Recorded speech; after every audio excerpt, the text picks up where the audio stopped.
All you ladies pop your pussy like this.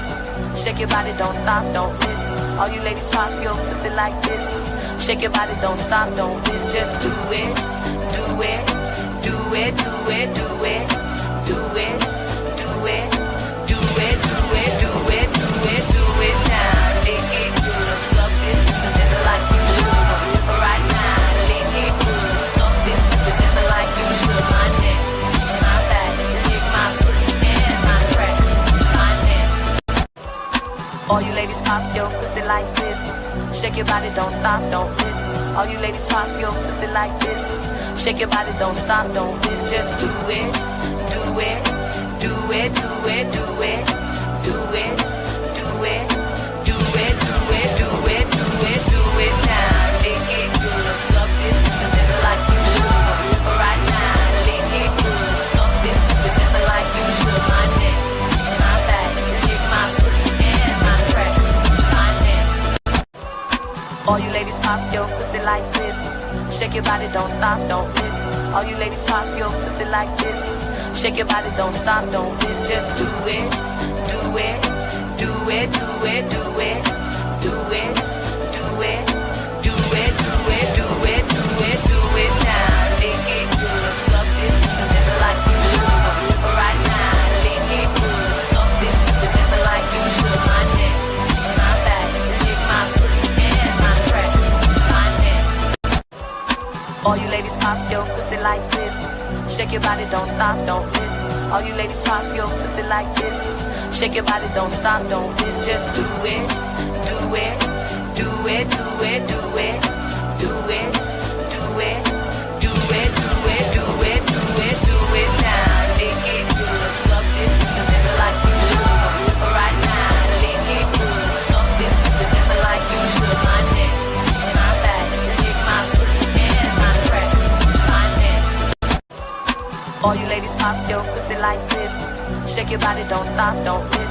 All you ladies pop your pussy like this. Shake your body, don't stop, don't miss. Just do it, do it, do it, do it, do it, do it, do it, do it, do it, do it, do it, do it now. Lick it good, suck this just like you should. Right now, lick it good, suck this just like you should. My neck, my back, lick my pussy and my crack, my neck. All you ladies pop your pussy like this. Shake your body, don't stop, don't miss. All you ladies pop your pussy like this. Shake your body, don't stop, don't miss.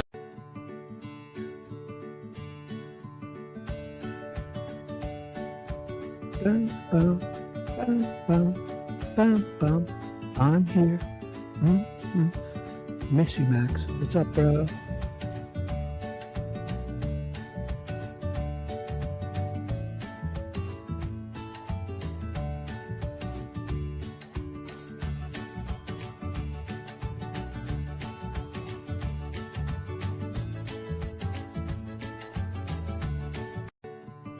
Dude, you just touched Christy Boris hoo-hoo. Shibby! Low five. Yeah. Let's get out of here. Dude, you just touched Christy Boris hoo-hoo. Shibby! Low five. Yeah. Let's get out of here. Oops. I went to shut it off and I almost deleted it like Steve Mullins. Hello.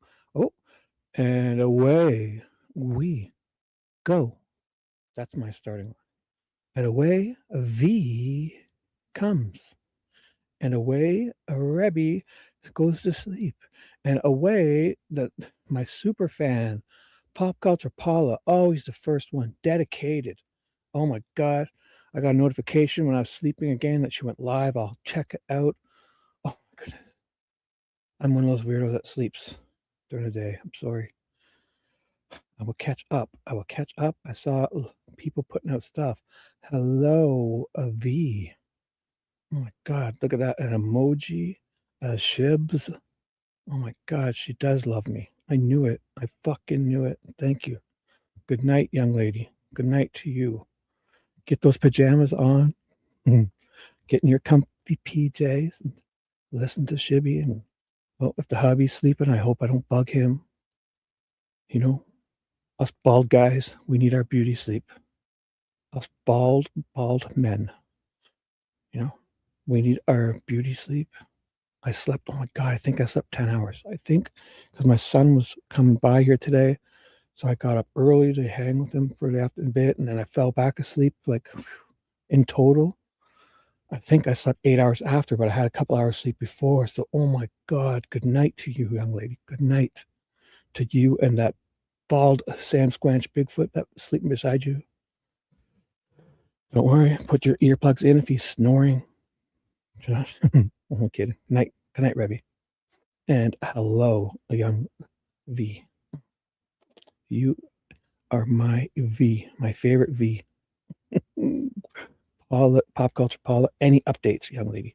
Any updates, Pop Culture Paula? Anything? Please update us. Oh my goodness. Oh, I know it's tough, eh? If you have the choice, it's tough. I do like the night owl shifts.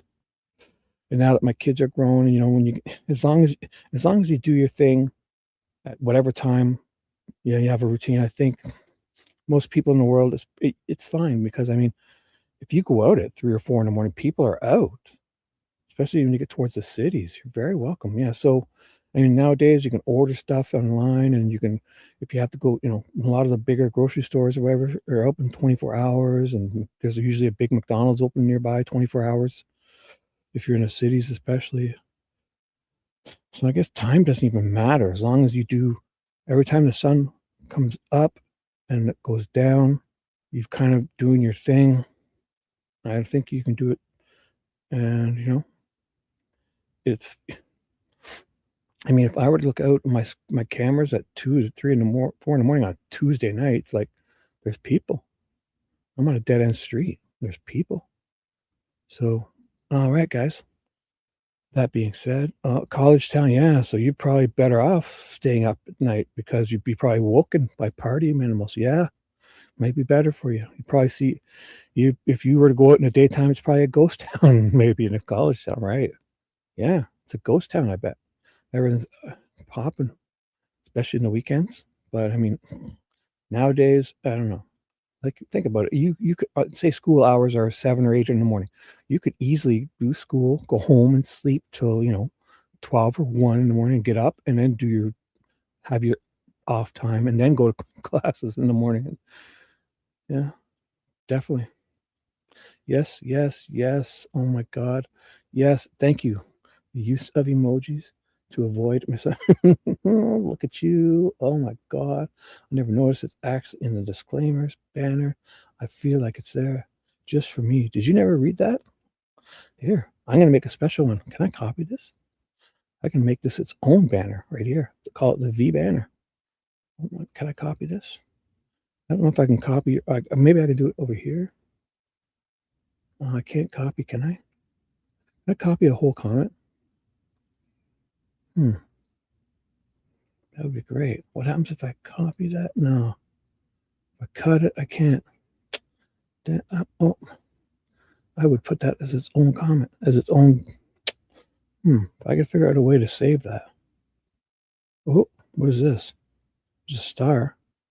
What does that mean? I put a star on it. So I can favorite comment. I didn't even know that. I can favorite a comment to do what? Delete it? No, I don't want, come on. No, I don't want to do that. I wanted to copy it. No, not lovely. I favorited it. Yeah. That is a ridiculous banner. I'm surprised anyone would read it. Sorry. Boom. Goodness. You should read it. It says, I'm a dope. I can't be held responsible for anything. Yeah, I get it. I get it. Some people, however you watch the show, it'd definitely be hard to read along the bottom there, ticking. So let's do this. Thank you, lovely people. All of you. If there's any conflicts, if my regulars are sick of me, I get it. I get it. What's going to happen is if there's anyone else live, they'll come strolling in because I'm here for the long time, not for a good time. I'm here for a long time, not a good time. I'm serious. I'm serious, Shibby. I'm talking right. Oh, yes, I should always double check that. And I should double check on my laptop. Make sure that this other person is watching. Boom. Boom. Sounds amazing. Oh my God. Whew. All right. I'm going to start the show. I got the show all ready, guys. I have it ready. The comments were there. The switch. This is the first time I've felt like perfect. I was a little late because I was having my shower, but I was like, it was just such a great warm hot shower. I just had to. Everything's perfect. Oh, my coffee. Oh my gosh, everything's perfect. I finished my smoothie, so I don't have to slurp on air, which I know you guys like. But I'm ready to go. I've saved them as PDFs, and I've opened them up as my own, so I could do the whole. Let's call it the. Whenever I want to continue, I just go, where did I start here? Let's look at V. Ooh. I come to the V right here. I come to this part here, and I start right in this V. Right under the V. So I know where to start in case I were to get distracted. Like when I go off and start doing things, and I say, "Oh, I usually do this. I usually do this. I usually do this." Like that's just highlighting it, but it's not doing it the proper way. Like if I touch my mouse, it disappears.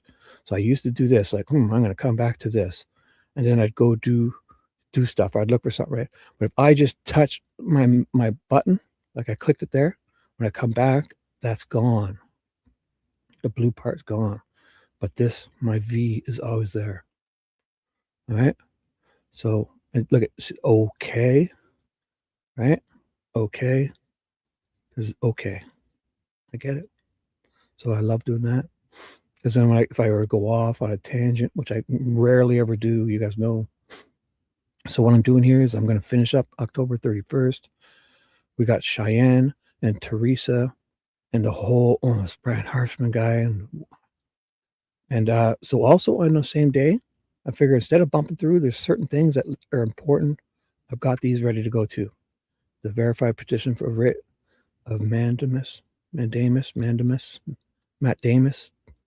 verified petition for writ of mandamus. Yeah. And there's this one too. Then the second one is the relator's brief. So when we get done early, those will be perfect to read. It's the relator's brief in support of the petition for the writ of mandamus. It's his cousin of Matt Damon's. And so I have those, and I've saved them properly the other way. I've done it properly. So when I open things up, look at these. Where is it? Where are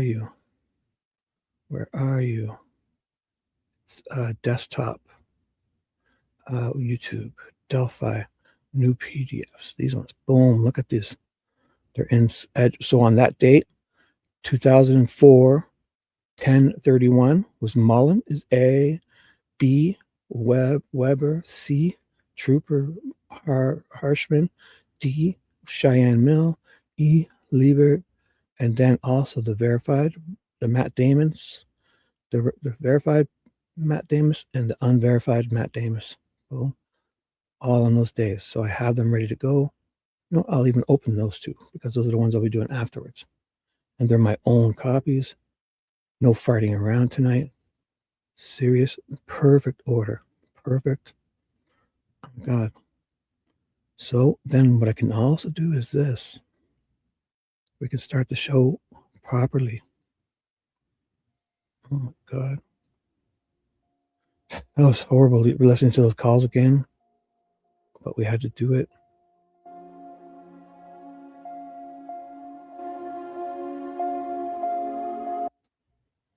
I won't keep it that loud. Oh, perfect. That's where I wanted it. Look at this. We're ready to go, guys. Show begins. Oh, did I have two of those open? No. Okay, perfect. Look at me. I'm so good. So that's it. Let's do the show, guys. I'm going to just, I'm going to read for the world. going to read for the world, and the masses of people will come in. I'll have protests of my own. Abby, did I miss you coming in? Yeah, I understand, young lady. I understand.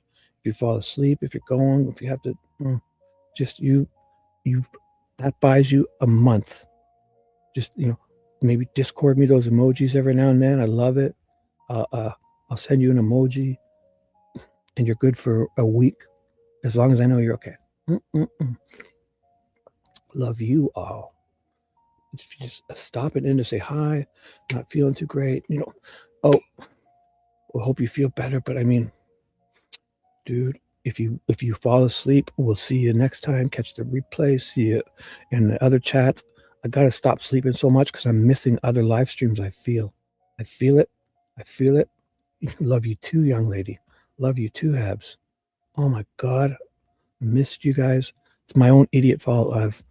If there's been live streams, I haven't been going to any because I've been like sleeping for some reason.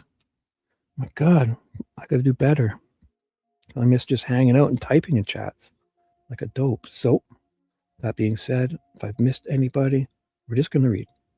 And when people show up, when the masses show up, I'm here for you. Let's go. This is October 31st. What's her name again? Cheyenne Mill. All right. This October 31st, we did Harshman yesterday. So just to verify, did everybody get the copies? Okay. Oh, wait, am I reading the right part? Judge Brady. No, I read this. Yeah, because I called her. So I start here. Oh, see? What's your name? Cheyenne Mill. Do you mind if I call you Cheyenne? Yeah, I do mind. Yes, I mind so much. And it's like, no. Or she's nervous, right? Obviously. But no, I don't mind. Or yes, you may. Ma'am, would you spell your name, please? So, Nick, you screwed up. Oh my, Judge Gull has to jump in. Ma'am, would you spell your name, please? All your youth and vibrance and smooth skin. Damn you. Spell your damn name. Ugh. CHEYENNE. Mill. MIL. You may proceed. Ugh. With that real pretty hair and your smooth skin, Judge Gull's thinking, ugh, and all your youth and vibrance, ugh. Thank you. And so this is direct. So Rosie jumped in to say thank you and tell us generally where you live. I live in Winamac currently. Okay. And how old are you? Excuse me? What? What'd you say? How old are you? I'm 30. Okay. And back in 2017, what was your last name? It was Ingalls then. And Ingalls gives me tingles. St. Ingalls. A great name. Oh, Lord, who was the other Ingalls? Isn't there like an actress? The one on Little House on the Prairie or something, right? All right. And did you have another name at some point? Another last name? Yeah. Great. Yes. Thank you. Thank you, Nick. You caught on to her. Yes, I just said it. Ingalls, you idiot. My first married name, but Holgun is their maiden name. Oh my God, Holquin. So I went by Holkin most of the time. Okay. And then Mills is my current married name. Okay, so she's got married twice. I feel for you ladies having to, I don't know if you should take on the full name. Maybe take a hyphenation. I don't know. Maybe find a husband that'll take your name. Okay. Holkin, like HOLQUIN. GUIN, you dope again. Twice, 3 times now, Nick. 3 times Nick is messed up. He's off his game. Look at this. Nick is off his game today. He's starting out off his game. Look at it. He's like, may I call? Yeah. But Gull has to jump in to say, This is Nick's screw up number 1. F1 is she wants to jump in because he's about to move on, and he didn't get her to spell her name. Screw up number 2 was excuse me, what'd you say? Well, there's one. He's asking her, oh my goodness, how dare you? That's okay. The screw up was her last name was, she told you her last name was Ingalls back then, right? He gets stuff wrong a couple times. In 27, it was Ingalls back then. All right. Yeah. Oh, maybe she misunderstood because he knew. So I won't go that hard. Okay, so forget this. He probably is wanting her to go on to her other maiden name, and she got it wrong. So, although he did spell it wrong, I'm moving on. It's not as bad as I thought. Guin. Okay. Thank you for that, because I think that's what he was talking about. Maybe she messed up, but then he spelled it wrong. Moving on. Miss Mill or Cheyenne. I think we're safe with Cheyenne. Everyone will know that. Do you remember the date of February 13th, 2017? Yes, I went hiking that day. Is she the one who met the guy at the park at the Mirrors and then sat on the bridge with Daniel Pearson, was it? And then Derek German saw them sitting on the bridge? Let's find out. Okay. And where were you living? Just to go give the jury some context. Where were you living at the time? At that time, I was living with my parents in Monticello. Okay. And do you recall where you were that morning? I mean, after you got up, can you kind of tell us how your day started? Yes, I woke up and my best friend and I planned on going to France Park that day. So we went. I planned. Something's up. Is everything okay, guys? Sorry, I'm not reading. People can have keep their names. Yeah. No, but there's some pressures. Come on. Well, yeah, I mean, sometimes, yeah, definitely. Sometimes you see a name and you think, oh my God, you love like, if it's like, you know what I'm saying? Or maybe some people don't. I know you're joking, but I mean, also, yes, but in court, I guess it's because they were the young people. So right. In most cases, that's perfectly yes, because it doesn't matter. I think if, especially if an older woman is, I mean, no ageism. You're right, but in court, I think it's because they were younger at the time, and I don't know. Let's see, but she's different. I think, yeah, she's not. She's one of the I believe, if I'm right, we'll find out. She's the one that I think showed up with the guy in the car and parked. I thought she had a black car, but then I read she had a white car, and it's that Tina Garrison report. I'm pretty sure. So I know where it is. I'm going to make sure it's her first. But you're right. Yeah. Would counsel approach? So Gull is already having a sidebar. She appears to be reading testimony. What? She appears to be reading testimony? Yeah. Okay. I mean, I didn't see that, Judge. Does she have something to read? Well, she's reading. Yeah, she's got a folder with her, and she's got a bunch of paper in it, and she appears to be reading from it. What? So she's reading. Thank God Gull stopped her, because that would be embarrassing. She's sitting there reading. Is that even allowed? If like Nick gave her stuff to read and to like, oh my God. So she's reading already. Like what to, like Gull jumps in, says, oh, where? So she has to read.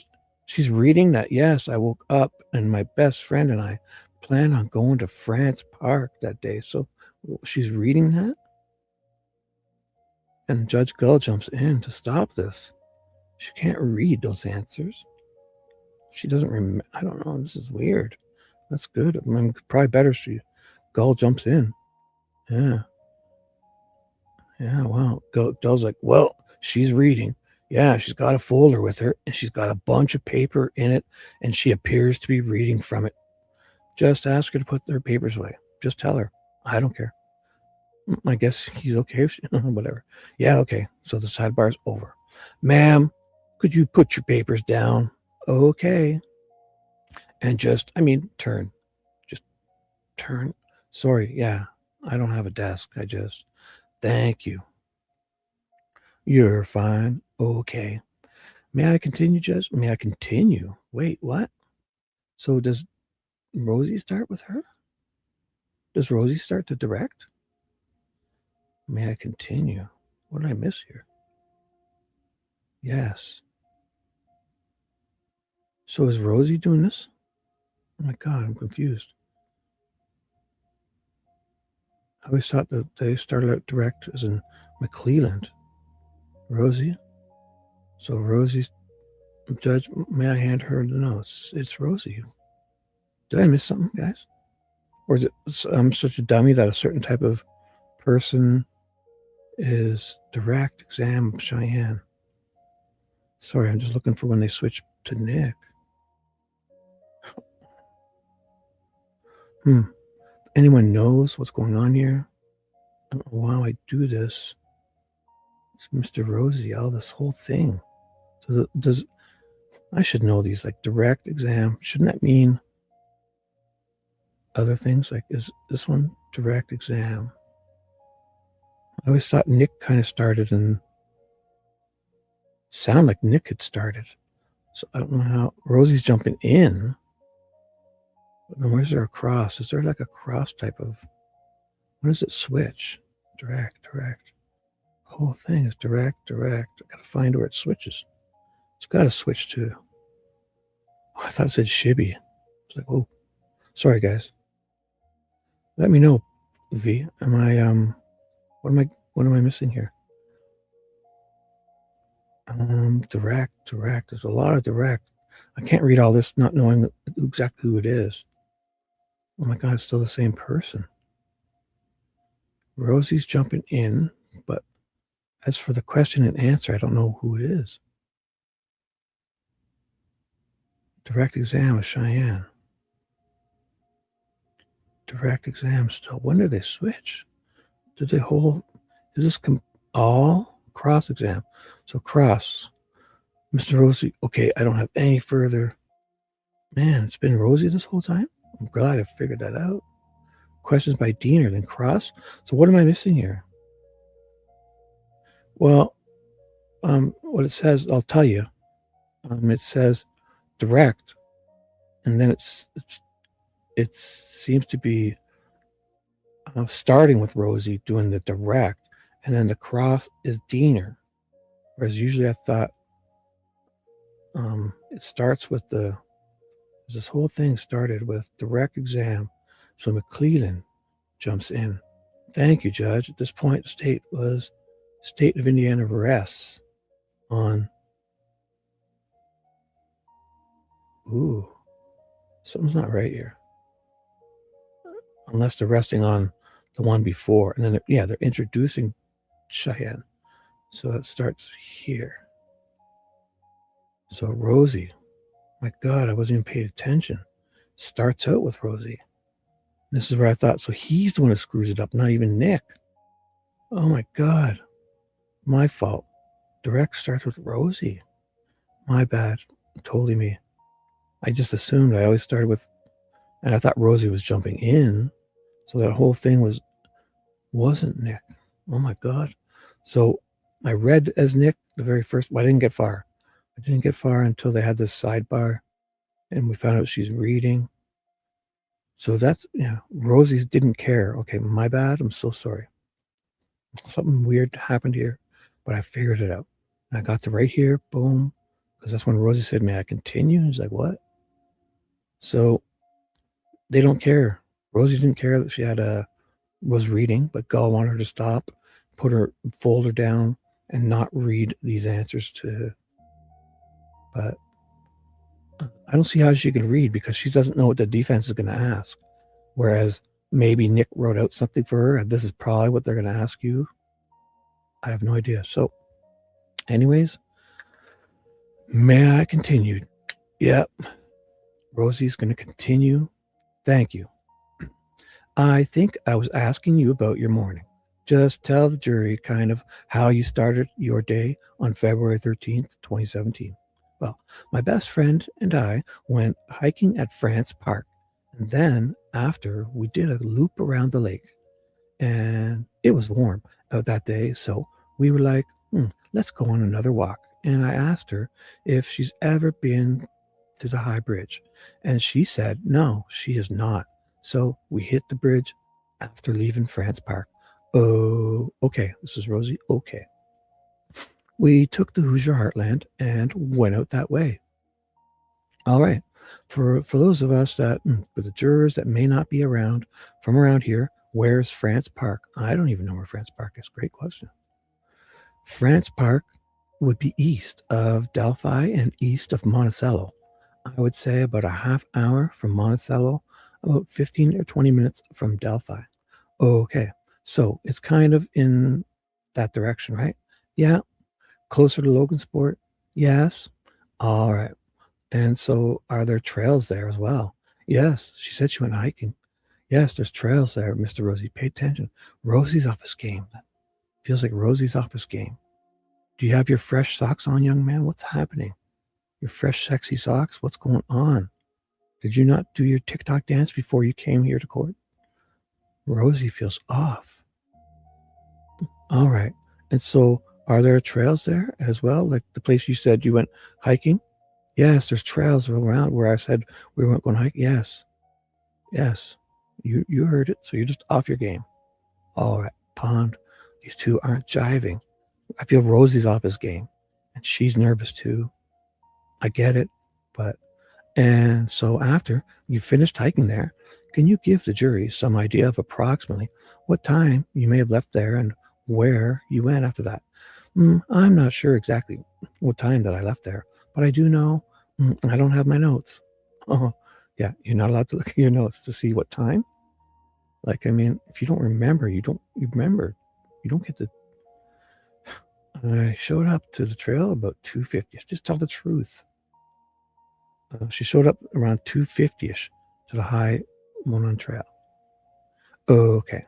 And so we're talking about 2:50 in the afternoon, right? Correct. Yeah. Okay. And do you know, or can you tell the jury where you believe you parked that day? I parked in the grass. I'm not exactly sure which way I was facing, but there used to be a trailhead. Like, why isn't anybody upset with her? I mean, to expect this Richard Allen to understand exactly where you parked and backed in or front, and she doesn't remember. It's normal. They waited way too long. Like if she came and talked to them 2 days after, you couldn't blame her now because especially you'd blame Doolin because the guy comes and talks to you. So I get it. These type of things are normal. And there was about 2 parking spots there, which were already taken. Oh my God. So this is, oh my God, I will have to pull it up. Check it. I need that Tina Garrison report. The Tina Garrison report. The Tina Garrison report. That's what it is. It is. Where are you? Tina Garrison report. Petition. Tina Garrison. Where is it? It's in here somewhere. So, testimony. Trang. Gallipu. Remember what time she did it.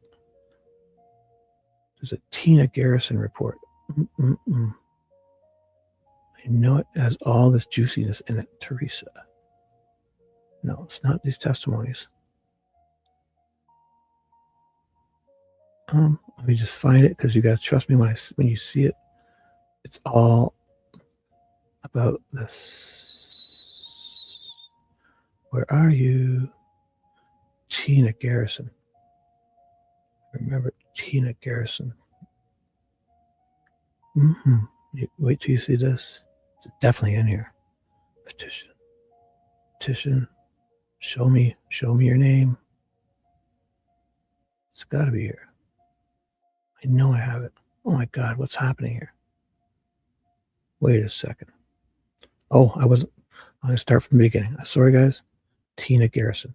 Everyone. It's definitely here. Definitely here.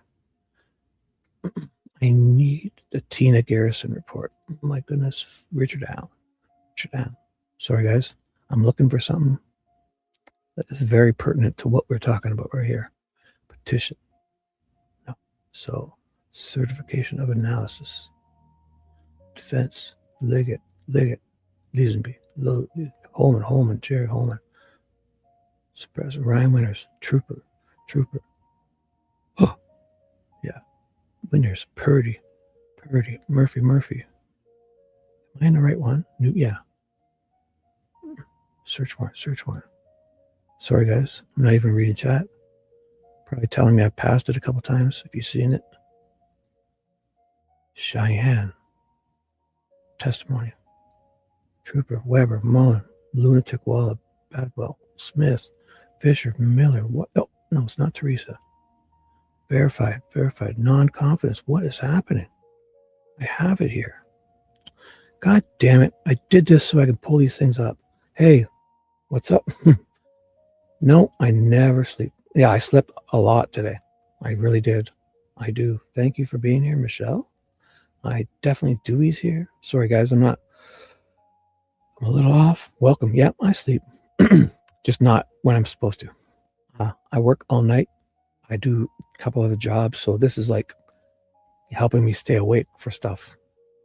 Oh my God, I cannot believe it. I did this so I could show you guys Tina Garrison, unless it's in my other folder. This is supposed to make the show better. It's in these testimonies. Tina Garrison. It's got to be Turco Holder. Respond. Oh, here it is here. So what I will do is when I mark it up and I save it, I will add the date and save it in my proper folder that I want. All my bad ones that I started with, when I put them, I'm going to save them here. So when I mark them up, I'll have my markings. So sorry. Oh, I don't even have it on this page. I have it on another screen. How irresponsible. So sorry. This is what I've been looking at. So, excuse me. Tina Garrison. This is a report that talks all about whoever this Tina Garrison is. Four Pits, his grandpa worked with her dad, and this Tina Garrison is somebody important now in Delphi or Carroll County. She's like in the government or something. I don't know exactly, but why she has this report, who she gave this report to, but it's a report and it has a whole lot of stuff in it. So it talks about this girl. So I won't read it. Oh, well. As Blair is leaving, she noted a vehicle. So this is a report from Tina Garrison. I'm not exactly sure when she makes it. It's reviewed. It's from the tips from Terry Wilson. So if anybody knows who this Tina Garrison is, let me know. So as Blair is leaving, she noted a vehicle in an odd manner at the old Child Protection Service building. She said that it was not odd for vehicles to be parked there, just odd that it was backed in near the building. She said that vehicles often use the south edge of the parking lot so they are closer to the trail to get to the Freedom Bridge. I reviewed a tip from the DIN, from Terry Wilson. Wilson was on his way to Delphi on February 13th of 2017 on the Hoosier Heartland Highway at approximately 2:10. What time does she say? She's getting there 2:55, right? Where were we again? This one, 2:55. Yeah, 2:50-ish in the afternoon. So this is basically where I left off, right here. And she parked in the grass. And then 2:50. So this, when I save this, so she's saying 2:50. I'm here. See this? Sorry, guys. Just trying to do things better. So this person says Wilson arrived at 2:10. He observed what he described as a purple PT Cruiser or a small SUV parked on the south side of the old CPS building. Wilson said, so he's the guy, I believe, that was checking the traps across the street or something. So he said that it was backed in as to conceal the license plate. Sure. During their interviews, both Blair and Wilson drew a diagram and had the vehicle they saw. So this must be later on, obviously, because Blair drew her diagram on April 2nd of 2019. So it has to be after that. So Wesley McWhirter told ISP Tim Kendall in an interview that he remembered seeing a smaller dark-colored car parked at the old CPS building on 300 North. He described the car as possibly being a smart car. McWhirter works at Hoosier Hardware Store and is seen leaving work at 2:30. So we're getting close. David Ross Riley advised that he came to the trailhead from the east. As he was passing the cemetery, a newer silver or gray car, this is the old guy, I guess, Fred Cogill. We have identified that as Fred Cogill. So this guy's leaving the cemetery at, on video at 2:25, going past the hardware store. So, and towards the cemetery. Oh, so he's going there at 2:25, I guess, just to drop flowers off, and then he comes back. So this guy's probably going to drop some flowers off to his somebody, maybe his late wife or his mom or any, probably to their cemetery on a date that's possibly a date that means something to him, obviously, maybe, or maybe not. But so he goes there, he passes the hardware store, 2:25, and he's back at 2:30. So he goes in, puts flowers, obviously, says, and so he leaves the cemetery. So Riley parks at the trailhead at 2:30. Riley parks at the trailhead at 2:30. Who's Riley? He is the only vehicle there. Riley walks the trail to the Freedom Bridge with his dog. Oh, right. It's the guy with the dog. It's the guy with the dog. He's got a Honda Ridgeline vehicle. And no, I know it's ridiculous. It is, right? Especially in a, right. It's obviously like, I always like if you're dropping somebody off and you have time to kill, you take your time and you park backwards. Some people, I like to park backwards because my car looks cool, the front, or I don't know. Especially in a state, if a state doesn't require you to have a front plate, then they don't care. So how can it be suspicious? If it were so suspicious, get people to use front plates, and you won't have this. So the police love this. It's like, because they don't care about the front plate at all. But then when a situation like this comes, they can they can use it any way they want. So, that's probable cause. Imagine you're backed in a spot. A cop would probably use that as probable cause all the time to poke around. Like, hey, I saw you backed in here. You hiding your plate? No. Well, that gives me a reasonable, articulable suspicion. Mess your license and registration, and then you can't really say no. That's his belief, and it's too ambiguous. These guys, their discretion and their bug.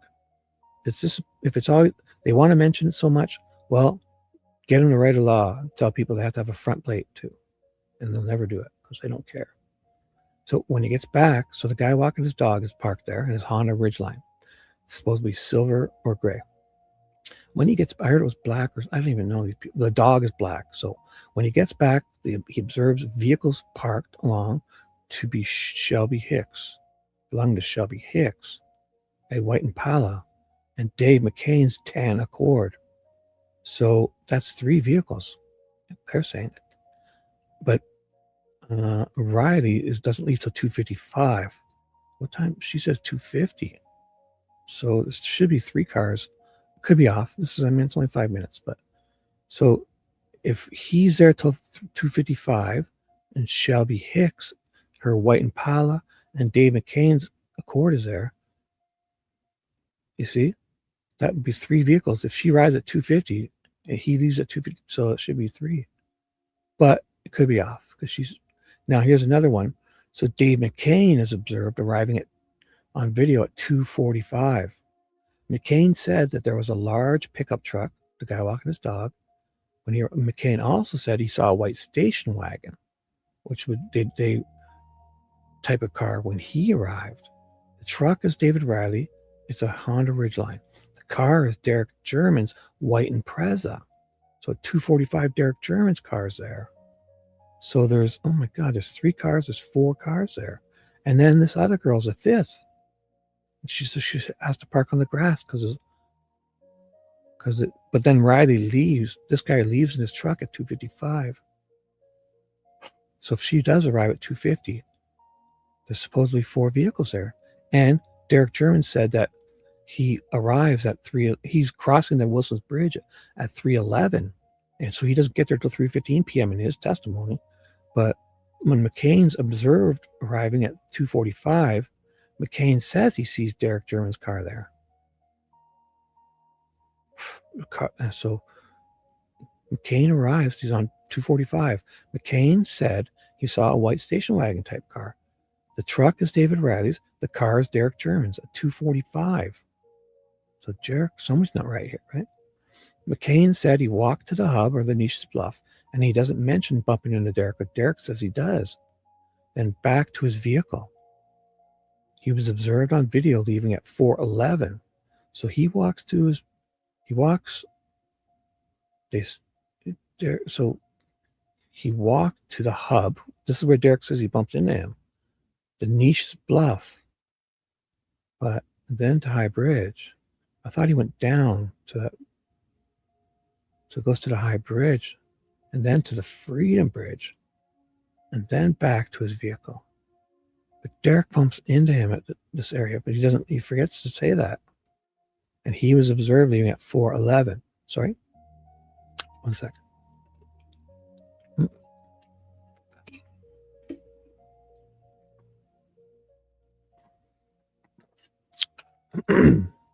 So,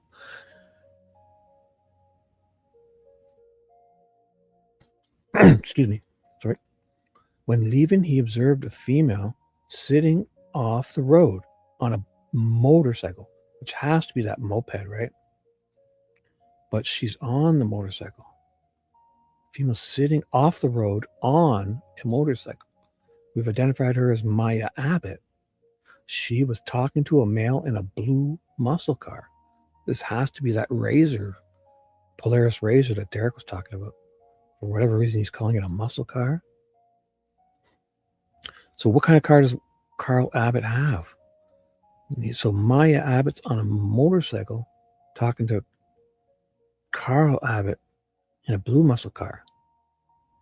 He also observed a male wearing a bright orange shirt, which is Derek, right?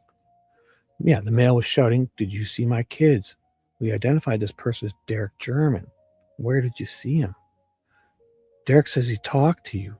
He says he observed a male shouting, "Did you see my kids?"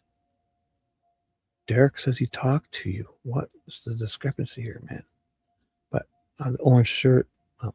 So Shelby Hicks and Daniel Pearson are observed arriving at video at 14:48. So who's this?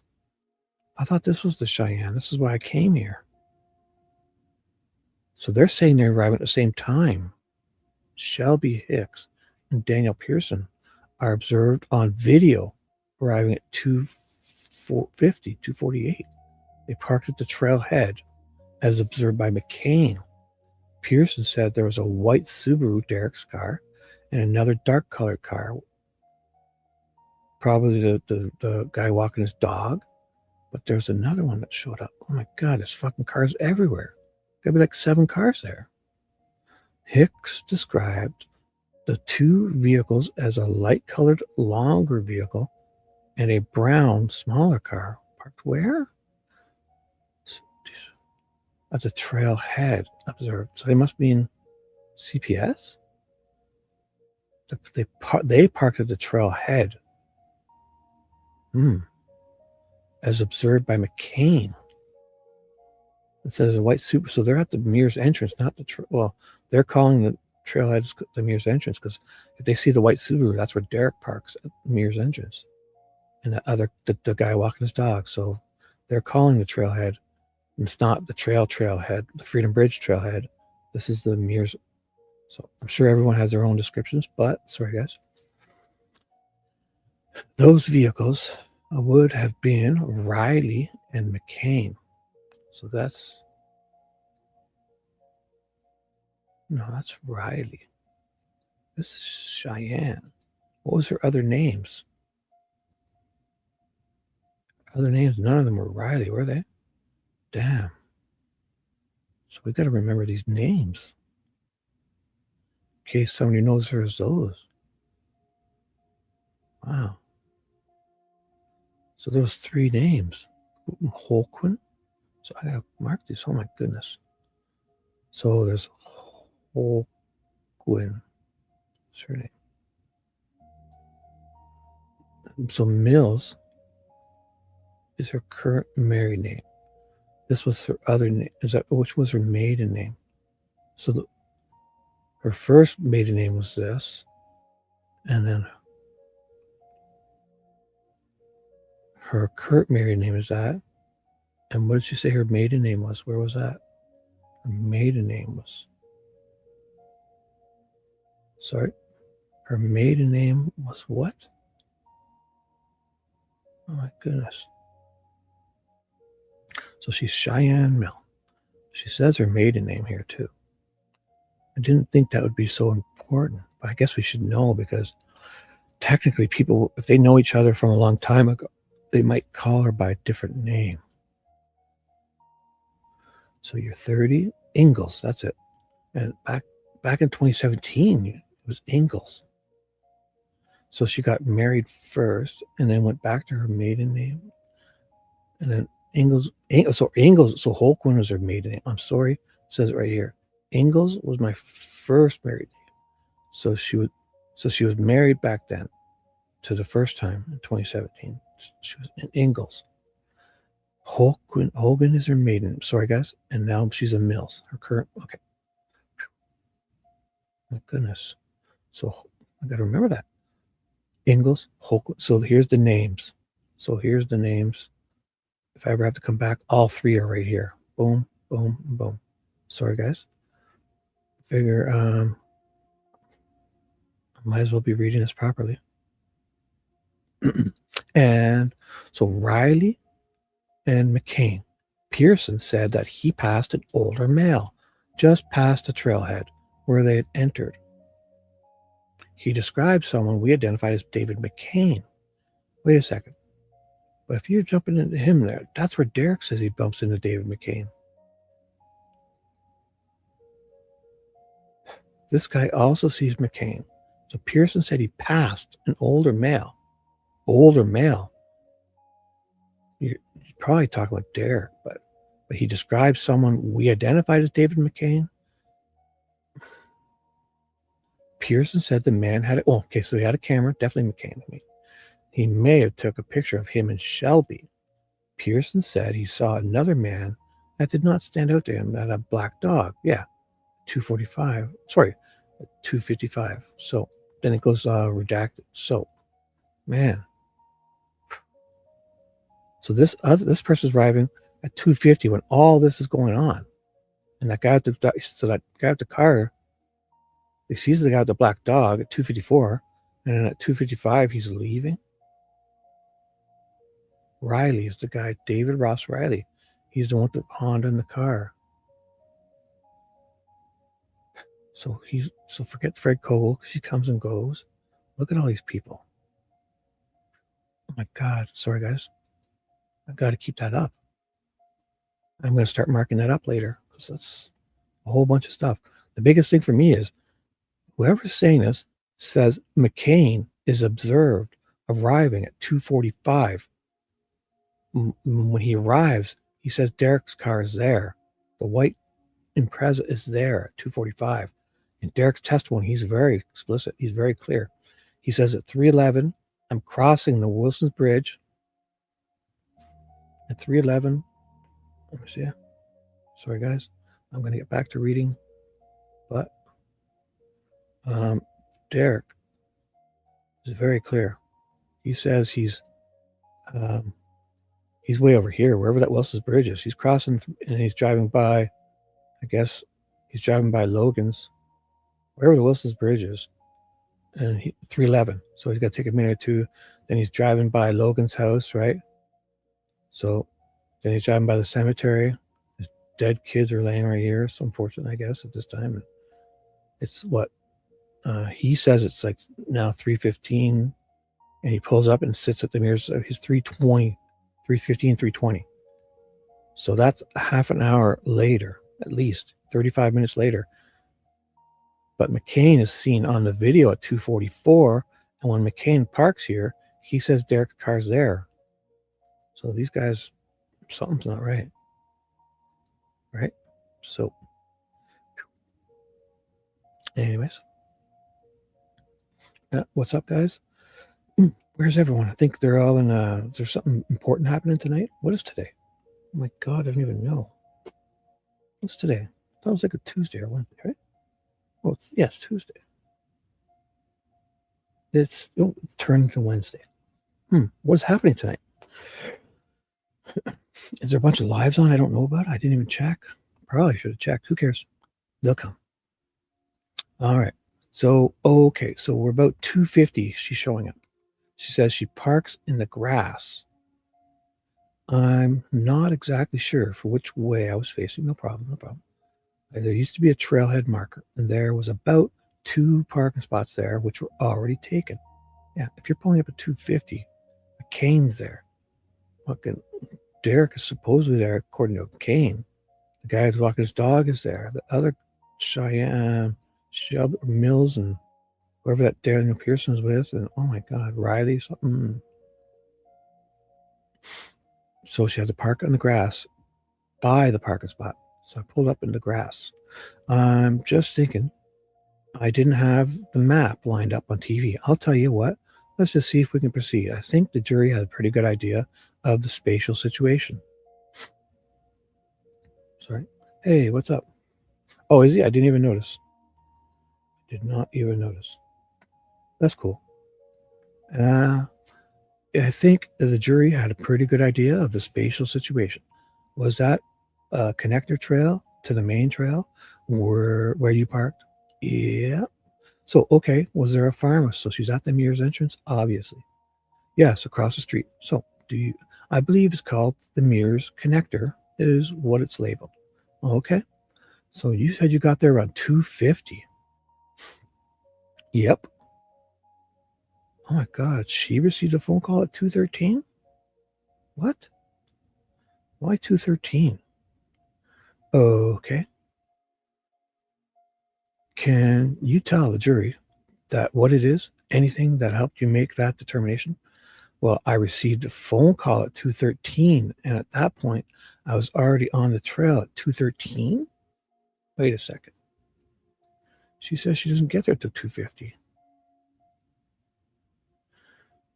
Does she mean 1:50? Oh, he does it too. Oh, so 3:30. Okay. He does it too. She's mistaken. I received the phone call at 2:30, so she's probably wrong here. I was already on the trail, so I was able to pinpoint back about the approximate time that I showed up. Well, what time did you say you received that phone call? It would have been, I said I showed up at 2:50, so it would have been 3:13, I think is what the police report said too as well. The police report. We need that. Damn. So she says this. She shows up. She gets a phone call at 3:13 on her police report. But that's another weird thing, is because when you look at that CAD report, so she says she got a phone call and she knew where she was. Like she mentioned, she's like on the bridge at 3:13. Is that what she's implying? Sorry. So it would have been. So where did she say? I received a phone call. She shows up at 2:50. And she received a phone call at 3:13. So she shows up at 2:50. Where is she at 3:15? I need to help you make that determination. Time when I showed up at the trail. So it would have been 3:13. So in 25 minutes, where did you get to? We're going to find that out. We're going to find that out. Because in the this, the CAD report, it shows at say at 1606, which is sorry, at 1806, which is 6:06 p.m. They say 3 hours ago a photo was posted of Snapchat on Snapchat by High Bridge at 3:13, so 3:06, 3:07, which is exactly when an hour after the one of Abby. So that's coincidence. Could be the other people. I don't know who they're talking about. Man.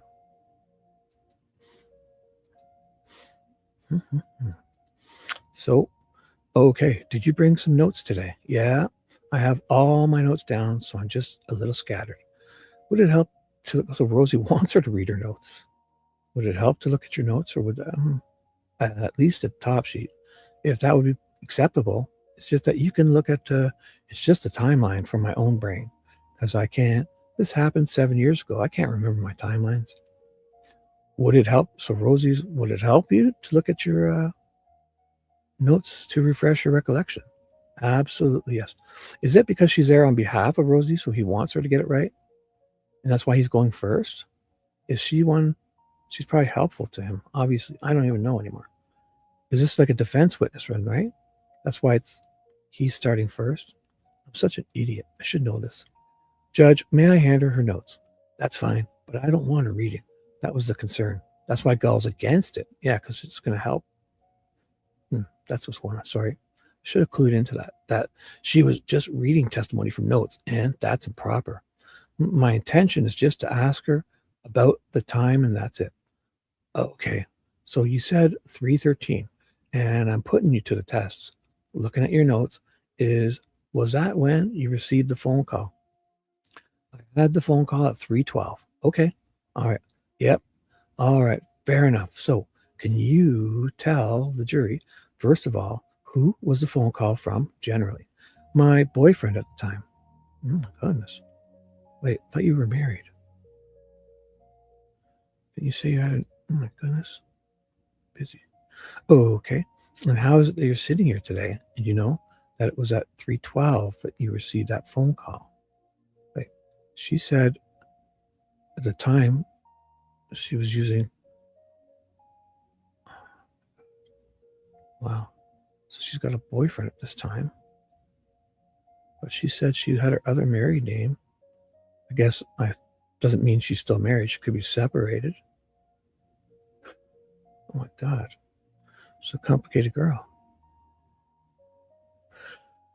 Hogan was my maiden name. So back in 2017 was your last, it was Ingalls. Ingalls was my first married name.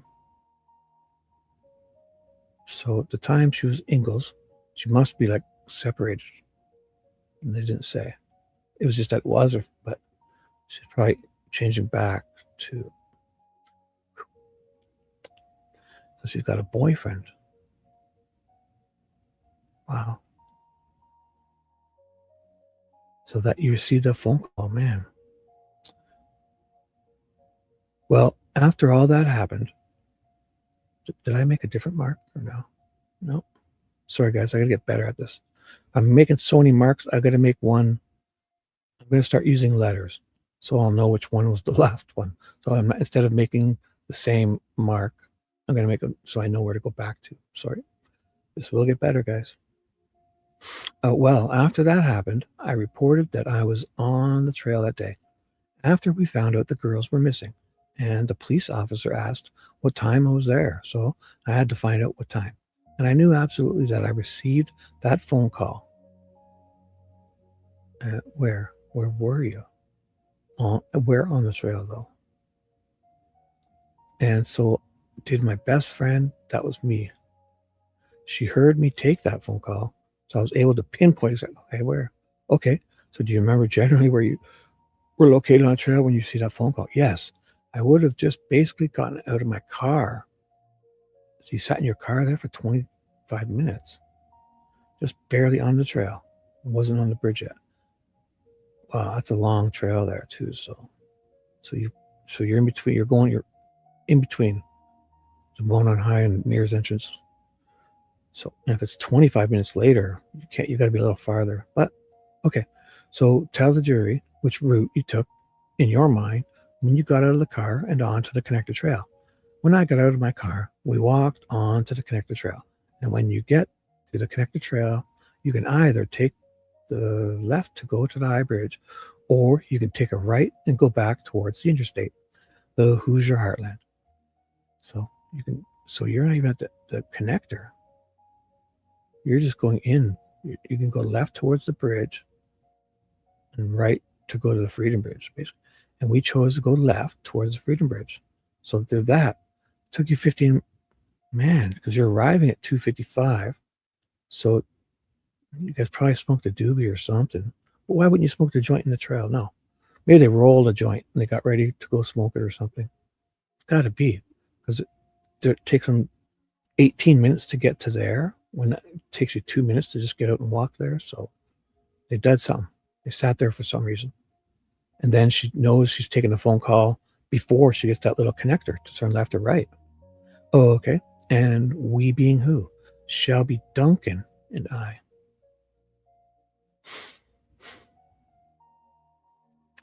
All right.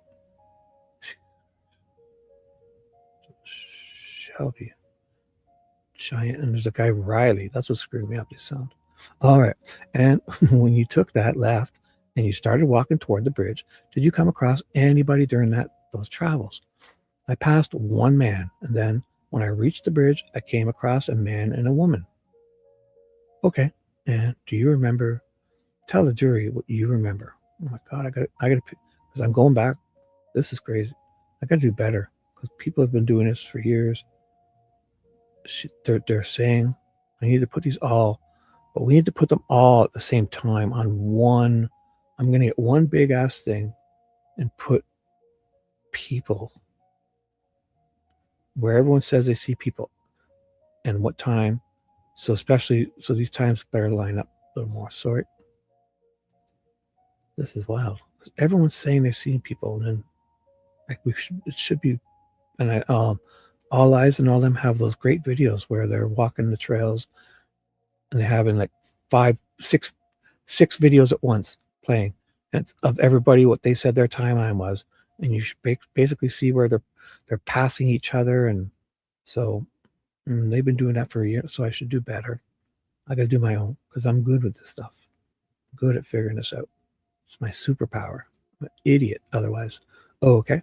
And do you remember? Tell the jury what you remember about this man that you passed. I remember that he was overweight, Derek. So she passes Derek. Definitely Derek. He's got to be wearing an orange shirt. Oh, Shelby and I both said hi to him, and he did not. Oh, wait. So she's talking about, I guess, BG? I don't know.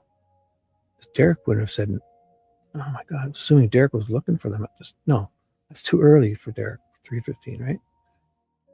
Technically, he says he's coming across the Wilson's Bridge, but McCain says he's already there for so long. McCain says Derek's there 10 minutes before these guys. So it was a short interaction, nothing special. So Shelby and I both said hi to him, and he did not respond to us. As if any guy would not say hi back. That's weird.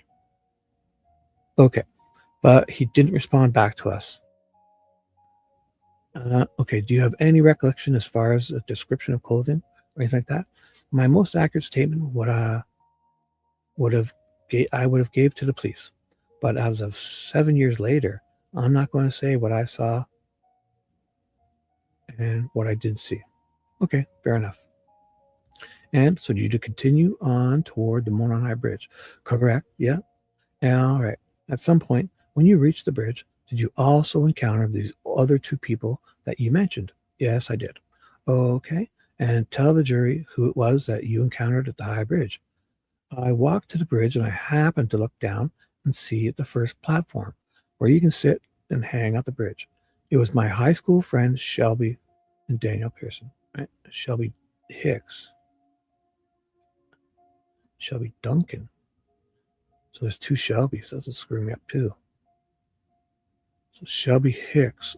So Shelby Duncan's. Oh my goodness. This is so she sees. So it's Shelby Hicks and Daniel Pierce on the bridge, and this one, Cheyenne, is with Shelby Duncan. So Shelby Duncan and I continue. Yeah, so that's what's screwing me up too. Oh my God. Continue to walk across the bridge. So a little quick passing, and Shelby Duncan and I continue to walk across the bridge, right? So Cheyenne and Shelby are the ones that cross to go pee. That's why they are definitely the ones. Watch. They're going to go pee. Because we must have already had Shelby Duncan. Somebody's talked about all this. And this is her first time, right? Cheyenne. So have we heard from Shelby Duncan in this trial? We must have.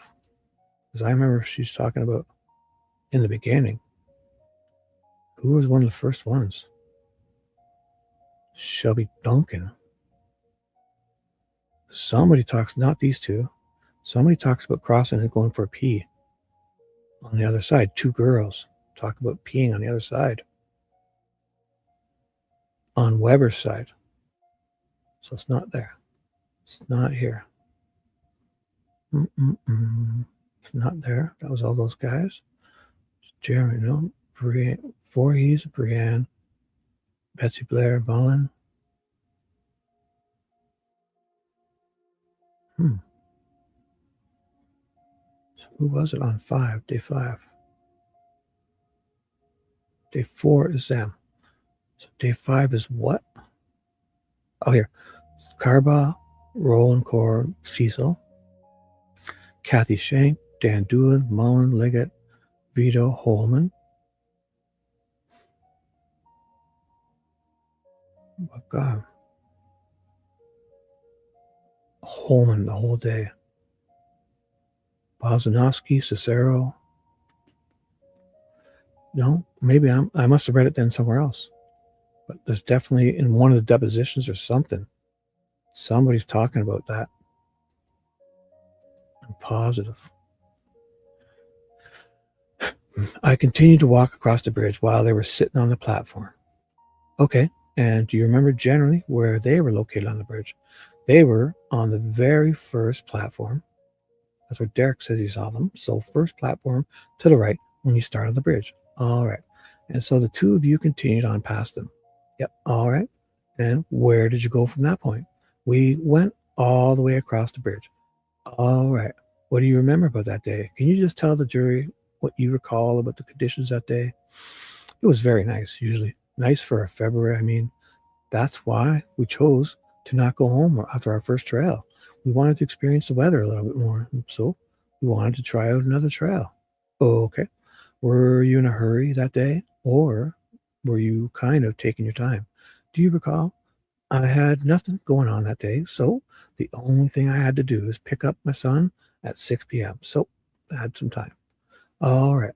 And as you continue to cross the bridge, tell the jury kind of where you went. You know, where did you ultimately go in terms of being on the bridge? 1 sec. Sorry, guys. Hey, what's up? I'll say hi to you guys in 1 second.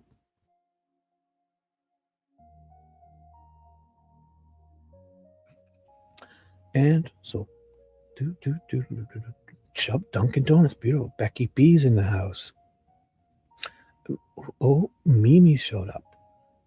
Look at all these wonderful people. Perfect. Oh, is it over? Is there? Oh, there won't be much an invasion. Who knows? You'd think there would be. I don't know. I don't know. I think people are sick of me. It's all right. It's all right. I'm on all night. Look at me.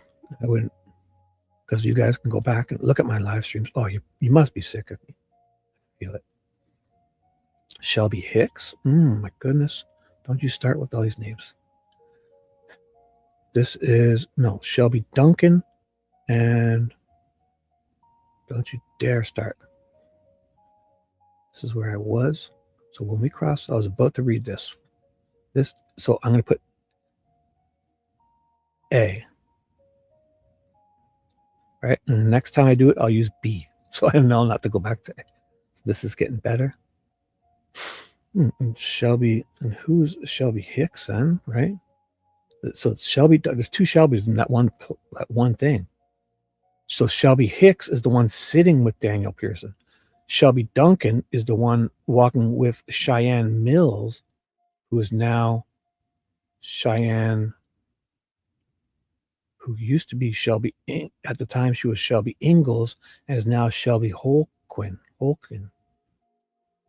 But no, sorry, Cheyenne. Cheyenne Ingalls at the time, who was Cheyenne Mills, now her maiden name. But now she married and is Shelby Holkin. Cheyenne Holkin and Shelby Duncan walk past Shelby Hicks and Daniel sitting there. So it's Duncan. There's two Shelbys. Shelby Duncan and so Shelby and Cheyenne Duncan past Shelby Hicks and Daniel sitting on the first platform. Oh boy. So when we crossed the bridge, when Shelby Duncan and I, Cheyenne Mills, passed Shelby Hicks and Daniel Pearson and got to cross the bridge to the south side, to Weber's side, took a while to get across that bridge. It's very dangerous. It's missing spots. It's missing wood. So it took us a while to get all the way across at some spots. And at the end, we got off the bridge because we both had to use the bathroom. I knew it. This is them. So we both, shared that moment right there at the end of the bridge. But we only stepped right off the bridge because there's a barrier that you can't go past. It's like it's somebody else's property, I'm assuming, on the other side. But we'd just hopped right off. We went to the bathroom and we got back on the bridge and started walking across. So they went over there to use the bathroom, both of them. Okay. Now, when you got to the back side of the bridge, the far side of the bridge, is that a fair way to describe it? That's what I would say, yeah. The end. So they went back. Did you or Shelby take any photos? We took photos while we were out on the bridge on the way back. Okay. And at some point, did you have or recover those because you were questioned about, yep, you were being out there on that day? Correct. May I approach and hand, you may, Defendant's Exhibit VV. So, Defendant's Exhibit VV. So here, the B break. This is the B break. So I come back to, I got to remember that. But again, even if I don't remember, I'll be able to count. I'll be able to read, A, B, C, must have been here. You're a dope. Go find Exhibit VV. Yeah, like a diamond in the sky. Twinkle, twinkle, where the fuck? There it is. Boom. Getting better at this. Now I've got to go to this, and get the exhibits, which is this. Boom. And the exhibits should come way down here, before this. So the exhibits are VVV. So this was a defense exhibit, probably. I'll look at all, no, not pre-trial. Where was the VVV stuff? No, it wasn't here. It wasn't, oh, maybe it could be. Oh. TRS, D, ooh, V, where are you? VV. Just, oh, was it double V? I'm looking for, it was a double V, right? Oh my God, I'm so sorry, guys. It was VV. Oh. Did I pass that and not think of it? What are they doing? So, WW. T's, WWT's. VV, come to me. Sorry, guys. Ooh, I turned my StreamYard. It's not even on my screen. Man, why would you guys even listen to me? I'm so discombobulated. 110 people here. Thanks, guys. This will get better. VV.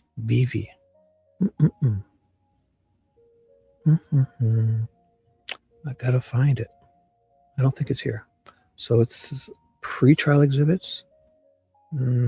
Let's go to the trial because attached to motions, no. Motions, no. State trial exhibits. Let's go to the defense trial. It's got to be because she's up there. It sounds like she's with them, right? W R S T U W. Not in theirs. So maybe it's in the states.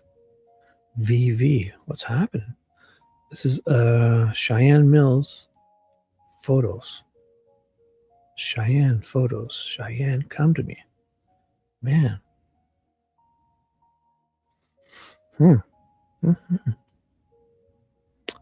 It's got to be in here. Has to be. Man. VV. Huh. That's weird. Wow. So am I missing something? Or they're looking at VV? How do we not have that? It's that photo, right? If anyone knows where the VV is, it doesn't even matter. Moving on. It's just going to be that photo, probably the empty one of the empty bridge. So forget it. Thought it would be fun to find it, but we don't get it. So would you just take a look at the documents before you testify? Just take a look at those and let me know. There are 1, 2, 3, 4, 5, 6 pages. Take a look at those first. VV then. Let me know you had a chance to look at them. I looked at them. May I continue? Yeah. Do you recognize this photograph on the first page? Yep. Okay, just tell the jury what it is. This photo is what I took myself with my personal Snapchat at the time, the day, and it's just stating that the timestamp for that individual picture was 3:49. Okay. And I took it after I already made it to the end of the bridge and turned back around.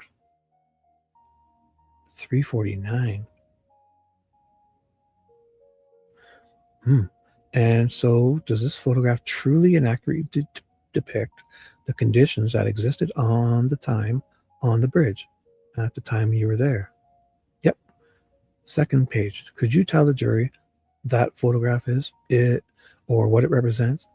The exact same photo, just enlarged. It just the photo without the timestamp. Okay. Third page. Could you tell the jury what that photo represents? Man, there's tons of photos. What's going on? Why don't I have these? These are tough. It should be definitely what we're having. It's got to be done a different name or something.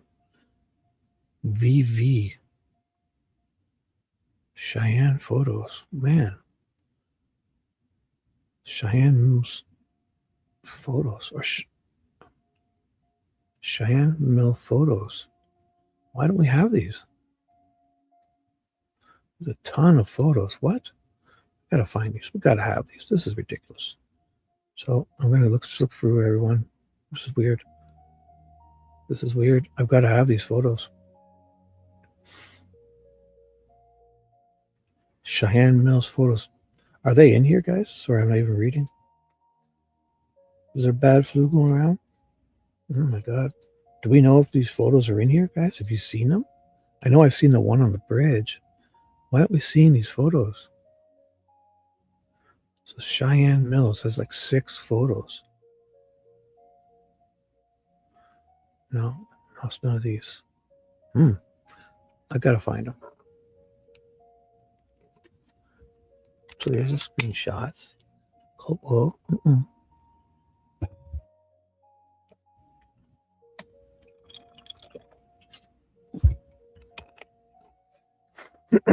my goodness. So these are all Richard Allen's photos. Drawing photo of, nope, where is it? Cheyenne photos. No, that's the calls. So we got to be a Snapchat photo. Offered approved. Anna Williams deposition. Photo of the ALS. Bullets. Cecil's timeline. Affidavit, emails, Weber, affidavit, letters. Oh my God. Email. Show me anything Cheyenne Mills. It's got to be Cheyenne will jump out. That name should jump out. Cheyenne.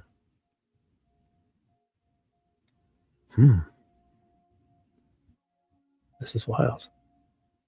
Cheyenne photos. Come on. Sorry, guys. These sound interesting. I really want to see them. It's going to give us a better, This type of stuff is the type of stuff you find really easy when you don't really need it. Betsy Blair interview. Doug Carter. VV. Oh my God. Should be easier. But I'm on a mission for the people. For the people. We're going to find it. I can't stop now. My mind will go nuts. My petulant little mind will not let me get over this. I'm going to try soon. But it sounds like there's 6 photos from Cheyenne. They're labeled VV. And they got to be here. So this is all holders photos. Man. That VV has got to be here somewhere. Some drives. Depositions. Holder depositions. Depositions. Aerial photos. Deposition of Turco. Deposition. It's got to be here. ISP New Direction. Nicole Robertson. Kevin Murphy. Oh my God. Depositions. Press release. Where's Cheyenne? Here's that report. PPP. Tina Garrison report. To your home. Eviction of deposition. Depositions. Emails. Plants. Betsy Blair. Tobin. Warren. Oh my God. This is wild. How the fuck do we not have these photos? Man, this is crazy. Unbelievable. How do we not have these? We probably do, and I'm an idiot. Gotta be here. Photos. Cheyenne. I didn't even see her name once yet. Cheyenne. Show me Cheyenne. Cheyenne. Any last name, I'll take it. I don't care. Any, or even a Shelby, I'll be fine with, because I don't know. Cheyenne. No Cheyenne here. What has happened? Oh my God, where's Cheyenne's name ever? Did they even write it down? Safekeeping, affidavit, discovery, Eldridge, phones, nope, chirps. Oh my God, this is amazing. I'm such a boob. Are these photos must be here? They can't be, unless she's older. She's probably in her 20s at this time. They're not kids. They would have to be here. DNA, confidential. Reports, videos that are not there. FBI reports, Betsy Blair. God. Man. Jeepers. How does this happen? So that's at the end of it. That one. Oh my God. Sorry, guys. This is wild. So the phone calls. Fisher. Suicide companions, interrogations, requests. God, Cheyenne. Photos of bullets. Man.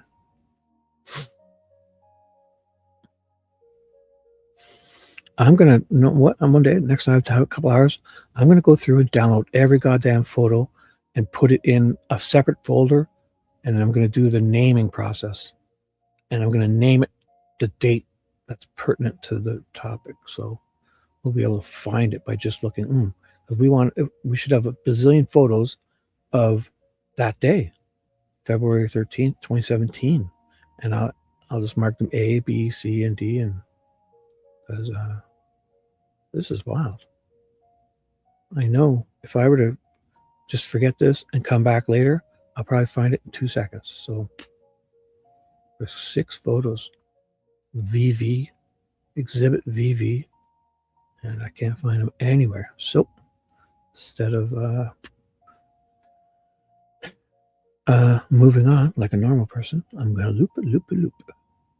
I'm an idiot. Fuck. It's gotta be here. What has happened? Oh, moving on. Okay. Last chance. Going once.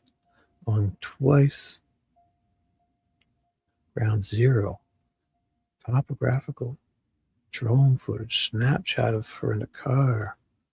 Large map. Closer view. Mirror's entrance. Drone video. Ugh. Ugh. There's one more. It's how many pages? Only 2 pages. Last one. There's nothing. Oh, there's. Oh my God. I should go here. I haven't done this yet. Oh my God. Last one. Photo reports, videos, reports, confidential video. At least they say video that pops out. Kathy Allen, video, glossary. VV. I gotta pay attention to the name. VV, the letters VV. That's what I'm looking for. Is VV. Boom. Come on. Give me 2 V's. Give me a double V, please. Double B, double C. Getting closer. Ooh. Oh, how do we get to a W? Just UV would be before that. And RST UV. What the fuck is that here for? Is that it? No. Man. VV. This is wild.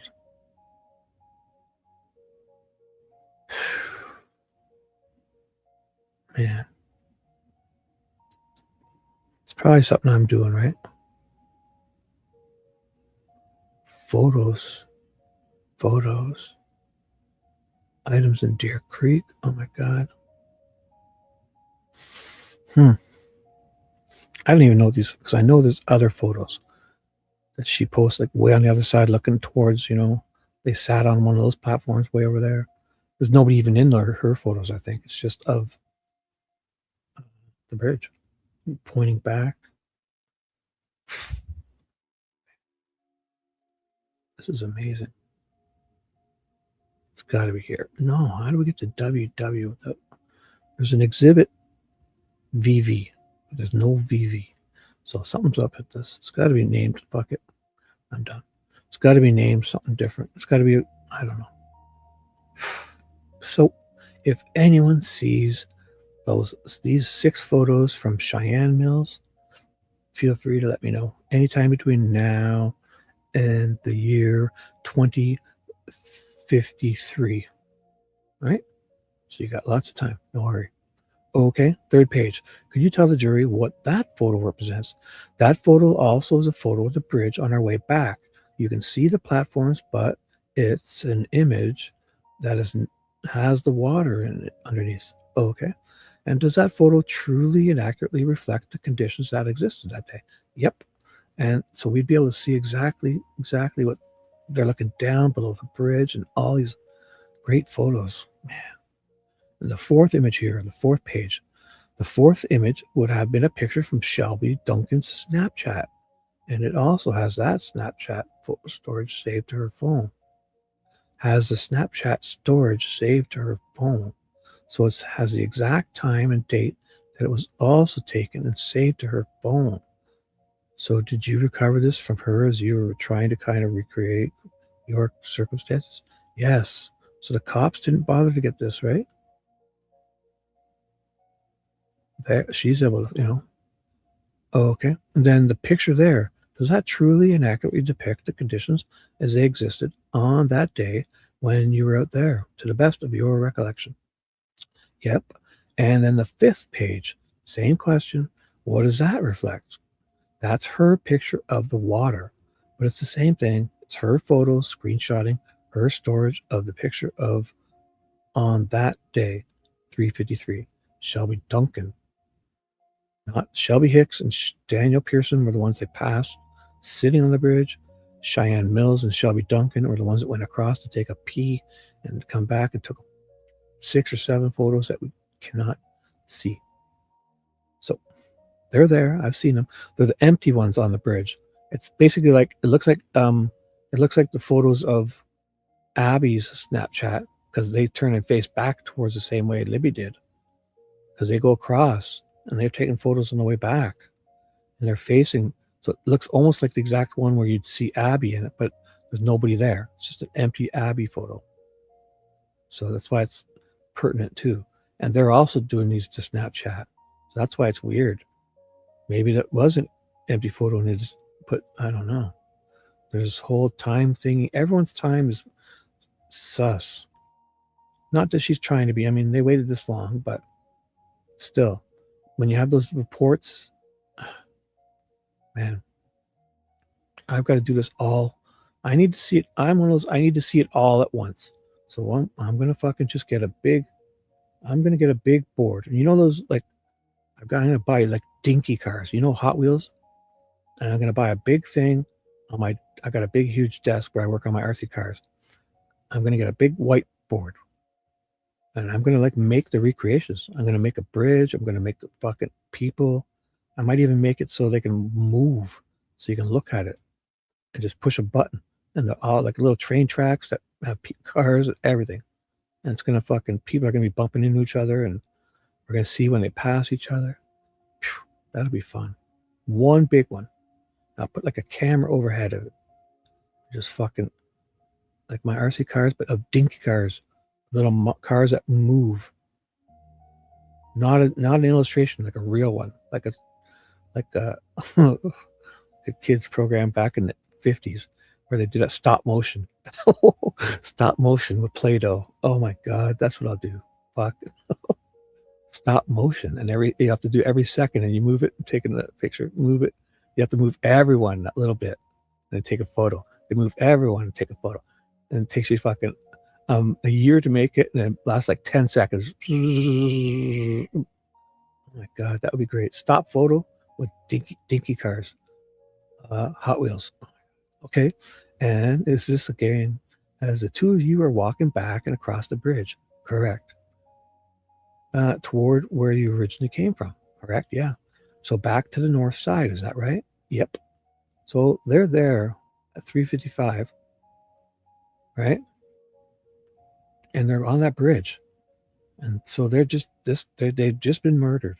He's technically, for the guy, if they say it is, for him to be seen in 4 or 5 minutes in 3 or 4 minutes by Sarah Carbaugh, for BG to be seen out on 300 North, he would be leaving. Like, you know, just 5 minutes before this, he would be leaving that area. So the girls are dead. They're up on that bridge. There's all these people around. Like, they're there. And this is them on their way back. So what time are they crossing? Like, I mean, this is crazy. As if they're not here. Everyone was silent. That's the whole rub. Because they're on their way back, and they've gone and peed and farting around and taking photos. So they arrive. She gets her phone call at 3:15. She's near, so she hasn't gone on the bridge yet. So 3:20, 3:30, 3:40. All this time this is happening. That's the time this guy's doing this stuff. Are they already dead then, if they go by their time? So the stated timestamp was 3:50. This is after they've already gone and pee and they're coming back. God. So they're there. They arrive at 2:55 or something. She takes a phone call by where, as she's turning left to go to the Monon High Bridge, she takes her phone call at 3:13. And then, so 3:25, 3:30, they're passing Daniel and them sitting on that bridge. And that Daniel number's Shelby Duncan and Daniel Pearson are just sitting there probably smoking doobies on that bridge. That murder happens when they're sitting there, right? Murders are happening as they're sitting right there on that bridge. and being passed by these two. Because that's like 3:30ish. Or it's just happened. And if they're already sitting there, what time did they start sitting there? 3 o'clock? If it's down the hill, it's 2:13 and 2:30, 2:40, 2:45 must be when they're getting murdered. It's not instant. If the van's 2:30 scares them 2:45 or 3 o'clock, they're being murdered in their scenario.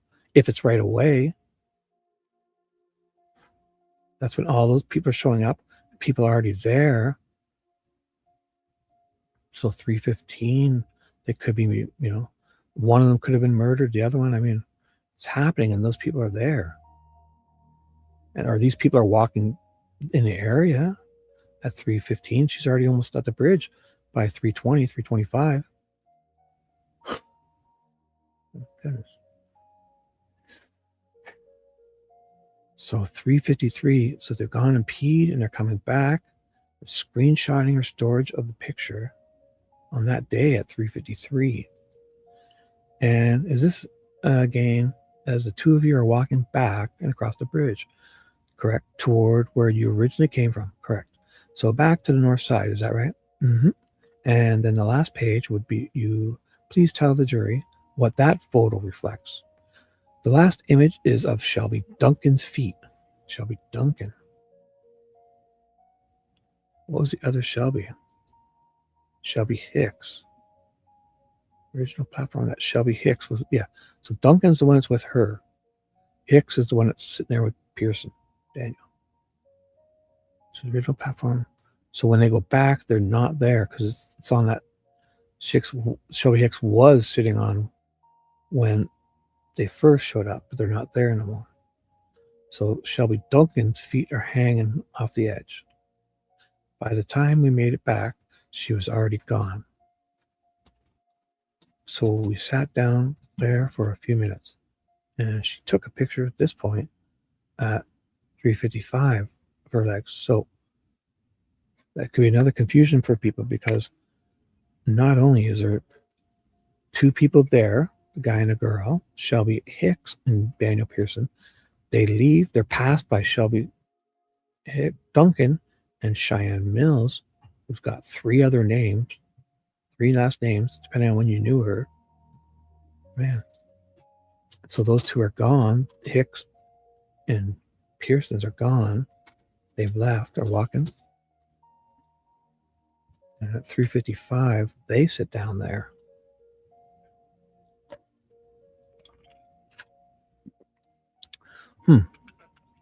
Those photos are there. I've seen them. I've seen them somewhere. Maybe not. I don't know. Maybe they must have been at trial. And he's talking. She's looking at them. Man, a lot of info here. It's just to see it in different parts and then move on is the problem for me. I need to put it all in one thing. I need it all in one. So I need to make a big poster size. That's what I have. One of those whiteboards. And where I can erase things, but also it'll stay with one of those markers. And even the old school chalkboard and like magnets or something to also put those strings connecting people, like that whole evidence thing. Like this is, I need to see it all at once.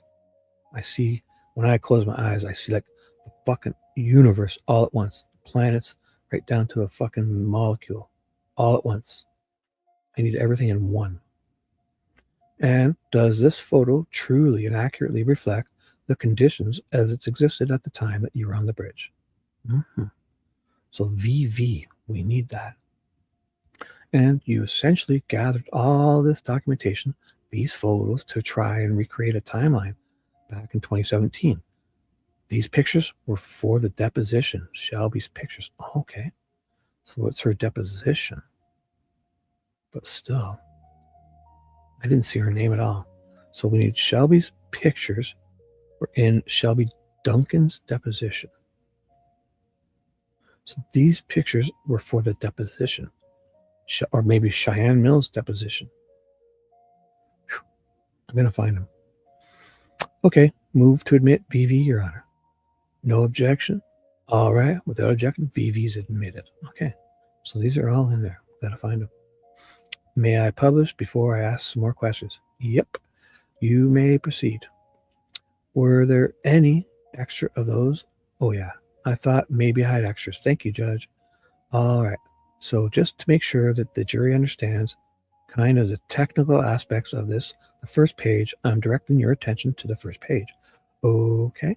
Okay. Exhibit VV. Is this the photo of a Snapchat account? The photo is from my Snapchat.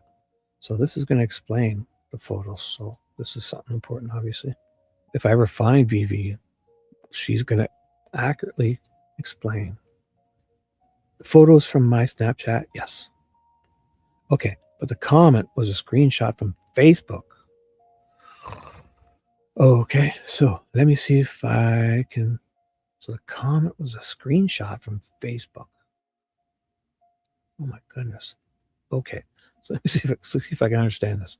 Did you use your Snapchat account essentially to take a photo through that account as opposed to doing it with your phone camera? Correct. I mean, it is your phone, but it's through the Snapchat app. Through the Snapchat app. Yes. Okay. And so it automatically uploads that to your Snapchat account. Yes. Is that accurate? Yes. All right. And so then, did you take a screenshot? Did you take a shot of the Snapchat account and then post it? Correct. Onto social media? Correct. And it was that? Was it Facebook? Correct. Oh my God. And that's what this whole image is, right? Yes. So the comments at the top about the 349 timestamp, that's your face. Is that your Facebook comment? Correct. So it's not this. Okay. All right. Very good. So it's not the timestamp of the photo. It's your comment saying it's 349. And on this Snapchat photo, it's a little tough to see, but there is a date and a timestamp on the right corner. Yes. And you agree, you believe that that's 349 that you referenced? Yep. Okay. So second page, pretty self-explanatory, right? The same picture, the first full picture. Correct. Yes or no? Yes. All right. And then the third page, that's you on the way back. Correct. Oh my God. I thought this was going to be just a blow through. Holy fuck. I need to get like I need a helper. I need to get, oh my God. I need to like a whole equation. All right. And then the fourth, fifth, and sixth pages are all similar. Could you explain to the jury what they're seeing here from a technical standpoint in terms of these timestamps? Well, it was just when we finally were contacted by the police department, there was no, it was 2 weeks later. We tried to contact them the day after. Then we found out the girls had been missing and were found dead. And they treated us very disrespectfully. And the police were very rude to us and didn't want to hear anything that we had to say. Basically, I had to say, please, just take my phone number. This is my name. And so 2 weeks later, we received a police officer wanted to finally find our timeline. So we went back and tried to find what we had. So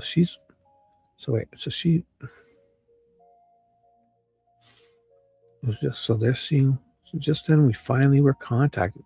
So the cops wait 2 weeks to talk to these two who said they're literally there at basically the same time too. All these Snapchat photos. Cops are like, they don't want their information. They don't want it because they want to make up their own timeline. They don't want this. She's having to do the whole thing like that Ryan Boucher did with Holder's photos, timestamps or screenshots of all his Odin Facebook stuff. Like he takes it to Liggett, and Liggett's like, get lost. We don't need others' truth. We don't need the truth to help with this timeline. Interfere. So we went back and tried to find what we had. Because, we were 23 years old and using Snapchat. At the time, we were just taking pictures, being out on the trail that day, not realizing a crime had happened, right? And that evening, we uploaded our pictures to Facebook. So this is good because Facebook, them uploading them to Facebook is what's going to memorialize it, right? Because on Snapchat, they would disappear, I guess. So if she's doing it, if she's screenshotting them with the timestamps and then putting them on her Facebook that evening, and that evening we uploaded our photos to Facebook, just saying, this is what we did today. So we went to 2 different trails, and we had somebody comment later on saying, hey, okay. I mean, I don't want you talking about what other people said. Okay, sure. Okay, so forget that comment. So did you then recover this digital information on these last 2 pages from your phone and Miss Duncan's phone? Correct, yep. And that's really what this is for. Timeline, yep. That's what we needed. Okay. That's an interesting thing.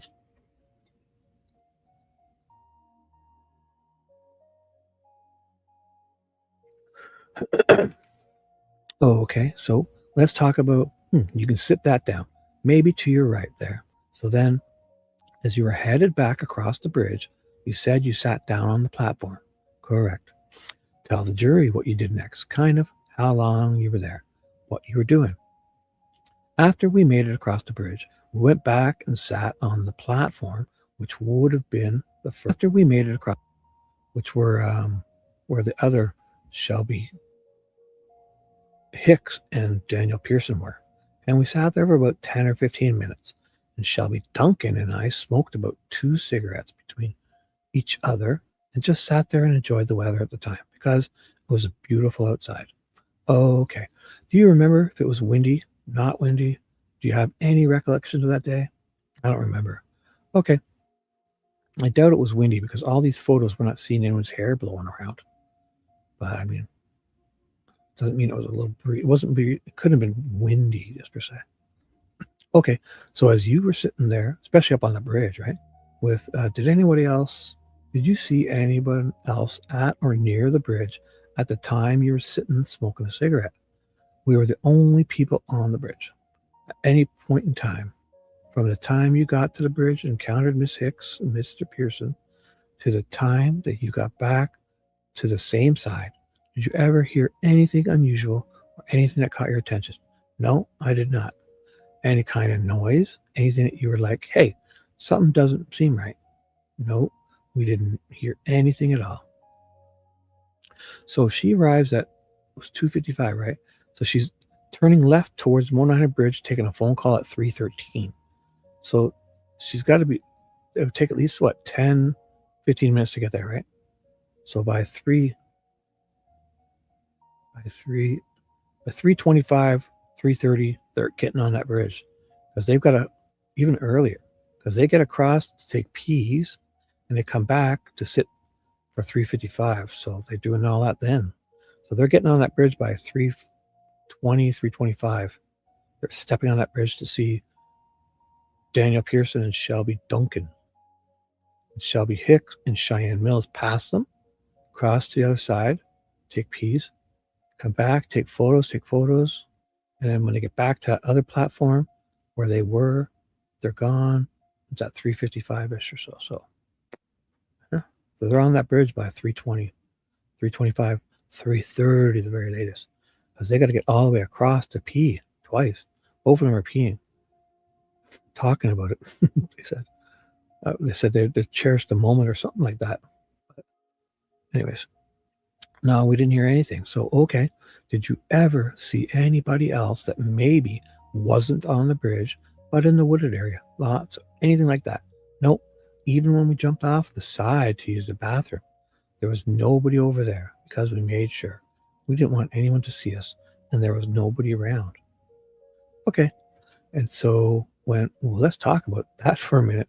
So when you got to the far side of the bridge, you actually got off the bridge, correct? All right. Like how far off the bridge are we talking here? I would say only a few feet because it's pretty steep drop from that point. So we just wanted to stay near the bridge and not have a hard time climbing back up. So they did go down. Oh, so they went down on that side to pee. Oh. Okay. when you're on that side of the bridge, was there anything in terms of noise or activity that caught your attention?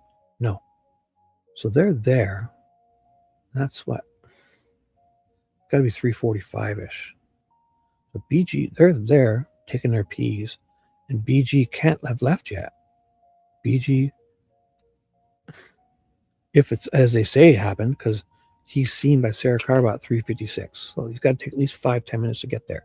So he's got to leave by 3:45. So it's right around this time. Because they're stepping on the bridge, doing their P's, and they're back at 3:55 to that spot. So it'll take them at least 10 minutes to walk back across that bridge. So, and they're taking photos too. 5 or 6 other photos. So they've got to be there by 3:30 over there. Pretty much. And that's BG's there, putting sticks on them and finishing up. Because he's got probably 10 or 15 more minutes before he's got to run them to be seen by Sarah Carba. So he's rare doing all this. And like as if you can't look up to the bridge and see all these people, right? So he's doing all this when there's people walking around up on this bridge. That's wild. I mean, you can look up and see the bridge. You'd see people. They wouldn't see you per se because it's like the woods and that, but you'd see that bridge. Oh man. I would only say a few feet because it's a pretty steep drop from that point. So we just wanted to stay near the bridge and not have a hard time climbing back up. Okay, so you went on that side of the bridge. Was there anything in terms of noise or activity that caught your attention? Nope. Didn't you see any vehicles or anything like that? On the other side of the bridge? Yeah, no. There's nothing over there that could even possibly put a car over there. What? What's she saying? There's a fucking drive that was right under it. There's nothing over there that could even possibly put a car over there. And like they didn't see or hear anything, most likely. She's trying to say here. Oh, okay. So you then headed back and you smoked your cigarettes. Tell the jury what you did after that. After we smoked our cigarettes, we stood up and we began our trail back to the car. So on the way back, we would have taken, turning to the right instead of going straight towards the highway. Yeah, they turned on it. They walked all the way back to the Mears entrance and turned right to go towards their car parked at the Mears entrance towards 300 North. And then we parked over on that side. It used to be a bigger parking spot. It is no longer. Okay. And maybe I misunderstood you. So you went back the same way you came in? Correct. Yep. And so you walked down the trail back toward the trailhead, right? Yeah.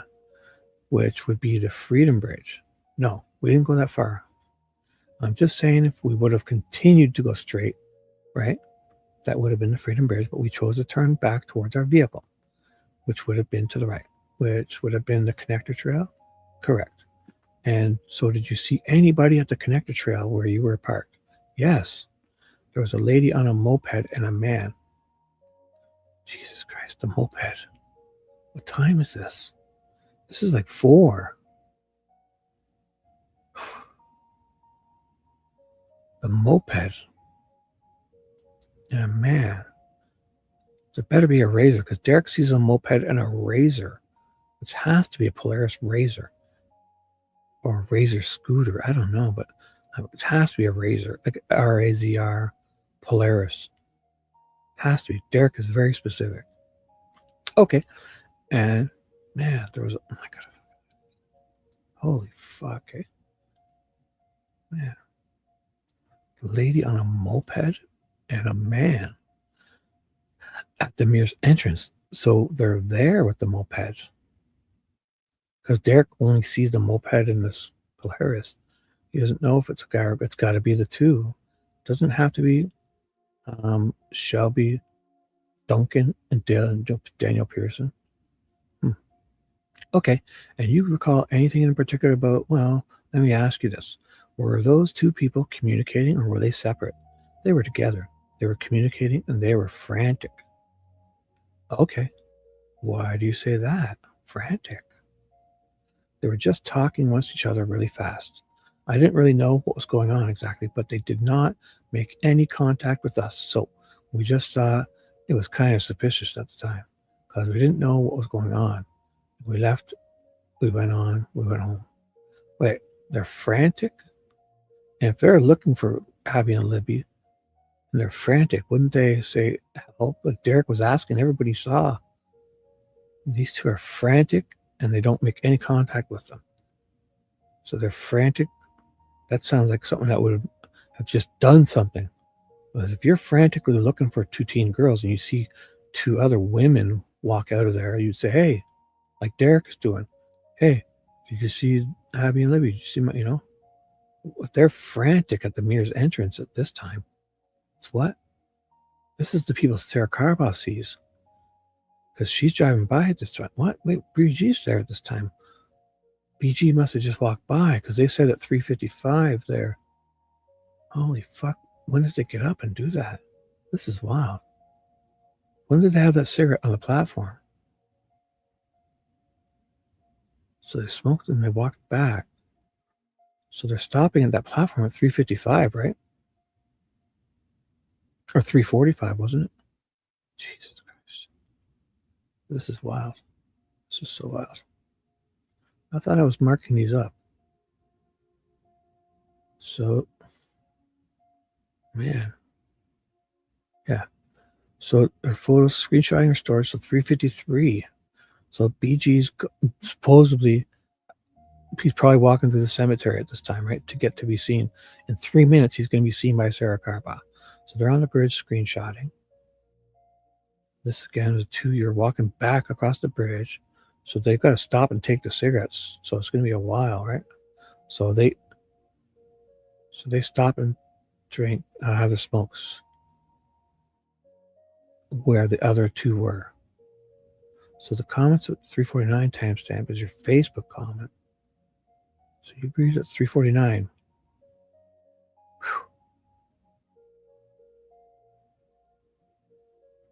23 years old using Snapchat at the time. So what? Man. And we sat there for about 10 or 15 minutes. So that's got to be like 4:15 or so. So obviously,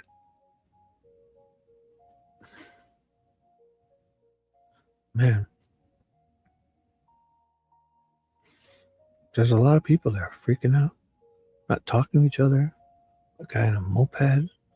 They can't be back there till at least 4:15 or so, right? And that's like Derek and Becky Patty and everyone's probably, oh my God.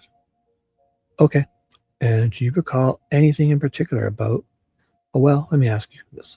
Were those two people communicating or were they separate? They were together. They were communicating and they were frantic. Oh, okay. And what do you say to that? And why do you say that? They were just talking amongst each other really fast. I didn't really know what was going on exactly, but they did not make any contact with us. That's fucking odd.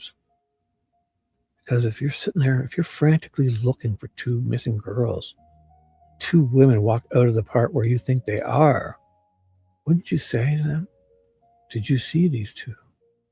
But they ignore them and they're acting frantic. They're acting weird. That's like 4:15 at least. Just thought it was kind of suspicious. Yeah. They left. So, okay. Do you have any estimation as to how long you're at the connector trail before you got back in your car and left? Not very long. It's not that long of a trail from the connector trail to the car. Okay. And did you see anyone else other than those two people? I don't believe so. All right. Do you remember if there were any other cars parked there? I did at the time, and I put it in my statement. But to this day, I don't remember. So where's her statement to the police? Cheyenne Mill's statement. Okay. Are you saying that you believe there were cars parked there? You just don't remember what they looked like? I know there was a moped, and there was the car that the man was in. But I don't know what kind of car it was. I know it wasn't the same car that was there when I first pulled up, but I do not recall the make or model or exactly the person. Okay. Did you see anybody walking on the county road? Well, not at this time, no. It's like got to be like 4:15 or so. Do you remember seeing any cars go by as you were sitting there getting into your vehicle? Not that I recall. All right. So what did you do next? Where'd you go? After that, I would have taken Shelby Duncan home, and she lived in Yeoman at the time. So it's like 10 or 15 minute drive from Delphi. Then I went back to my house in Monticello. Do you have any recollection of which way you would have gone from the connector to get back home? Definitely wasn't. Hopefully they went the other way. So I don't know. Or to take Miss Duncan home, I think, technically. To take Miss Duncan home, I would have turned back around and went towards Delphi instead of where I parked. I was heading towards the country roads, which I don't know. I didn't go down that road because I don't know what's down there. So she would have went back past the harvester camera, it sounds like. So I know I either turned around or backed up to leave from where I was going and headed back through town, through Delphi, like past the vet's office, back toward that way, towards the Yeoman. Okay, 39. I'm not for sure if that's the highway name. All right. So from the time you got to the trail that day, you said around 2:50. Correct. Yeah. To that time that you left, can you estimate for the jury approximately when it was that you went back and got in your car? I had the timestamp on one of these photos. So, I mean, would that refresh your memory? Yeah, Shelby's feet were dangling at 3:55 p.m. And that's when, on average, we would have just probably got there. So they sat there for 10 or 15 minutes. Previous photo was 3:53. So we sat there for 10 or 15 minutes. It would have been after 4 by the time we left. So if they're there, so they get there, their feet were dangling at 3:55. And we would have just got there. So 3:53, they sat there for 15 minutes. That's 4:03, 4:08. And then they've got to walk all the way back to their car. 10, let's say 10 minutes. So by 12 minutes is perfect because I've given Derek that time. So if he could have done it. So 4:15, they're getting back to their car. Okay. So during the entire time that you were out there, from the time you parked and walked out to the far end of the bridge and back, did you only see the individuals that you mentioned on the trail, plus Mr. Pearson and Miss Hicks at the bridge? The individual, which was the dog walker? I forget what she said. Correct. Nobody else other than nobody else. People at the connector? Correct. Yes. At the end? Okay. And so when was it that you first realized that there was a problem? You know, there had been a potential problem out at the trail. So as I mentioned previously, I posted our trail photos from the day from France Park and from the High Bridge on my Facebook, and I tagged Shelby Duncan in it. Somebody that she was mutual friends with said, that's the hearsay they didn't want her to say, but hey, I don't know if you guys know this, but there was 2 girls out there today and they're missing. See, I don't think that's hearsay because if she has that on a screenshot, right, it's hers. Somebody says it to her, basically on her Facebook. So that's not hearsay. Did you see anybody?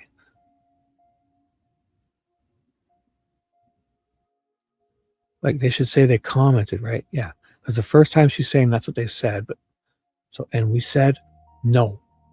Hey, I don't know if you guys know this, but there was 2 girls out there today and they're missing. So this is at night, right? So they're learning then. And they said no. And then it was the following day that everything broke out with the news, and we realized that it was more than just missing. But it was just I don't know who the lady was on Facebook, but it was somebody that Shelby Duncan was mutual friends with. So somebody noticed and contacted them. It was probably like maybe Tara or Anna or Becky or Kelsey or one of the aunts or a woman contacted them and asked, because they're looking for them at that time. That's the night. Okay, so at some point in time after February 13th, did you yourself try to reach out to law enforcement? Yes. Okay, just tell the jury approximately when that was. This will be long. Sorry, one sec.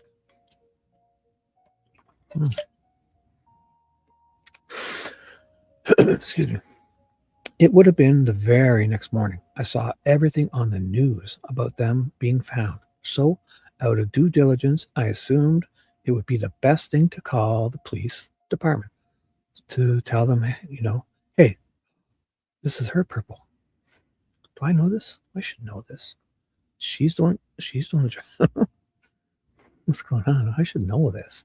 So it's her pure purple Chrysler 300. It's not it's a gigantic car, the 300. What? That's not being mistaken as a PT Cruiser.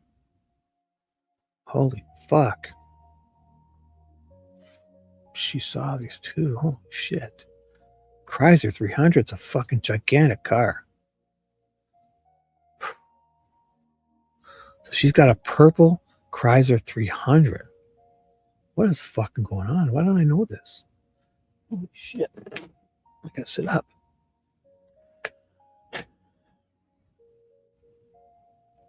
So somebody saw a purple PT Cruiser.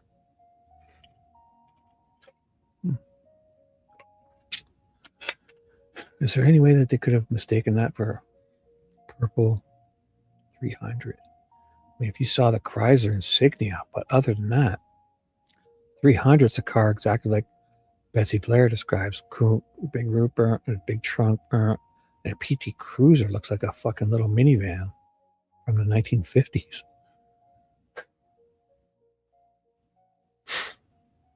So Cheyenne Mills is driving a purple 300, Chrysler 300. She saw Shelby X in there and Daniel Pearson. Fucking moped was there. So I just want to cover my bases and just say, hey, if you need help, please reach out to me. And the lady on the other line was like I mentioned, she was rude. And she said this was a very serious matter. And I took it with a grain of salt because I know they probably had a million phone calls going on, but I just said, please take my information. Okay. So did you give her your information? I gave her my name and phone number. What? So she's calling up to say, when is she doing this? Can't be that night, right? If you wait, just wanted to say everything about them turned out to be so I would be the very next morning when she saw everything. She knew something was up. Just to cover my base, like I mentioned, when do you call? Saw them there. So I just want to cover my bases and reach out to me. If you need help, to reach out to me. I would have been the very next morning. It would have been the very next morning I saw everything on the news. And so she's calling them maybe because they're freaking out looking for the girls, right? She doesn't have to wait until the bodies are found because it's the morning. She wakes up on Tuesday morning and assumed it would be the best thing to call. So she's calling them before the bodies are even found, sounds like. And they're fucking to say, hey, I was on the bridge yesterday. She's got to say between 3:20 and 4 o'clock. So 3:15. They basically jump on the bridge around 3:20 because they're over on the other side by 3:30ish taking peas, and they're back by 3:55. So they would have said between 3 and 4 or 3:15 and 4 p.m. They're on that bridge. So they called the police and say, me and my friend were on the bridge between 3:15 and 4 p.m. We walked to the other side and came back. And she calls the next morning and they'd just blow her off. Wow. I gave her my name and phone number. Yep. And did law enforcement ultimately make contact with you after that day? 2 weeks later. Oh my God. How is that? What? They called the next morning. Sounds like it was the morning before the bodies are even found. She's seeing if you turn that TV on, they're all freaking out. There's searches going on everywhere that morning. So she doesn't even know they're found yet. She says the morning, she's like, oh my God. They're saying 2 girls missing from the Monon High Bridge yesterday afternoon. If anybody's seen anything, call in. Got to be what they're seeing, right? If you've seen anything, or if you know anything, contact the Unified Command or the police. And before the bodies are found, Cheyenne Mills is calling them to say she parked at the Mears entrance at 2:55.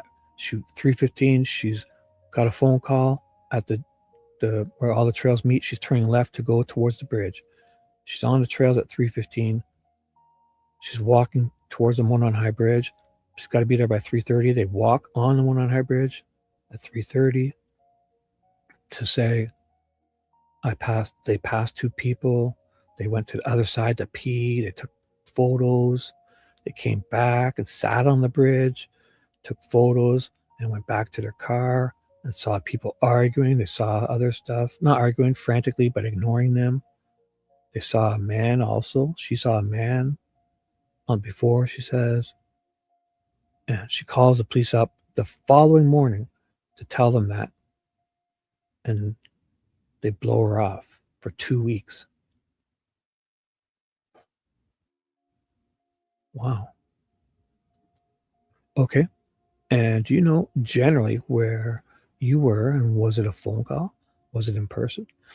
They first went to, or one person, I'm sorry, I don't know his name. He went to Shelby Duncan's work. So a cop went to Shelby Duncan's work, and she gives me a phone call and says, hey, there's a police officer here that would like to speak with you. He wants to talk to you right now. And I said, okay, I can meet him.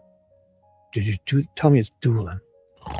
Okay, so this is a couple weeks after February 13th. Correct. And where did you meet that officer? I met that officer at Indiana Beach parking lot. All right. Did you make kind of mutual arrangements with the officer to do that? Yep. All right. And was it just the 2 of you? My mother was in the car, but she didn't hear anything. She just drove me to make sure. Okay. Well, it was Taco Tuesday that day. We had everybody over at my mom's house. It was just best to have privacy and just down the road, right? Yeah, you don't want cops coming to your house, especially if it's a marked car. Probably better, whatever. And do you remember if that officer was a male or female? It was a man. I mean, as you sit here today, do you know who it was? No. Oh, okay. But it was a male police officer. Well, shouldn't there be a report? Yeah, a male, a white male.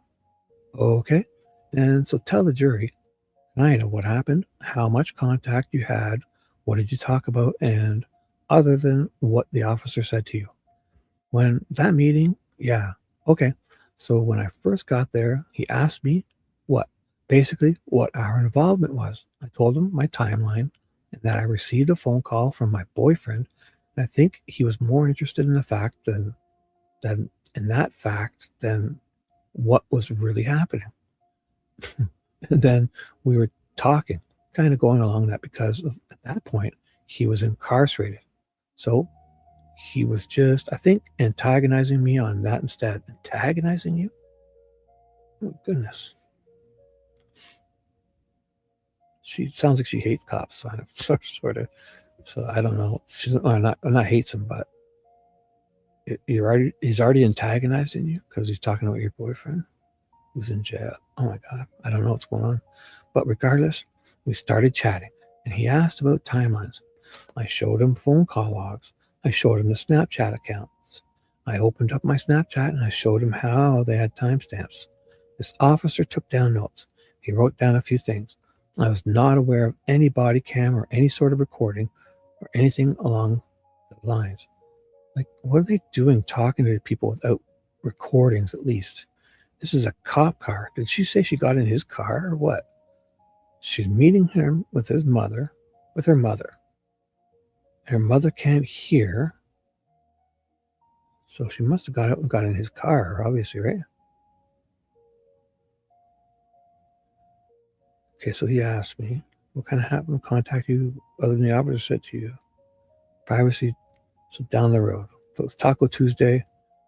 My mother was in the car, but she didn't hear anything. She just drove me there to make sure. All right, so like you sit down at a bench and your mom stayed in the car. By the way, she's talking with him where? Inside his car or sitting at a picnic table or something? She said, so it was a male officer. What happened? Talk about, well, I mean, so when I got there, he asked me, she doesn't say. But she thinks he's antagonizing her right away. That's wild. I was not aware of any body cams or any sort of recording along the lines, but he took all my information to the best of my knowledge, to the best of my ability, 2 weeks after the fact. So I gave him what I could remember and what, Shelby gave what she could remember as well. Like, she's calling right away, though. She called the morning before they even found the bodies to say she's there at this time on the bridge. Where's that tip narrative?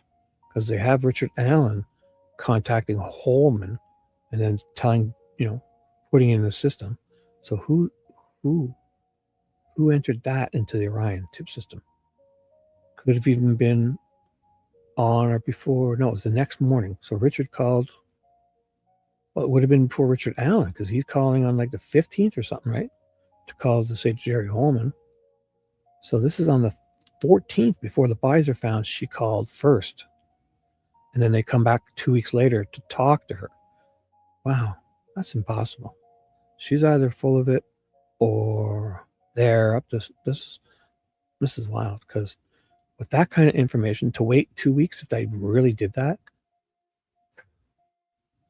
Although she sounds like she's got beef with them. When she said that, it's one thing that caught me out. Because he was antagonizing me about her incarcerated boyfriend. So she was with you. No, she gave her interview right before me. So Shelby gave what she could remember. So, Shelby gave, so this is what's her face? Jesus Christ. Cheyenne. Yeah, her friend Shelby that called her to say this cop wanted to talk to her. She obviously gave the guy a statement before and he came to her. No, because she was at her work or something. Okay. To him. So I thought you said you were there with your mom. Yeah, I was. Okay. And you're talking to the officer. Did the officer ask to see your phone? Like actually inspect your phone, if you will? No. She said she was showing it to him. Or she probably... Was there any attempt by the officer to take the... not social security, but the ID number off the back of the phone? No. Oh my God. That can't be true. If that's true,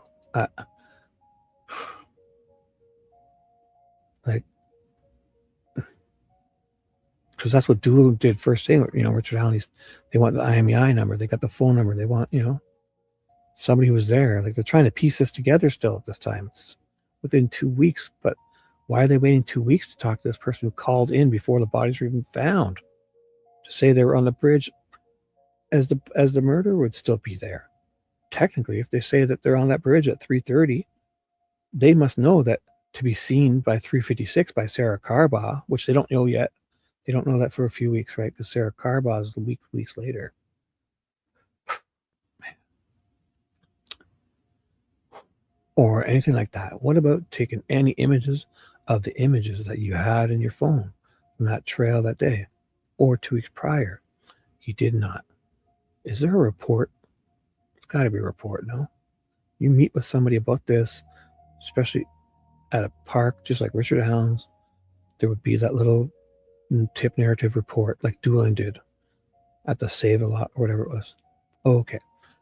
Do you know if did the officer tell you that was audio recorded, or do you have any idea? It was not audio recorded to my awareness, or I did not see a body cam either, because I was assuming there would be. Right. They would tell you. They would say, okay, listen, we're going to record this audio, especially if you give it a statement or something. All right. So this is 2 weeks, roughly 2 weeks after March, after February 13th. Yep. Okay. When was the next time that you heard from, well, let me ask this. Did you hear again from law enforcement at any point in time? So she's sitting there saying law enforcement contacted her friend, Shelby Hicks, and then her.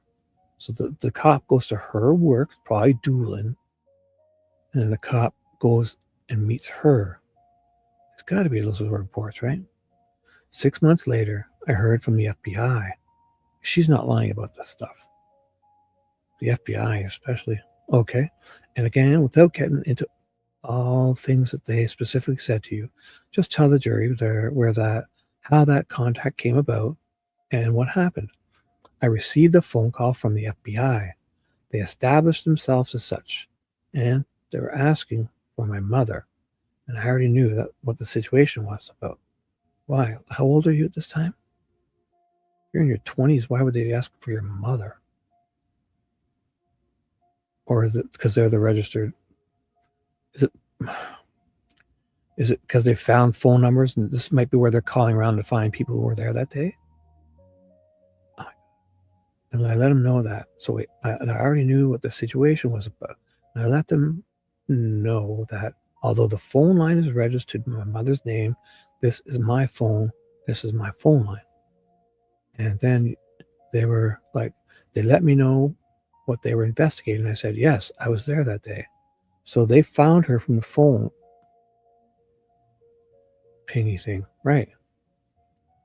That's wild. The FBI asked 6 months later because the cops didn't tell them or put that in the narrative, the tips. This is not right. She's either lying or the cops screwed her up. Didn't enter all this. And they just notified me that my phone did ping. Right. Or my mother's phone. And yeah, they're calling. And that day, they're 6 months later. And I said, no, that was me. And I've already spoke with law enforcement. And they said, okay, thank you. And it was less than 5-minute phone call. This is crazy.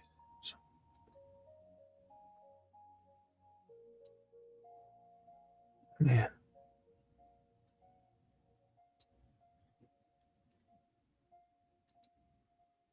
So, sorry, I'm not even looking at chat. Is there anyone? Definitely no. Hey, what's up? Did I miss you guys? Sorry. I should pay better attention. Oh my God, look at all these people come in. I said, oh my God. So I'm sorry, guys. So last time I checked was Paula and Mimi. Hello. Becky came in. Hello, Becky B. Dewey's been here. Dewey. Nature came in. Oh my goodness. I missed you. Hello, Nature. Hey, yes, sweetie. What's up? I missed you. Well, that was at 1 o'clock. Look at me. I'm so bad. What time is it? That was like a half hour ago. I'm stunned with some of these things. I know these things. It's just Carol's here. My love. Perfect. Sorry, guys. I've not been reading chat. Maria came in 10 minutes ago. Hello. That's where we're at. Oh my God. Well, that's more than Nimrods, because if there's tip narratives of this, like, hey, what's up, Paula? What's up? Like if if the FBI has to find this woman from her pings, they're finding people. They're doing the phone stuff. Like 6 months later, they're finding people that were in the area that day. And they caught her. They contact her because, hey, your phone was pinging in this area. Turns out the next morning she tried calling the police, but you think the FBI would get hold of her through that. It's like they stumble on her. It's almost like the same thing as Richard Allen. Like, we're calling and these tips are, they're either clearing them or not caring. Because she says she called the police The following morning, before she wakes up and sees on the news, they're looking for the girls. So the morning, they're not found until the afternoon. So she's calling before they're found on the 14th to say, I was there at this time on the bridge. Got photos. I took Snapchat photos. They have Snapchat photos. They're looking for people. Bree Wilbur the night before was talking to Libby on Snapchat. They're asking her stuff. Their Snapchat's in their mind. Snapchat photos. This one has 6 Snapchat photos uploaded to her Facebook. She's got people commenting to her the night before. She says she was on the bridge. They must have 3:30. It went across to the other side, and both of us took pees. Our DNA will be all over the place. We peed over there. 2 of us both peed. Go check. Oh my God. We're not lying. We peed. And then we came back and stopped and take pictures. We sat on the platform where 2 other people were there. We saw stuff. We saw a guy.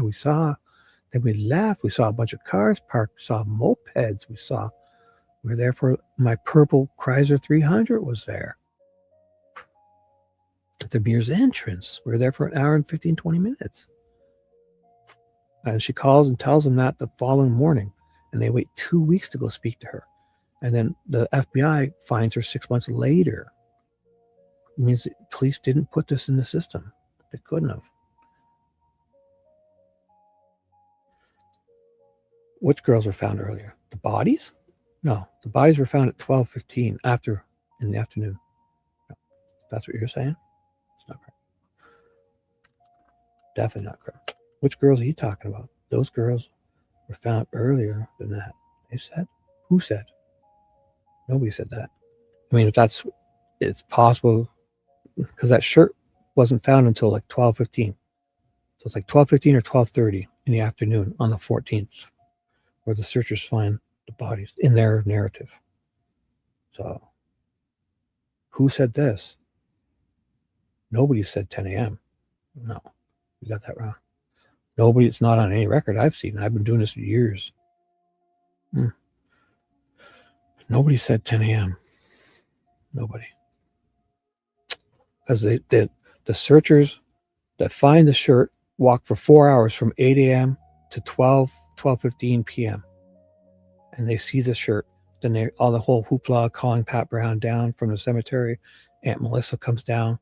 They stumble into the bodies. It's 12:30-ish. 12:30. That's when they find them. Then Yoder and Giancola show up and miss them, and they go back, and so it's 12:30 p.m.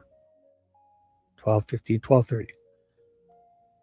It's never. I don't think I've ever heard anything different. So I'm not sure who said 10 a.m., but I've never heard that. Where? What are you?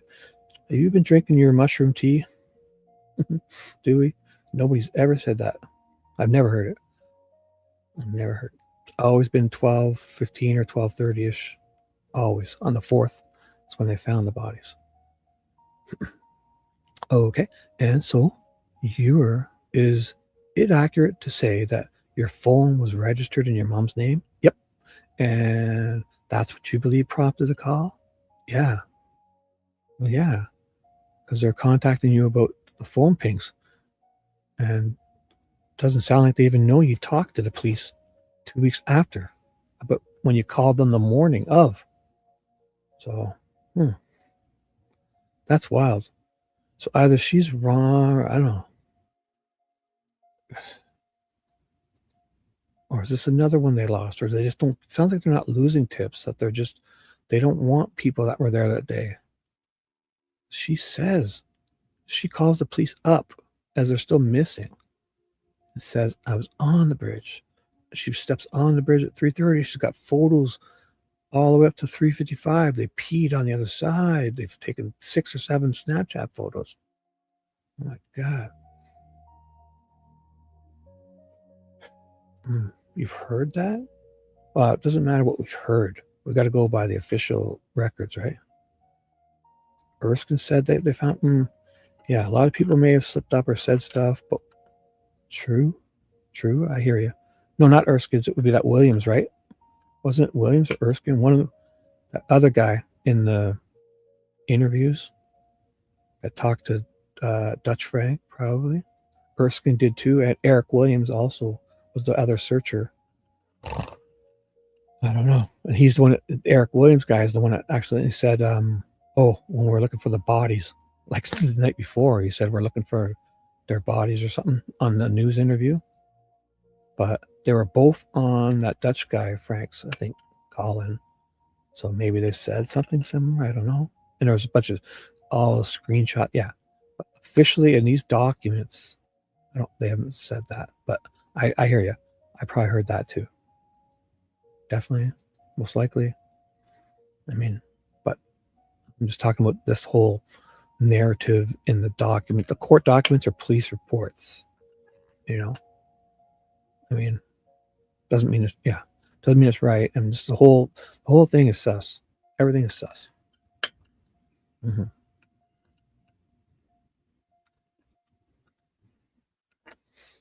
No, you know, a little Frank, a little Dutch Frank. Then you know who we're talking about, though, right?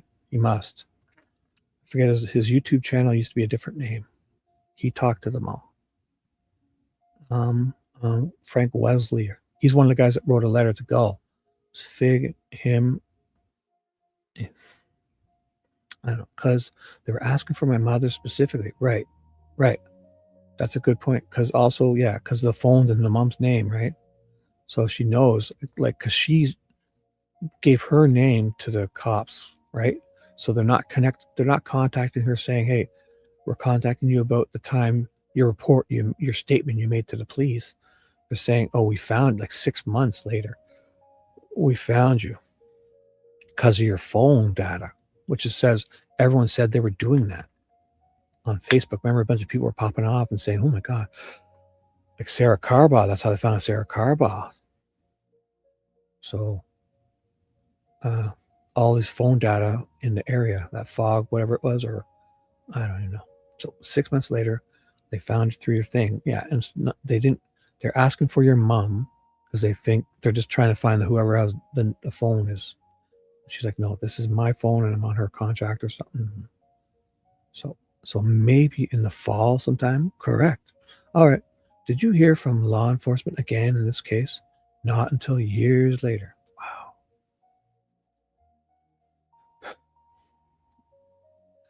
So she's got proof. Her photos are her on that bridge that day at this time.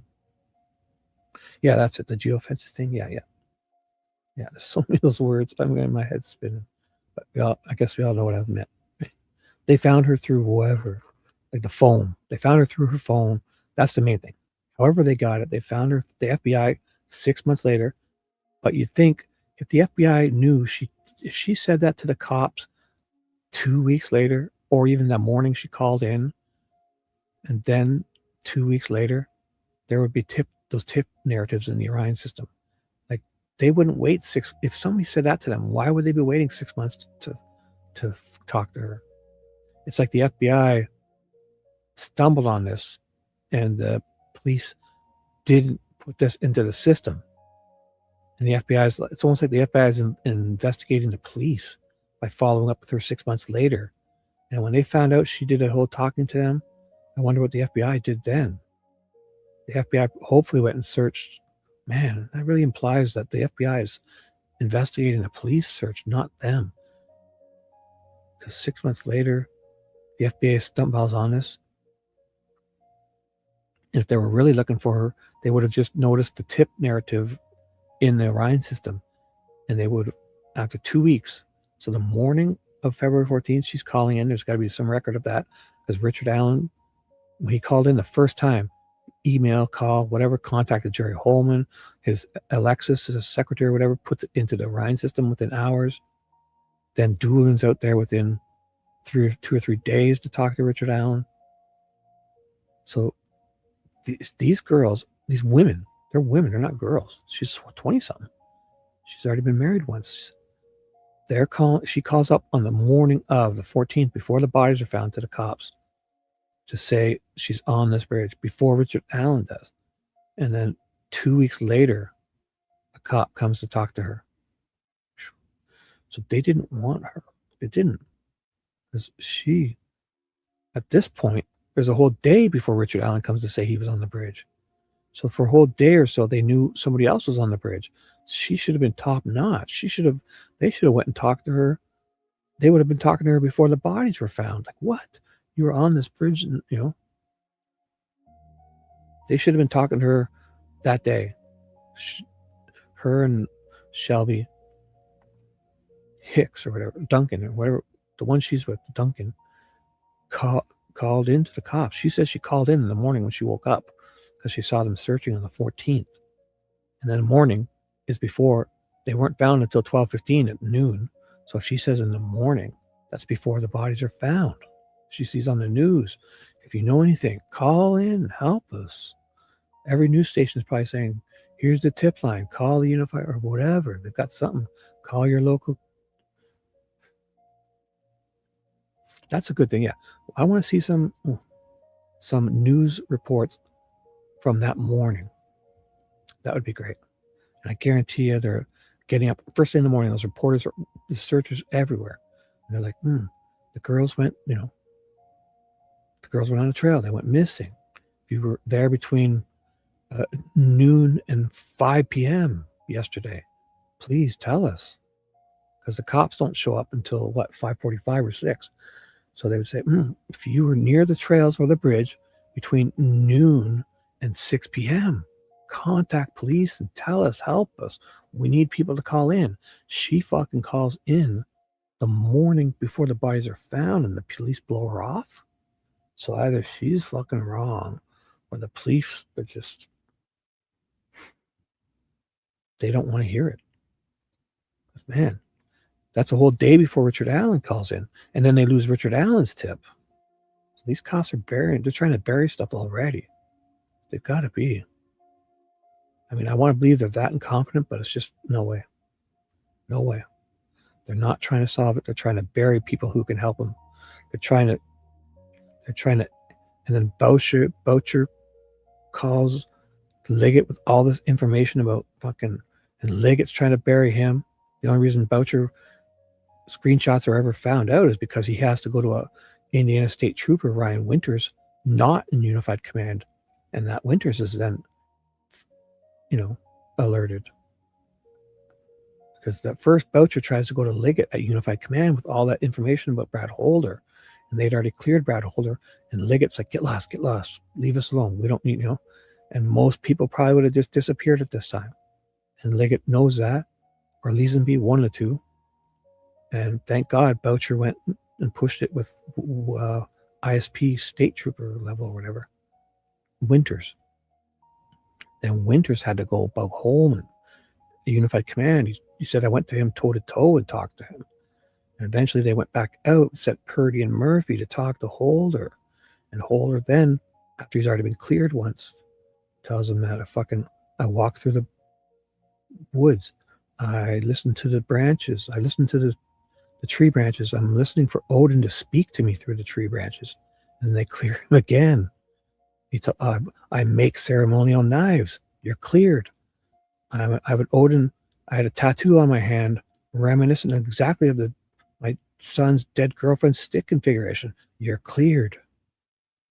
I make ceremonial knives. You're cleared, young man. You lost my interviews. I was in to talk to you. You're cleared. We don't need your phone. You're cleared. Get rid of your gun. We're cleared. Oh my God. I listened to Odin speak to me through the branches in the forest. No, you're cleared. Man. Fucking wild.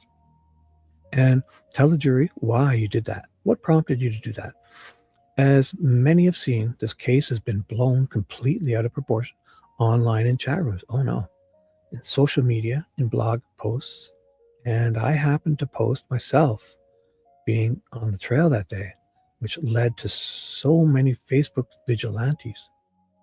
Yeah, probably in the beginning, like the families, and then we're trying to stuff the narrative down. So if you posted in like the way she is, trying to help actually solve it, they'd be all over you. I bet. I'm guessing. So people who think they're just going to solve this case from their house, no, well, whatever. So I experienced doxing. Well, I think that's the thing that back then it would feel like that, but I bet it was like attack dogs, like trolls, trying from the very beginning to silence people that were had information like this that could actually lead to answers. That's what it feels like. And yeah, she can say it any way she wants, but that's what it feels like to me. That she's got information and Liggett doesn't want it, Leesenby doesn't want it. They're sending people out to start attacking in Facebook groups already, early on. This is information that can help us get the truth. Boom.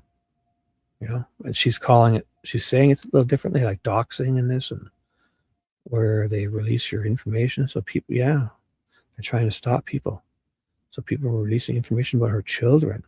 Look at, she's being treated like all of them are, like every one of them. Anybody who's trying to get the truth out.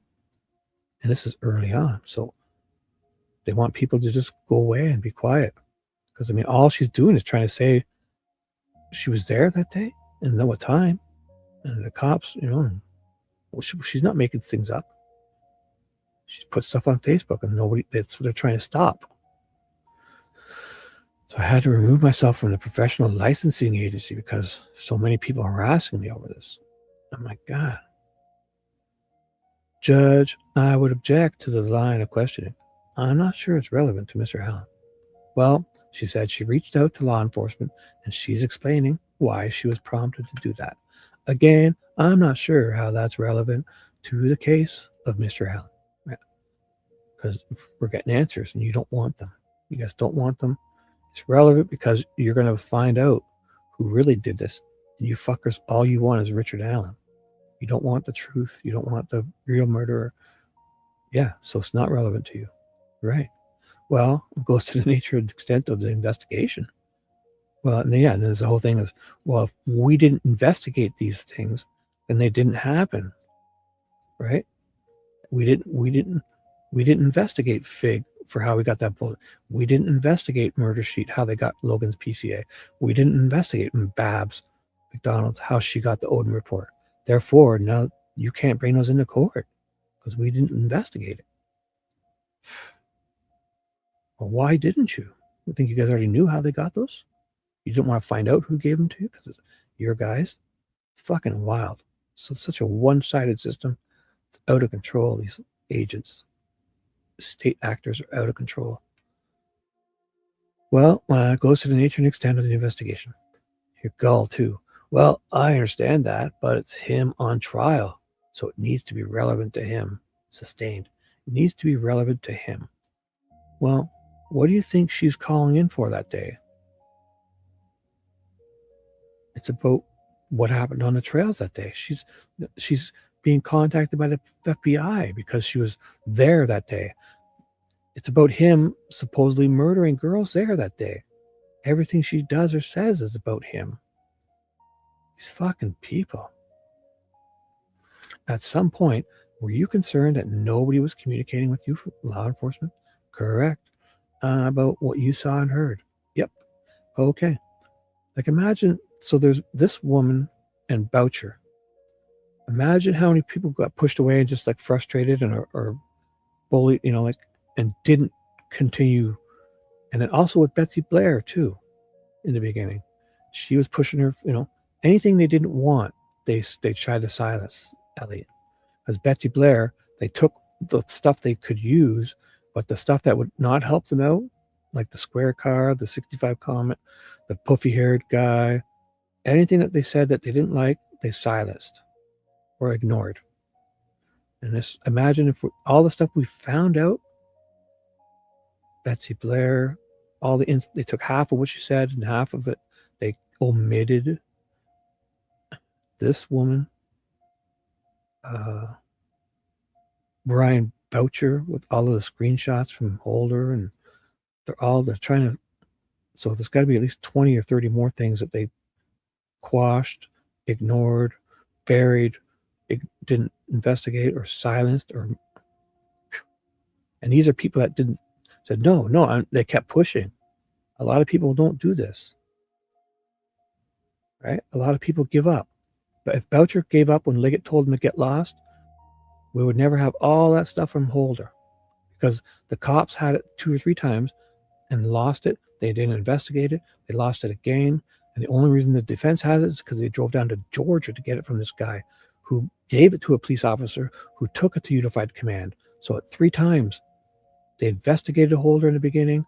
They cat it in the middle there. Boucher brought it to them at Liggett. They don't have it. And then Boucher got it to Winters. Winters takes it to Unified Command, and the defense still doesn't get all that Holder screenshots. There's like 30 or 40 of them, 20 or 30. And it turns out that the fucking defense has to drive down to Georgia to get it from Boucher. When there should be, because that's in the beginning, they investigated Holder. Where's that? All those screenshots would have been looked at then.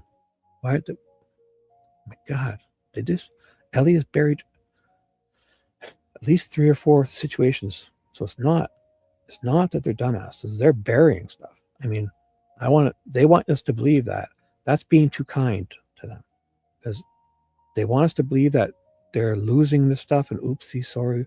How are we supposed to know when we show up to a crime scene in 2017 if there's branches all over girls and there's blood on these branches, the killers touch these branches? How are we supposed to know between 3 veteran CSI guys with 20 years or so each experience? How are we to know to collect these branches? Come on. We're being too kind.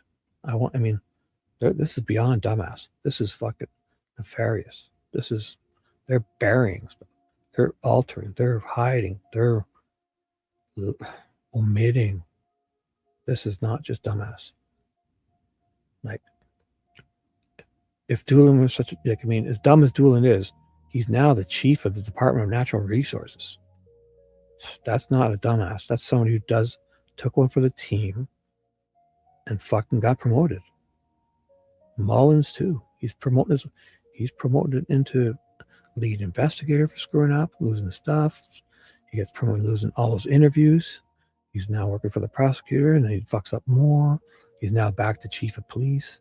These guys aren't screwing up. They're taking them for the team, and anytime they need them, like Doolin and Mullins, if they need a narrative, they just call them in.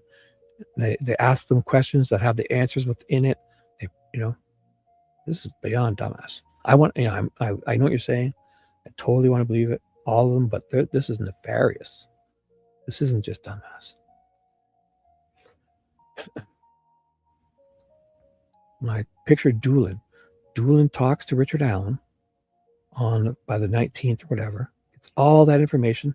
Then for 5 years, and Holman knows too. So Doolin knows. Some woman, Teresa, files it on his behalf.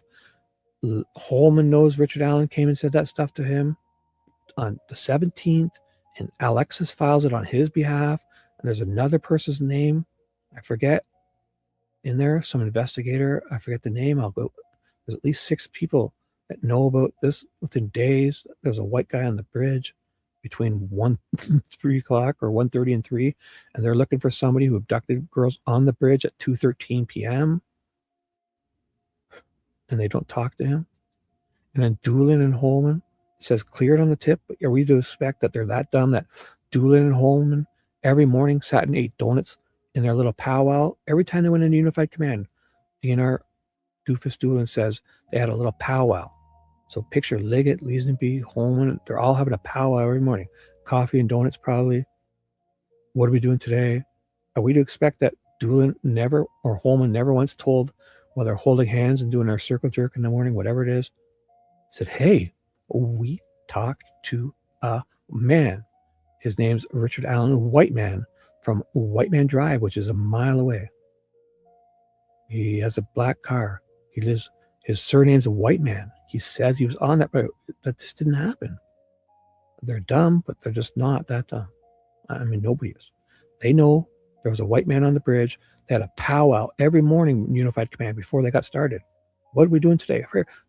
Hut, break, huddle, like a football huddle. Every morning they said it.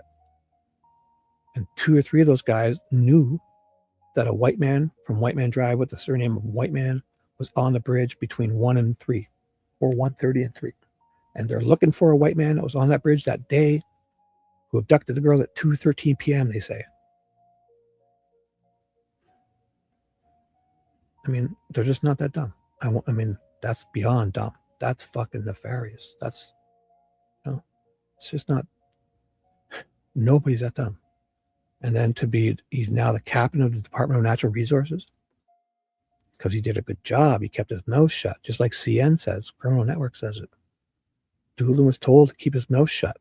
Holman, he knew. Are we just, are we thinking Holman has a white guy call him up and say, hey, I was on the bridge between 1 and 3:30. Holman wrote it down. Holman's the first one he contacts. It says that, and Holman writes down white. It doesn't even matter what he writes down. What if he says, I don't have a name, but I was on this bridge between 1 and 3. I'm nameless. Come talk to me. Here's my phone number. Here's my car. Here's my IMEI number. Holman knows. Alexis enters it into the Orion system as tip number whatever, 74ish.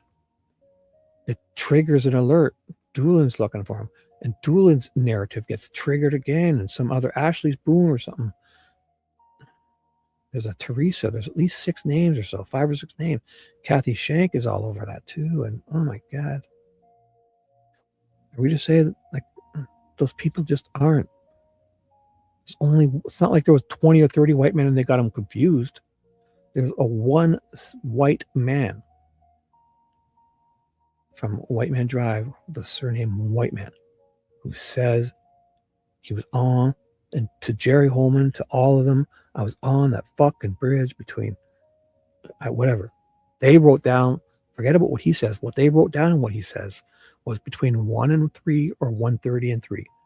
Either way, 2:13 is smack dab in the middle of it. Either one, you choose.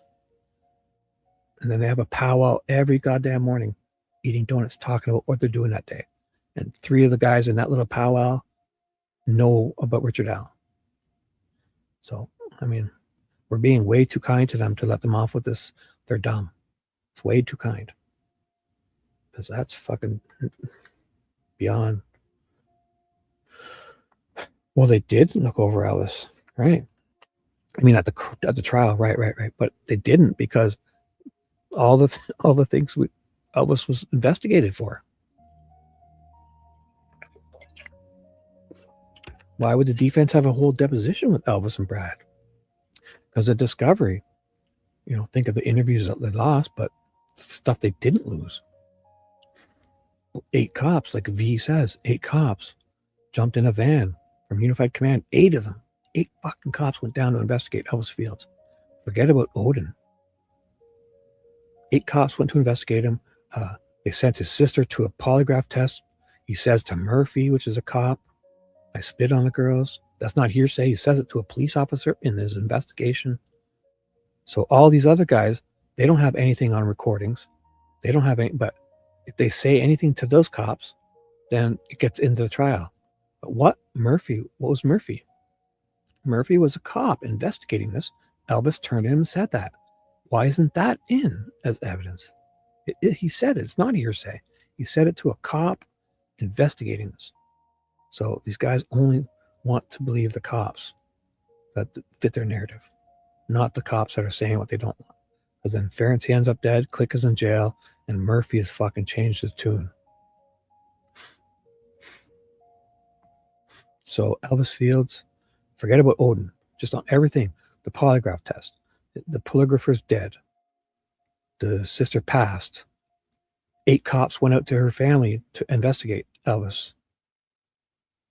They went and investigated Elvis in Rushville. They fucking searched his everything. They did all this stuff. He looks exactly like Teresa Liebert's photo of the mailbox guy.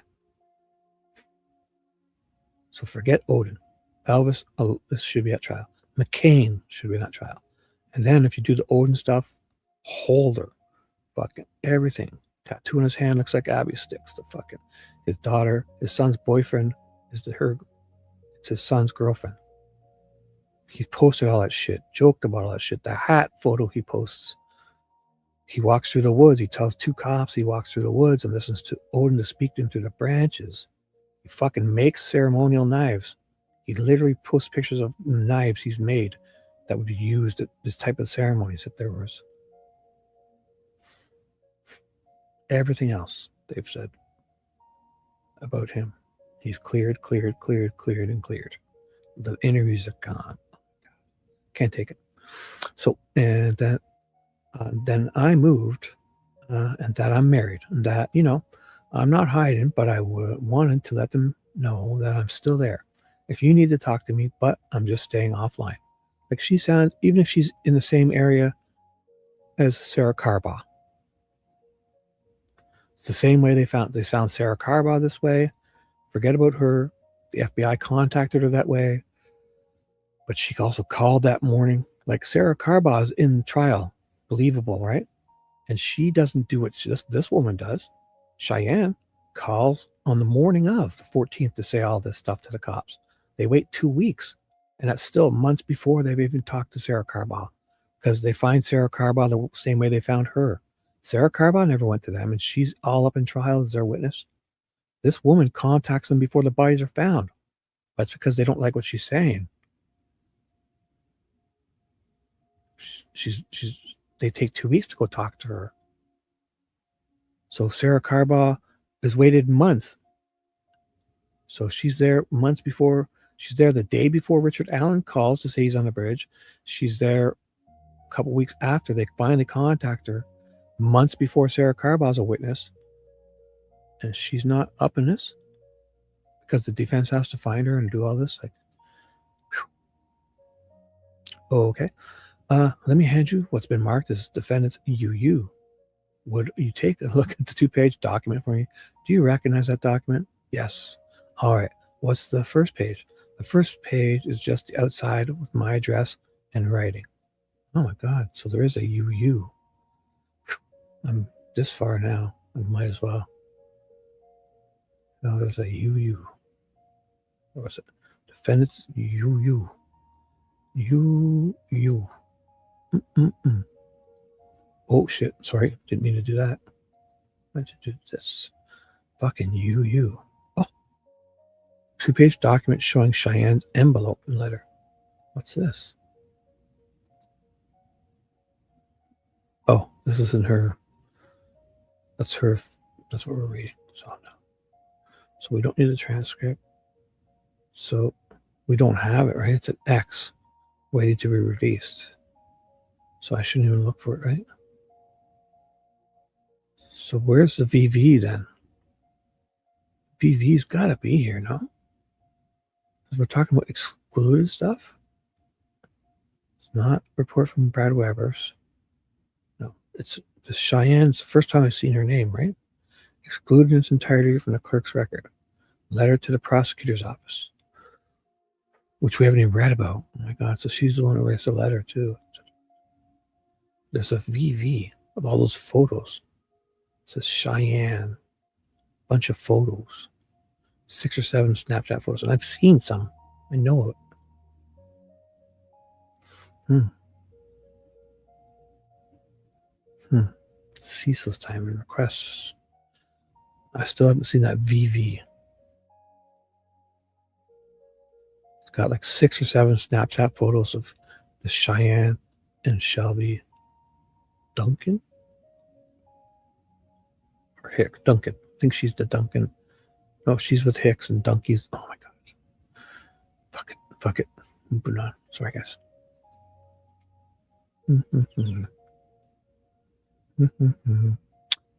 See, look at this. I'm glad I did this because I was going to look for this. For some reason, when I came back, I was like, I would be sitting here wasting a few minutes trying to figure out where to start reading. So, although I didn't mark off where I left, I marked off what I went looking for. I should have marked off because I was here. So, all right, what's the first page? So she's wrote a letter. The first page is just the outside of my address and me writing the courthouse. Is it just basically a copy of the envelope? Yeah. You directed to the courthouse here. Correct. And that be addressed to B 101 West Main Street, Delphi, Indiana, which is basically where we're at today. Yep. And then the second page is what? It was just to whom it may concern. I was notifying that my name changed at the time I went back to Holgan. I was not yet married.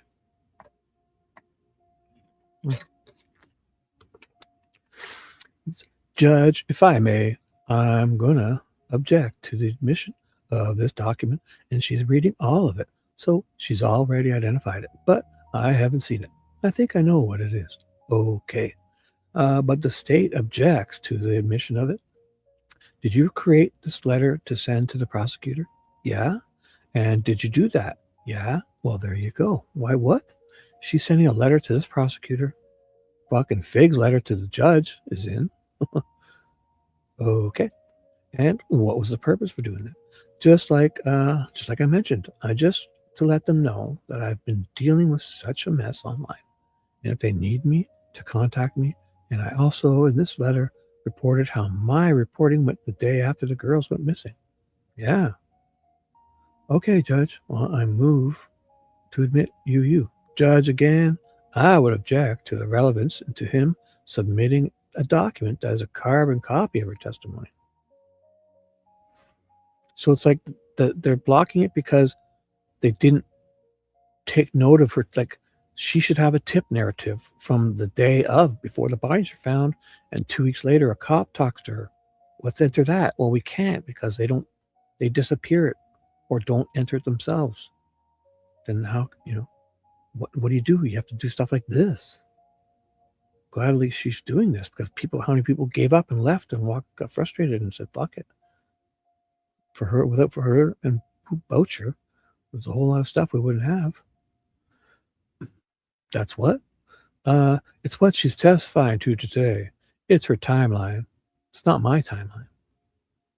It's not relevant beyond her testimony, which she's already provided. Judge, it's relevant because it has a tendency to prove that she was not on law enforcement's radar during the course of this investigation for at least a couple years, right? She's calling before Richard Allen calls, before the bodies are found, to say she was on the bridge with her friend, and they got tons of photos. They've seen people. So much so that she felt the need to reach out to them and let them know that she had information to offer. I think, I hope to God they have those records of her actually doing what she says on day one and them contacting her 2 weeks later. I doubt they do, though. So it goes to the lack of investigation, right? Yeah, if they don't investigate it, they could pretend it doesn't happen. Just like this. Judge, she was interviewed 2 weeks later. Oh, so they admit it. So they know it. Okay, thank you. The date, well, she had perfect. Okay, so we don't need to push too much. But still, okay, but that's good.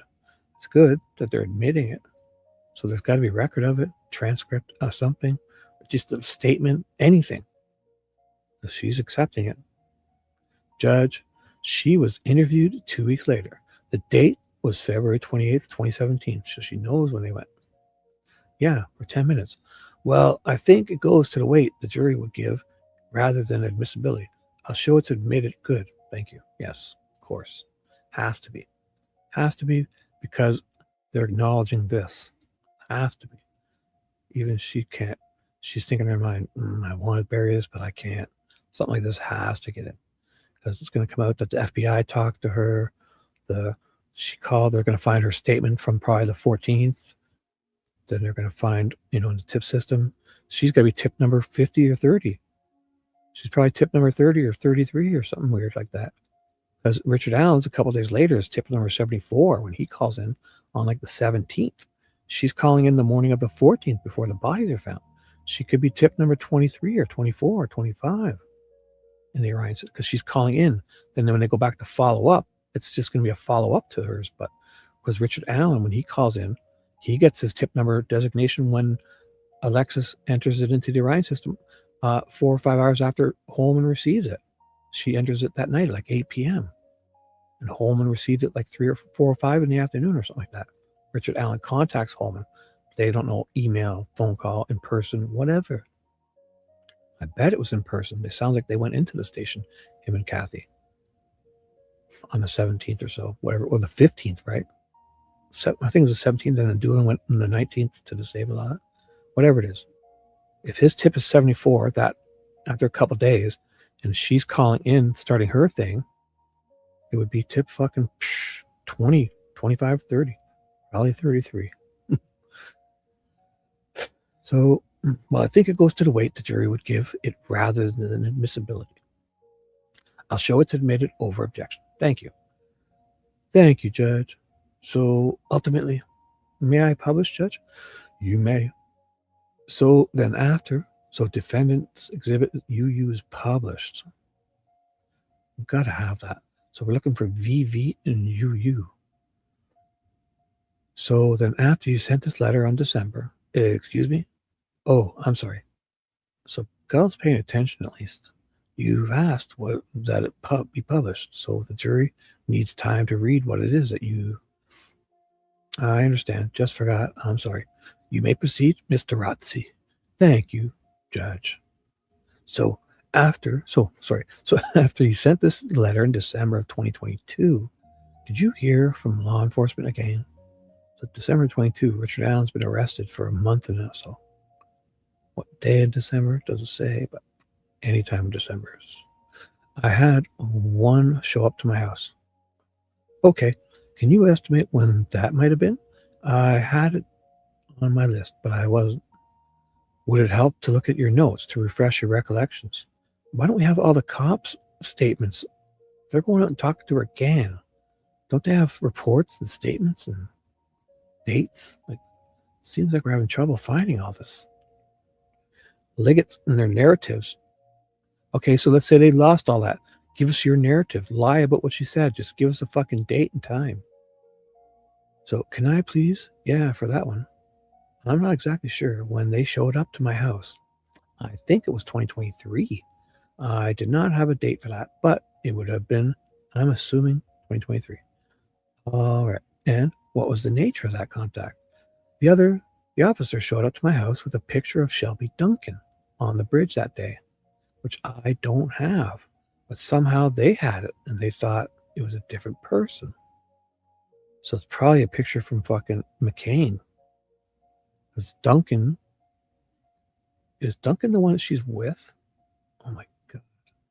Wait, he said, so it's, they asked if it was Cheryl Loeffler, which was my sister-in-law at the time. And I said, no. And the officer was like, one sec.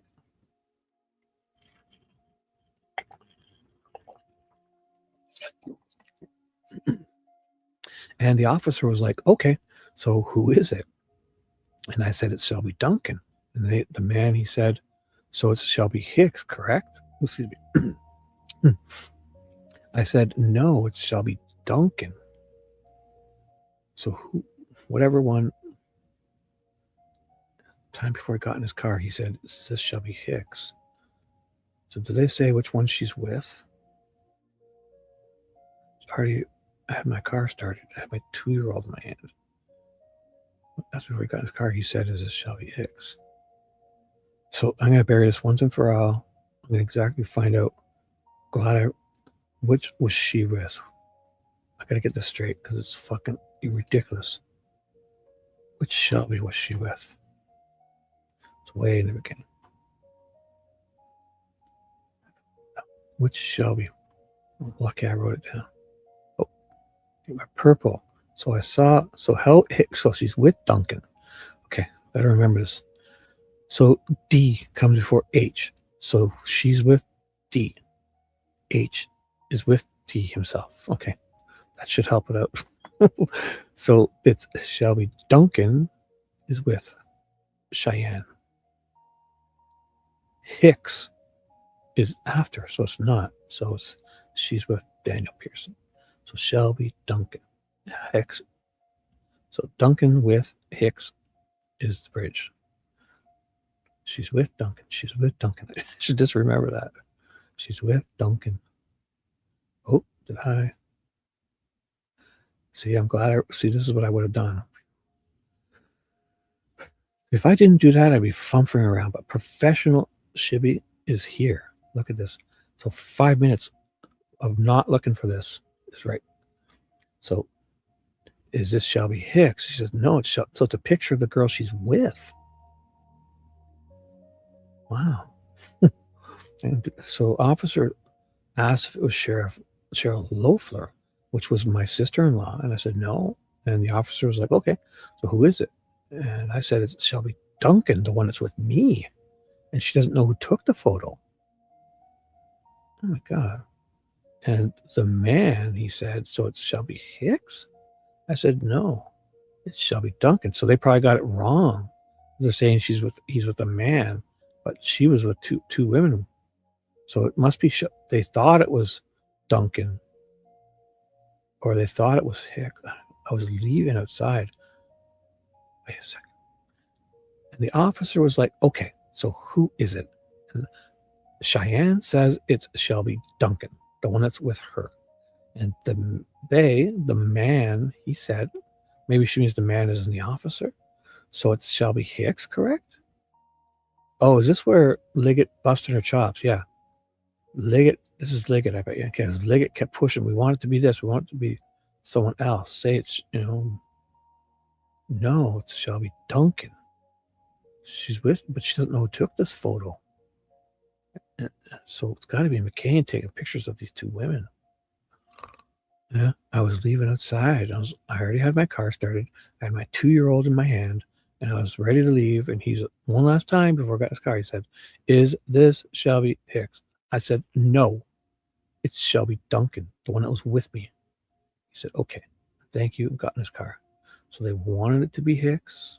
I don't know, but it's Duncan. No one's with her, and it's not a photo that she took. Wow. The officer showed up to my house with a picture of the woman I was with on the bridge, which I don't have. But somehow they had it, and they thought it was a different person. So it's a photo that neither of them took. So somebody took. So maybe the Shelby Hicks and Daniel took photos of them, or McCain took photos of them. So they've got a photo. It's got to be from McCain's camera. And he's taking photos of the two women. And he catches, maybe he likes Shelby Duncan better or something. She's with Cheyenne. But they either mistaken it or would rather it be her. So that's why he kept pushing. Change it. Just say it's her. Just say it's her. Just say it's her. She's like, no. It's fucking the Duncan was with me. Some creeper took photos of us or something. And then he got in his car and left. And that was it. So then, now we're into 2023, you think. Yeah, about then when he showed up again. Sorry, guys. I'm ignoring. Oh, my goodness.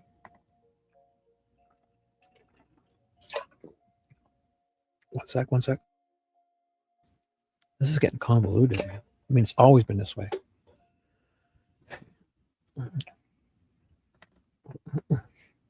And did you hear from law enforcement? Again, nope. Man. So she's got to push this on them. And finally, by 2023, before the court case, that's what it is.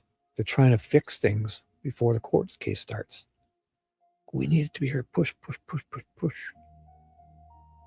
And she's, then she doesn't play along, and they fucking can barely get her in the trial because they don't record or take any note of anything, or they have to push about letters. And thank God they admit that she talked to law enforcement. At all.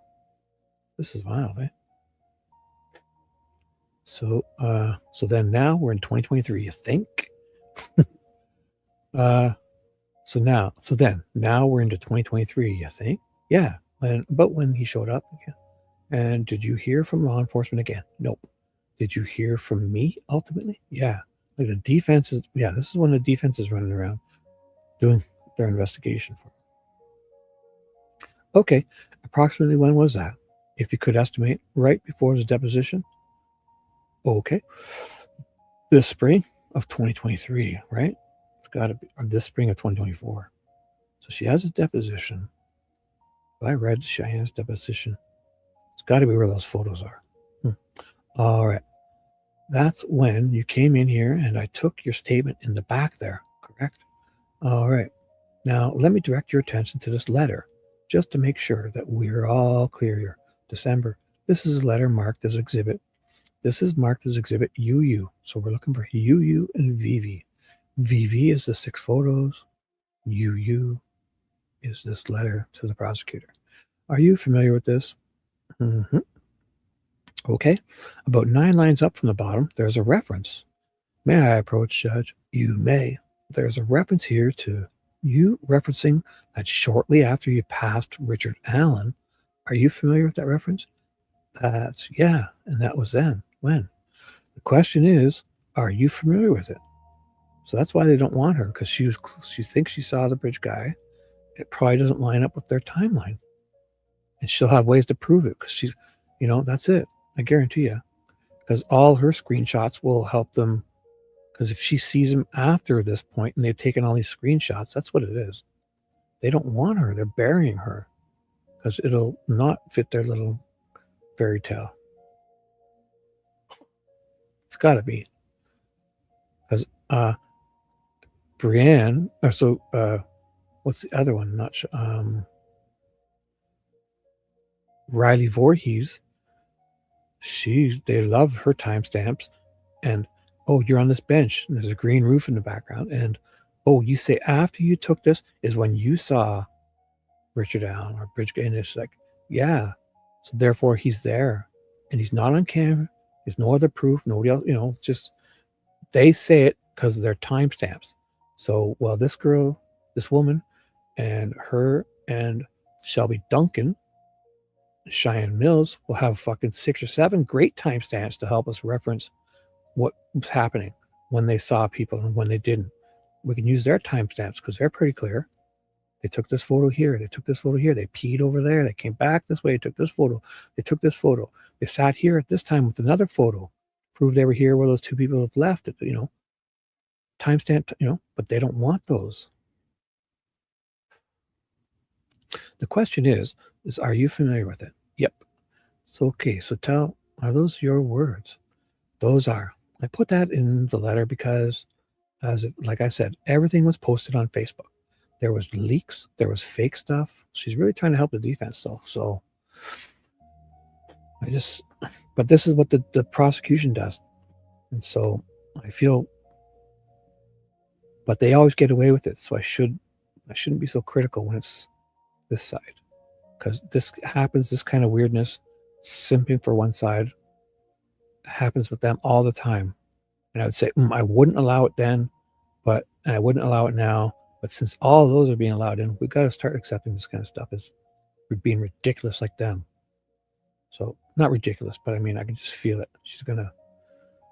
There was leaks. There was fake stuff. There was stuff, because this is all the stuff the defense wants to hear. So there was stuff that I said that I didn't say. And that's why it's saying, I put that because that was one of the leaks. Yeah. That Richard Allen and I saw each other, which I did not state that in my deposition. I never said I saw him. Right. I said I saw one man, and Shelby Hicks and Shelby Duncan. And I guess the guy with Daniel Pearson. So I saw one man. Is it other than Pearson? But the reason why I put this is the whole letter is explaining, I saw some crazy stuff online that said I said stuff that I didn't say, and I want this fixed. It was a call for help, and I didn't receive it. Oh, okay. So you don't know if you saw Richard Allen. No. Either way, you don't know. Yeah, I don't know. Of course not. Yeah. Okay. But the purpose of the letter was to try and get law enforcement's attention. Yeah. Somebody to help me with what I was going through. Okay. I don't have anything further. Misdemeanor, cross-examination. So let's see what the prosecution does. Because it got to be, if this is not legit, they should be able to pick this apart. Miss Mill, when you wrote the letter, 1 second. I should use a lemon mint Ricola. Man, it's a ghost town. Thought people ended, I guess. A quiet night tonight. Page 33. Let's do this for page 33. Miss Mill, when you wrote the letter and you make a reference to Richard Allen. You're telling us today you're not saying that you passed Richard Allen. You're saying that you passed someone and you're being accused of passing. No, well, not really. She's being accused of saying she passed Mr. Allen. Correct. Yeah, I guess. And that was on social media, correct? Yeah. And so it wasn't law enforcement harassing you on social media. It was people in the public, correct? And do you remember your meeting with law enforcement in February of 2017 on the 28th? The one at Indiana Beach? Yes. Yeah. Okay. And so do you recall telling that officer that you passed a man that was taking pictures and had a camera around his neck? Oh, that's McCain. She said that to that officer. Great. Yes. He's probably one that had the pictures of. Is that the person you're referring to in the letter? That makes it look like you're talking about Richard Allen. Does? You think Richard Allen had a camera? What? Oh, so she's saying is the one people. Right. That would be the only person. Yeah, the only male that I came in contact with. Okay. Was someone taking pictures? I don't know if he was taking pictures. Did you see the camera around his neck? He had something around his neck. I told the officer at that time, I assumed it was a camera. Right. Big black thing around someone's neck. Come on. Okay. But I also mentioned that when we were walking, it was only a quick glance as I was walking because I stare at my feet when I'm hiking and try crossing that bridge. I don't know, whatever. Sure. So I only passed that person within a matter of seconds. Okay. So if he documented that, he took a statement from you that it was an old man taking pictures and had a camera around his neck, do you think that would be correct? I would say it was accurate. He was walking. Yeah. And that this old man was walking toward the cars, meaning the area where you would have parked. He was walking past me. I don't know if he went straight to the bridge, and I don't know if he turned left to go or turned right to go to the cars. He turned left to go, so he was coming from the Freedom Bridge area. And they're just about, so then they go to Mears, and she doesn't know if when he came, he turned left to go to the Mears or went straight to go to the bridge. So he was walking past me, so they passed him. I don't know if he went straight to the bridge. Which bridge? We should have been more specific. There's two bridges. I don't know if he turned left or turned right to go to the cars. So that could be. So if he's turning right to go to the cars, he's got to be coming from the Monon High Bridge to turn right to go to the cars. Because if you're coming from the Freedom Bridge, you wouldn't turn right to go to the cars. If you turned left to go, or turn right to go to the cars. All I know is that it was right before the platform we passed. So on the bridge, the platform, and we passed each other in passing. I was headed to the bridge. He was passing behind me. Wait. Okay. And so that's when you first get to the bridge, the high bridge, right before I got to the bridge. And you said that you received a call at 3:13. Correct. From then your boyfriend. Was that in the area? Yeah, because they were at the junction. They were walking towards the bridge. Right. Because they must have went on the bridge by 3:30.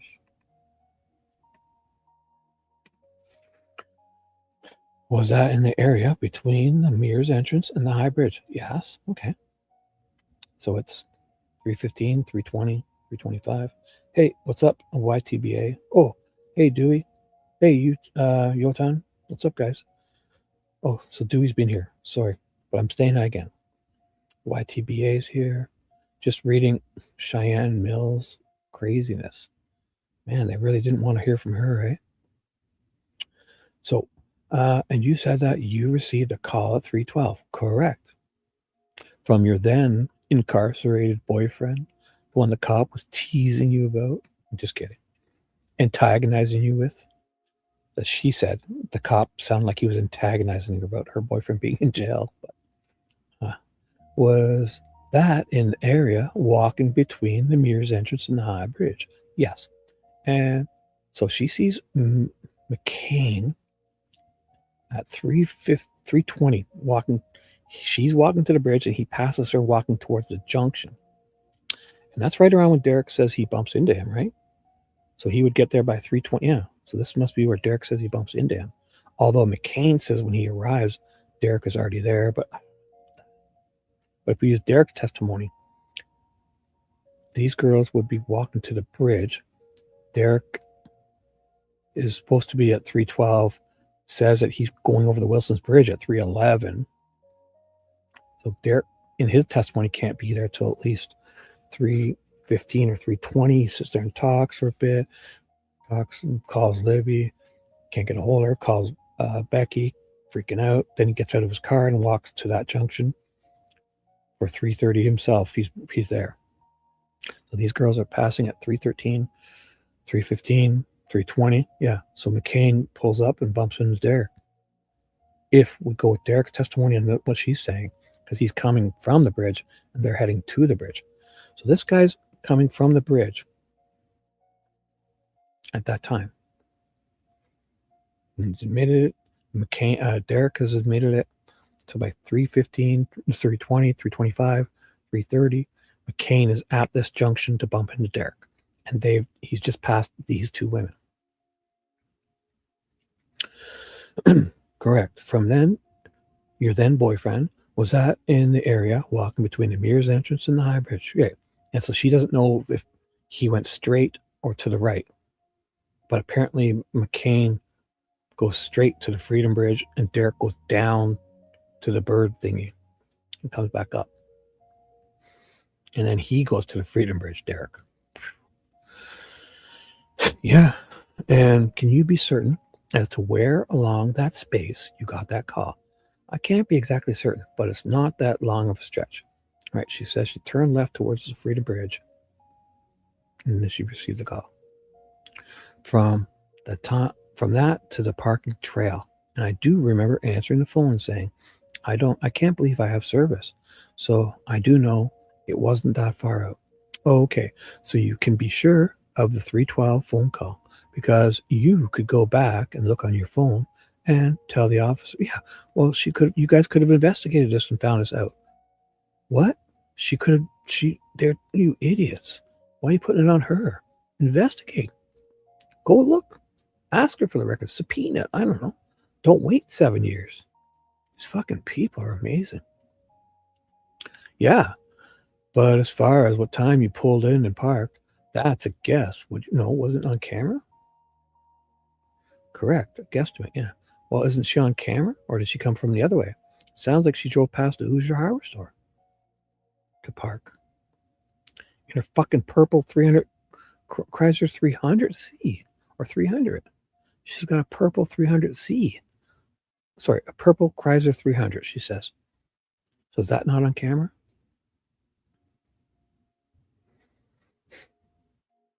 Does she come from the other way and leave the same way as everyone else? Then they're not on camera? The only one camera working in this whole area? Correct. A guesstimate, yeah. Okay.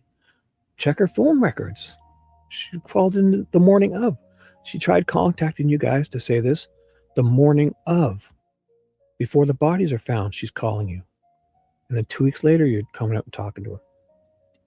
Investigate it then. What? Why 7 years of trial? They're fucking busting her chops. Okay. Just like relating it back to when yeah. And they had all the screenshots. They had 6 or 7 photos from the VV, the timestamps. Yeah. You would have parked. And then when you take a picture, the pictures you referred to in Defendant's Exhibit VV, the one from Facebook that was a Snapchat picture, that one was at 3:49 p.m. on the 13th. Correct. Oh, so they're going to turn around and say that's Richard Allen. No, wait, because there's BG. So it's better that it's McCain because then it could, because going to say that Richard Allen was out on 356 being seen by Sarah Carbach. This is where it's going, I guarantee it. It feels like she wants it to be McCain. Yet McCain's not at trial or ever, Oh, hey. Oh, I'm missing. Sorry, guys. Look at you guys chatting up a storm. Judy, hello. Did I miss you guys? I'll do better. Ja, I'll go back. I'm going to catch up. Sorry, guys. I'll do better. So I've said hi to Maria, definitely. And Dewey was chatting up a storm with Mimi. And then Dewey was chatting up a storm with himself. And then Joe Tan showed up. Yeah, what's up, brah? And Dewey says, sup. Boom. Perfect. Sup. And then we get a pink hand from YTBA. And then Judy pops in. Oh my God, and I missed 2:30. What time is it now? I'm such a horrible person. 8 minutes later, I missed it. But I'm making up for it. UTBA, YTBA, chatting up a storm. And I'm ignoring her or him. I'll say you. I'm ignoring you. I have to say it's my opinion that Richard Allen is guilty. That's fine. If you're open-minded, that's great. I'm open-minded for it to be changed. So I'm listening. Well, I'm not trying to change your mind. I don't want to change your mind. I mean, pretty awesome that you can see that. But I mean, after this trial, how do we know? Right. That's it. That's perfect. Yeah. I mean, fine. If a lot of people would say, I think he's the guy, but they fucked it up so badly. How do we? Because unreasonable doubt is not everything has to be unreasonable. The way these jurors thought unreasonable, it has to be reasonable doubt. And there was fucking 30 things that are reasonable doubt. But the jury was confused and told that the preponderance had to be unreasonable. So it's like, the ballistics, they all say it. The ballistics was garbage. We threw it out. Well, that's reasonable doubt. You don't convict somebody. You don't just get to throw out things, It doesn't all have to be unreasonable. But the jurors were confused, in my opinion, about even the slightest bit of reasonable doubt would put that in the favor of the defendant. And it never did. It's just like they just didn't use it. Like we just threw it out. When you have that much reasonable doubt, you can't convict somebody. So they were confused, in my opinion. So it's almost like, well, we're not sure if it's the guy, but instead of letting, if he is the guy, we can't let him go. But we're not sure if it's him. We got to say it's him. You know what I'm saying? And that's not how it works, in my opinion. But I mean, if you think he's guilty, that's fine. But I mean, yeah, you got to admit the whole, Constitution, the 395 days in solitary, all his treatment, he was innocent until proven guilty on pretrial detainment. So, right. That would be great. I think they should do the whole thing. Oh, you're welcome. I mean, thank you for being here. You're her. Better. Perfect. Perfect. Not that it matters. That's great. I like hers. I'm only kidding. No cameras. It's just the worst. Right.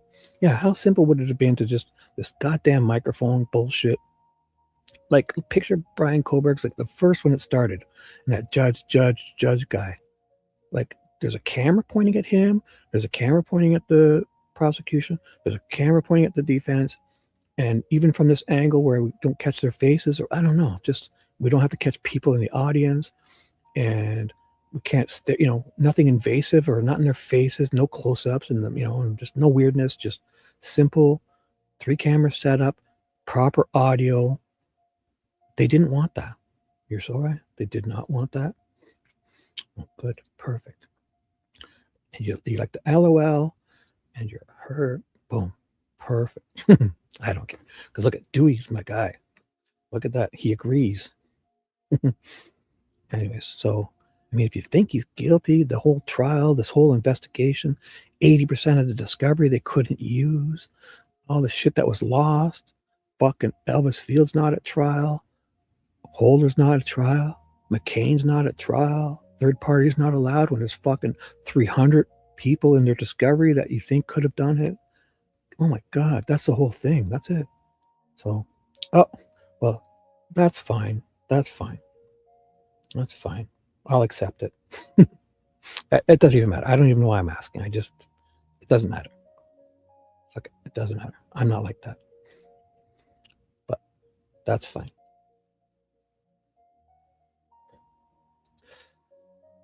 That's kind of a bummer. No, I'm only kidding. I didn't know why I'm saying it. Ignore me. I'm a creepy old man. Ignore me. I'm just going to read. I'm working the night shift. You guys are doing me a favor. Even one person's here. Thank you. I don't deserve it. So let's do this. Like, we've got superstars, your videos. Oh my God. Did you see Cheyenne's new video too? Criminal Network? Oh. Uh-oh. Oh boy. You're curious too. To what? Did I miss something? He says, this case is prime example of how the judge drives the trial. Yeah. The judge is not like, she's supposed to be a neutral, like an arbiter, like a ref. But she, to me, is fucking calling balls and strikes for Nick, because Nick would have fallen his face, in my opinion. Cool. Okay, that's cool. Look at Dee Dee's here. Oh my God. Cool. Curious about people. Yeah. Sounds great. Like, I mean, I don't want to change anyone's mind. I'm just reading the facts. I don't want, and I mean, man, you got to admit that the fucking, to find him guilty for 130 years on this case, it's when there's so much reasonable doubt that didn't go to his benefit, when these jurors were misled to believe it had to be everything had to be unreasonable. If there's even a bit of it's reasonable, boom, he could be the guy. We can't let out. It's basically like, let's convict him in case he is, because if he's not, we can't let him go. Everything, I can think of 50 things. Just the investigation alone, he's talked to them 2 days after. Kathy Shanks on the night, on the 17th, he's talking to Doolin. The Orion system's going triggered, bonkers. The Orion system triggers because of what the words say. And they pretend they lost it when it's in the state-of-the-art Orion tip system within 2 days. Holman knows. His secretary, Alexis, knows. She's the one that enters it. Then Doolin knows, and some Teresa knows on behalf of Doolin, and some Ashley Boone knows. So there's 5 or 6 people that know about this white man from White Man Drive, surname White Man, and it says it. Oh, he was on the bridge on the 13th between 1 and 3, or 1:30 and 3:30. They're looking for somebody who abducted them, a white man that abducted 2 girls on that same bridge at 2:13 p.m. There's no excuse. 7 people knew, 6, and then Doolin and Holman got into a powwow and had donuts and coffee every morning in Unified Command with Liggett and all of them. And Liggett and them were saying, we're looking for a white man that was on the bridge, at 2:13. Does anybody know? And fucking Holman and Doolin sat there picking their nose and not saying nothing and just shoving donuts in their mouth? No, they were there at those powwows every morning, knowing they talked to a white man who said he was on the bridge at 2:30, between 1 and 3. It's just not acceptable. That alone, I mean, the investigation, everything. So I'm not going to try to convince you, but after this trial, this isn't how it works. This isn't 130 years for this trial, this investigation. They fucked up constantly. So, but I know what you're saying. I won't ramble on. I think there's others. Well, sure. At the very least, fine. Yeah. I mean, if Richard Allen's involved, there's more. I don't know. This investigation. How do we know? That's the thing. After 80% of the discovery is not allowed at trial, third-party suspects are not allowed at trial, all the exculpatory evidence that's been lost, all the stuff they didn't choose to investigate, and everything else we don't know about. Think of if we know this much, what don't we know about? I mean, they lost fucking 6 terabytes of video evidence. The 6 terabyte drive got wiped, and those first few, it wasn't just, if you think about it, they even say it themselves. When they had a witness or a statement or anything, they also came into those interview rooms. So it's not just all these guys that they lost interviews. Anybody that had witnesses or statements that came in and did it on video, it's all gone that first 2 weeks or whatever it is, a week or 2. Everything there could have been exculpatory to him. And they just lose it and say, oopsie? No. You don't get to convict a guy after losing all that evidence that could have been all exculpatory, but I get it. I mean, the conversations are great. Right. Yeah. Yeah. Within 2 days, he's given him his phone. Doolin was holding Richard Allen's phone, writing down IMEI numbers and everything. There's no excuse for them. It's not like his phone wasn't buried under a girl. His phone was in his hand as he's sitting on the bridge looking at stocks or whatever. He's got a decent signal. Come on. Where's that info? He comes and tells him. Doolin says also that he parked at the CPS building, as if Richard Allen doesn't say, I own a black Ford Focus and I own a silver Ford 500. Here's where but then 5 years later, it's on him to remember when he talked to Doolin, who didn't bother writing it down for some reason, or his recording goes missing, and then Holman's recording goes missing of him and the audio recordings, and just, I can't take it. You can't. That's not 130 years. Sorry. But I accept it. It's just that in the United States of America, you get a fair trial. And this is 80% of their discovery. The defense isn't making this up. And the only reason the Odin shit looks ridiculous is because Gull didn't allow it. Nick had a thing where he couldn't even say stuff about him. You couldn't even look in Nick's direction because he had to file that, whatever it was, the motion and whatever it was, the lemonade or whatever it was. You can't say this. You can't say that. You can't mention Elvis Fields. You can't mention Brad Holder. You can't mention fucking 20 shady guys' names. You can't say the word Odin. And 60% of their discovery has the word Odin or something written all over it. All about that. Holman lying about in the affidavit about what Turco said. Lying, he's omitted what Turco said. He lied in the alternative to what Turco said. He added things and made things up and he said things he didn't say. Then he omitted his identity. He obfuscated his identity by lying. He didn't even know who him or her was. And then they use that to clear Brad Holder. They say, oh, but Turco's report described a guy exactly like Brad Holder, a fanboy who LARPs in the woods and listens for the branches to speak to him as Odin, and would probably have a tattoo of a stick configuration that looks exactly like his son's dead girlfriend's sticks, and who makes ceremonial knives. And fucking his interviews go missing, and fucking every other sketchy thing that guy's done and posted, and that video with him in the hat saying, oh, does this look like me? Oh my God.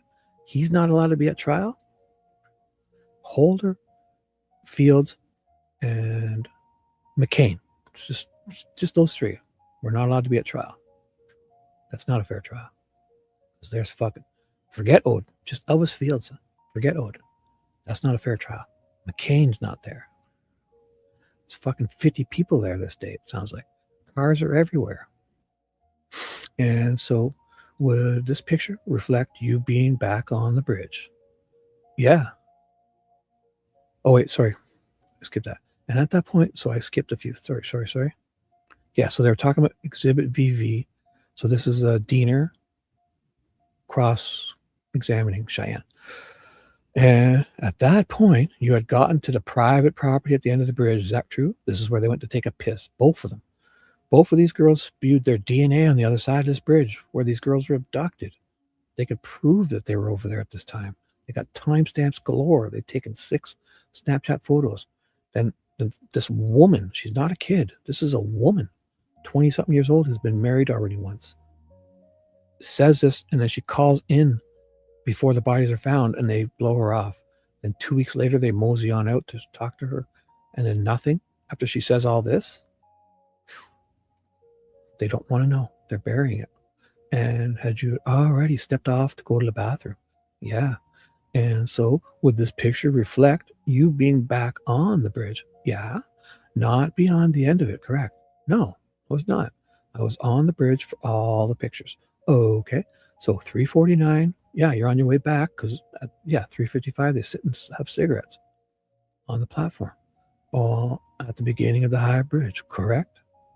And before you get off the high bridge, you sit on the platform where Shelby Hicks and Daniel Pearsons were sitting when they passed earlier, when they got on the bridge around 3:30. So Shelby Hicks and them walked away sometime between then and then. Yeah. And so we know that 3:55 in the last picture of the exhibit, where Shelby Duncan's feet, Shelby Duncan was with Cheyenne Mill's feet are seen hanging over the platform. We are still on the high bridge, correct? Yes. But you're at the beginning. Yeah. Well, they're back at the beginning. Yes. End? No, they're back at the beginning. Not the end. Well, at the end of their stay on the bridge, whatever. You want to play semantics? Whatever. The first platform. Right. First platform. Thank you. So I think you indicated that you had taken that picture 3:55. And then you would have sat there with your friend and had a couple. Yeah. So 4:10, 4:05, they're walking back to their car. Correct. Yeah. And then you would need the time that it takes to get back to your parking space. For you would leave and go back toward the Heartland. Correct. Yeah. To exit. Correct. Yes. Okay. When you stepped off the bridge to go to the bathroom, what? That was a long time ago. Okay. What side? Well, she's very clear. She's on Weber's side, the south side. Why are you asking her? What side did you step? Oh, they're going to pee at this side on the truth. At the end of the high bridge? Well, when I'm standing on the bridge, I would have stepped off to the right side. Okay. And you said there was a steep hill, correct? Yeah. And so were you still on the same level as the end of the bridge where you went to the bathroom? Yeah. No other question. What does she even say that for? It's a whole gobbledygook waste of time. Mr. Rosie, just a couple of judge. Thank you. So he's going to clean up what she almost very poorly tried to spin. In terms, you brought all these notes in here. Is that correct? Yeah. Are those notes, at least some of those notes, things that you prepared way back in time when you were dealing with these things we were talking about? No, actually, none of them were prepared until 2 days prior to my deposition. I mean, every one of the prosecutor's guys are okay doing that. I don't see what's wrong with her. And that was the first time that I ever heard from the prosecution. Thankfully, Stacy called me and let me know that I was going to be talked to. So the first is the timeline of what I remember specifically, and these timestamps, yeah, because I mean they're using all Riley Voorhees timestamps and Bree Wilbur's timestamps to say they're doing this at this time, and they say after they do this, they see this some guy that they both completely described differently. And therefore, that's Richard Allen's there when he's not caught on their cameras. He's not in the background of Bree Wilbur's or Riley's. I mean, the prosecution loves this kind of stuff, except when it doesn't help them. This is unreal. Other than that, the only other notes that I had was me going through my deposition. That once they gave me, I got to find her deposition. We should probably read that if I get done here today. Instead of moving on, I should go back and read her deposition and find those goddamn photos. Oh my God, you're talking up a storm. Sorry, what's going on? Sorry. I don't want to be rude. Oh my God, you guys are talking a lot. I think there's other involvement in places. That's because Richard Allen's phone was not in the vicinity. Yeah, they don't want that information. It just seems everything that would help exculpate this, be exculpatory to Richard Allen, they either didn't collect or waited 5 years until it disappeared, or overrid it, or disappeared it. Yeah. Oh, I'm kidding. I know you're not either. It's just really frustrating when they didn't get to see for. Yeah. How do you? They were confused and misled, and they probably didn't even hear half of the stuff because all these audio problems. It just wasn't right. So fine if you believe, but the trial thing in the United States, you get a fair trial. If you don't get a fair trial, you get acquitted. This was far from a fair trial. So when they realized Richard Allen had, they created these problems too. Oh my God, they tortured this guy. I think Abby and Holder's son is a weird thing. How much older was he than her? I don't think he was that much older, but it was, they only met. I mean, they were online. I mean, I guess young people have online relationships. They only bumped into each other once, and the second time they were supposed to meet was days or whatever. Then she's dead within days of the second time they're going to meet in real life. And the only other time when they see each other in flesh is somewhere at Riley Park. This is, yeah. And it starts in December when they started their online thing. And within 2 months of meeting him, she's dead. And her dad is very sus. I don't know. His dad is very sus. But that's great. As long as you guys can talk about it. It's just, the trial is crazy. I mean, the only chance Alan had in that is not after those recorded confessions was to take the stand. No way. Because you saw how no way. I disagree, because they turned everything around and threw it in their face. Jerry Holman constantly was saying stupid shit like, oh, we're on his front lawn. We got the news on his front lawn. We're searching his house. We're walking out parading with fucking blue coats and ridiculous pieces of evidence. Richard Allen says to me, my life is over. My life is over, or something like that. I give up, or I quit, or something like that. Basically, his life's over. An innocent man, because when you parade around on his front lawn with the news and 20 cops, and his neighbors are rubbernecking, and everyone knows they know why they're there, because they're investigating Abby and Libby's murder. They're walking out with blue coats, and the news is there. Your life's over. If you're 100% innocent and had nothing to do with it, that's what Richard Allen's saying. And Holman is trying to imply that he's saying it's because he's guilty. So I hear what you're saying, but man, they're lucky they didn't. Because if they did, we would all be talking about all the ridiculousness that they spun about what they said. They tried to spin everything Kathy said. They spin it. I disagree with you, because all that does is just give them more to spin. Like, all those confessions were an innocent man was in 395 days in solitary confinement. The United Nations, the Geneva Convention, the fucking rest of the world, prisoners of war, they don't treat each other that way. They've signed agreements and treaties with the world, with people. We're going to go to war with you. We're going to drop bombs on you. We're going to shoot you. We're going to burn you in fires, but we won't be as mean as to lock each other up for more than 30 days in solitary confinement. And then these fuckers have their own policy of not doing it for 30 days. And then the whole Nelson Mandela Geneva Convention is 15 days. The United Nations, the rest of the world, the rest of the civilized world. And these guys have admitted 395 days to an innocent man who hasn't been convicted. Lights on 24/7. Half of those guards admitted, saying that, well, they wrote their statements down because Richard Allen said, I'm a baby killer. But then when you check the context of it, it's like people are yelling at him saying, Richard Allen, you're a baby killer. And he's like, I'm a baby killer? Like questioning them in doubt. You know, but I mean, if you write down what he says, it looks bad. I'm a baby killer. But he's saying, like, I'm the baby killer? Like in doubt. And he's repeating back what those guys are saying, but they don't write that down, these guards. They admit it. That's half of their fucking confessions, that he's saying things out of context. I mean, if we go through people's videos and clip them out of context, I could make me the murderer out of all the shit I've been reading. Clip me out of context. That's half of his confessions are out of context clips from these guards. And those guards are probably not even the ones who got those confessions. It's those inmates, those convicts. Because he goes on suicide watch on April 4th. He gets his discovery the end of March. They're supposed to be off of then when he gets his discovery. When were they there then, those inmates? And then all those guards show up. The 5th, the 6th, the 7th, the 8th, and 9th in very suspicious circumstances. Every one of those guards. And all their sheets are like different dates on them. Oops, addendums. We meant to say this date. We backdate it this time. We changed this timestamp. The timestamps, every Hoosier Harvester timestamp, the FBI is deemed 54 minutes off. Therefore, we just changed timestamps of videos.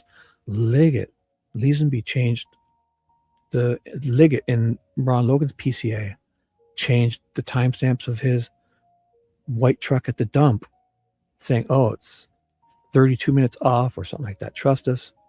The time you see is not the time it is. It's this time. Fucking Cecil changes the health data, app data from, he says, oops, I wrote down 231.55. I meant 213.55. Therefore, that's when they're going down the hill. And oh my God, everything's been modified. Everything goes through Walla's lips. Walla, all her confessions, it's her best practices for Walla to not throw out any of her written notes if it's going to head to litigation. And she's like, oops, I didn't do what I was supposed to. Trust me what I said. Here's my narrative. No, because if it's clear, if it's going to go to litigation, which Richard Allen had court dates up the wazoo, she knows it's Richard Allen's being charged and going, you know, she has to have kept all those written notes, but she didn't. Gallipool violated policies. Just everything at Walt Westfield is wrong. Gallipool knew the guards were wearing patches. That's wrong. He knew the inmates were talking with Richard Allen. That's wrong. He violated so many policies of the 395 days in solitary. And fucking the doctors, they were saying he's faking, but giving him forced Halidol injections. The lights were on 24/7s. Fuck. Oh my God. How can you convict this guy? They tortured him to get those confessions. They fucking tortured him. If you hear those phone calls, he's fucking cracking. They're all saying he was completely normal when he arrived, and within months, he's fucking cracked. His eyes are going to puff out of his head from the medications. And, oh. So, again, if you think you might be guilty, but this whole trial, just everything at Westville, civil rights violations up the wazoo to an innocent man at the time. He was innocent, never been convicted of a crime in his life, being tortured and treated like that, withheld. And Wallace said that, oh, he didn't want to talk to his wife for a month. The first chance he gets to talk to his wife, he's like, they're not letting me talk to you for a month. No, I'm not getting the letters you're sending me every day, Mom. They're not letting me do anything. They put me on the suicide watch, and they're torturing me. I don't know if it's day or night. I'm confused. I'm hurt. I'm broken. I'll say what you want. There's people standing over me now. I got to say what they want. Oh, here, I'll tell you, click, click, they hang up. He can't finish it. To say who's there with him. Oh my God. So sorry. Look at this, TJ. Hello, hello. Well, if nothing, goes wrong to school. Oh my God. That's the very least of it. Yeah. I mean, yeah, if everything's so up and up, why not just have that, you know, especially in the States, you guys, it's part of your thing to have transparency, right? They fucking did everything to make this information not get out. Thank God for some people that went there. Like even fucking people I don't like, murder sheeting them, or, you know, but people I do like, you know, the defense side, whoever. Regular people were trying so hard to scribble down and stuff and get it out to us. What? That's wild. They tried so hard to fucking bury this. They wanted him dead in Westville.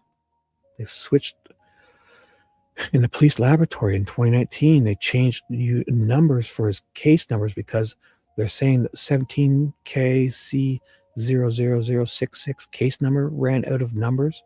So they had to change it to another case from 2019. They had to merge it instead of resetting the 17 case number for the case number at the laboratory. And the ballistic stuff and guns disappeared.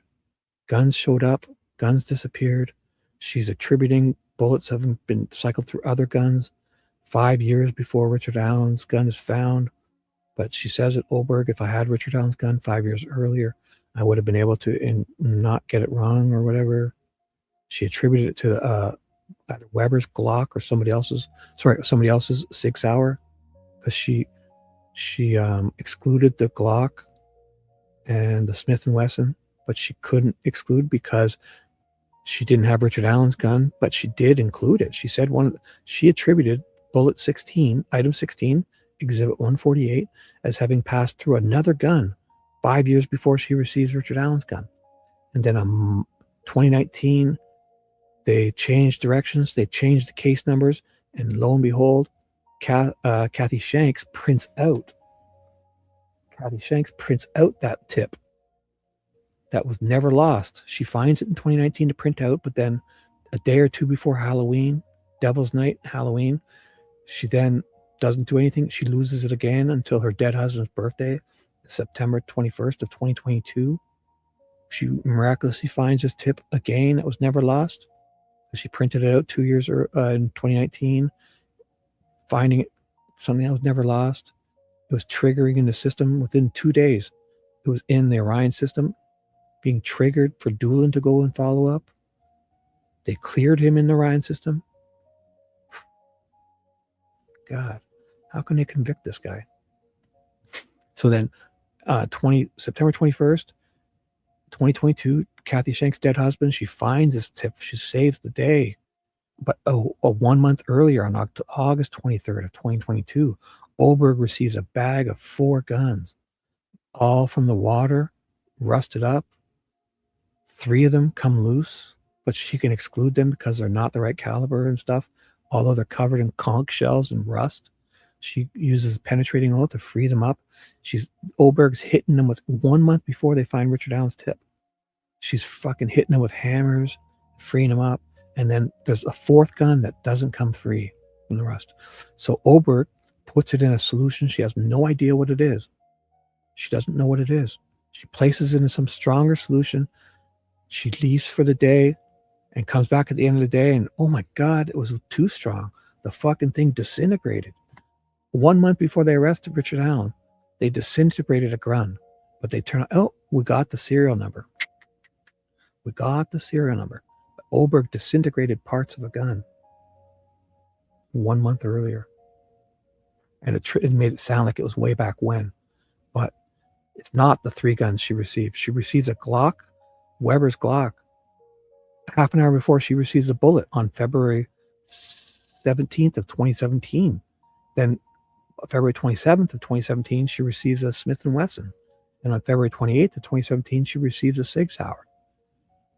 And then if she had the defendant's gun back then, she wouldn't have attributed the bullet as having passed through the Sig Sauer, because she says in the next paragraph, I excluded the Glock and the Smith & Wesson guns. But she's not just saying she can't exclude that one. She's saying that's the one she attributed item 16 as having passed through. So she says it in her testimony that what she's saying about Richard's gun now, if she had Richard's gun 5 years earlier, she says it, that I would have not got that wrong. So she's saying, she said it passed through this gun. So I don't know how people are blown over that. Because she's then changing her mind after case numbers change, and oh my God, I can't start. Sorry, I should be reading. Do we know if Rick was well enough to testify? Oh my God. I mean, they broke him. He went into Westville. They said he was perfectly normal. He was fucking writing normal. The guy's holding jobs at Walmart. You don't just get to be a manager at CVS and Walmart. And if you're writing like the way he was writing, all the guards said he showed up and was making perfect sense and nice and not in troubles. And then boom, within 3 months, he's fucking nuts. Eating shit. And they say he's faking. You try and fucking get a faker to eat his shit. I'd pay him $100. I'd pay you fucking $1,000 if you can fucking eat your shit and pretend, fool me. Man, you can't fake that. And then they're forcing Haldol injections on him while they're saying he's faking. And then they're taking his confessions and holding stuff against, taking stuff from him, depriving him of visiting his wife and them. And then that person is innocent. They don't even do that to Guantanamo terrorists. So how this happened, and then he shows up at trial and he's miraculously a bit better. They fucking tortured him. The fucking Odin guards are walking him around on a leash. They bench press 3 plates aside, but they're so afraid of this garden gnome. Man, these guys are gigantic guards. They're worried about this little 5'4" garden gnome. He's fucking being walked around on a leash with a camera in his face.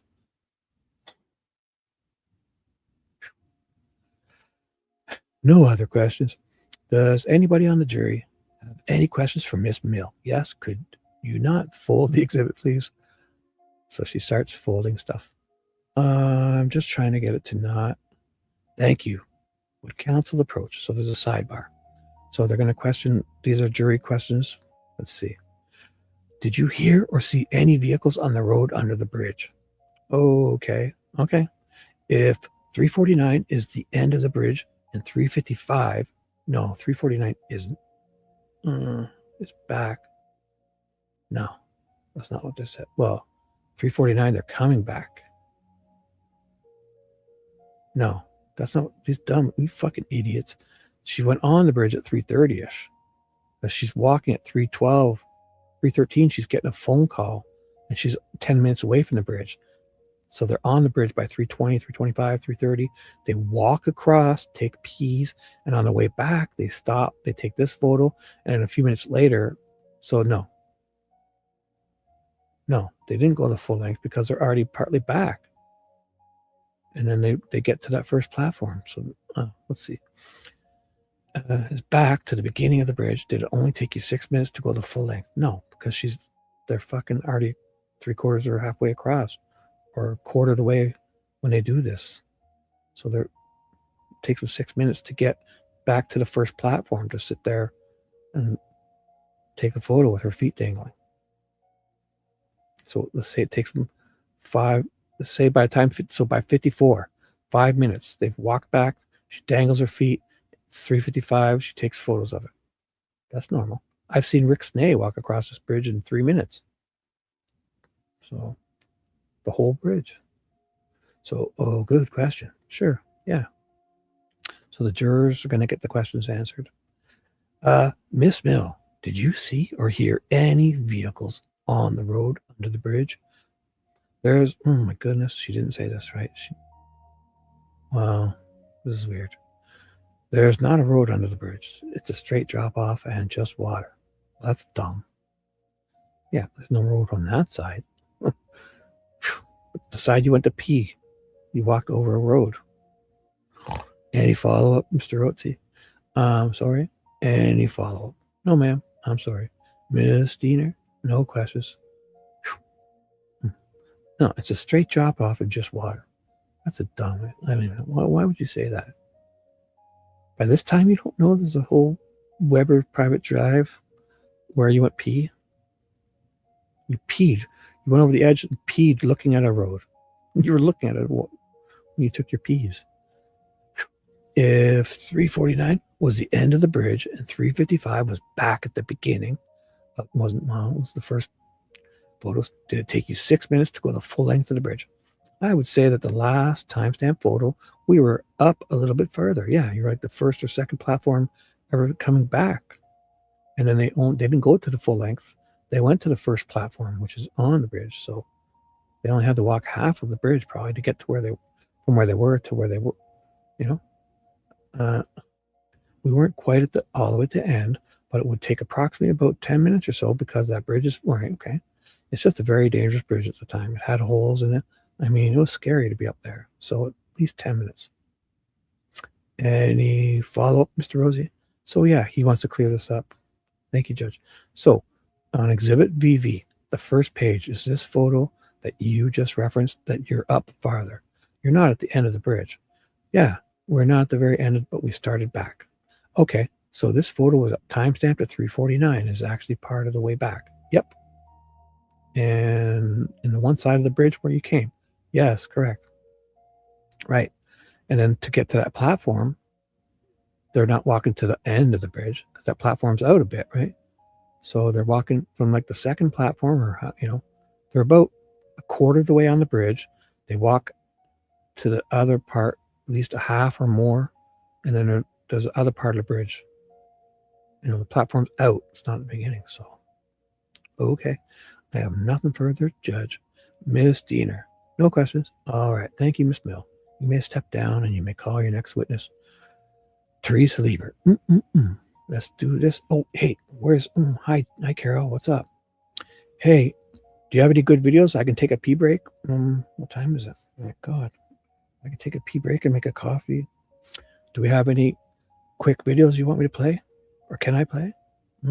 Let me know if YouTube, YTBA, or Criminal Network, or Fishy is around for me to take a intermission.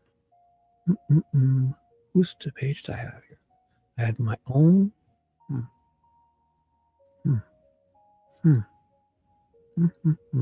So I did Teresa Liebert. No, I did Cheyenne. It's this one. Oops. Oh my God. Why do I have two? Wait a second. Oh, because that's the end of hers. Yeah, this is the end of Cheyenne's.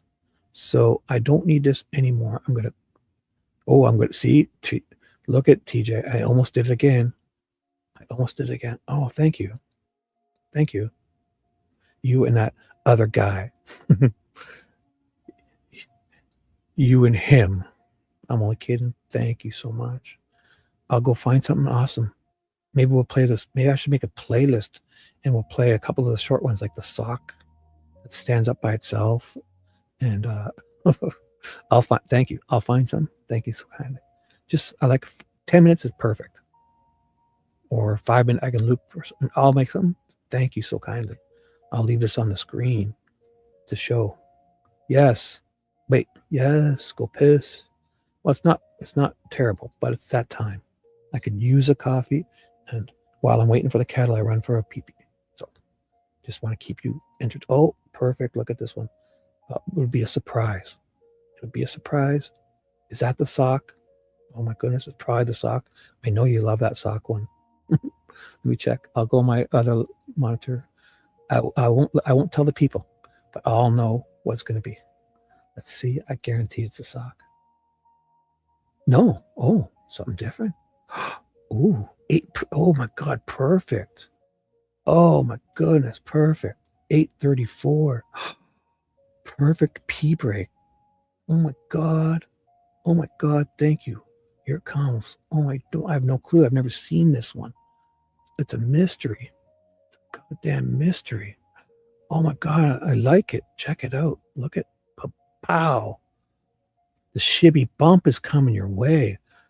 Help these people. They only have almost 4,000 subs. Send all of my 242. I've lost a sub. Oh my God, get over there and help them. I'm only kidding. Thank you. Oh my God. I'm going to do it now. Because we were just about to start. State lawmakers will. Perfect. So you guys can hear that, I'm sure. I'm sharing my audio. I'll take you off because it could block something, but thank you. We're going to watch a quick one. Yes, it is, isn't it? A dope like me. Oh, 21,000 views? Oh my God, this one? I didn't even check. I was talking about your subs. No, yeah, 21,000 views, but I meant your subs. Like, you need the Shibby bump is what I'm trying to say. So I command my followers to help get over there and subscribe to these amazing woman and some guy. Some great woman and some guy who make videos that are awesome. Go and help. I'm only kidding. You know what I'm saying? Yeah, I appreciate anybody's opinions and thoughts. Just the whole trial was fucked up. Gotta admit that. How do you convict a guy after that shit show? Everything. So I'll put it on loop, but I'll be back before this. Oh my God, the quality's up. Speed is normal. I'm going to make sure oh my God, this would be perfect. I've never seen it before. Oh my God, thank you so kindly. Everyone, run and take a break. You've got 8 minutes and 34 seconds. I'll be back with clean hands, a fresh copy, empty bladder, and I'll probably wolf down a granola bar and whatever's in my fridge that I can grab, right? I'll be right back. Oh my God. And we're going to read Teresa Liebert's the moment I get back. Thank you so much. Dedicate this to the YouTube bad actors. Well, I dedicate it to the YouTube bad actors. Even if you're stepping out on me with some guy, that's fine. I'm only kidding. Thank you. I'll be right back. State lawmakers will soon consider a new bill that would crack down on aggressive panhandling. So much so that a panhandler could face a steep fine. Let's get to Kimberly Gill. She joins us now live. And Kim, this proposal is headed to the House floor. That it is, Carmen. Good evening to you. And this proposal could impose a fine of up to $100 if the panhandler is told no, but keeps on begging. All right, guys, we're currently for the night at 1/4 of a nightly goal. All right, so if you want me to do the next 3 hours of this, we need to get to, I want to try to make the goal tonight. Last night we got absolutely crushed on here and only got to a third, and now we're only at a fourth. So if you're out there and you can help support the channel, that's how this channel survives, is off of your generosity. I don't know how many times I have to keep saying it over and over and over again, but that's just the reality. Okay, I don't have any other way. There is no ad revenue on these live streams. And if you want me to keep doing these, we've been doing them for a long time. It used to never be a problem where you guys were supporting the channel. All of a sudden it's become where it's an absolute struggle on a nightly basis. And I don't want to have to deal with that. Okay, I could sit there and just make like 3 or 4 videos a day and probably do equal, you know, and not do live streams. But one of them has to give.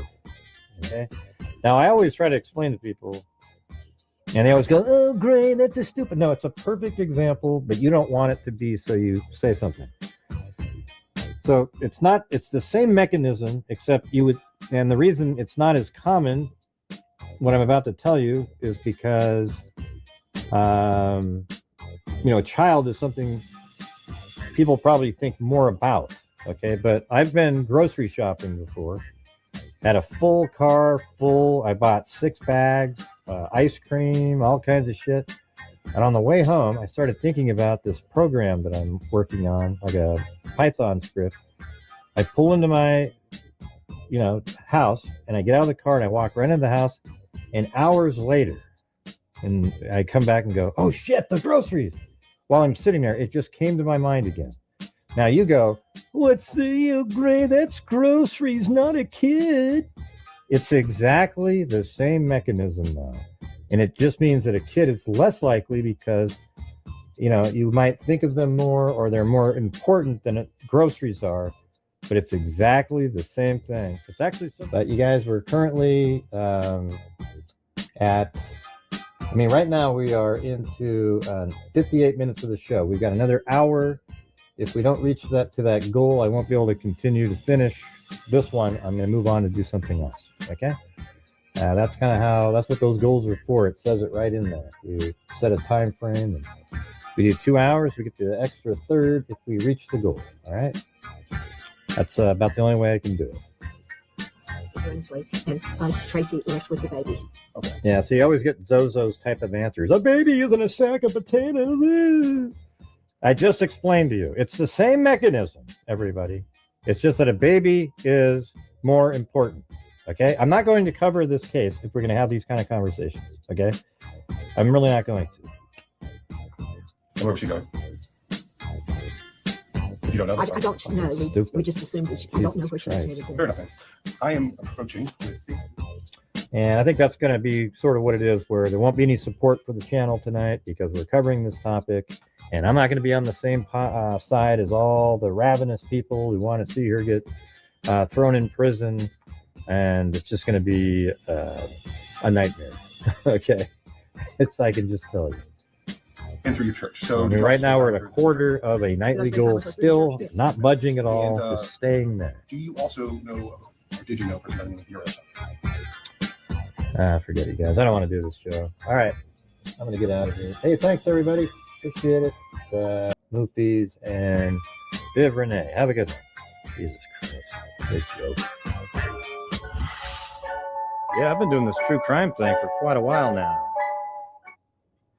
Oh, and also thank you to, let's see, it was Benny, and then James and Heidi on the coffees.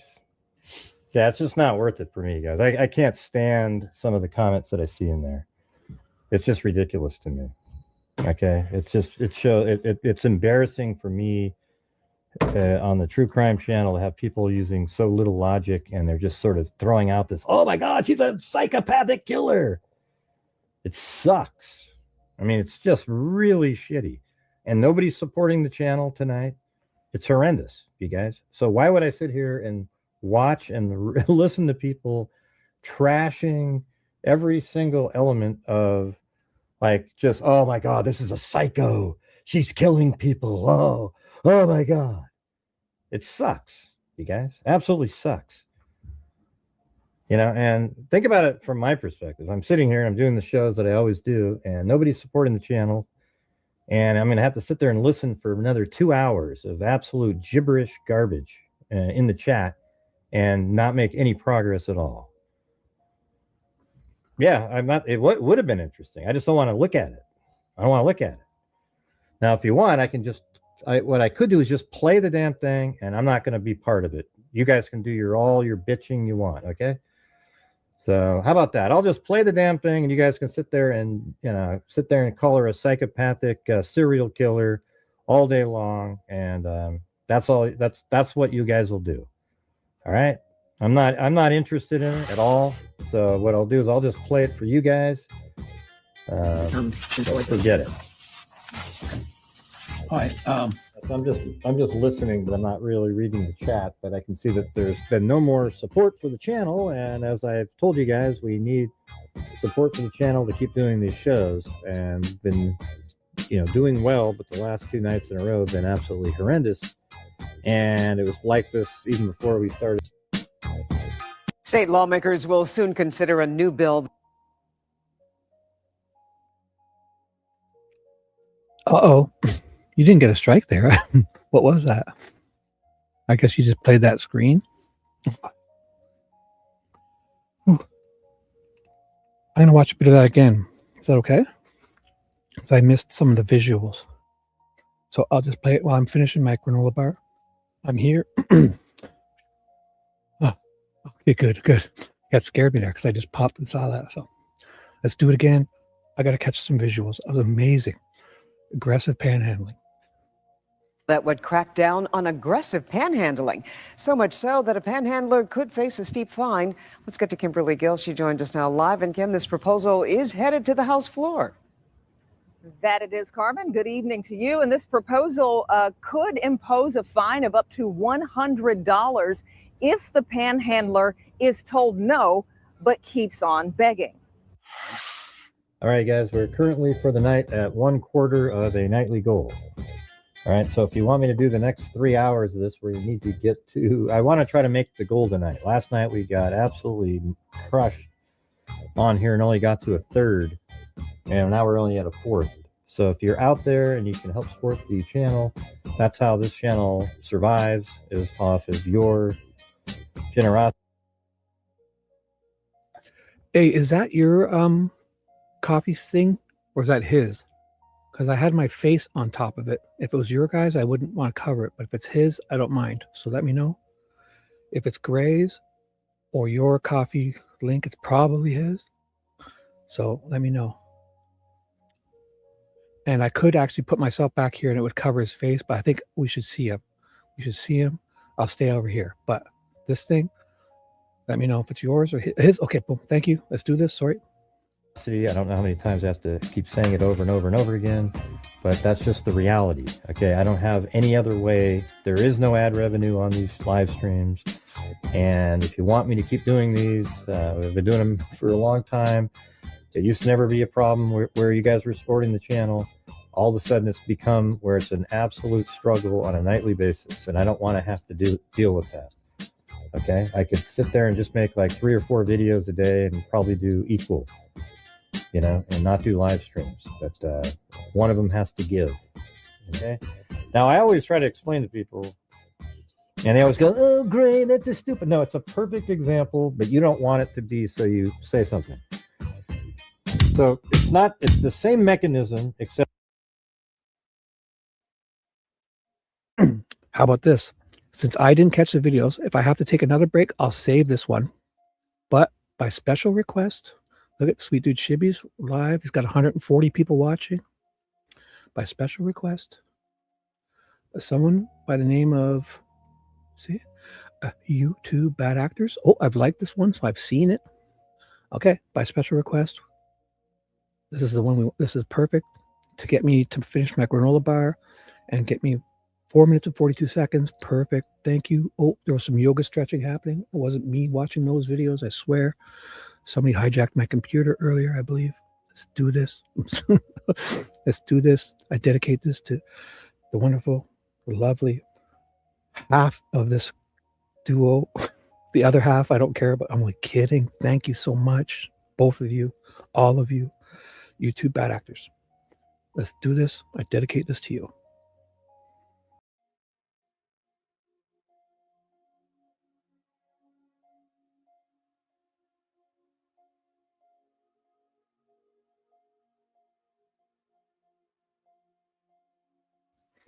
Wow. Fucking amazing. Oh my God. Oh my God. My show has been made better. You, Criminal Network, and Fishy, the Fishy Intermission, allowing me to watch those to take breaks. Oh my God. Let's go. For real. For real. I'm exercising. I do yoga exercises daily. Do I need help? I don't know. Yeah. How do you get away with playing music? Do I need help? I mean, sure. I don't know. I was just reading. I wasn't really planning. I think I just learned how to make thumbnails. Oh, the way he gets money? Oh, no, Judy. Oh, okay. Wait, what? Oh, just because you're not monetized? But if I were to play those, I got struck. Prince. I played Prince. Did you see me? I did this. Where was it? Oh, here, I'll show you. Here's what I get struck for. So you're going to hear me in I played Raspberry Beret, and I played like 10 seconds of the song, and then I stopped to make comments for 10 seconds. Then I played 10 seconds. Here's what happens to me. Just know. I would never do you ladies any harm. I will never do it. I will never do it. All right? Just so you know. Just so you know. I put on the back of my bike, And I'll get on the back. I'll get on the back. All right, bitch, for you. All right, bitch, for you. Think you love her, guy? This is for Fishy. This is for Fishy. Do you think he loves her? Do you think he loves her? Let's see. For Fishy. Let's see. For Fishy. Did you guys hear that? Did you guys hear that? I agree. First time is the greatest. Just picture 14-year-old Shibby. 14-year-old Shibby. His best friend's older sister's bedroom floor. Getting carpet burn on his knees. Just the first time was the greatest. I agree, Prince. I agree. Did you hear that? Screech? Oh my God! Oh my God! Tell us. Do you think does the background singer, the guitarist? I figured her name. Do you think she? Do you think she? Oh my gosh! Oh my gosh! No more rabbit holes. No more rabbit holes. Fishy, you came in at the right time. Hello? Fishy's here. What's going to happen is that was dedicated to Nicole. Should I do another Prince one? When doves cry, we can't just cry. We can't just no. That's what happens to me. I only played 10 seconds, and all my dumb comments, I had to take all the music out, and it's just me making stupid comments. So, yeah, sure. Just to use the music. Oh, is there an echo? Oh, was there? Oh, I had this playing in the background. Sorry. That's probably what you hear. I'll check. You might hear this. Sorry. I never turned this off. I play this at 9. I always play these in the background. So there's some sound effects that are... Sorry. That's probably what you're hearing. Unless you're hearing an echo. I can double check on my laptop, but I had it muted me. So this is probably what you're hearing. My background sound effects. So I'll pick a different one. That's what it is. Oh, I didn't have it set to go to the next one. There's like 20 different ones. So I'll skip ahead. All right. So I will start to read again. Thank you so kindly. So I can't play music like that. I get struck. Oh, in Russia? That's all right. Rules may be different. Oh, for live streams? Oh, possibly. Possibly. I'm not sure, but I always thought people were paying money and they were allowed to play it. But then when it helped them get tons of views, it worked out for them. Like if they paid $1,000 to get it, but they made, a couple grand in revenue on like millions of viewers or something. That's how those guys would do their reaction stuff. I'm not sure. Uh-oh. I don't know what you're saying, Carol. Shush. Copyright claim on your videos don't affect your channel. This is not a copyright. Well, yeah. I get those. But the other one was if I ever were to be like just the two Prince ones, right? I see that all the time, right? And I check and it's like there's nothing bad. But the ones from Prince were red, meaning if in the future, if I ever were to, they would like to come after me and give me. So I said, fuck it. I don't want any troubles. I didn't know they were red. So it was just the Prince ones. Everyone else said it was just a warnings or something and didn't affect anything. You're right. But the Prince too, I had to remove them. Yeah. And I think there was an REO Speedwagon, but the Michael Jackson ones I had, A, B, C, and what the other song was. Oh, baby, I just want a chance to show you that I love you. I played those, but I'd only play 10 seconds and I'd stop. So anyways, thank you. It was a perfect break. I got a fresh coffee. I'm back to my 100% Shibby. Oh my God, Dee Dee's laughing. The guy changed his name for rights to this music. Oh yes, from yeah, that's right. Yeah, his family. When he died, that's probably true. Yeah, because he had to change his name to the Sign. Wasn't it a Sign? Or not the Revolution? It was like something. Maybe it was the Revolution, because he changed himself to that Sign, or something. I forget. Yeah, it does seem like when he died, they tried to just turn it into a big cash cow situation or something. And yes, you're so right. It was that singer formerly. Yeah, there was that whole. Yeah. Yeah, you're right. Damn, I wish that guy never died. He wouldn't have done it. I should change the title of my one short to Prince's family are striking me. And well, if he was not in the grave, this would never have been struck. I just know it. You're so right. So let's do this. Thank you. Directive Teresa Liebert. It's only 14 pages. If I see anything, I'll try to. Oh, what's going to happen is I'll save this for later in case there's an emergency. I have to go. I'll play that. But so after Teresa Liebert, I also have this, which is on the same day. It's the do I have this zoomed in or something? Something's wrong. It's this writ. I'll figure that out. The writ of mandamus, and then the relative's brief and support. So what is zoomed in or something? Something's wrong here. Seemed fuzzy, but it's okay. I should go back.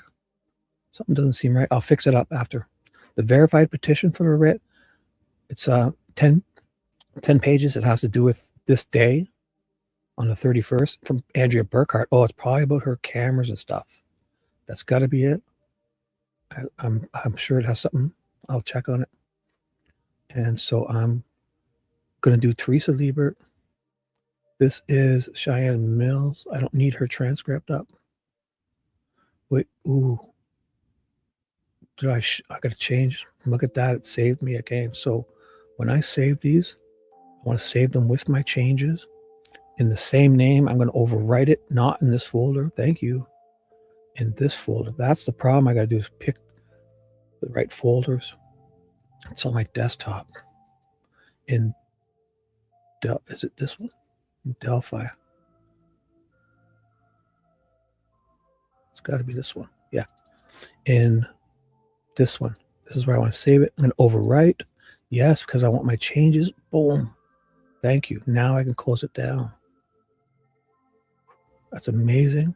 I'm getting good at that because I'm learning to mark things up. Thank you so much. Writ of mandamus is the court order compelling the government officials or have entered to perform a clear, legally required duty, often used when there's an unreasonable delay in actions. Perfect. Artist, formerly known as Prince. Singer. Artist. Perfect. Yeah. So that was on the same day also. And I got here. The only bummer I'm having here is finding, it was July 31st. Yeah. So this is what I'm finishing. Teresa Liebert. These two, Mullins and Weber, were bumped ahead to the other day. So then I did this guy. He was a lot. Yesterday, then this one and this one over today.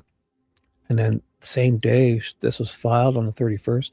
So I figured instead of jumping into the next day, God, I should probably cover those quickly. And then I can get started on the other one. It seems like there's a lot of people here, but I go in order. This guy, so a jury trial officer, Dr. Deanna Dwenger, Max Baker, Brad Heath, Dave McCain. Was Dave McCain there? What? Thought he wasn't in trial. I don't even know what's up. I'm an old man, but thank you. So what I just finished was Cheyenne Mill. So if you guys ever see what I'm looking for is Exhibit UU and Exhibit VV. VV is the 6 or 7 photos that they put on Snapchat or Facebook or whatever from Cheyenne Mills. And the letter she wrote to the prosecutors, Exhibit UU. And I can't seem to find any of them in any of these exhibits. So I was looking for them, but it says it's here. 2-page document showing the letter. And then VV is all those photos of their Snapchat photos, Cheyenne's. But it doesn't matter because I've moved on, but it's supposed to be in here. I don't know where. If anybody knows, let me know. If not, it's not a big deal. But thank you guys. There's how many people? 140 people. I will read. So thank you, you two bad actors, for saving my bladder and reinvigorating me. I feel limitless, like I've taken limitless pill. I felt 52 earlier. I now feel spry 49 and a half. I'm young again, vibrant. Thank you so much. Let's do this. Dedicate this to anyone listening. Let's go. Teresa Liebert. So Teresa Liebert is the one who saw the mailbox golem sketch over on the south side near mailboxes, right? Gollum, possibly Elvis Fields, possibly Gollum from Lord of the Rings. I'm not sure. But I'm feeling 52. You're feeling 52? Ugh. Don't you worry. You'll get your guru back if you want him. I don't know. We'll have to have a talk. I'll bring you back down to the spry age of what are you? You're in your early 30s, aren't you? You're late 20s, right? Look at this. You can't be older than 30. Look at this lovely lady. Talk soon. Don't you worry. I'll get you back. Questions by Mr. Baldwin to Teresa Liebert. Teresa, I'm over here. Can you see me? Oh, does she have trouble seeing? Oh my God, that's not a good witness. What? First thing he says to her is, Teresa, oh, over here. Can you see me? Perfect witness. Oh my God, sorry. First thing you say to your witness is, can you see me? Oh my goodness, that's not good. Hi, state your name for the record and spell it also. Excuse me? Oh my God, state your name for the record and spell it. Teresa Liebert. She spells it. And you kind of have a lot of soft voice, and that's okay. Can you speak up just a smidge? Excuse me, smidge? Can you speak up a smidge? Oh, I'm sorry, Teresa. She spells it again, a little with more smidge. All right. And where do you reside? 2482. She says her address. Okay. And did you say 625 West? Yes. All right. We've been talking a little bit about 625 West. What is at the end of 625 West? Can you tell the jury that? Our house is at the end of 625 West. Did I have this? Oh, I had this in my. I thought I had a good. I'm not sure how great this photo is. I'm in this one here. This one. Maybe I can refer to this if we want. Seems a little off. This is got to be 6. Yeah, this is it here. So if I need to, I'll come back to that to show you guys. So, God, where's my screen? 1 second. I should be careful. There it is. I get my StreamYard back. Boom. Yeah. That's the funniest thing. I should actually, you're right. That was a great way to start with your witness, eh? So I gotta highlight that. First thing he says to his witness is this. Perfect way to start a witness testimony. Yo, can you see me? Holy fuck.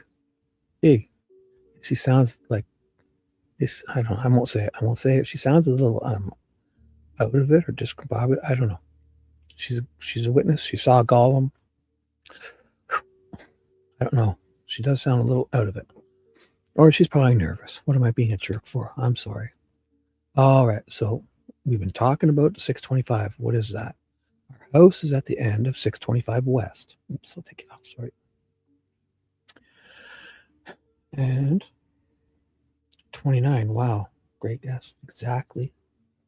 And then what's the next thing on 625 West?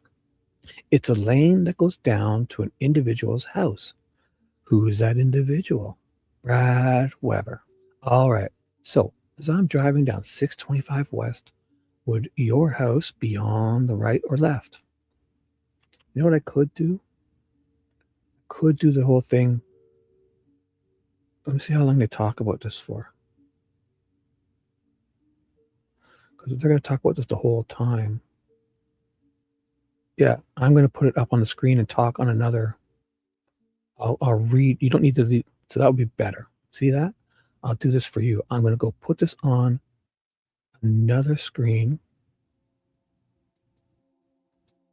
And then I will read to you from another screen.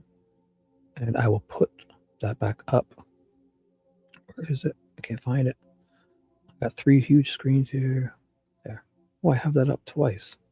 Why? So I'll get rid of one of them. It's the exact same.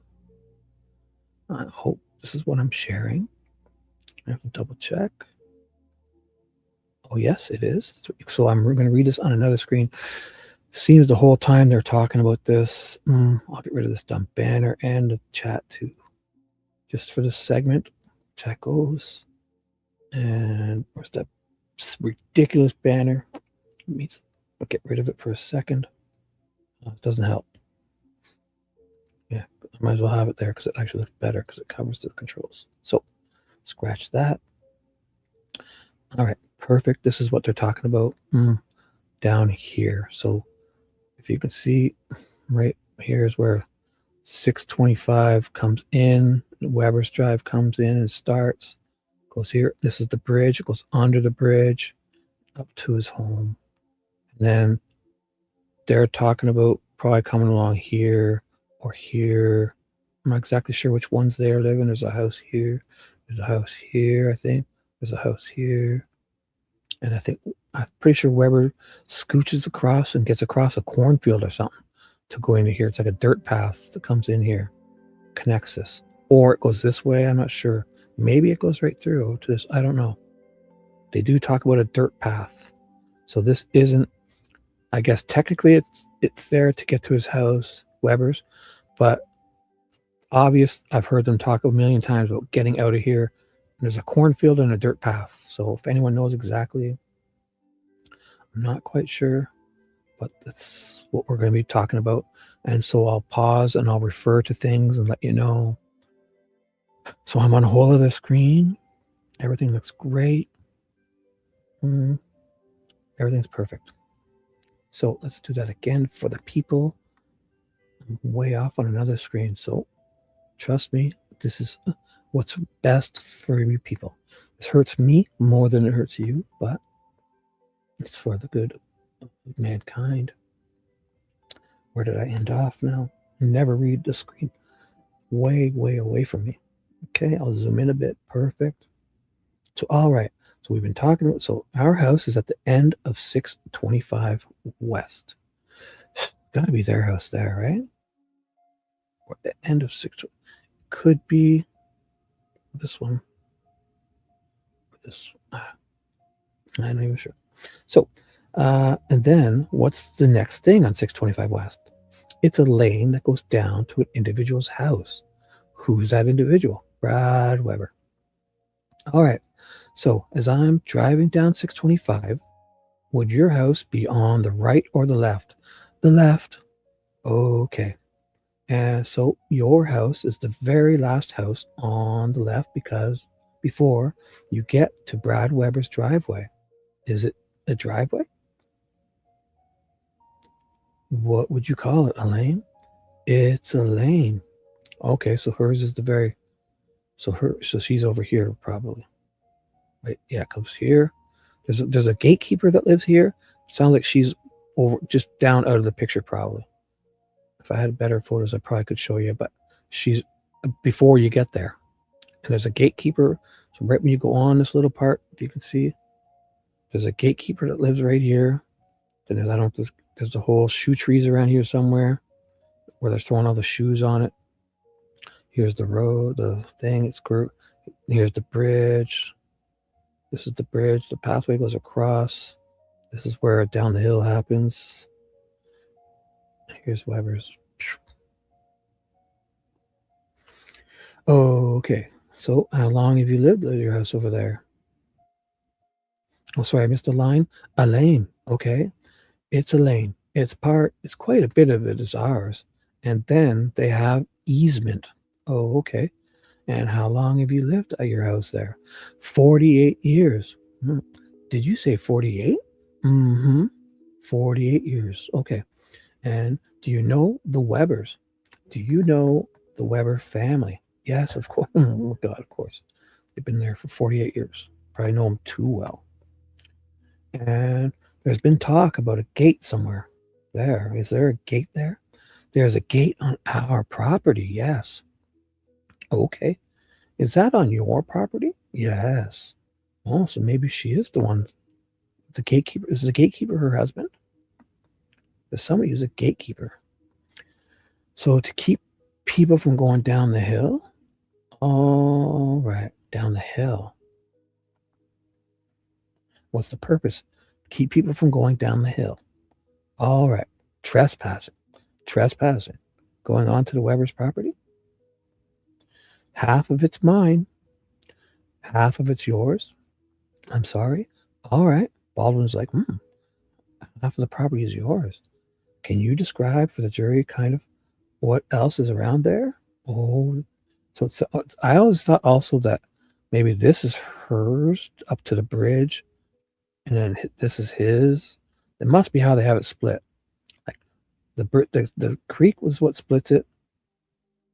These people own all this and probably all this because they're donating. I don't know. They're letting people, the mirrors, and there's the sanctuary, the bird sanctuary is other people. Maybe here, yeah. However this works. And picture Logan is here, right? Logan is like here, whatever. So this is all Logan's probably looks like probably around here, right? And then these people own this. And on this side, it splits. So this would, I'd say the bridge and all this way to this is probably Weber's. And then this sounds like it's either theirs or I don't know if this is their house. But yeah, I'm sure they all know exactly where their property lines are. I'm sure of it. And Logan's, I bet you, is like something like this. No way Logan owns all of this. Yeah, well, it's possible. I bet you it feels more like Logan's is like there's like probably a separator here. It feels like the water or something. And I guarantee you that this is definitely all Logan's. It's too bad. I mean, it is a lovely area. I mean, if this didn't happen, I don't know if the McCains want this to be like I picture them.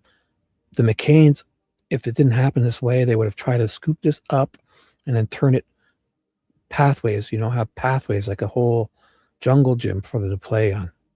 It's what they wanted. I won't say anything nefarious happened, but the way these people do their bridges, oh my God, they're putting bridges everywhere. They're repurposing old bridges and getting funding and money. Oh my God, that's what I got to show you. How about that? This would be perfect segment just to quickly show. Oh my God, where is that? I'll do that after. Remind me, because there's a whole video on bridges. It's just, they've learned how to make money to get old bridges, repurpose them, and it's great to salvage them, but it's a big cash cow. Like they found their thing in this area. Get old bridges, get funding for them, get them donated, have creating jobs, and they're all like, it's like this whole area.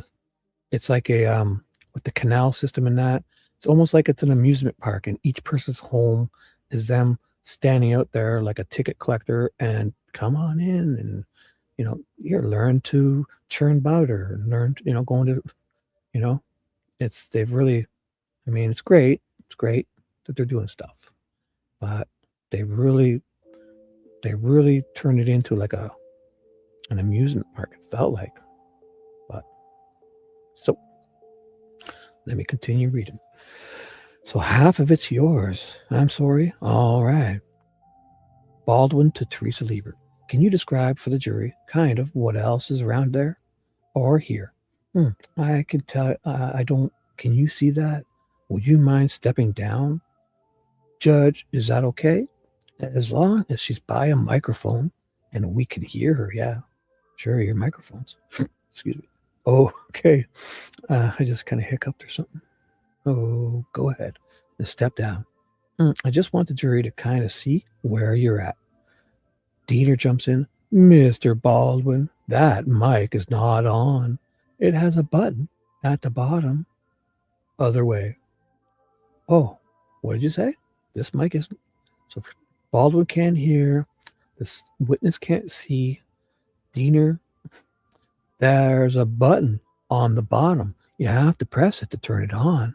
Ooh, there you go. There you go. Oh my God, they got the mic turned on. Okay, that's fine. Do you recognize that is right there? Oh, the high bridge. The high, okay. If that's the high bridge. The jury can't hear her, Mr. Baldwin. Okay. And she's blocking the view of the... Thank you. I appreciate that, Judge. So they can't hear this witness who can't see the witness E. He can't hear the prosecutor, and they can't see what she's pointing at because the pointer's probably broken, and she's got to stand really close to it to use her finger. This is amazing. I say we call in Mullins and get him on this.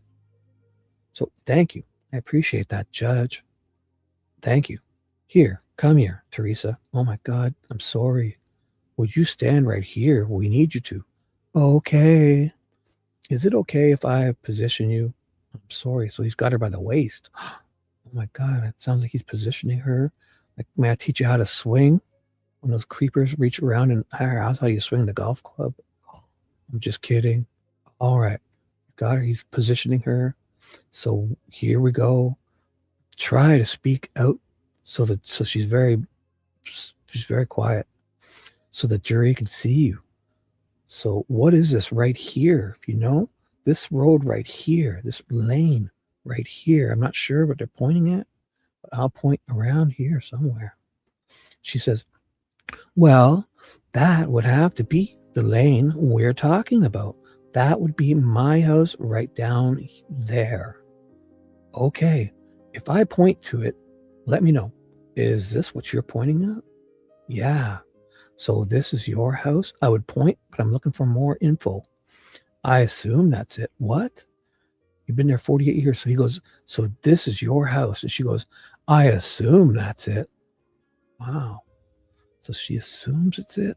Oh my God. Or she can't see. It's got to be one of these little squidges. Because this is where it comes on. It's got to be right here. And the gate's probably right here. I'm guessing. She's like, I assume. She's like, yeah, okay. She goes, yeah, because that's the lane that goes. Yeah. And she's probably never seen a big photo like this. She's like, oh my God, they got a camera above my house. Google satellite camera right above it. And whereabouts here would that gate be that you were talking about? Be about right. Right about here. It's on down a little. I wish they had one that had us all marked up. I wish they had one all marked up. I would love, I hear about this gate 50 times.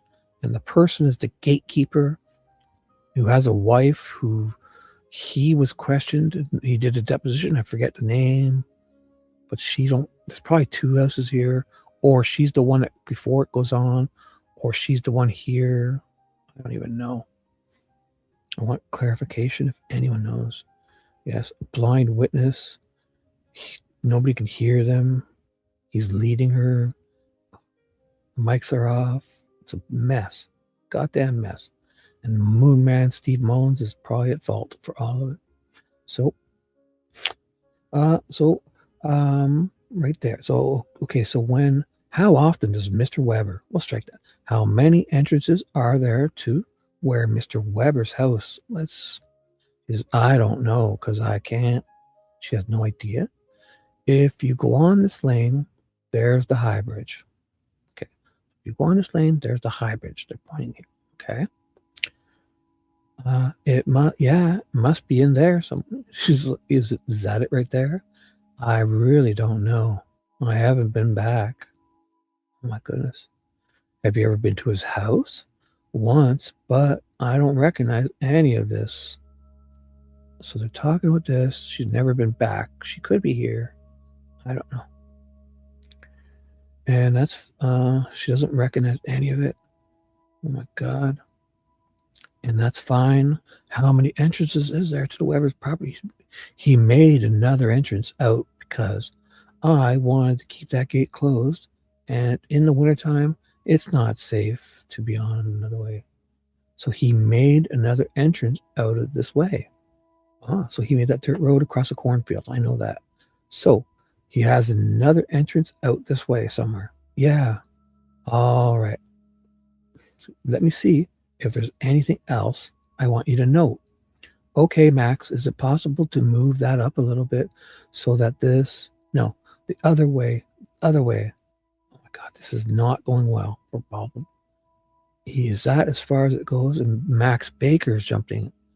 Yeah. Okay. Go ahead and have a seat here. Thank you. Are there other... Oh, wait. Sorry. This is going horribly. This is why if you can speak to me over here, this will help. I think it'll help. What else? Describe the property outside. When you are driving on 625 North, before you get to your house, there are other houses around there. Yeah, it would be on the left side if you'd pass. The first place is Stouffer's place and had a farm there. And then there was an open field at the time, which now has 3 houses on it, new houses, but it was an open field at that time. And then you get to an old house that belonged to a lady a long time ago, but they got people living there too. So then next to us is another house and ours. So on the left-hand side, as you are driving down 625, before we get to your house, there's like, how many was that? 5 houses. 3 at that time. 3. Yeah, because, in 2017, yeah. Thank you for distinguishing that. Yeah. So Baldwin's. Then what about are there any houses or any additions or anything on the right side of the road as you're traveling down 625 toward Weber's? 625. I guess it's not north anymore. Wait, so north is this way. So technically they're probably thinking north, but then this is 625 still. They probably call it 625 east or west. I don't know. I'm not sure. But he's still calling it 620. Oh, wait. So it's 252. Sorry. Okay. So she corrects him too. So before, this is her answer. Before you get to our house, there's another lane that goes the other way. It goes way back there. And there's maybe 3 or 4 houses, new houses built back there. And it's called 252. And are there any mailboxes in the area? Those are mailboxes that the man was standing at. Okay. The mailboxes for the houses, is she old or something? She's been there 48 years. So she sounds, I don't know. Those are the mailboxes that the man was standing at. Okay. The mailboxes for the houses on the right are on 625. Is that what you were saying? Mm-hmm. Is that a yes? Yes. Okay. Yes. I want to direct your attention to February the 13th. February 13th of 2017. Do you remember that day? Yes. Okay. Again, I need you to speak up, just so the jury can hear you. I know you're soft-voiced, and that's okay. Tell the jury what you remember about that day. We were coming back from town, and we went to town at 8 o'clock. 8 a.m., obviously, right? Who's we? My husband and I. Okay. And at 8:30, we were coming down the road, and as we are coming, 8:30 in the morning. Okay. I could see somebody standing there at those mailboxes. You saw somebody standing at the mailboxes? Yes, at 8:30 in the morning. You know, I do find it hard to believe that some strangers standing around here and they're just, because this is a pretty secluded area. Because if Weber sees people, he's blocking them in and closing gates and holding people hostage and calling, maybe they're sick of people trespassing even before all of this happened, especially now. Because I know you can walk. I've seen people on YouTube walk down the train tracks or where it used to be and right across the bridge. So I've seen people walk right along here and right out to town.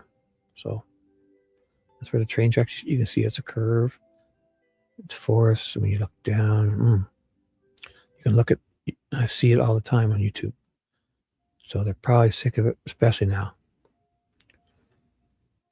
So, okay. And why, if at all, did that catch your eye? Because nobody stands at those mailboxes because they live down that long lane. Yeah, they pick it up. They put their mail in the box when they go to work and pick it up when they come home. Okay. And it just seems strange. Okay. So we pulled in the drive and got out of the truck, and I went and he was gone. All right. And he wasn't down the lane. Did that strike you as odd? Just curious. Where'd he go? Okay. And did you even comment to your husband about that? Yes. Okay. Why did you comment to your husband? Well, yeah. Who's that? Where'd he go? All right. Today, could you describe what this person looked like? No, as we are passing, I just kind of glanced and looked back because it's not nice to stare. Okay. All right. Now, if that person would have gone down your road, 625 West, and then past that gate, where would they have ended up? Down at the High Bridge. At the High Bridge? At some point in time, did you talk to law enforcement officers about what you saw? Yes. And did you go in and describe who you saw as best that you could? Yes. And why did you do that?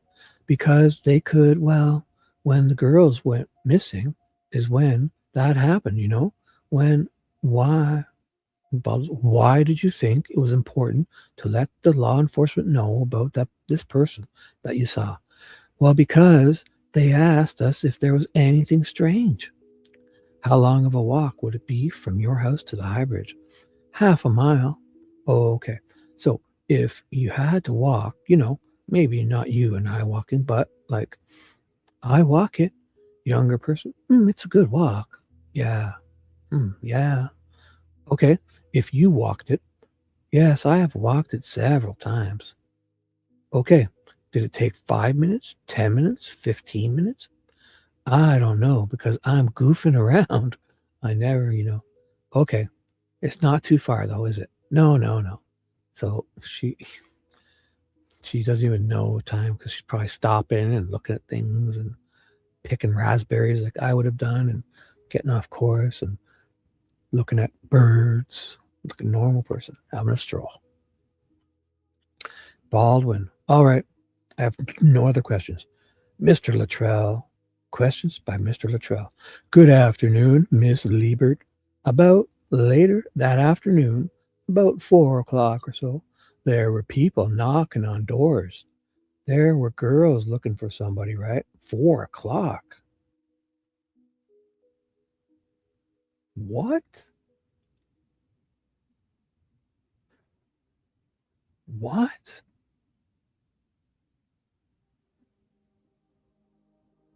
Four o'clock in the AM? Wait, so Luttrell says to her, Good afternoon, Miss Liebert. About later that afternoon, so this is on the Saturday. I mean, this is on the day. This is on the Monday morning. She sees the mailbox guy on the Monday morning, right? She sees him on the day of the 13th, and he says later that day, around 4 o'clock or so, there were people knocking on doors. There were girls looking for somebody, right? At 4 o'clock. What? 4 o'clock? I guess 4 o'clock. There's people over here at 4 o'clock. Knocking on doors. 4 o'clock. Because Derek gets there. He says he's there at 3:10. He crosses the Wilson Bridge, scooches along. 3:11 he's crossing. So he's at the Mears entrance by 3:20, 3:15, 3:20. Calling Libby. Calls Becky, gets worried. He's out of his car by 3:30, bumping into McCain right here, the intersection thingy. So that's 3:30. And Derek walks down to the water's edge, calling, goes back, and then Derek walks to here, to Freedom Bridge, comes all the way back, and Derek, 400-pound guy, scooches in here. Now, the first thing Derek does is go down this 501, and the 501 is 501 steps down to the creek edge. So it runs parallel a bit, and then it just fucking drops really, I don't know exactly which way. Get you down to the creek edge. And then to get back up, it's like a 45-degree incline to about here. And this path kind of runs parallel to the path. And they all meet up here. So Derek says he goes straight through. He doesn't go left to the Monon High. He doesn't go right to the Freedom Bridge. He goes straight towards that bench. But instead of falling off the cliff, he follows the path along and then takes 501 steps down to the creek edge. And it goes back as a 400-pound man, gets to here. Then from here, he goes to the Freedom Bridge, calling Becky Patty and stuff. And then comes back, Derek, 400 pounds. Then he goes to his car and sits in his car again. Then he gets back out, and then he goes to the High Bridge. Then Derek goes to the High Bridge. And that's when he sees the two people that the other two have seen sitting on the bridge. It's a guy and a girl. He sees on the first platform, and that's when Kelsey and what's the uncle Cody? Kelsey and her uncle Cody, which is Derek's brother, I believe. Yeah. Show up. And then Derek's there. And I think they cross over. So it could have been them that they could have went over and started knocking on doors here. Yeah, because they're there by. So let's see. So 3:30, Derek's out. Walks down and back up. I'm being generous if I give him 15 minutes down and up. Because it's getting back up is big. So 3:45. And to here, it's got to be 10 minutes. And 15 minutes to get back. So I say 25 minutes. So it's almost 4:15 at this time. Yeah. Okay. So you're talking about at 8:30 in the morning, right? On this day? you and your husband were coming home. How about to pull in your drive, and you saw a man you hadn't seen before near the mailboxes? Mm-hmm. Yes. And you never seen him since? No. And you never seen a photo of him? Nope, not to my knowledge. No. You didn't see his face? No. And you just saw him out of your what? You gave a description. They drew a photo. She says she didn't see his face? What? What? So where the fuck does Gollum sketch come from? She didn't see his face. Come on. Where's Teresa Liebert? Oh, God. Sketch. Teresa Liebert sketch. Fucking. How did they come up with that? She gives a whole thing. Teresa Liebert. Where is that? She gives a whole thing. Sketches. She writes a whole affidavit thingy. It's not a deposition, I don't think. Or maybe. No, it's Liebert is a sketch. And an affidavit. She gets a whole thing they write up for her. Teresa Liebert, where are you? Video Ghost Fields. Boy. Goodness. Oh my goodness. Teresa Liebert, where are you? Oh my God. Man, you think I should have this stuff already. Holman, Mullen, deposition. Sorry, guys, I gotta find this now, right? David Weber's report. Brad Weber. Photo of his van. Zoom level 1 from... What is this? What is this? Oh. This is good. This is basically what we're talking about. Zoom level 1. Oh my goodness. What is this? Zoom level 1 from Zoom level or Levi? Level? Wow. This is the white van, supposedly. 2:13, 2:44 p.m. Right, this is where they turn on and say the timestamps are off, right?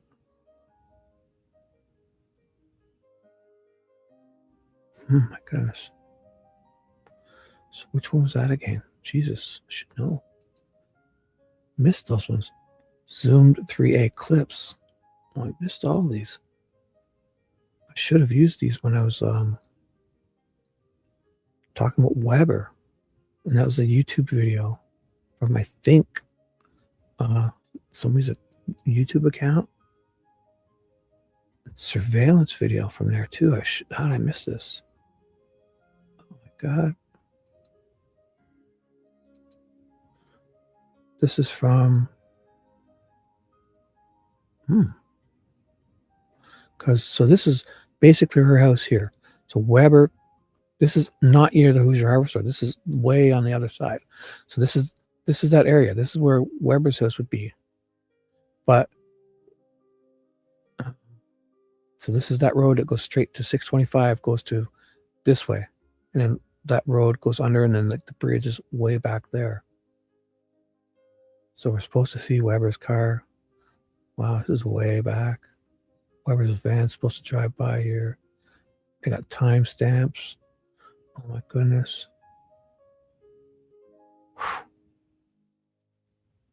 Wow. I don't know exactly what time he goes there.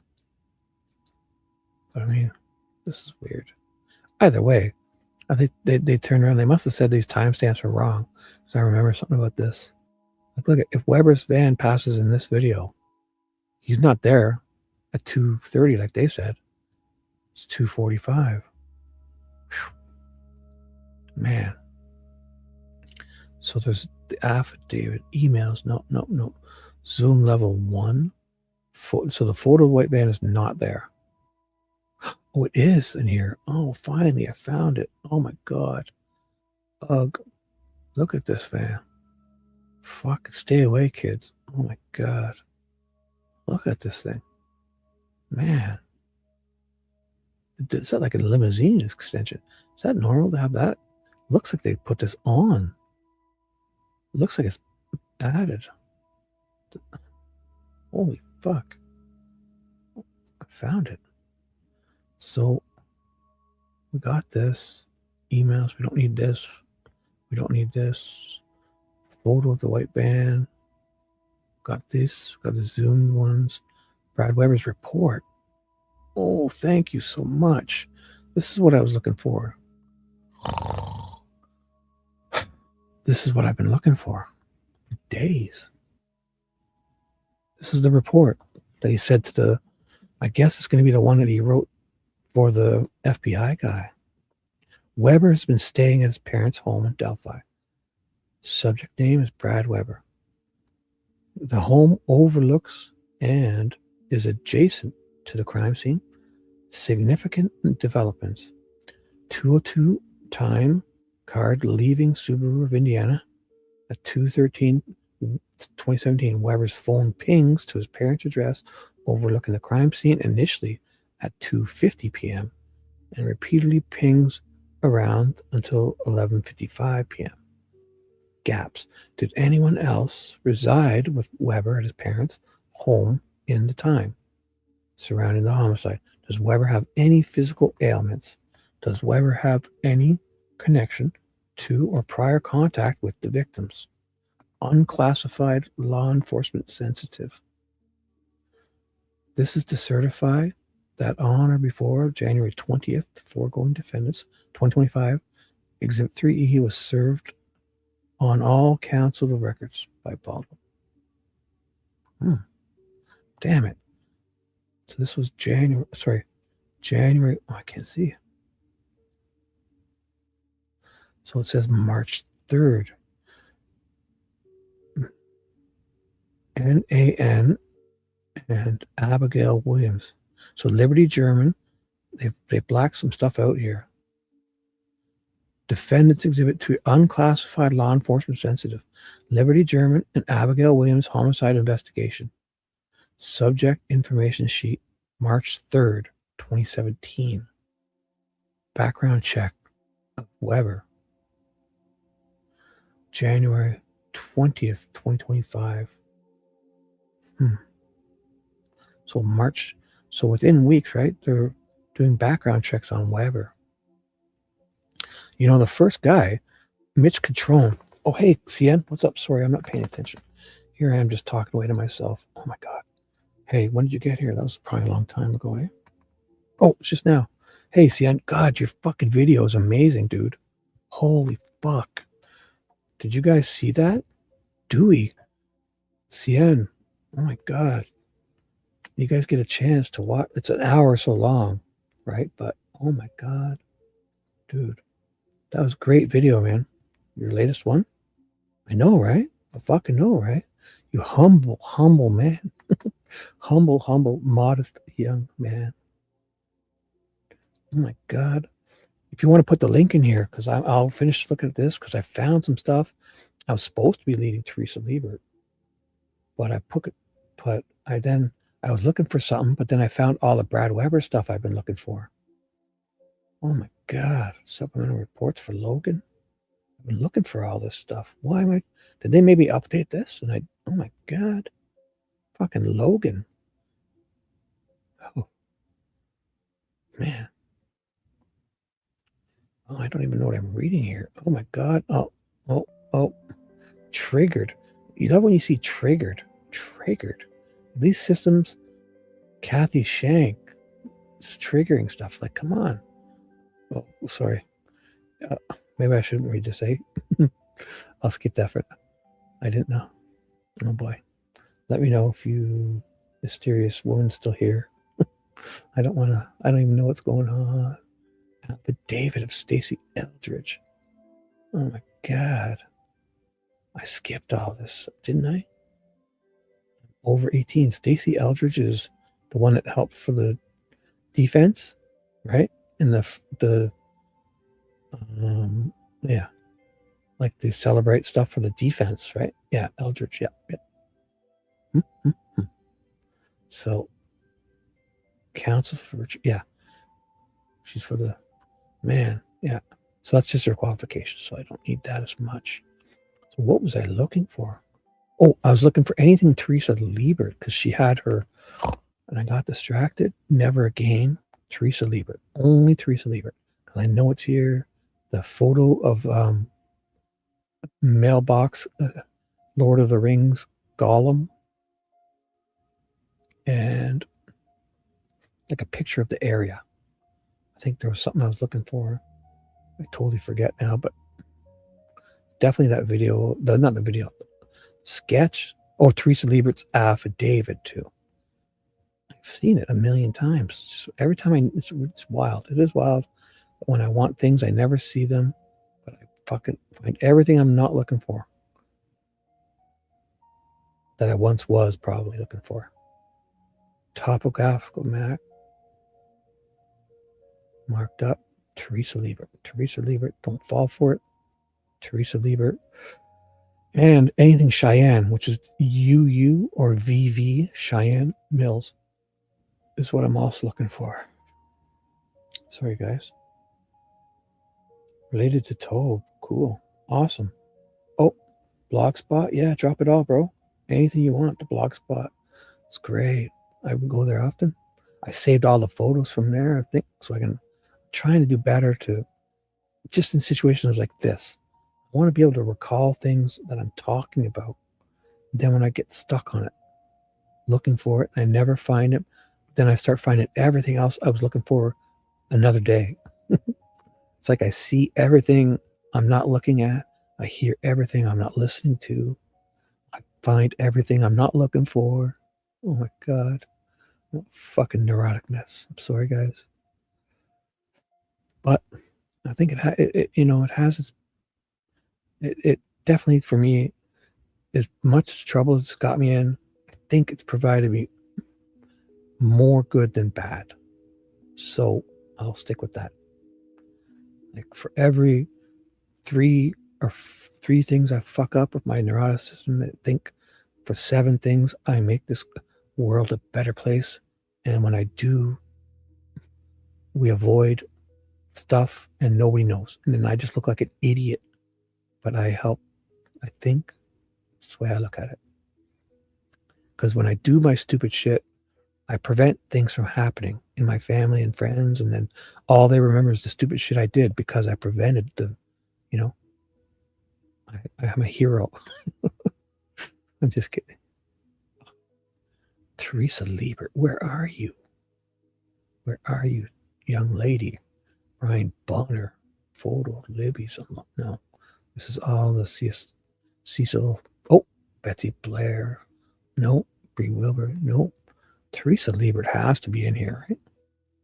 Why do it's wild that I never find what I want. I find everything else. Oh my God, Ron. Yeah. Yes. There's that whole thing. It says it in his murder shits thingamajigger. Yep. That his cousin did all. I mean, Logan. When you really look at Logan's thing, it's like, wow. I mean, the only thing I've always thought over the years is that one thing I have trouble on with Logan is that he's savvy enough. If he were awake or whatever involved, he would never, ever just leave 2 bodies on his property like that. He would get a backhoe. He would have holes dug. He would build a concrete patio. And, I'm not saying anything except that I just know he would not be leaving dead bodies on his own property. He just wouldn't. So that's the one problem I have with Logan. But all the other stuff looks really sus. Maybe somebody was setting him up and they did it too good. And oh my God, I don't know. The FBI was really convinced it was they were all over Logan, right? Right. Oh my God, it's all over. Look at this. The FBI was all over. If you read that FBI thing and you think, oh my God, everything else is like, what?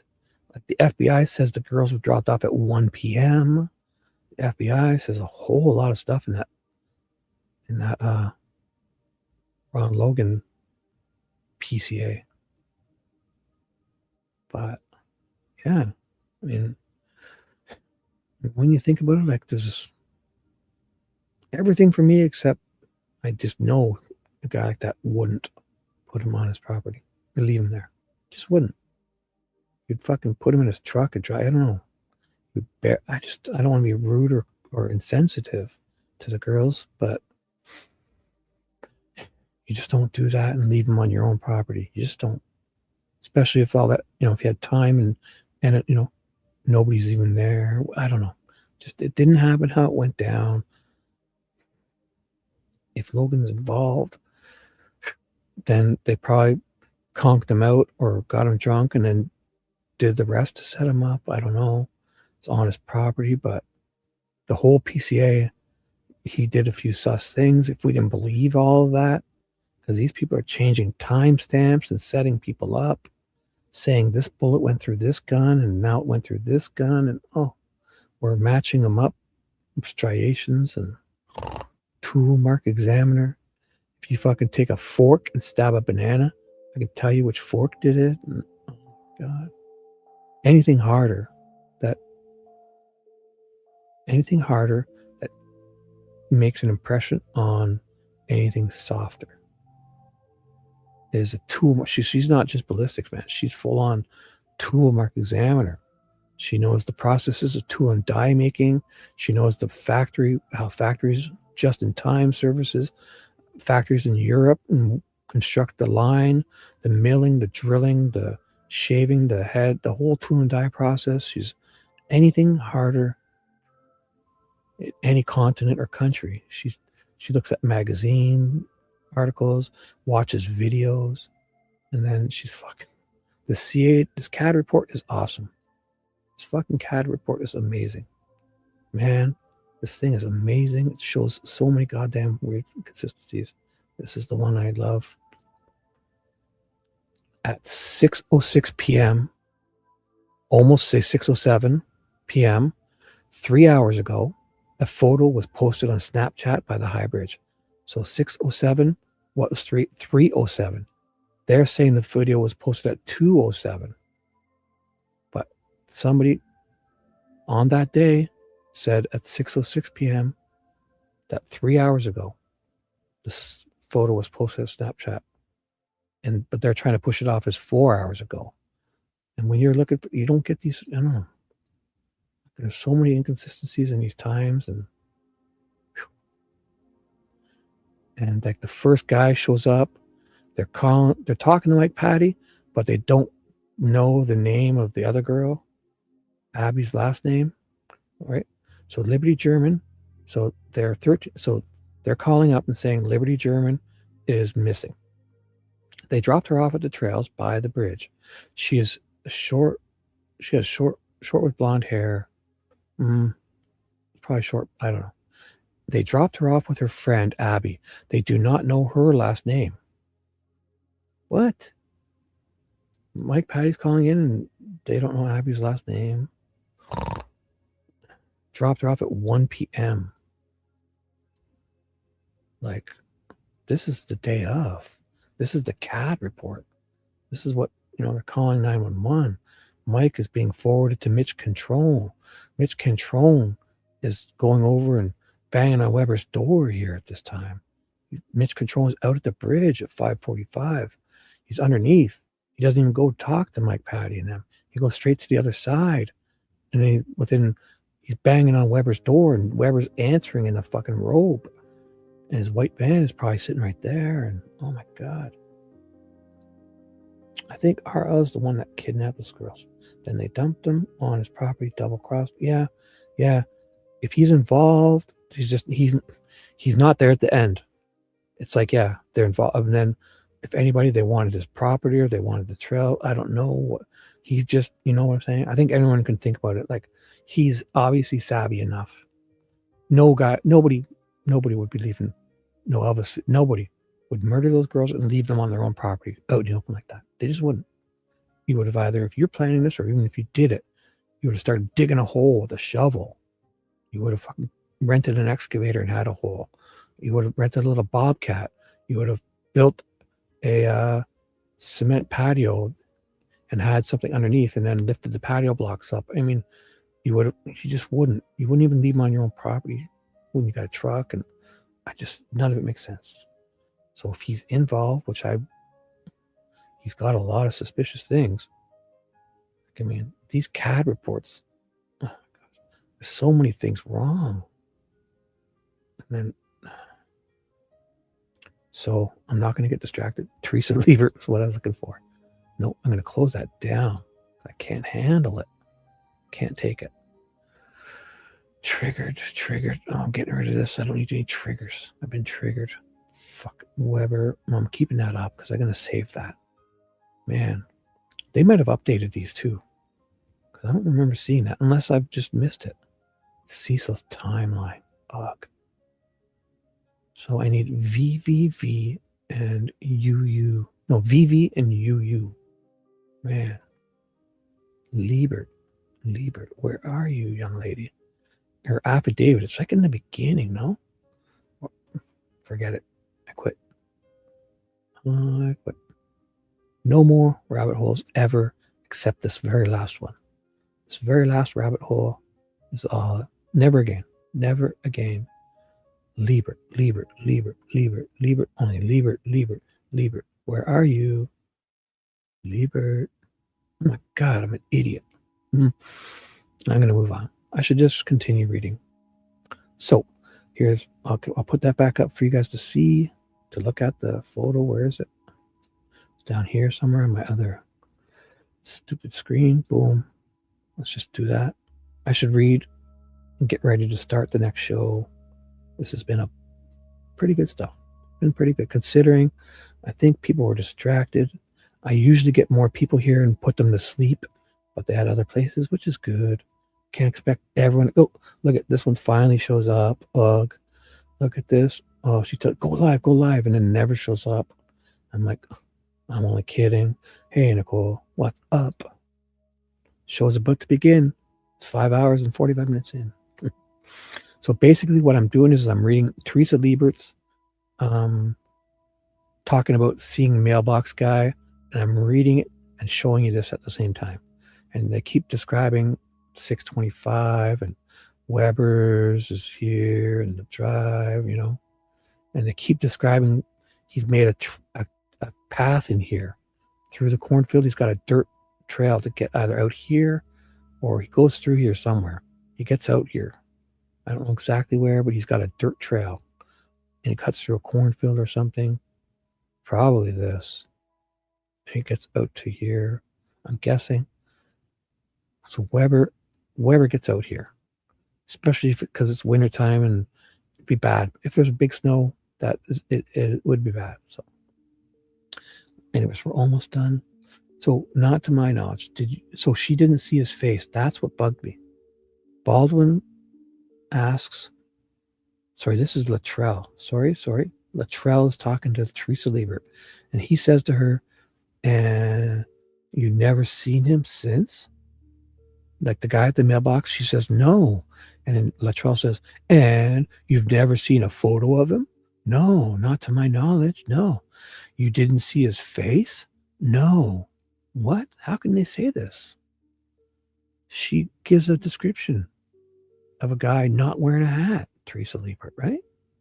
Now she's saying she didn't see his face. Well, how did you describe the guy with the baggy eyes? Which is the photo I've been looking for. So, and you just saw him out of your truck from about right up here on him. Correct. What? So the defense is going to redirect. So here. Okay, thank you for coming in today. I have no further questions. Mr. Baldwin, thank you. Questions? Read juror questions. What? Oh, no, that's not yet. So this last bit by Mr. Baldwin first. He says, Teresa, did the person that you saw, did you recognize that as a neighbor or anybody that you had ever seen before? No. But she didn't see his face. I don't know what they're doing. Luttrell just said, did you see his face? And now, but she's never now to Baldwin, she's saying that she didn't recognize him as anybody she's seen before. So, oh, is Perp here? Hey, Perp, what's up? I missed you guys coming in. Oh, were you asleep? Oh, that's cool. Awesome. Thanks for being here. There's been people. It's been pretty good. I think there's lots of action on YouTube tonight. Oh, you guys, man, did you YouTube bad actors? So here, afterwards, you got to watch CN's video. He's put a post. And also YouTube bad actors came in and let me play a bunch of stuff. Oh, well, I took a break a long time ago. And it was so goddamn hilarious. It was, oh my God. It was so goddamn hilarious. Because they let me play, or she or they let me watch a video of Gray Hughes panhandling, like begging from stuff. Oh my God, it's so goddamn funny. Thank you. Oh, let me see. Oh God. Oh my God. Look at this. Boom. Everyone read that. Read it. Read it. You can always play anything on my channel. I have full autonomy. Wonderful. And this is a 50-50 male, female. And I believe the one that comes here is a female. Doesn't matter. But she has a partner. And they do this channel. And it's fucking hilarious. Oh my God. So goddamn funny. It was this. Where the fuck was it? What's this? State lawmakers will soon consider a new bill that would crack down on aggressive panhandling. So much so that a panhandler could face a steep fine. Let's get to Kimberly Gill. She joins us now live. And Kim, this proposal is headed to the House floor. That it is, Carmen. Good evening to you. And this proposal could impose a fine of up to $100 if the panhandler is told no, but keeps on begging. All right, guys, we're currently for the night at 1/4 of a nightly goal. All right, so if you want me to do the next 3 hours of this, where you need to get to, I want to try to make the goal tonight. Last night we got absolutely crushed on here and only got to a third, and now we're only at a fourth. So if you're out there and you can help support the channel, that's how this channel survives, is off of your generosity. I don't know how many times I have to keep saying it over and over and over again, but that's just the reality. Okay, I don't have any other way. There is no ad revenue on these live streams. And if you want me to keep doing these, we've been doing them for a long time. It used to never be a problem where you guys were supporting the channel.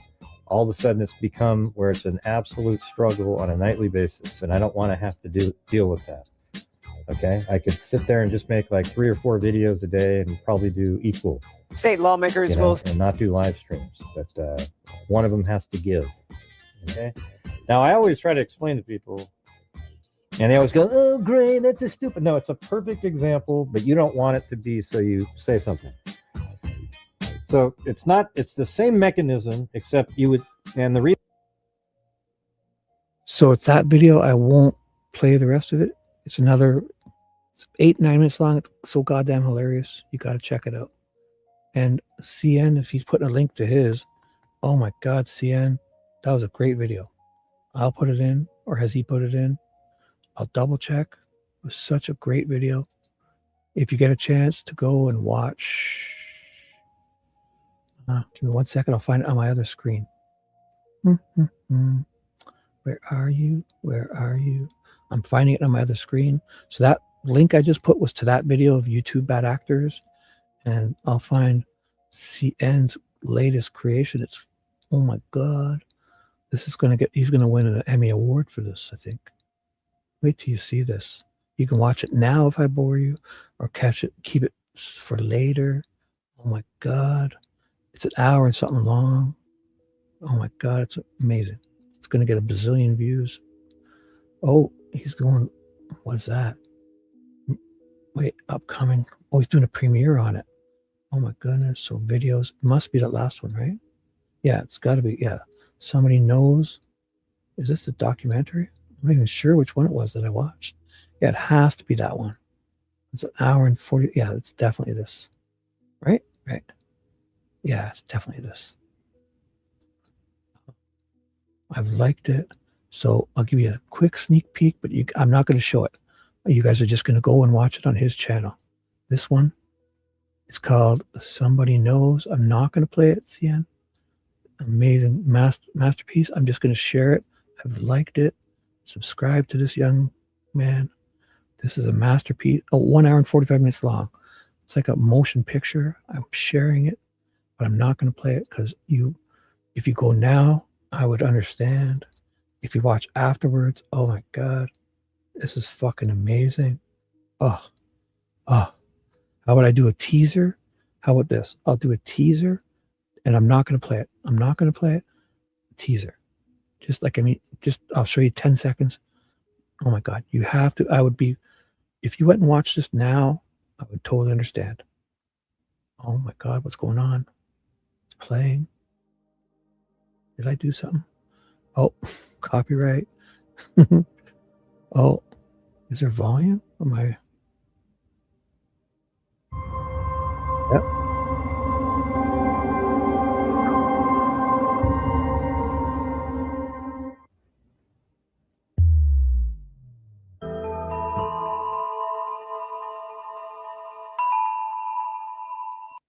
That's it. That's it. I'm not going to show you. You must get over there. 865 views. Oh my God, please.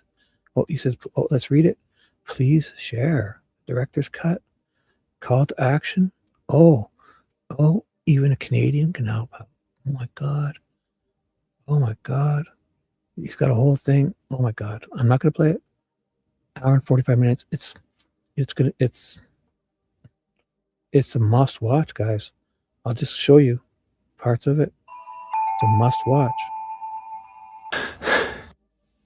So my last video pissed you off. Well, this one's really going to piss you off. So you don't like my hat? You think I'm the murderer because I'm wearing this hat, right? Well, how about this hat? This hat trigger you? I mean, like you said, dude, you look at me on paper, bro. It looks bad. I'm a serious dude. It ain't no joke. I'm a monster on paper, and there's times. You have to go watch it. I wouldn't even be mad if you left now. I'm not going to play anymore. Oh, I'm going to keep that up so I can go watch it later. Because, oh my God, I've watched it again. I watched it twice already. So let's do this. Let's finish this show off with a banger. Oh my God, what time is it? It's only 5 a.m. I've got 3 more hours of hard work left. So all these things I've been looking for, I find everything except what I want. I'm finding tonight. Amazing. Everything I'm not looking for that I was once looking for, I find. Oh my God, how does this happen to me? How? I don't know. I'm not getting distracted with that ever again. I'll keep that up because it's amazing. Here's what I'm supposed to be finishing up. Oh, I'm on the other screen because I was going to show you. That's it. I'm just going to finish up with this Liebert stuff. And then I'll decide. I'll make an executive decision. Let's just finish up with this Liebert. My StreamYard is... Sorry, guys. Thank you all. Thank God for you guys. Man. So I put CN's link and I put YouTube Bad Actors link. And didn't I? Or did I only put YouTube Bad Actors link? I'm a horrible host. Did I only put one link? No. So the first one is YouTube Bad Actors and the second one is CN's. Now YouTube's Bad Actors is amazing, but I'm gonna pin CN's. But I mean this is a masterpiece. This is the masterpiece, right? I gotta double check. Clicked on it on my other screen. The man that was seen. I have it. Oops. I don't need it up here. I just wanted to double check. I'm going to pin that comment here. I'll double check.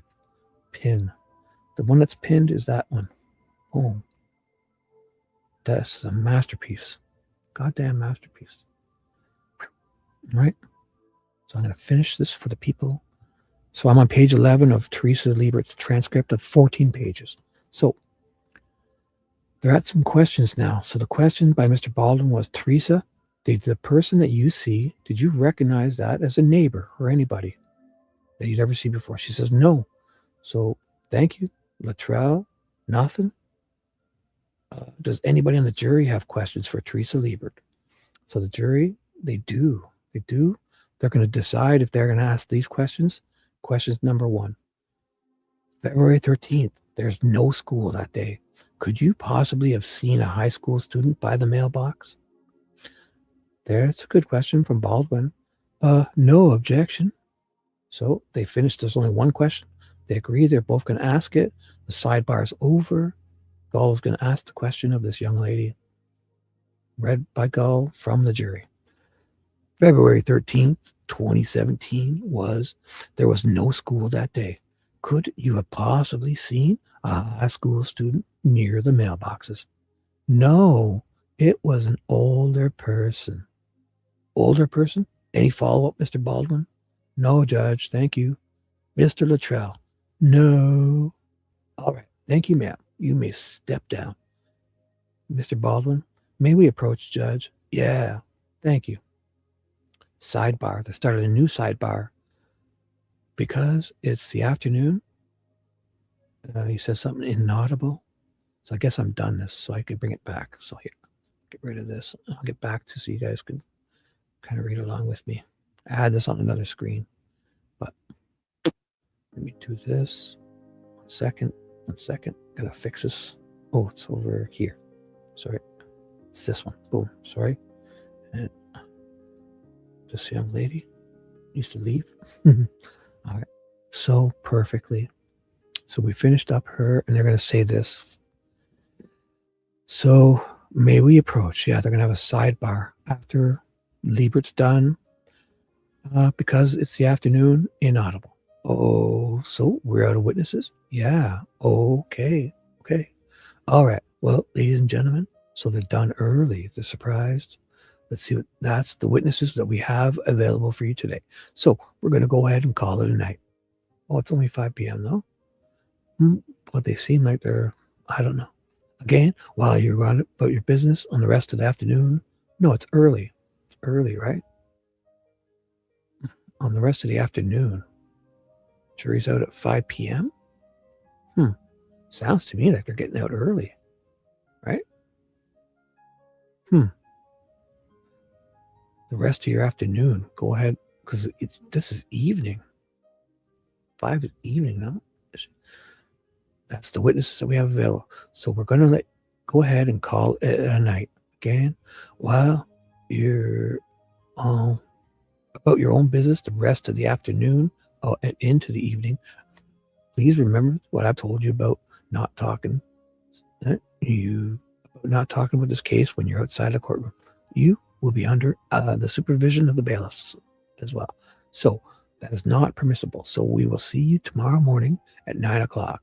Have a safe and peaceful evening, gentlemen. All rise. So now the court, you may be seated. You may be seated. All right. So is there anything that we need to do outside the presence of the jury, Mr. Baldwin? Judge. Oh, 1 second. I forgot I made my coffee. Oh, good thing I used my Manly Stanley because it might be too warm. 1 second.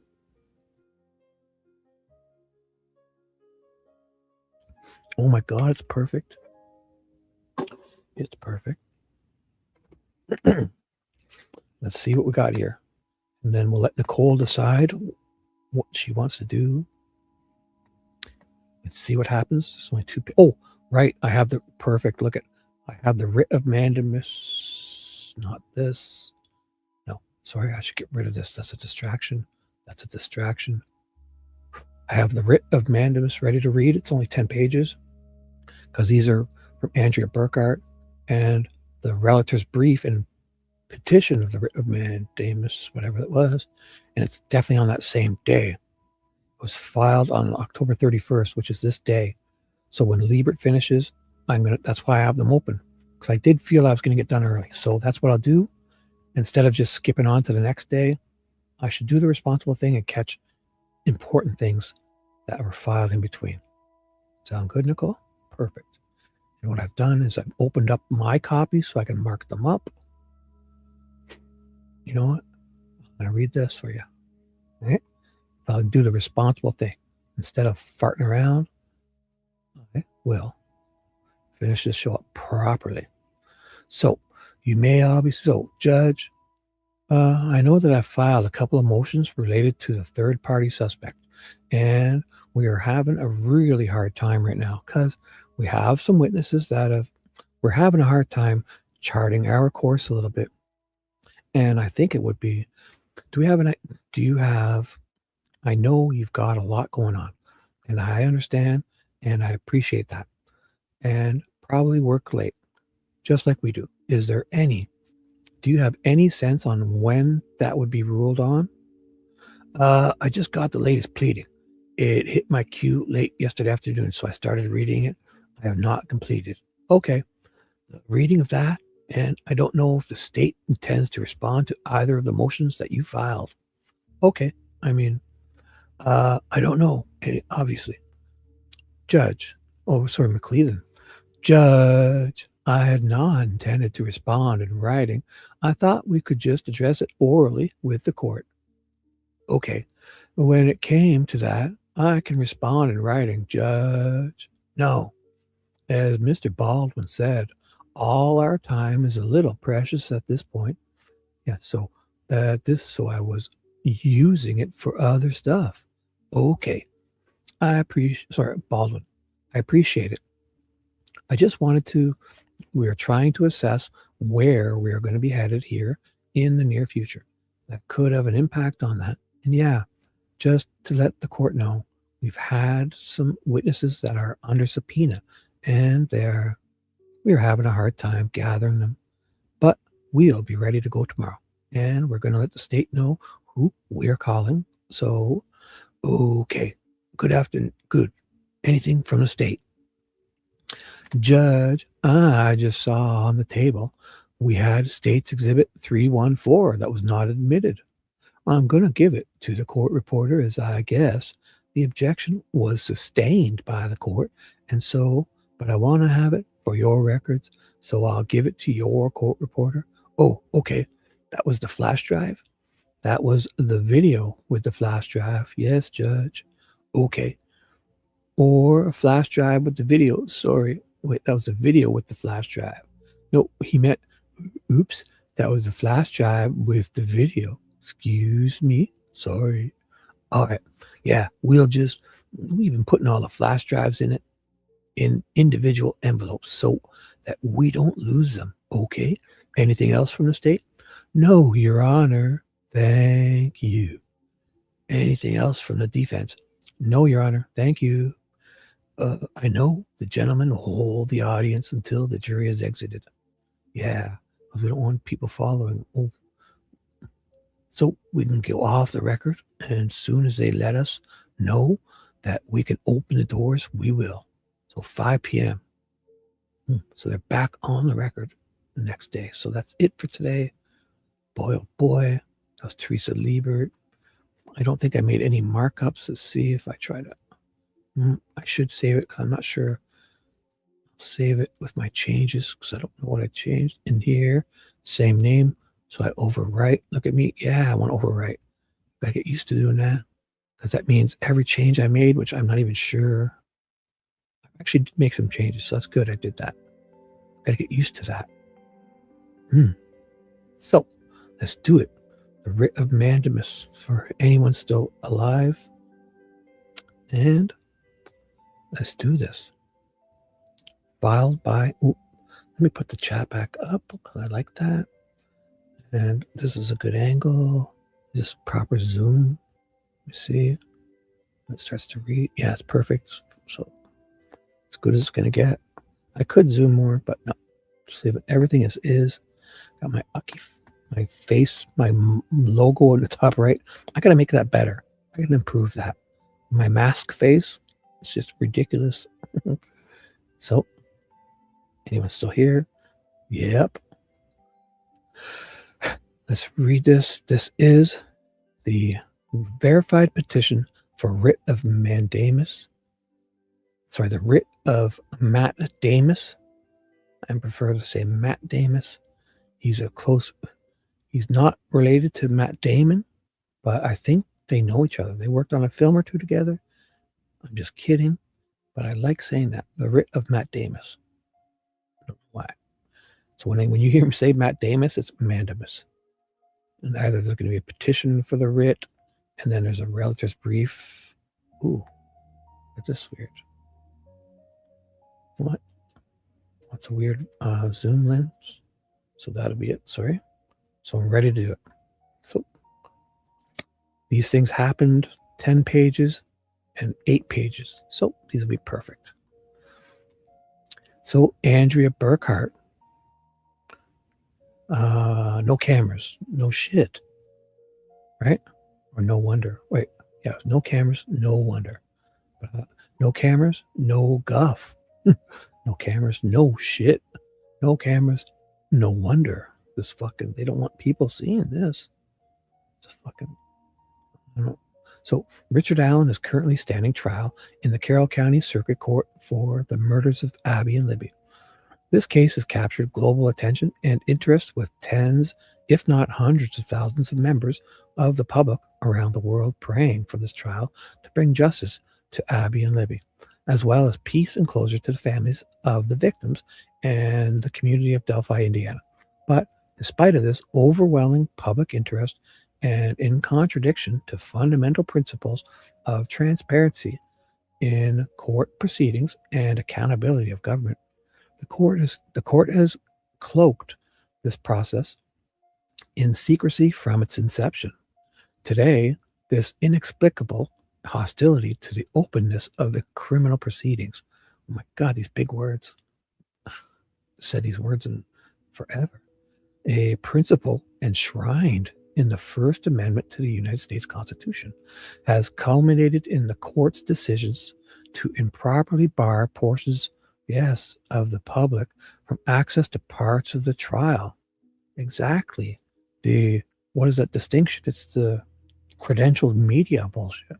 That's a whole fucking First Amendment civil rights violation by saying that Andrea Burkhart and anybody on YouTube, even you, if you wanted to go there to any court and observe anything publicly available to you and share it, go sit at the bus stop and share it with your peers and your citizens, you are press. It's the First Amendment. It's freedom of speech and freedom of press for you guys. You're all press. If you want to get public information that's available to you and disseminate it amongst your peers, you're press as much as fucking Walter Cronkite is. You are. They don't have these, there's no place handing out licenses. There's none of that. If you take information publicly available to you and stand out on the milk box and share it with one person, you're press. You know, it's in your First Amendment. You know, so don't let anyone make you think that you need to go get some license and that these weather, WTHR, and Murder Sheet and all these bootlickers should get preferential treatment. It's so goddamn wrong. If they're sharing with any of them in the public, and that lawyer Lee and Bob Mata and Andrea, and it's, you know, just because they're not bootlickers, they gave them a hard time and all this. And some people like HTC, you know, those other people were getting preferential credentialed media treatments, and there's no distinction. If you're sharing with one of them, anybody that's in there that day would get it. I don't know how that would work in the public, but you can't say you get to see it and you don't.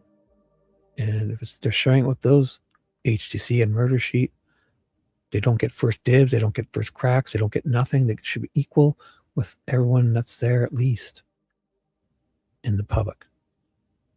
So if you're a YouTuber like me with 240 something subs, or if you're a fucking 60 Minutes reporter, you're there's no distinction.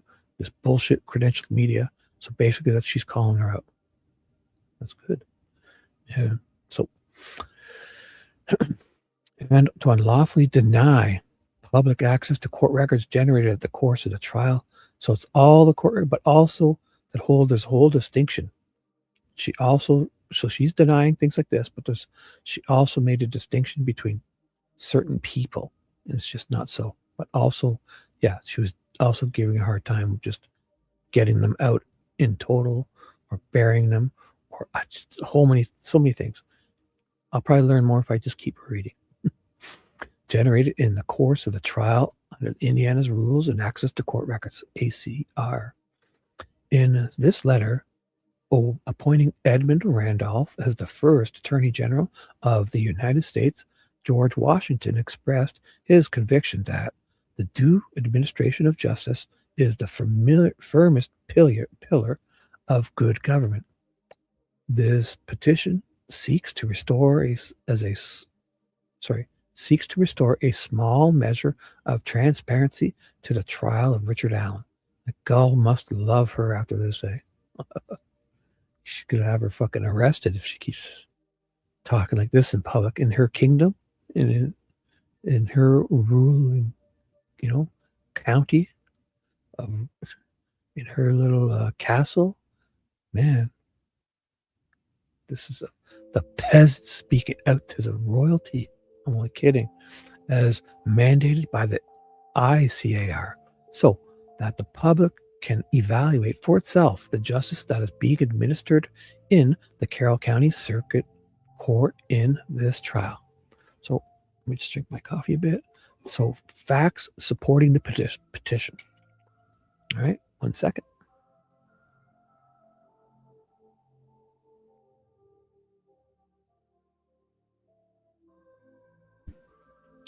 And we're back. Facts supporting the petition. Number 1. Trial in the case of State versus Richard Allen commenced on October 14th, 2024 in Allen County, Indiana. The evidentiary phase of trial commenced on October 18th, 2024 in Carroll County, Indiana. The Honorable Francis Seagull is presiding. Record page 11. So, no, sorry. 2. Just wanted to double check on my computer. Perfect. Okay. There we go. Okay. So 2.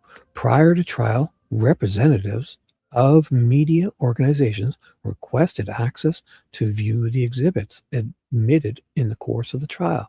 Judge Gall informed the media that the exhibits would not be made available for public viewing until after the trial concluded, or if Mr. Allen were convicted after sentencing. 3. Judge Gall subsequently reconsidered her decision and entered an order permitting members of the media to view the exhibits for 15 minutes. Yeah, this is where there's going to be the distinction of credential bullshit. Minutes at the conclusion of each trial day. What? 15 minutes. It's so ridiculous, eh? Who is this Judge Gall? Come on. Like a ruler of her kingdom. So the order makes no provision for any member of the public to view the exhibits under the same condition as the media. Right. That's the distinction right there. You know what? I should mark that up. This is my copy. Where are you? This one here. This one here. This one here. That's exactly the wording. Perfect. Where was it again? So the order, the provision for any member. This is it. Beautifully thicker. Sorry. Let me just get that back. So, what?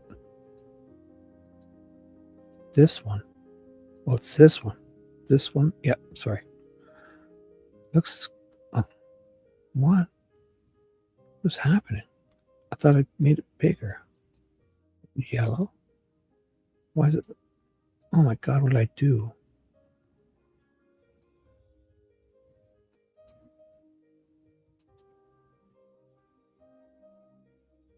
I made it, what's happening?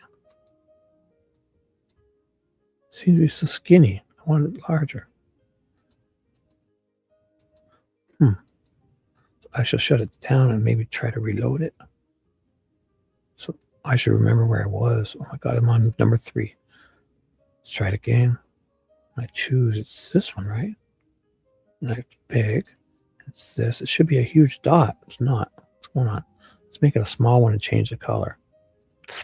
Now let's make it larger. It's got to be huge, no? Feels. What am I doing wrong? I don't know. I feel like I'm not getting. I feel like before I was getting a bigger line.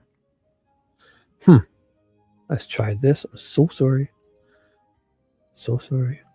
Let's do this. I'm on number 3. I'm going to just reload the whole goddamn thing. See what happens. All right.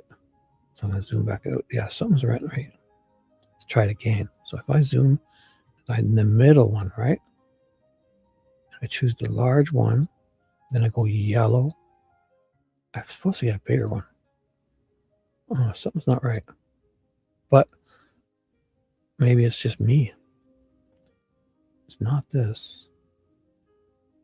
That's the eraser. No. Sorry, guys. I'll have to stick with a mediocre skinny line. Number 3. I'll underline. How's that? The order. I can't go straight with my mouse across my recliner arm. If I go fast, that's good enough. I won't fuck around. I do like that, though. The order makes no provision for any member of the public to view the exhibits under the same conditions as the media, as if they're not one and the same. So many of the exhibits are being published to the jury. Well, to the jury is one thing, right? By providing individual copies, such that these exhibits are not displayed in the courtroom and cannot be viewed by trial attendees seated in the gallery. This is the other one.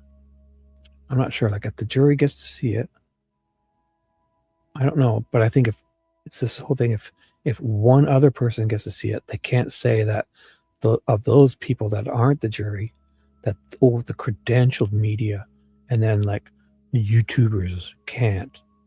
You know, there's no credentials. There's no distinction.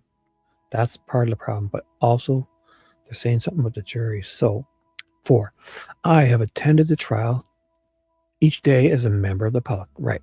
She would have equal right to anyone else who gets to see it. If it's not on the jury, any one other person, then everyone would get to see it. I am an attorney. Doesn't matter. Licensed in Washington and Oregon, who provides legal commentary on a variety of internet platforms. Doesn't matter. But I hear what you're saying. And I've been covering and analyzing the trial of Richard Allen. It doesn't matter. And although my coverage reaches tens of thousands of viewers, because I operate independently of traditional news media outlets, I do not qualify as media. No, you do though, Sue. Right. But yeah, that's her saying that. But you do. The guy that's sitting on the bus stop does. You do. Every one of you. If you're a citizen, the First Amendment, you're all press. So yeah. If that's why she worded it that way, then I guess Murder Sheet's not media, right? But Murder Sheet is bootlickers. So they are considered media. Like, and Lawyer Lee wasn't because she doesn't toe the line, yet HTC Laura or whatever is because she's a bootlicker. That's bullshit. Right. I see why she's saying this, but she knows it's ridiculous. I know. It's judge call. There's no distinction. If it's going to anyone in the public, that's not the jury. Even if it has to be the people in that room, it's got to be all of them equally, not credentialed media, which is bullshit. I do not qualify for media under Indiana law. Gal could say that all she wants, but their law doesn't supersede the Constitution.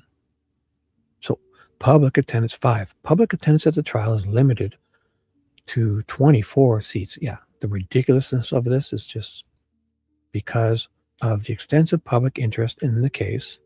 In this case, competition for the seats requires those who wish to attend to arrive the night before. Yeah, all those seat line sitters and weird stuff. You didn't want this to be heard. Thank God a few people put up with this and got through it, and to get some of the information out, you know, at least. Even under these complete ridiculous, there's 10 things ridiculous about this, but they tried, and good for us, good for them at least. Thank you. So, or early in the morning of trial and camp in line on the courtroom steps. One individual from the local community informed me that there are many locals who have been deeply affected by this crime. Right. Who wish to attend. Right. Yeah. Judge Gull started a circus outside so she could then have a reason to stop things. So they do this purposely. Like they create a problem and then they deal with it. When there was no problem, they created. Yeah, because then imagine if the local, anybody that lived there wanted to show up and watch this, and they fucking show up there and there's a bunch of people, zoo, fighting for 24 spots or whatever it was. Yeah, 24 seats. Line sitters, and then your side, my side.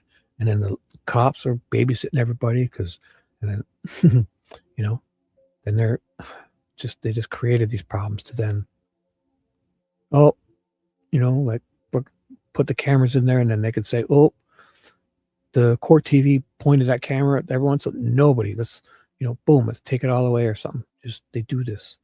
It's intentional. So, but are deterred from doing so by the crowds and the conditions that most must be endured in order to gain access to the courtroom. Accordingly, I sought to obtain copies of the audio recordings of the trial in the belief that allowing the public direct access to the record of proceedings will alleviate the necessity to attend the trial in order to be informed about what is transpiring, thus easing the chaos that is characterizing public trial attendance and restoring the dignity of the proceedings and improving the local community's opportunities to attend in person. Or just friggin' put cameras in there. So 6, beginning on October 18th, Judge Gull made the trial exhibits available for inspection by credentialed media members. Right, there's that bullshit distinction that doesn't exist. Of the media attending the trial by placing them on a table in front of the jury box and inviting them into the well to view them. 7, on October 19th, 2024, a member of the public attempted to view the exhibits on the same condition as the media, and they should have been. This is where she's fighting civil rights. Judge Gull refused to allow the individual to view the exhibits and ordered her to leave. I think that was Lawyer Lee. It's just bullshit. That's a civil rights violation. If she's letting people see them, she wants to pretend there's some Indiana laws that would supersede the fucking Constitution. Good luck with that. 8, in light of Judge Gull's actions excluding the non-media individuals from access to the exhibits, and because I'm not media within the meaning of the October 16th order that can't supersede the Constitution, I became concerned that if I sought to view the exhibits, so what Gull knows is that she can do what she wants and nothing's going to happen to her, and she knows she just did it to stall. Anything to stall and try to make it harder for people, knowing it's going to happen anyways. They're shameless. Gull, she knows this is wrong, but she does it anyways because nothing can be done. And then she can say, that's the way I viewed the wording. So ambiguous. So, which as court records are presumptively available to the public for inspection and copying. I could be excluded from the courtroom entirely. Right. 9, because of my concerns about the local community's inability to attend the trial and the exclusion of some members of the public from viewing the exhibits that others are allowed to inspect, I filed a motion requesting one copy of the audio recordings of the trial pursuant to Indiana Criminal Procedure Rule 5 and ACRs 3 and 2, parity and access to the trial exhibits on the same terms and conditions as being afforded to credentialed media. So just using this wording is, I don't like her, Andrew's, like, it's like she's towing along, like, not that she's doing anything wrong, but it doesn't exist. So members pursuant to ACR 2 record, blah, blah, blah. 10, Judge Gull denied my motion the following day. holding that Indiana Trial Rule 74D, a rule that expressly applies only to civil proceedings, prohibits the release of the audio recordings to me because I am not a party into this case.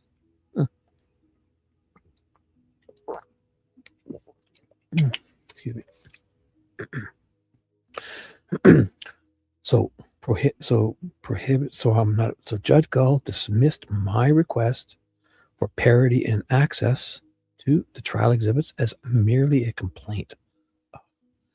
She violates her civil rights and then says she's complaining about it. Man, Gull, it's horrible. She violates the civil rights of an American citizen and then fucking says she's complaining about it when she says something about how she's conducting the trial, right? In her kingdom, she's ruling. 11. I bring this petition requesting this honorable court to compel Judge Seagull and the Carroll County Circuit Court to comply with the ACR and provide the requested copies of audio recordings and access to the trial exhibits. Like, they know they're gonna, but they're just anything to fucking just make it harder for people. They're horrible because they don't have the right to do that. There's no distinction. And nobody's going to give them trouble for doing this. In the end, it's going to be allowed. They put the stuff out, but anything to muddy the situation, make it harder for people to fucking see how wrong this whole process has been. They want to, but it's going to be harder. But man, when this appeal is granted and people, well, I'm feeling it now. People are going to see what happened here. Those people are going to be remembered. If you're on the wrong side of this, yes, bearded lady, 3-ring show. Yes, she started it all. But man, history is going to remember those people. All these state actors, all those bootlickers that thought this was okay. Even if they thought this guy was guilty, to be treated this way like Guantanamo, you don't do this you don't coerce confessions. You don't fucking do this. You want to solve a crime. You don't want to fucking just bury it and get somebody. The state, they all just buried it. They all bootlicked. They were all little henchmen. All those guards were walked in as if they're Nick's personal employees or Gallipo's personal employees. They're out of control. They're like a big gang. It's out of control. Gull was on their team. Everything. The whole system. History is not going to be kind to them when the truth comes out. You watch. Just this whole investigation from day one. These fuckers are getting all promoted. Mullins is back to chief. Holman and all of them. Doofus Dan Doolin has the most epic screw up in Department of Natural Resources history. The guy they nailed for 130 years came and talked to him face to face for half an hour or so and gave him his IMEI number and his car and everything. And then for 5 years, he loses him. The one guy that was on the bridge that day, when they're looking for one guy that was on a bridge that day, all because his name was supposedly White Man. A white man from White Man Drive with the surname Whiteman that Holman screwed up with, fooled this state-of-the-art Orion system, which it didn't because it was triggered to hell. The system was triggered so many times. It's all, and then this fucker's now the chief of the Department of Natural Resources, captain. He's been promoted into the captaincy after what he did to Jesse Snyder and this fucking idiot. It's the most epic screw up in Indiana history of the Department of Natural Resources history in all of Indiana. Law enforcement. He talks to the guy who says he was on the bridge between 1 and 3 when they're looking for a guy that was on that bridge that day at 2:13. And they don't find him for 5 years. And his fucking car that they're looking for is parked a mile away. I think there's only one in the Carroll County if they really had the right description. Mullins 5 years later and Liggett 2022 are doing like a stakeout on his car parked in the CVS parking lot in 2022.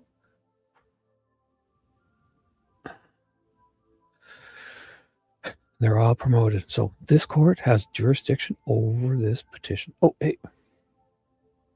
Oh, definitely. Hey, what's up, Chester? Definitely. Yeah. I mean, there's a whole bunch of stuff. We need to know who's using Keegan's Dropbox, man. Yeah, all those judges and everything, right? Welcome. Nicole, help Chester find you too while I read. So what, I don't know if you're, I'm just reading stuff. We finished October 31st, day 12 of the trial. I finished Cheyenne and Teresa's testimony. And I just thought, instead of skipping over it, I'm just reading Andrea Burkhart filed this verified petition and relatives brief in support of Matt Damus.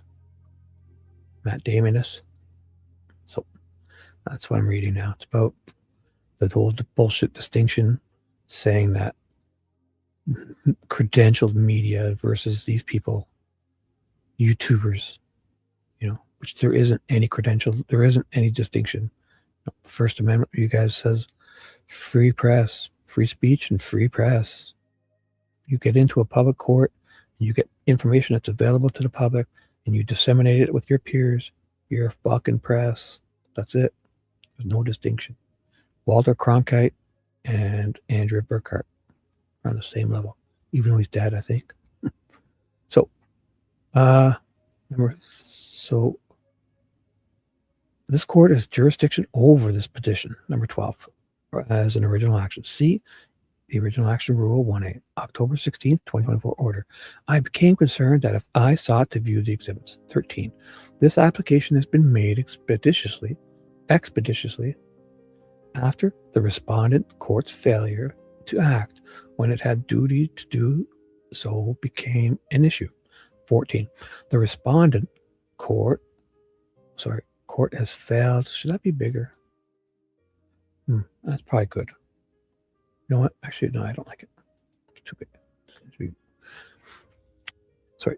14. The respondent court has failed to act when it had a duty to act by denying public access to the audio recordings for trial. It's interesting that YouTubers on both sides are starting to accept debates. Let's get to the truth. Right.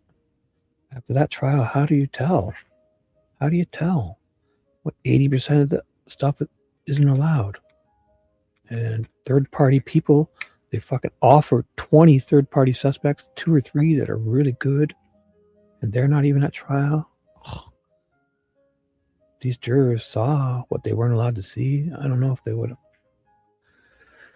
And then the jurors, I believe this whole audio, video recording, getting the information out was muddied. The investigation was muddied. 6 terabytes of interviews were lost in the beginning, and just everything.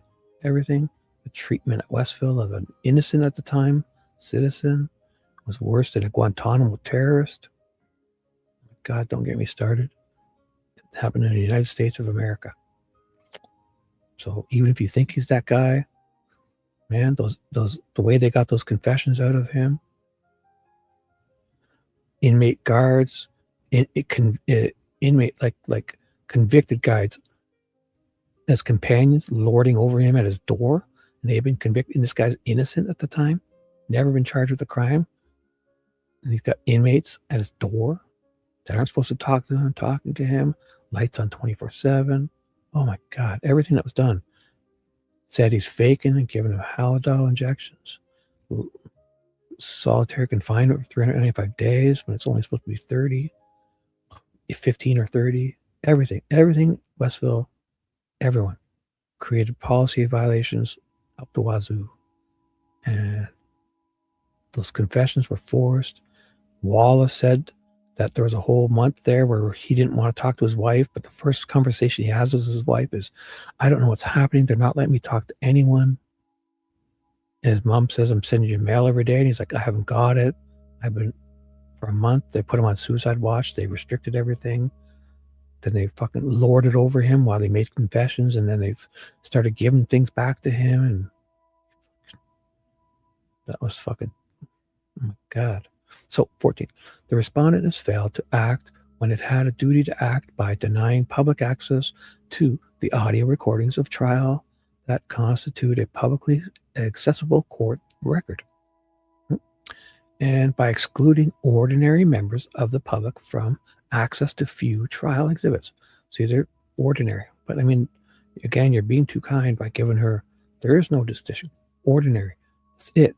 If public people are seeing it, you know, you get to stand Nancy Disgrace, if she can wear 1,000 lanyards around her neck and say she's got licenses and credentials, and you could take a bus there and walk in and you could be lost.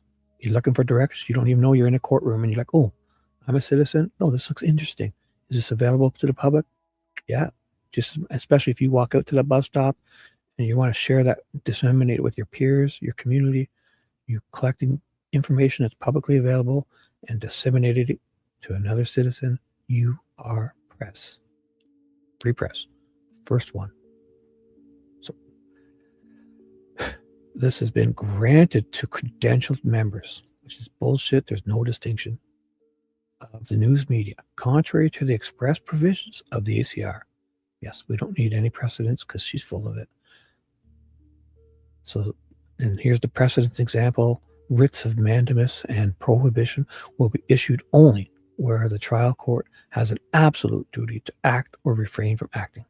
There's more precedents noting writ of mandamus will issue where trial court has failed to perform a clear, absolute, and imperative duty imposed by law. 15. Because the trial is ongoing, each day that Judge Seagull orders remains in effect, impose a continuing harm on the public's rights of access to trial. Right. Sure. Right. If he's guilty, he needs to be punished. But we'll never know without a fair trial. That's the whole thing. Without a fair trial, you don't just, it feels like confinement in the verdict. You should be confident, right? There are so many holes in the timeline to feel confident. Exactly. Thank you. Great point. Like, it feels like they're just, they're not sure. The whole jury wanted unreasonable doubt, like everything needed to be unreasonable. But reasonable doubt, they threw out the ballistics, the bullet. They said, oh, that's ridiculous, but everything else was okay, or this was ridiculous. But even one of those things would be the reasonable doubt. The jury was kind of misinformed or misdirected, or kind of, some of those, I heard them say, that one that spoke the murder sheet said unreasonable doubt, which is, like everything needed to be unreasonable, not just one or two things would make reasonable doubt, which should have gone to the defendant's favor, So this whole process was wrong. Like the jurors were confused. They didn't see any of the information. They didn't even know what. So, but yeah, you need to be confident in the verdict, right?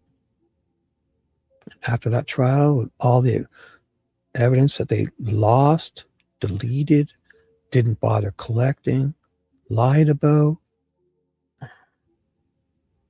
ignored, changed, the fucking every video, the timestamps from the Hoosier Harvester are being modified by 54 minutes because, hey, the timestamps aren't right, but trust us. Liggett modified Ron Logan's timestamp, so the video of him at the dump. That Cecil guy changed the app data from Libby's Apple Health data.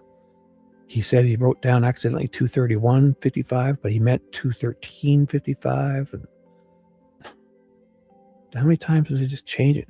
All those guards that showed up under suspicious circumstances to hear these alleged confessions wrote down weird things and our mistakes on their forms and forgot dates and changed dates and said this was happening on this day and addendums. And Wallace said, oh, I'm writing it this day, but I remember it happening this day. And all of Wallace's notes were not supposed to be thrown away. She shredded them and got rid of them. And she knew that if there's anything that is going to lead to like a court case, that she wasn't supposed to get rid of her notes. She was supposed to keep them as record, the hard copies. She was not, if it was going to lead to court dates. And she knew bloody well that Richard Allen was all up in court dates. So she got rid of them all and then said, oh, here's what he said to me. Here's what he said to me. And she's accessing things and so unethical, doing a bunch of things wrong. How is her stuff admissible in court, even especially after losing her hard documents when it's their best practices to not? They should keep them. So just everything's wrong. Everything. There's something about everything. It's all wrong. Yeah, it wasn't. So moreover, because my request for limited intervention was denied, I am not a party to the case and lack standing to appeal. So there's precedents and case cited therein, observing that the state and the defendant are the only two parties with standing in a criminal sentencing proceeding, and noting serious doubts that the recipient of a restitution order has standing to appeal. More precedents. Precedents would be holding that the Indian ISP lacked standing to appeal an order of expungement as it was not a party to the criminal conviction. Consequently, the denial of this petition will result in extreme hardship to the rights of the public, and there's no adequate remedy available by appeal. 16. I don't know. You would think if they read some of the stuff, I don't know, how every piece of evidence been modified, or it's been, gone through someone's lips, a state actor's lips, and been, what's that? A voice changer has changed it. Even the ballistics has gone into Oberg's eyes as science. She looks it through her scientific microscope, stereoscopic microscope, powerful microscope. She looks through her eyes, and then a little hamster spins around on a wheel, and she spits it out her mouth, her subjective opinion, therefore no longer science. Oh, I believe. It's my subjective opinion. Everything. And the laboratory is changing numbers. Like the guys showing up and not collecting the sticks. Like I could go on about 50 things that are so wrong about this case. And how do you convict a guy with this investigation? Just the investigation alone. They dropped the ball so many times. So many sketchy things. So if they see that, and it could be them next. Could be, wait till they find out he was in solitary confinement, innocent until proven guilty. He wasn't convicted of a crime in his life, and this happened to him. And half the guards treated him like he was guilty already. How does that happen? I mean, even if you saw him kill somebody, that doesn't happen. So, and they have nothing on this guy. Nothing. The rules of procedures for original actions contains a required condition precedent that the subject matter of the original action must be raised and ruled on by the trial court prior to the filing of an original action. This matter was brought to the trial court by motion, and the trial court ruled on the motion, making the issue ripe for this proceeding. So, grounds for the writ of mandamus. 17.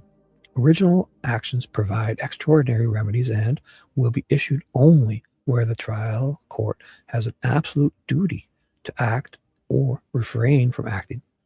Precedents. Writs are appropriate for cases that strike at the heart of the public trust in the integrity of the judicial process. Precedents.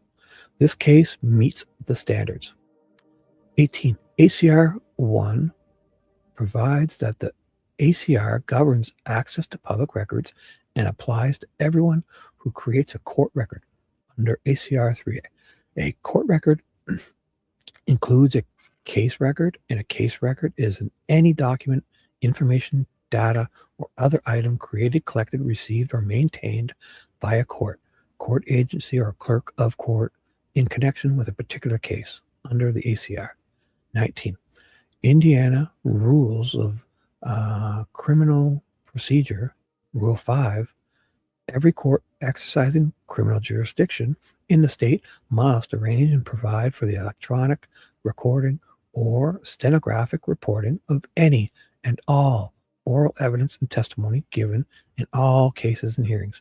But yeah, we had a microphone, including both questions and answers, all rulings of the judge in respect to the admission and rejection of evidence and objections thereto, and any other oral matters occurring during the hearing in any proceeding. These are small words. It's a lot here. Man, this would be like 10 pages of this stuff. Oh, no, oh God. You know what I'm talking about. The regular stuff. So, if the court does not prepare a transcription of the proceeding, then the electronic recording is to be maintained as a court record for 55 years. 55 years in felony cases such as Mr. Allen's prosecution for murder. 20. Under the combined effect of these rules, the electronic recording is a case record that is subject to public disclosure under the provisions of the ACR. Sorry. 1 second. Let me drink my coffee a bit. And we're back. 21.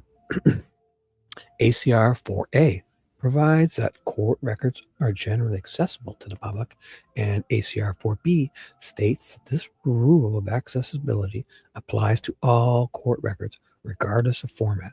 ACR 4C permits the court to manage access to the audio recordings to prevent substantial interference with the resources or operations of the court, or to comply with rules on public broadcasting of court proceedings that are not applicable to this request, but specifically provides that this rule may not operate to deny any person access to a court record.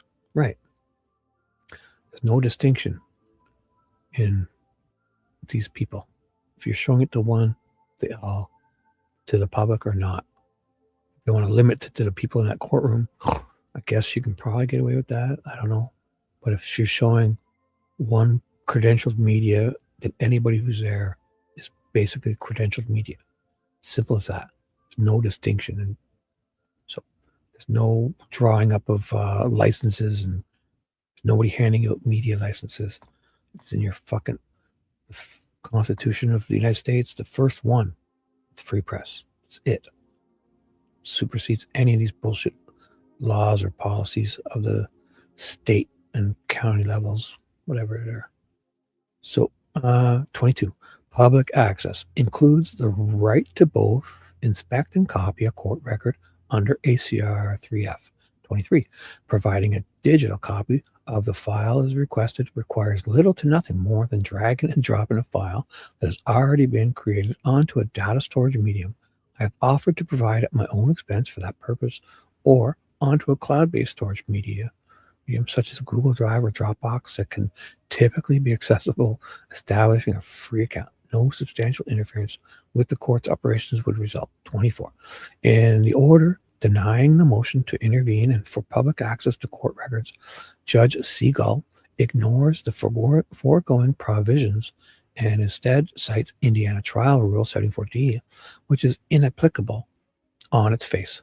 Record P19. By express provisions, the Indiana Trial Rules apply only to civil actions, not a criminal action, such as the case at issue. See Indiana Trial Rule 1.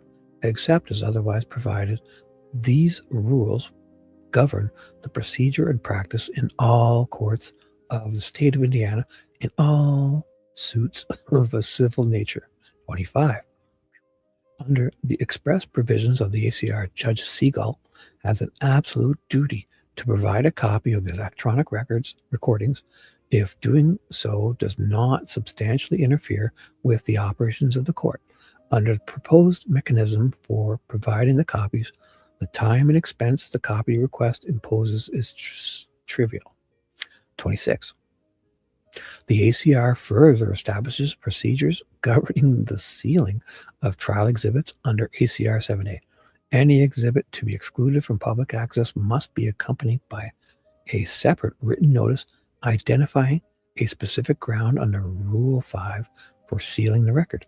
No such notices have been filed concerning the trial exhibits in this case. 27.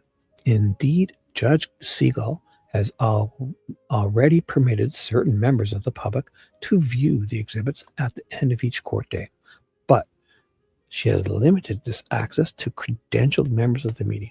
thereby creating a privileged class of individuals who are receiving greater access to court records other than others. Yeah, basically she means to say the bootlickers. If you're going to bootlick and put out their narrative, you get to see this stuff. But if you're going to tell the truth or, make us look bad, they'll deny it. It's so simple. They can't do that. It's so wrong. 28. All persons are to have access to court records under ACR 2A. Nothing in the rule contemplates preferred access or excluding some members of the public from access that is being freely afforded to others. Exactly. There's no distinction in credentialed media and public. They are one and the same. Your fucking First Amendment says so. 29. Having established a procedure for inspection of the trial court exhibits, Judge Siegel has an absolute duty under ACR 2A to provide the same access to all members of the public who are present in the courtroom and wish to inspect them. Exactly. 30. Although these requirements are clear and unambiguous and were brought to the attention of Judge Siegel, she has refused to fulfill the obligations the rule imposes on her to provide the requested public access. Issuance of a writ of mandamus is appropriate and necessary to compel compliance with the ACR. Statement of precise relief sought. Relator respectfully requests that a permanent writ of mandamus be issued. 1. Mandating that Judge Siegel and the Carroll County Circuit Court provide digital copies of the electronic recordings of the trial proceedings in the matter of State versus Richard Allen.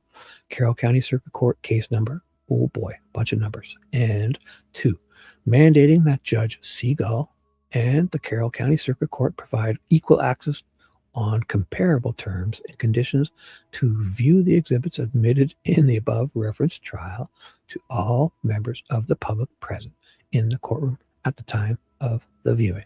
Kerplow. Man, a few things I didn't like, but I guess you have to do that.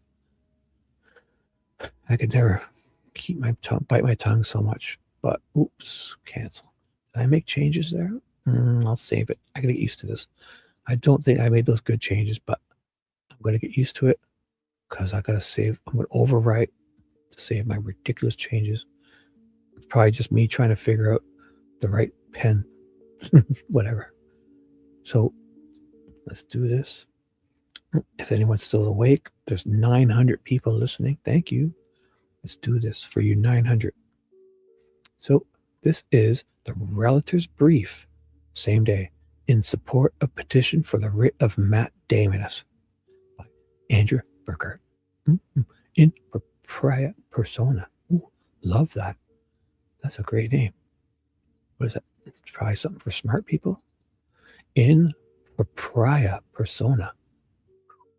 Probably like she showed up in real IRL. Yeah, IIPP IRL. So, table of contents, introductions, backgrounds, and grounds for mandamus's conclusion. And oh my God, the introduction. So, since the day that the state of Indiana first charged Richard Allen with murdering Abby and Libby, more than 5 years earlier, the proceedings have been shrouded in secrecy. From the prosecutor's efforts to seal the entire probable cause affidavit, establishing its basis for charging Mr. Allen, to the trial court's exclusion of dozens of documents from the publicly accessible chronological case summary. My God, that's one big sentence, right? My God, no comma or nothing. What? Who wrote that? That's way too big for a sentence, no? My God. It's too much. There's one that's not a no. Doesn't die with probably accessible chronological case summary. Comma until after the original period. The original action was filed challenging it. Start a new one. Let's go. Come on. Can't run on that much. If you want, I guess. No punctuation. Nothing's there. Just it's like one of my cousins writing. Fuck it. The lack of transparency afforded to this case has contributed to a lack of trust in the justice that is being administered in this criminal prosecution.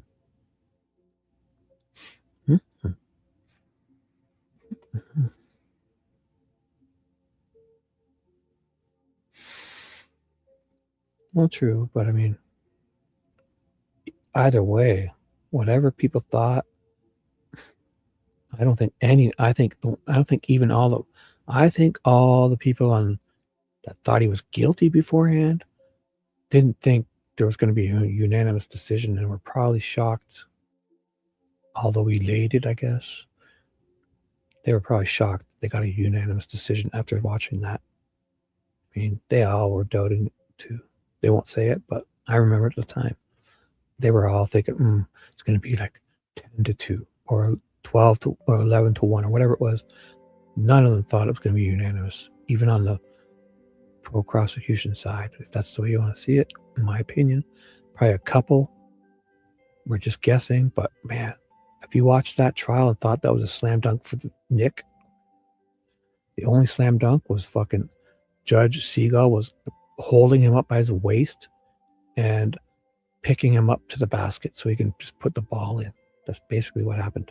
And Andrew and Rosie had to try to jump the 7 feet to get to the basket or whatever it was. And Seagull was standing there holding Nick by the waist, picking him up to the basket, or even giving him a little Tykes basket net and helping him.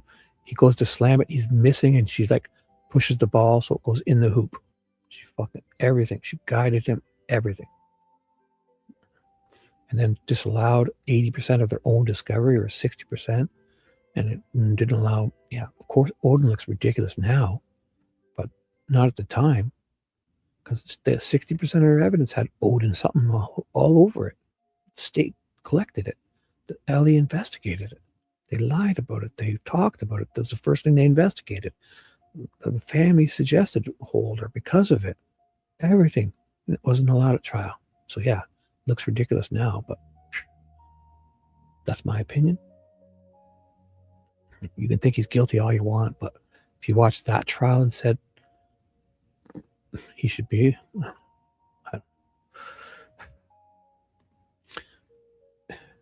now that Mr. Allen is standing trial, the public appetite for information about what is transpiring and the nature of the evidence against him is only growing. But because of the trial court continues to exclude portions of the process from the public access required by Indiana's rules on access to court records, ACR, direct information is limited to the few individuals who are able to obtain seating in the courtroom each day. Oh my God, thank you. They used a period. And even those individuals who are enduring significant hardships to attend the trial are being excluded from viewing court records to which access is being provided on a privileged basis only to credentialed members of the news media. Yeah, it's criminal what she did.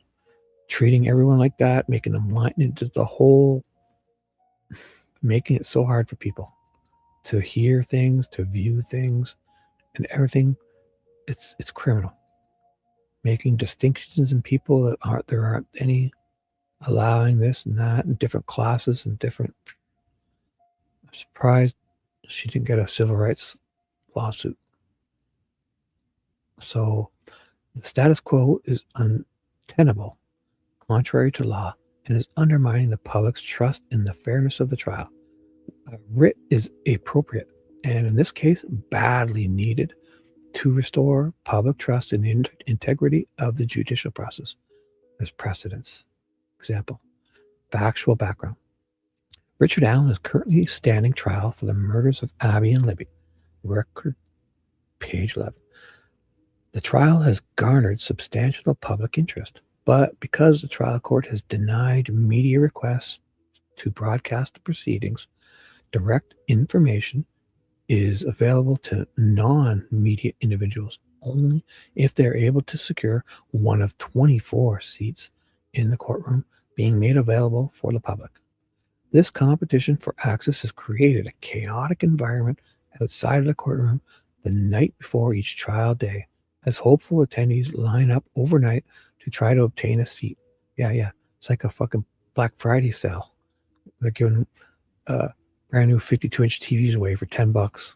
People are fucking lining up outside in tents. Cold weather, whatever it was. When was it? Yeah, it was getting cold in it was October. Yeah, so it's not warm for sure. In addition, those who are able to attend are kept in the dark about portions of the trial. Yeah, even if you made it inside, whole microphone bullshit and just everything was a joke. They just tried to. It's the only way they could get away with what they did is to not have people hear the truth and then sneak out, run, tuck their tail and scurry out with their shameless actions. Exhibits admitted at trial are often not displayed in court in a manner that renders them visible to all of the audience members in attendance. Record. So the trial court is permitted credentialed members of the media to enter the well of the courtroom after each day's session to review the day's exhibits for 15 minutes at the conclusion of each trial day. So did they block the defense type people from going in this little well, right? That's anybody who's there. This is so ridiculous. But the trial court has barred ordinary members of the public from the same access, going as far as to order an individual who attempted to view the exhibits without media credentials to leave. That must have been lawyerly. Yeah, she has, if it's there, and people from the public, she has a right as much as anyone. And then those people sat there and watched her get thrown out, and the bootleggers loved it. They loved it. Murder Sheet, WTHR probably, and all those bootlickers. Laura, what's her name? Lauren from HTC loved it because she got access, right? She probably got to see it all night long too. They probably sent her, fuck. It's fucking criminal.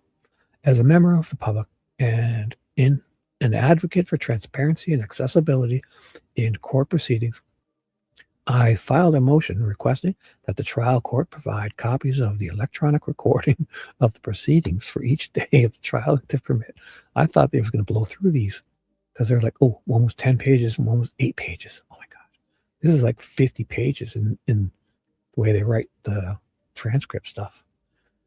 So it's like they ask a question, members of the public, yes. This is, yes, this is fucking, oh my goodness. Where was I?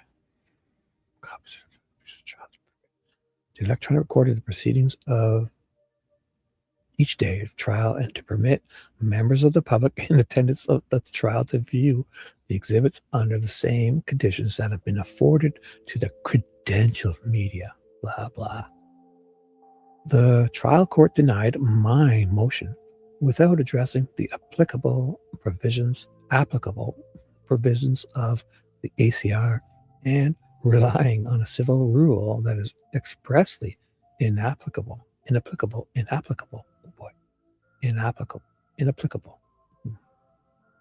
is it? Inapplicable. Applicable. You get those words where you know them fine, but at this point, you just kind of like go delirious. So to this criminal trial. Oh boy, I need my coffee. How's that?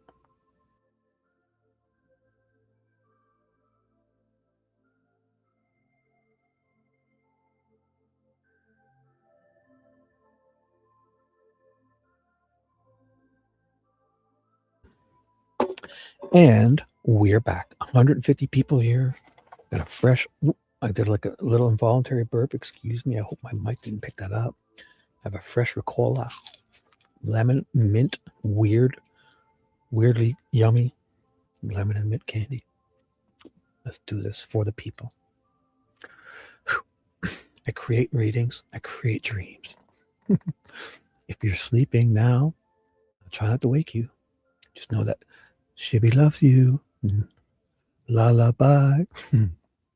The access requested is not discretionary under the ACR, and the public's right to the access requested is clear and unequivocal. Moreover, oh my God, these big words. There is no alternative avenue for relief besides the original action. As demonstrated below, a writ of mandamus is appropriate and should issue directing the trial court to provide the public access requested. Well, original actions provide extraordinary remedies, and accordingly, writs of mandamus and prohibition. Oh my God. This fucking candy is making me salivate like a Pavlov's dog or something. Will be issued only where the trial court has an absolute duty to act or refrain from acting. Lots of precedents, lots of numbers. Here, the trial court has an absolute duty to comply with the ACR in providing public access to court records that are not confidential, ACR 1A. This rule applies to everyone who creates a court record as defined in Rule 3A, ACR 4A, blah, blah, blah. A court record is available to public except as provided in Rule brackets. This is all in brackets? Oh, I don't even know. Oh, so in Rule 5, I thought it was 5 as in they were starting a new thing, but it's not. So a court record is available to the public except as provided in Rule 5, which establishes specific categories of records that are automatically exempt from disclosure, none of which applies to the subject requested. Yeah, it was, eh? That's wild, eh? And they fucking punish her like a little baby in front of the class, like, or then they'd probably do something like, now the rest of you don't get to see it because of her bad actions or something. Yeah, horrible. Like, if people are going up to see it, if it's not the jury, if anyone in that area, family, the public, the credentialed media, if one of them's, then they all get to go see it. That's it. It. Case closed. Hope for God that somebody sues her civilly. Doesn't seem like it, but both the audio recordings of the trial and the admitted exhibits are court records. Court records are defined to include case records, which consist of any documents, information, data, or other item created, collected, received, or maintained by a court agency, or clerk of court in connection with a particular case, ACR 3A B. The electronic audio recordings in a criminal case are governed by Indiana Criminal Procedure Rule 5, which specifically defines them as court records required to be maintained for a specified number of years. It's like 55. Unlike Indiana Trial Rule 74D, which applies only to civil proceedings, the criminal rules do not restrict access to the electronic recordings to the parties to the case. So see General Criminal Procedure Rule 5, Indiana Trial Rule 1, defining the scope of the trial rules as governing only civil actions. Similarly, the ACR specifically acknowledges trial exhibits to be court records and permits them to be excluded from public access only if they're tendered or admitted with a separate written notice identifying the applicable ground for exclusion from public access. Period. See ACR 7A.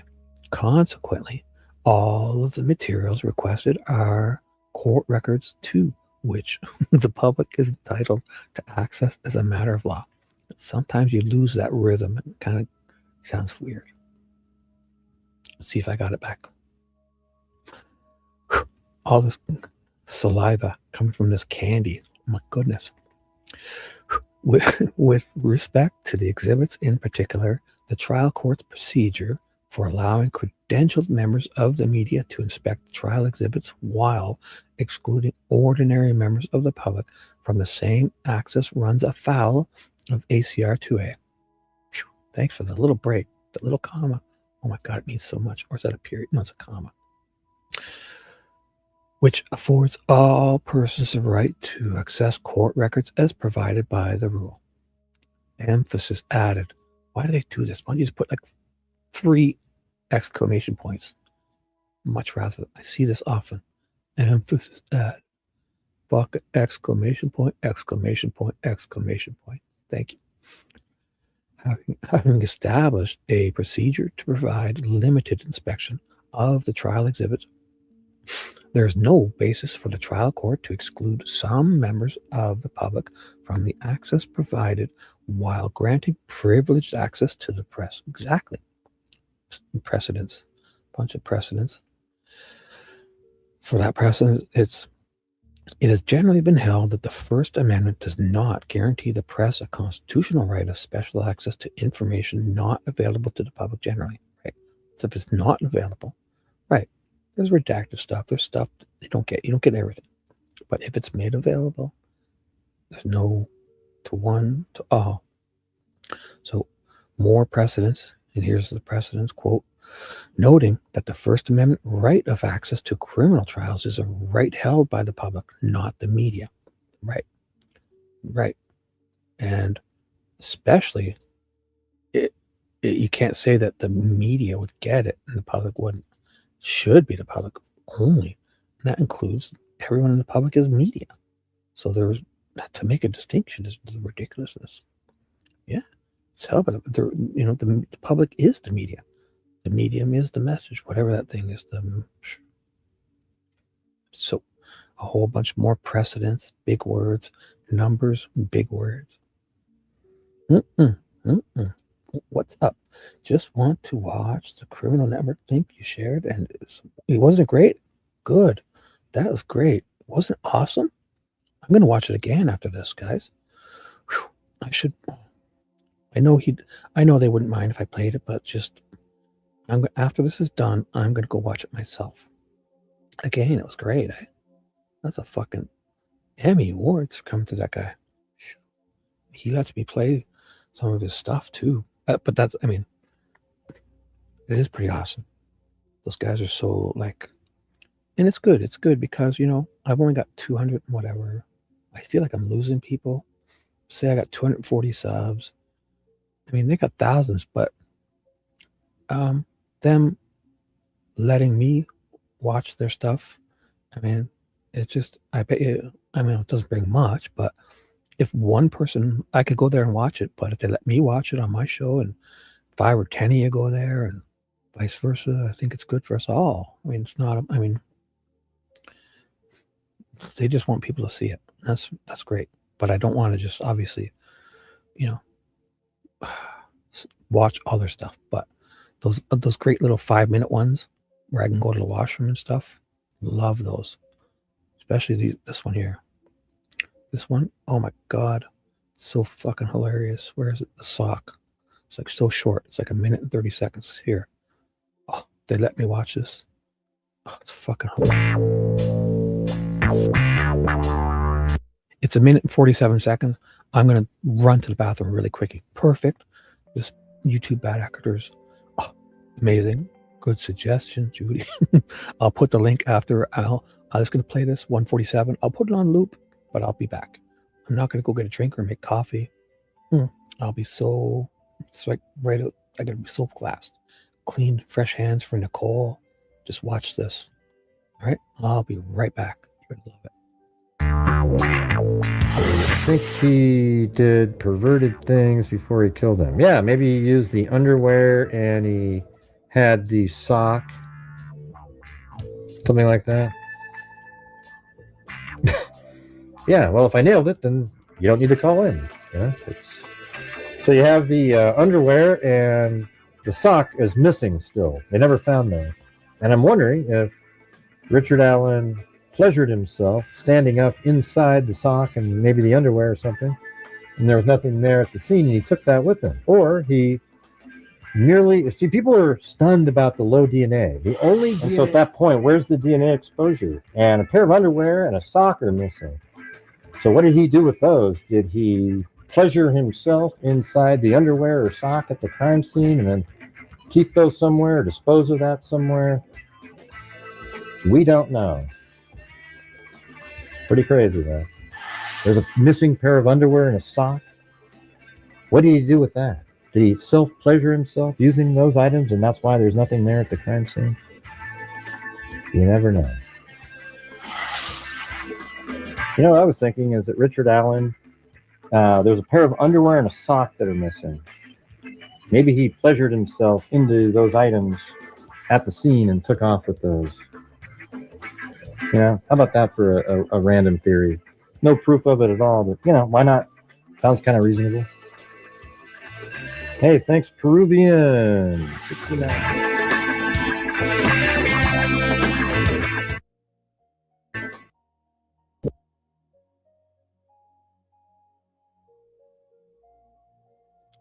And we're back. Perfect timing. Yeah, definitely creepy. I mean, it's one thing to have that theory, but to be so sure it's Richard Allen, I don't know. I was thinking that. All right. Hey, what's up, Lucy? Something like that. Creeper. You be creeping too, Lucy? Good morning, you star. Welcome, welcome. Sounds totally reasonable. Exactly. Thank you for the emojis. I love emojis. I'm a 52-year-old grandpa. I like NHL hockey, UFC, like the fighting, racing cars, and fucking cool emojis. They're fun. I'm not letting those creepers or anyone steal them. Good morning to you. Demons and creepers and all those chomo pipes. I'm not letting them steal emojis. They're fun. They help us laugh. And those guys aren't stealing them. They've done enough bad things. Fuck them all. Thank you for being here. And good morning to you. That's my story. And I'm sticking to it. So that was great, eh? We were joking like the socks are standing up by himself. Like your son's bedroom. Be careful. The socks are standing up. Look out. Get them in the wash fast. So because of both the electronic audio and recordings, audio recordings and the trial exhibits are court records, they must be subject to public access ACR 4A. I do like ACR. It does flow. ACR 4A and B. Public access means that they both must be made available for inspection and copying. ACR 3F. Concerning the electronic recordings, that the trial court's erroneous, I haven't said that in a long time, erroneous, great word, reliance on trial rule 74D is in direct conflict with ACR 4D. I don't like it that much. Don't overdo it. Don't push it, Mr. ACR. I do like, but not that much. Which prohibits the court from interpreting its court management authority to deny public access to electronic recordings. While the court does have some authority under ACR 4D to manage without denying public access so as not to substantially interfere with court operations or resources, the proposed access providing a thumb drive to the court upon which to copy the electronic file or receiving a copy of the electronic file through a cloud-based digital storage service such as Google Drive or Dropbox that offers free accounts is calculated to impose the minimum burden possible on the court while simultaneously permitting public access to the records. See Records 13 ACR 4D. I'm sure Gull read every word of this, eh? Uh-oh. He probably stood in the... Oh, did he say that? I didn't even hear that. That he stood in the sock. Did he say that? I'll have to watch it again later. I don't know what he meant either, but did he say it? Or did he say the stock stood? No, he stood in that sock. Stood as in like erect? I don't know. Obviously, that's what he's implying, right? Or stood that he's so tall. He's like a garden gnome, I guess. I don't know. But Gray's lips, I mean, what's happened to his lips? I used to joke that I used to joke with some people that Gray got in a car accident with one of those Takata airbags that blew his lips off, and then he went to get new lips, and they accidentally sewed on some like camel lips or something on his face instead. And Joe used to call him sausage lips, but he's done something with his lips, right?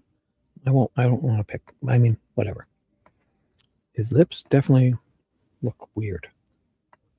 So the public's right and the trial court's duties are clearly established by black letter law. Moreover, there's no adequate remedy besides the writ requested because there's no appellate remedy for the public in a criminal case due to the lack of standing, a whole bunch of precedents, and cases citing therein. Observing. Exactly, yeah. Yeah. And like aggressively where he's like hurting his lips. Yes, the pudding pops. Oh my God. Definitely. Yeah.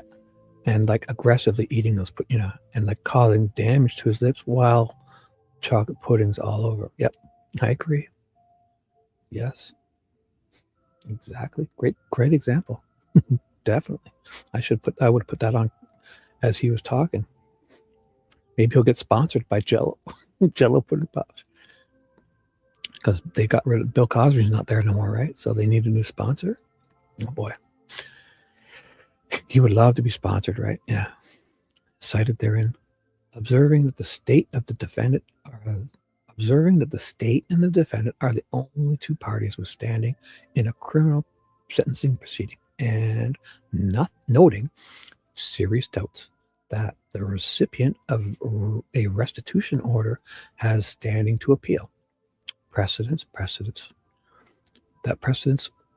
holding that the Indiana State Police lacked standing to appeal an order of expungement as it was not a party to the criminal conviction.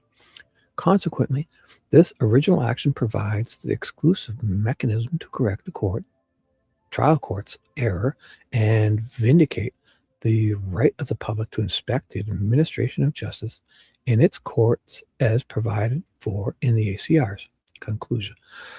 To restore the public's right of access to non-confidential court records, a writ of mandamus for directing the trial court to provide the requested materials is appropriate and goddamn necessary. Respectfully submitted, Andrea Burkhart in propria persona, along with a sweet dude Shibby. Let's do this. Boom. That's what's here. I asked her to block mine out. So I felt bad. I wanted her to have all the credit. So I said, take out the sweet dude Shibby. Love. That's it. Thanks to sweet dude Shibby. I told her to take that out and just her take all the in propria persona to herself. She deserves it. I'm like kidding. Respectfully read by the submitter. Oh boy. Andrea Burkhart. Thank you. Well written. A couple parts I didn't like. I might have used a couple more commas to give idiots like me a chance to take a breath. But yes, it is a Matt Damonus. It's Matt Damonus. I've changed it. I do that. Once I find something that works, I stick with it. I'm here to entertain. Oh my God.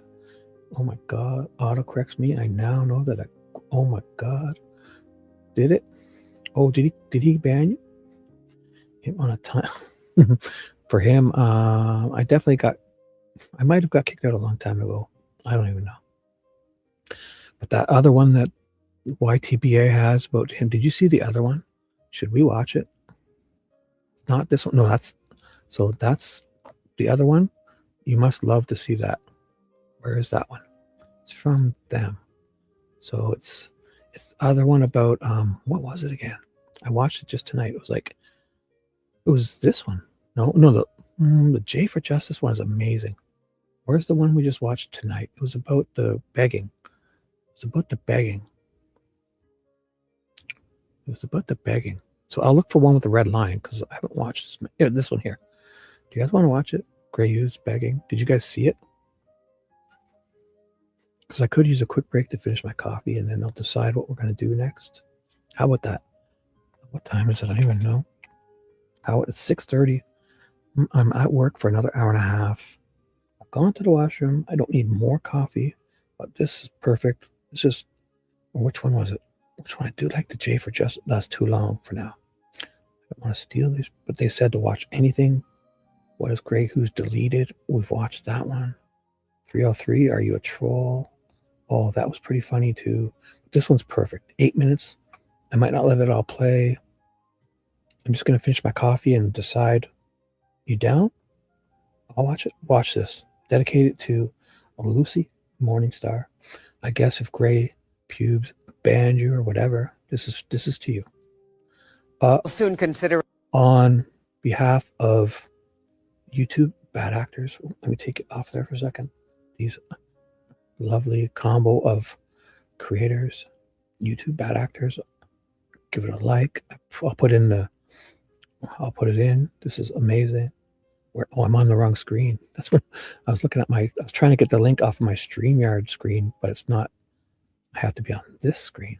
Oh my goodness. I'll put the link in. Let's just watch this and have a. Again, I'm on the wrong screen. That's twice I did this. Sweet dude Shibby's live. He's got 100 people watching. Do it for him. Do it for Lucy Morningstar, who's chatting up a storm. Let's do it. Here you go. a new bill that would crack down on aggressive panhandling.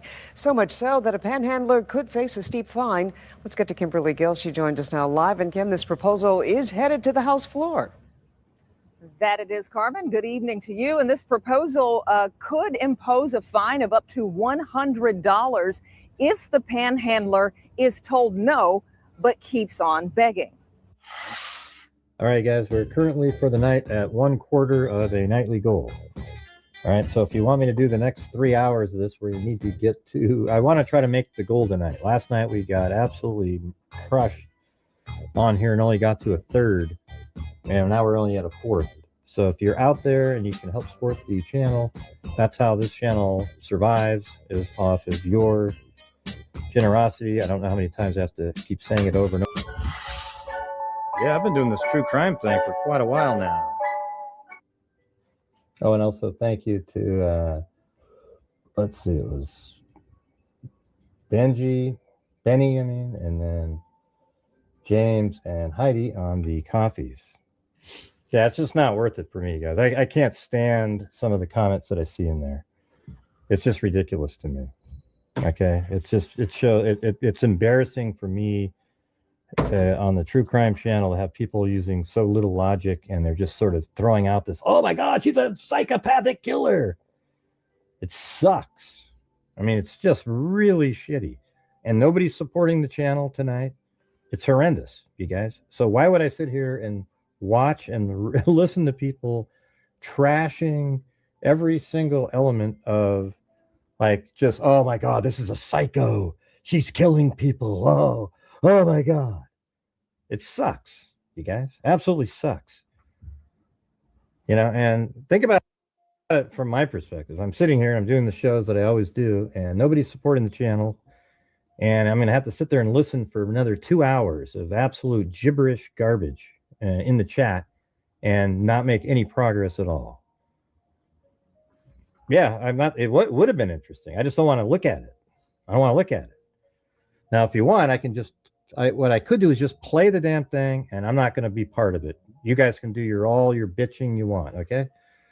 So how about that? I'll just play the damn thing, and you guys can sit there and call her a psychopathic serial killer all day long, and that's all. That's what you guys will do. All right. I'm not interested in it at all.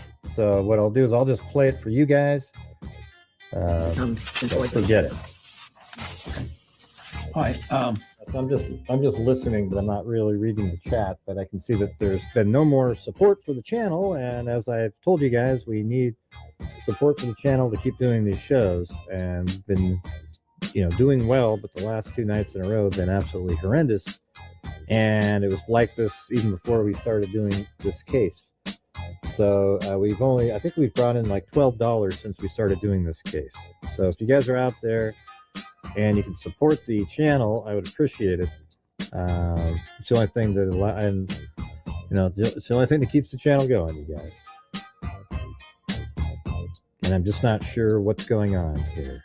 Use my computer for something else. I got to start making videos. All right. So thanks again. We'll see you guys later. I appreciate you being here. I don't know if this is a case for me. Thanks, everybody. Have a good one.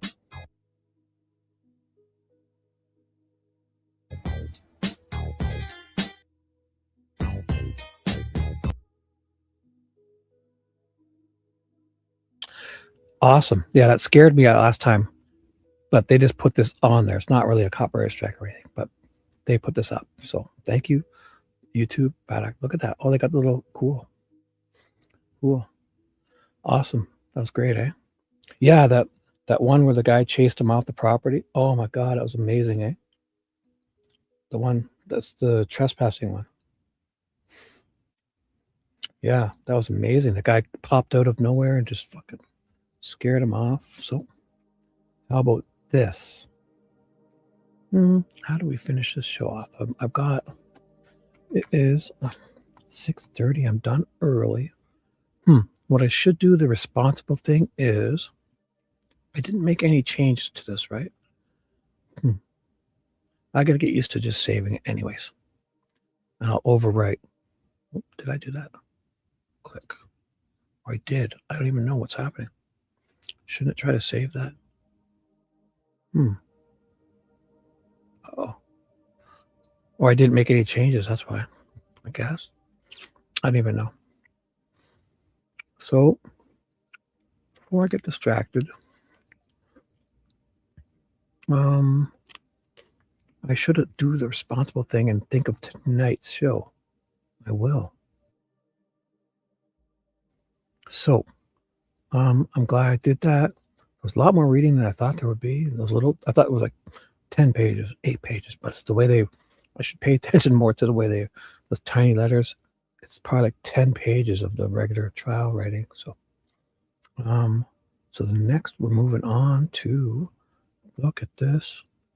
Jury Officer Christopher Gootee, Dr. Deanna Dwinger, Max Baker again, Brad Heath, I think he's the guy who was emptying the rat traps or something, right?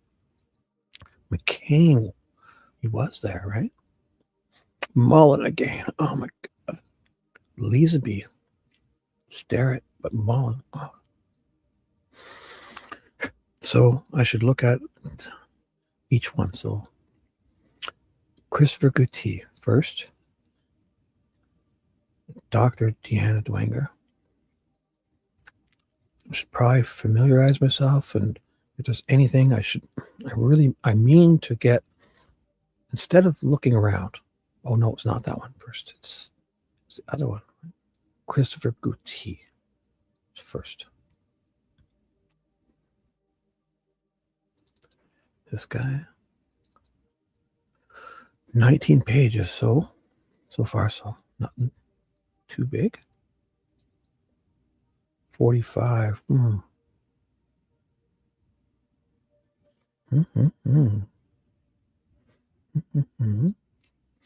And I always mean to.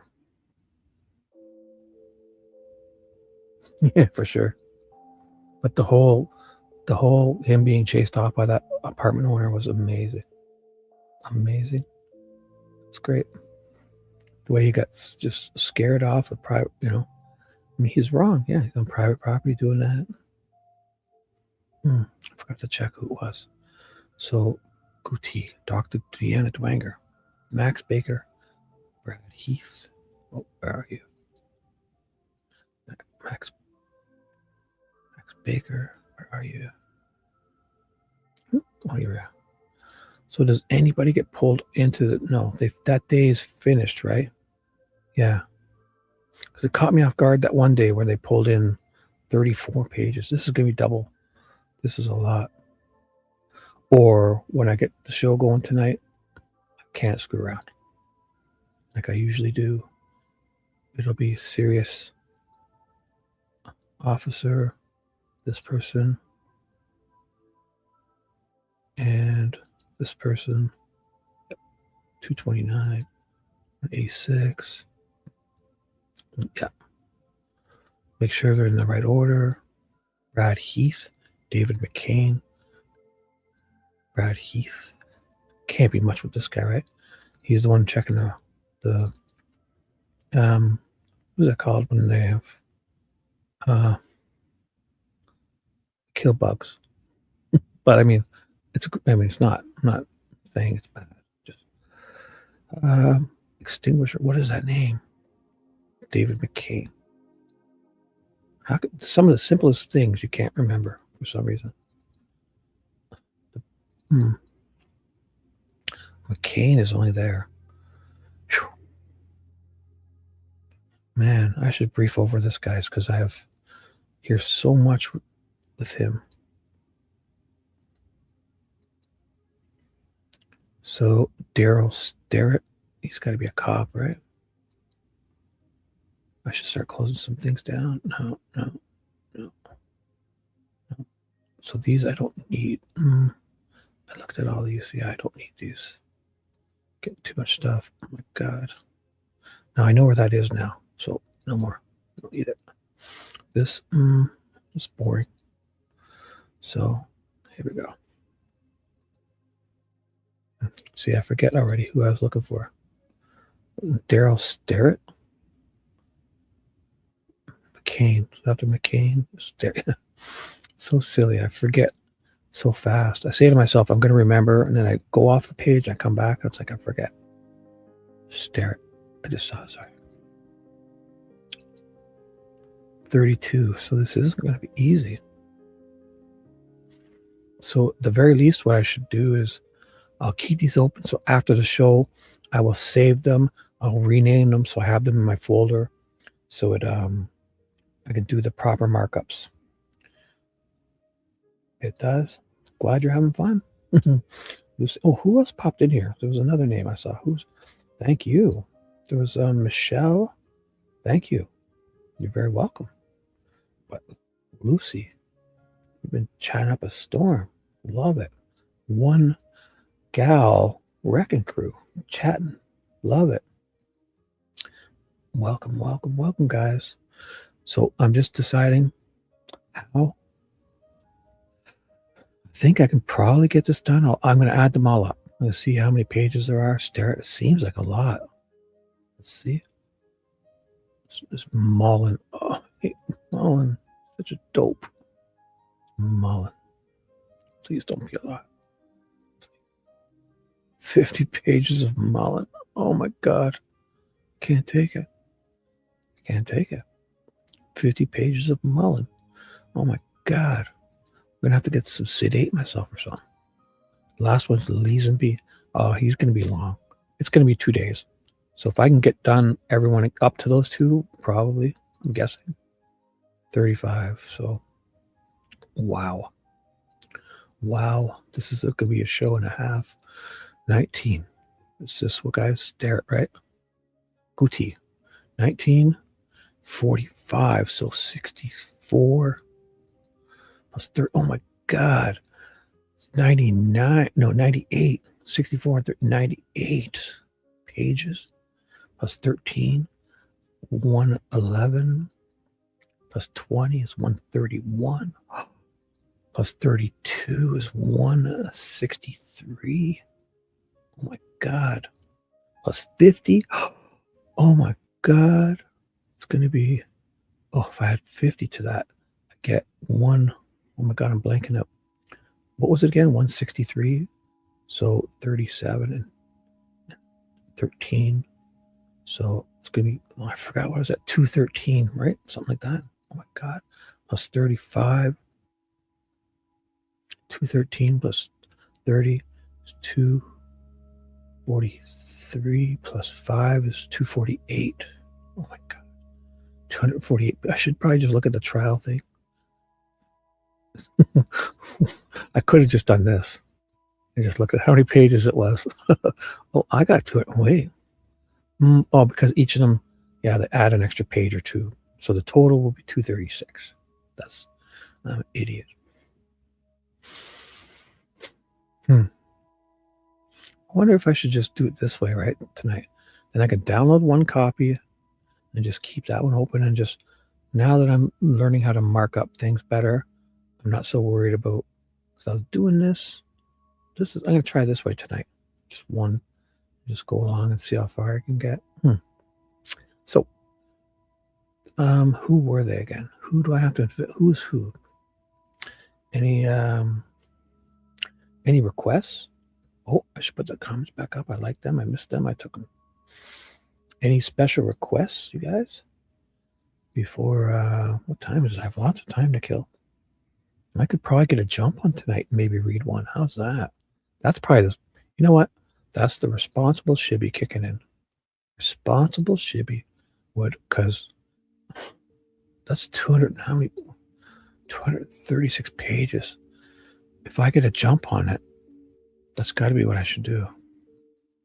Sounds like, it sounds uncomfortable and horrible, which is probably means it's the right thing to do. I'd like pop this 19 pager off, this Gootee, and then I'll get a jump on.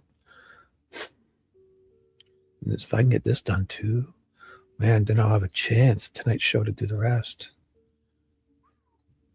The pressures of reading. Oh my God. What the fuck? I might as well. Let's do it. Let's fucking do it. Don't write it. I'm going live. Don't fucking write it. So I'm going to have to change the name of this again. That's what I got to do also. And I'm going to make a new thumbnail eventually. That's it. Let's do it. Gootee. Mr. Gootee. For sure I'll do this guy and then see how I feel. How's that? So I have literally only, I have an hour and 10 left to work. Let's see how far I get. 19 pages. All right. For the people. There it goes. That's only a 7-hour and 45-minute live so far. 120 people listening. 118 are asleep. One is my alt account, which I spy with. And Lucy. So it's Lucy, my alt, and me. Or maybe one of Gray's socks is standing up in the corner, I think. Let's do this. Dedicate it to you. And 120,000 people listening. Let's do this. Okay, let's introduce this guy. Where does it start? Okay, good. Anything? No. No, this is from the other day. The flash drives. No. No. To the jury. Yeah, we did this. We start right here. Oh, you see? I'm going to do the responsible thing. Yeah, because I got to download these first. And then I got to open them. That's it. Responsible Shibby. I got to stick with it.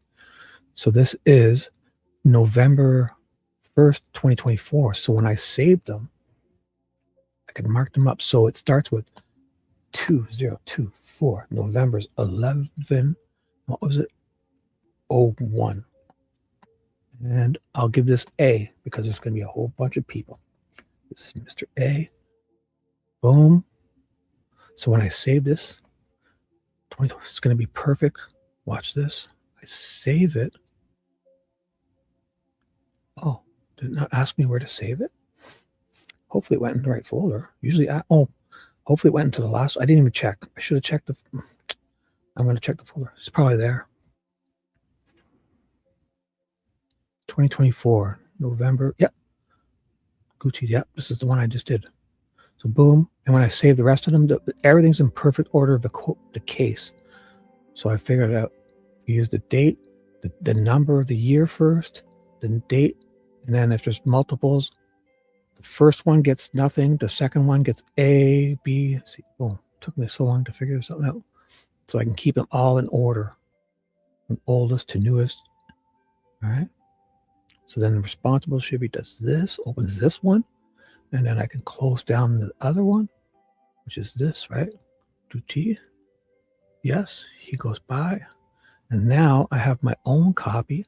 So when I do this craziness, boom, boom, boom, kaboom, boom, boom, boom.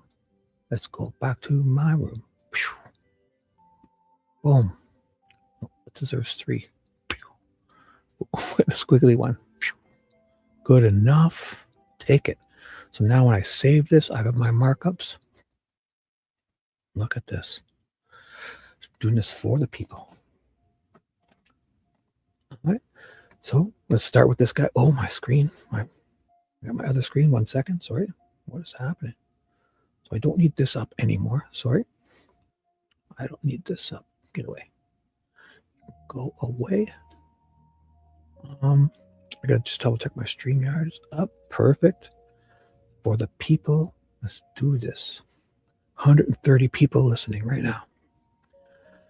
Starting day, what was it again? Day 13 of the trial.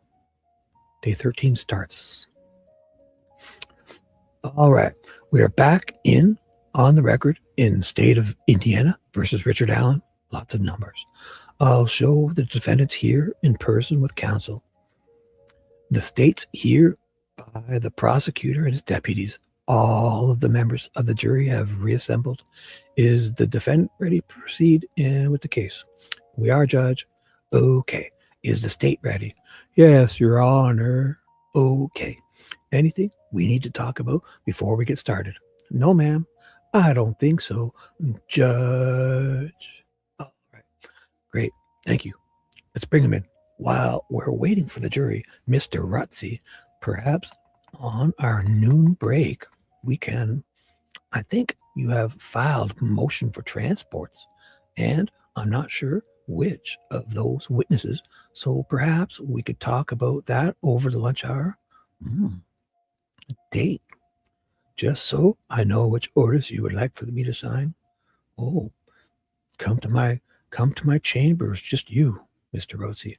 Nobody else, just you by yourself. Dance on in with them sexy TikTok socks. Just kidding. Very good. I'll be there. Thank you. Can't wait. So excited.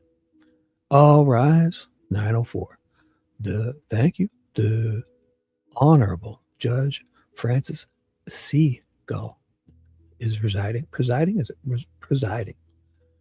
She's residing in her throne. She's presiding in this case, right? You may be seated. Thank you, gentlemen. All right. Well, good morning, ladies and gentlemen. Yes, wear your good TikTok socks with a suit and do your little TikTok dance. And, maybe I'll sustain my robe for you sometime. Just kidding. Thank you, gentlemen. All right. Well, good morning, ladies and gentlemen. It's nice to see you back in this morning. I hope you had a pleasant enough evening. We are ready to continue, but as has been our practice over the last several days, I know that over the brief recess overnight, you did have access to your electronic devices so that you could contact family and potentially check work emails and that type of thing. So in light of that, here's the whole thing. Ask them questions and they're all going to say, no.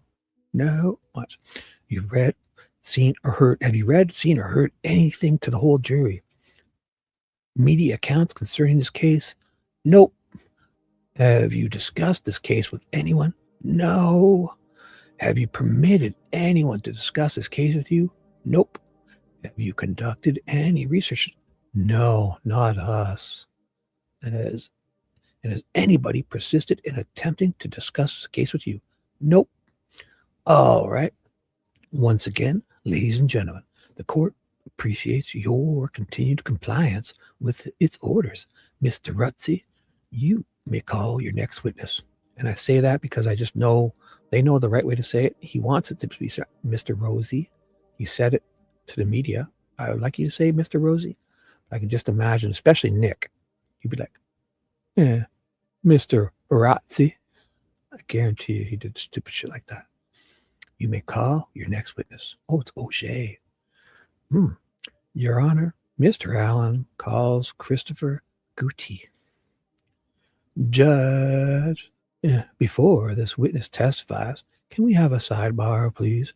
Certainly. Judge, I believe that he's going to be testifying about Brad Weber. Ooh. So I don't know exactly what he's going to say about that, but I think he's going to be used to impeach Brad Weber. Good morning, critter. Good morning. Have you read or seen her here? No, sorry, I haven't. What is that? I have. Have you read, seen or heard Trauma from Bill Thompson, Idaho? No. Is he the guy, the prosecutor? Was he sketchy or no? I don't know. I got mixed. the Santa Claus beard guy, right? Was it? I didn't even know. I didn't really watch Idaho as much. I do know about it, but this morning person here with all their energy and youthful enthusiasm, drinking a fresh coffee and enjoying their, what is this thing called again? The sign rising. Ugh. Good morning, critter. So he was sketch, right? I always thought he was a little sketch. The Delphi. Oh, when is that? Is that today? How is that? Is that today, the debate thingy? What was it again? There's going to be some, is it really a debate? Let me know. I'll read a bit and then I'll check your comment. What is that? What's today? Today is Wednesday. Like Tom Webster or something? Are they having a literal debate? Let me know. I know it's like Webster. Is he really going to debate Baldwin? He's going to get his ass chewed out, no?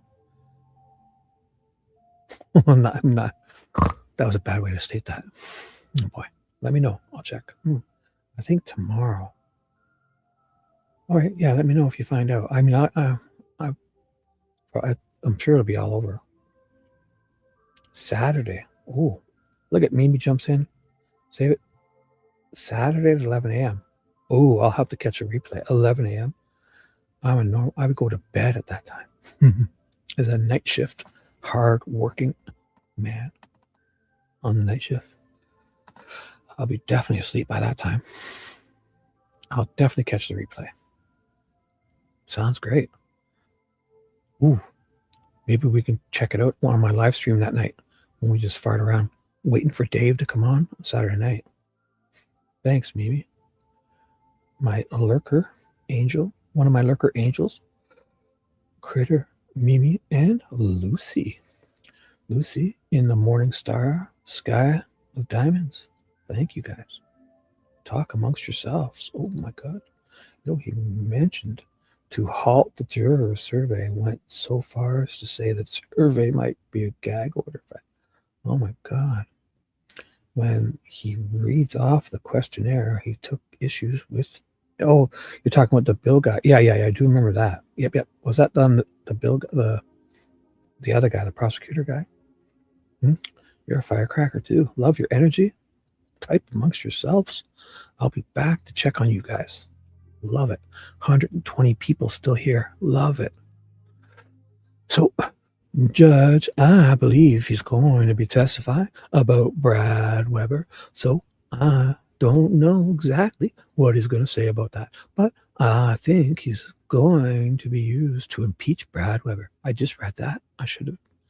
So, the state's position is that is improper to first, I guess, talk about Brad Weber's statement, talk about other statements he made. My position is that Brad Weber didn't give an inconsistent statement. No, he didn't, Inaudible. Brad Weber denied making that statement to an FBI agent. When I objected, the question stopped. She's not impressed, I don't think. He made it to, what's the FBI agent going to lie? Damn you people. How did that not get there? This is pissing me off. Is it the guy? Is he the guy? That's who Gootee is? Is he the guy that is in Florida and couldn't make it there because of health problems or whatever? Oh, no, he's there at the trial. So who's this? That's not him. I got to keep reading. So he's going to talk about that? I mean, if it's to an FBI agent, why do we need any of them there? Why can't we just have the paper to look at that he wrote it on? It's a fucking FBI agent. For the prosecution, we got FBI agents declaring timestamps mean nothing. They just say, in 2024, yeah, 54 minutes off. I so saith, I sign. I'm FBI agent. Kaboom, abracadabra. I make this timestamp change to 54 minutes. Everything, the whole timeline shifts 54 minutes with my one fell swoop of signature. And then Liggett with or Leesenby or Liggett, probably Liggett with Ron Logan's PCA or whatever it was. Probably, yeah, his arrest affidavit or whatever it was, his search warrant affidavit. Liggett declares with a wave of the pen that timestamps mean nothing on those videos at the dump. they're off by whatever it is, 18 or 32 minutes. I so say, I thought, poof, timestamps change. Yet for the defense, this guy has to be flown in from Florida or whatever to talk about Brad Weber. So he's given an opportunity to read the prior inconsistent statement.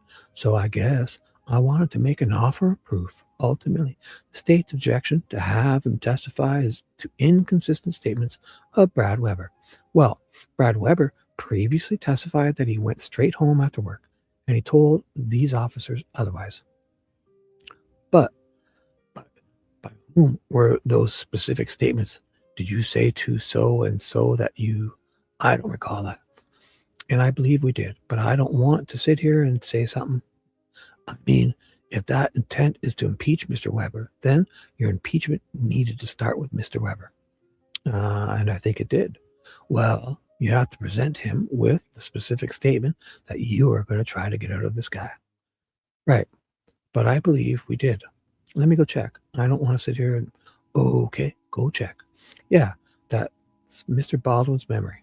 That he asked him that. He said something inaudible. That's my memory. Who is this officer? Gootee. This is the other officer. They were together, Gootee and Pole. So Pole's the guy. It's in Florida, right?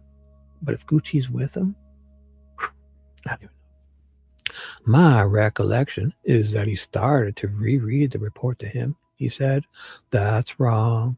And I objected to that on impeachment, and you stopped. I think before that I said, but you did talk to officers Gootee and Pole. Law enforcement officers Gootee and Pole. Could be wrong, but are they trying to sneak it in, or is girl is she's on it. She thinks both of these guys are up to something. Obviously McLean's gonna get the benefit of the doubt. Let's see. I think you asked that. And then he said, yeah, I don't remember what his answer was, but it's definitely out there. But I don't know that we got to the specific statement he gave to those officers. I feel like I did. Like, didn't you tell me what happened? And didn't you tell them, oh, yeah, didn't you say that you didn't go straight from work? They did brush on it, right? And that's when he got mad and said, no, I think that's the way it went down. That's when I objected. Then I think he got mad, and I think at that point, from my recollection is, so there was the beginning of the impeachment, but it was not artfully done. I'll let you finish the impeachment. Good. But you need to tighten up impeachment. Oh, goodness. So McLean's going to complain. Judge, this is going to be another issue. I think they're going to show him the report that Adam Pole wrote. Okay. So if they show him the report and say, does this refresh your recollection? If he said no, I believe inaudible with what the report says. No, I'm not going to. Okay. I just wanted to. No, that's fine. Address that before it's out there. Well, do you want to address the other? Well, enumerate it. Well, here's the other problem. The individual who wrote the report is in Texas. In charge. Oh, it's Texas. I thought Florida. Oh my God, I've been saying Florida. Horrible person I am. By election security. And so I am unable to have him testify remotely. Oh, so it's because it's going to be 10 minutes of testimony. Oh, so it was them that... What? I thought God denied the remote test. So they... Oh, my goodness. We'd prefer that he be here. But so they'll accept it. Then she denies it, I guess. What? Yeah, we would prefer that he come here, but I understand there's a competing interest. So the state objects to that. I do object. I think the impeachment should go through I think this is improper impeachment. It's improper impeachment of Adam Pole. That's my opinion. So I don't think that he should have been, was he subpoenaed? I believe he was. Well, not meaning that, so the other issue is, well, I can get him up here. I mean, it's just the federal government's not going to be happy. The other issue, whether with Weber, is only they impeach him properly. But she already said they started. I could talk about other statements. Yeah, there's been statements and a deposition on the other side that this is a match. So that's the other issue. He gets to throw out there his statement. Oh, you gave his inconsistent statement, didn't you? And I objected. Weber yells. That was wrong. And then we stopped. I don't know if that's exactly the way it went down, but yeah, I mean, yeah, whatever. That's not a proper way. That's the way that I look at it. I mean, glad I read this now. This is gobbledygook. They're bickering, but I could never do this. The report comes. I'm getting furious reading it a year and a half later or whatever. Like, the report comes in as a recorded recollection. No matter what, I mean, but it's not his recorded recollection. I know. But through Paul, it will. Yeah. So they would like to know if they need to fly him up here. Is he under subpoena? When are you going to have Weber testify? You could, inaudible. I mean, you ought to call him if you want him. I doubt we get it in through Weber. If you can, his subpoena's for Monday. I can't, if we could get him here this afternoon, but I'd need some. I mean, he's at work. I don't know. He's at work until what time? Well, if that's Weber, he's supposed to be at work until 2:30, but the other day he left at 2:02 and nobody questioned him. So maybe he's out at 2:02. He can be there for 2. Because if it's Weber, he said his shift ends at 2:30. Oh, for some reason he magically got to leave at 2:02. We could get him. He doesn't work. He doesn't work on Saturday. So you would need, impeachment. Blah, blah, blah. It's going to be used for impeachment. I'd like to say something for impeachment, but I can't understand you. Weber. Just a lot of objections in front of the jury. I apologize. I think the impeachment was not. It may be a bit clunky. It may be clunky, but I believe that I asked him. I don't need to show him the statement. I just need to say, did you talk to officers and say something that you didn't go straight? And he said no. He did, didn't he? And I think that's the impeachment. I think it's already been done, is what I would say. Now, maybe we need to look at the record, but I think, no, he denied making a statement. He didn't deny making it to this guy. It was some other guy. I think I said both, but, inaudible. I believe impeachment has been concluded, is my opinion. I don't want to be wrong, but I remember saying those words. Did you recall the inaudible? And you gave him the subpoena? Yeah. And that's going to be, I just think doing it through Weber gets you inaudible. Inaudible. These guys are whispering and covering their mouth. Top secret. Oh my goodness. Objection would be overruled to give you the opportunity to complete the rehabilitation of him or whatever statement he's gonna blah, blah, blah. I'm glad I did this now because I feel lucky after reading this. So tonight I will feel great. I'll sleep this uckiness off. So do you want me to release him? What the only? I think if I used his name, then I think he can be confronted with that. Yeah, he can.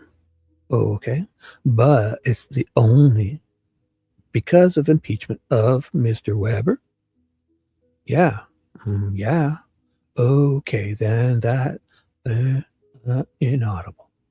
It's not substantive evidence. Sure. Yeah. Do you want that back, or do you want to wait until? Well, I think we need to wait until we get into it. Okay.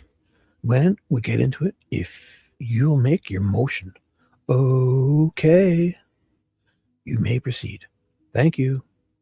Direct exam of Gootee, Officer Christopher Gootee by Auger. Sir, can you tell us your full name, please? Yeah, Christopher. My last name is Gootee, Gootee. E-E? Yeah. All right. And it's Gootee. Yes, ma'am. All right. If I mispronounce that, I'm going to apologize ahead of time. Because for a while now, I've been pronouncing it wrongly. Well, how many ways could you pronounce that? Gootee? Probably says Gootee.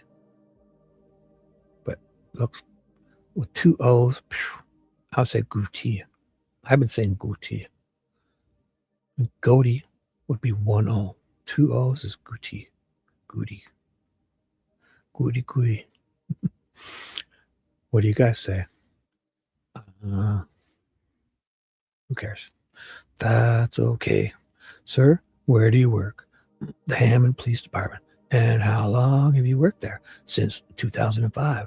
And prior to going to work at Hammond Police Department, what was your educational and work experience? This is the defense, right? Right. Yeah, OJ, sorry. I knew it. Should have just kept going because I was thinking I should just not ask this and pretend I remember because I'm pretty sure. So I would have been right. And I went to high school. I attended some college, and I was an EMT. I'm having a problem hearing you. Will you speak up a little bit? Sure. I went to high school. I went to some college, and I was an EMT in, where I lived before I got hired as a police officer. And then you went to work at the Hammond Police Department. Did you receive any training in law enforcement? Yes. I went to the Indiana Law Enforcement Academy. Tell the jury about that, please.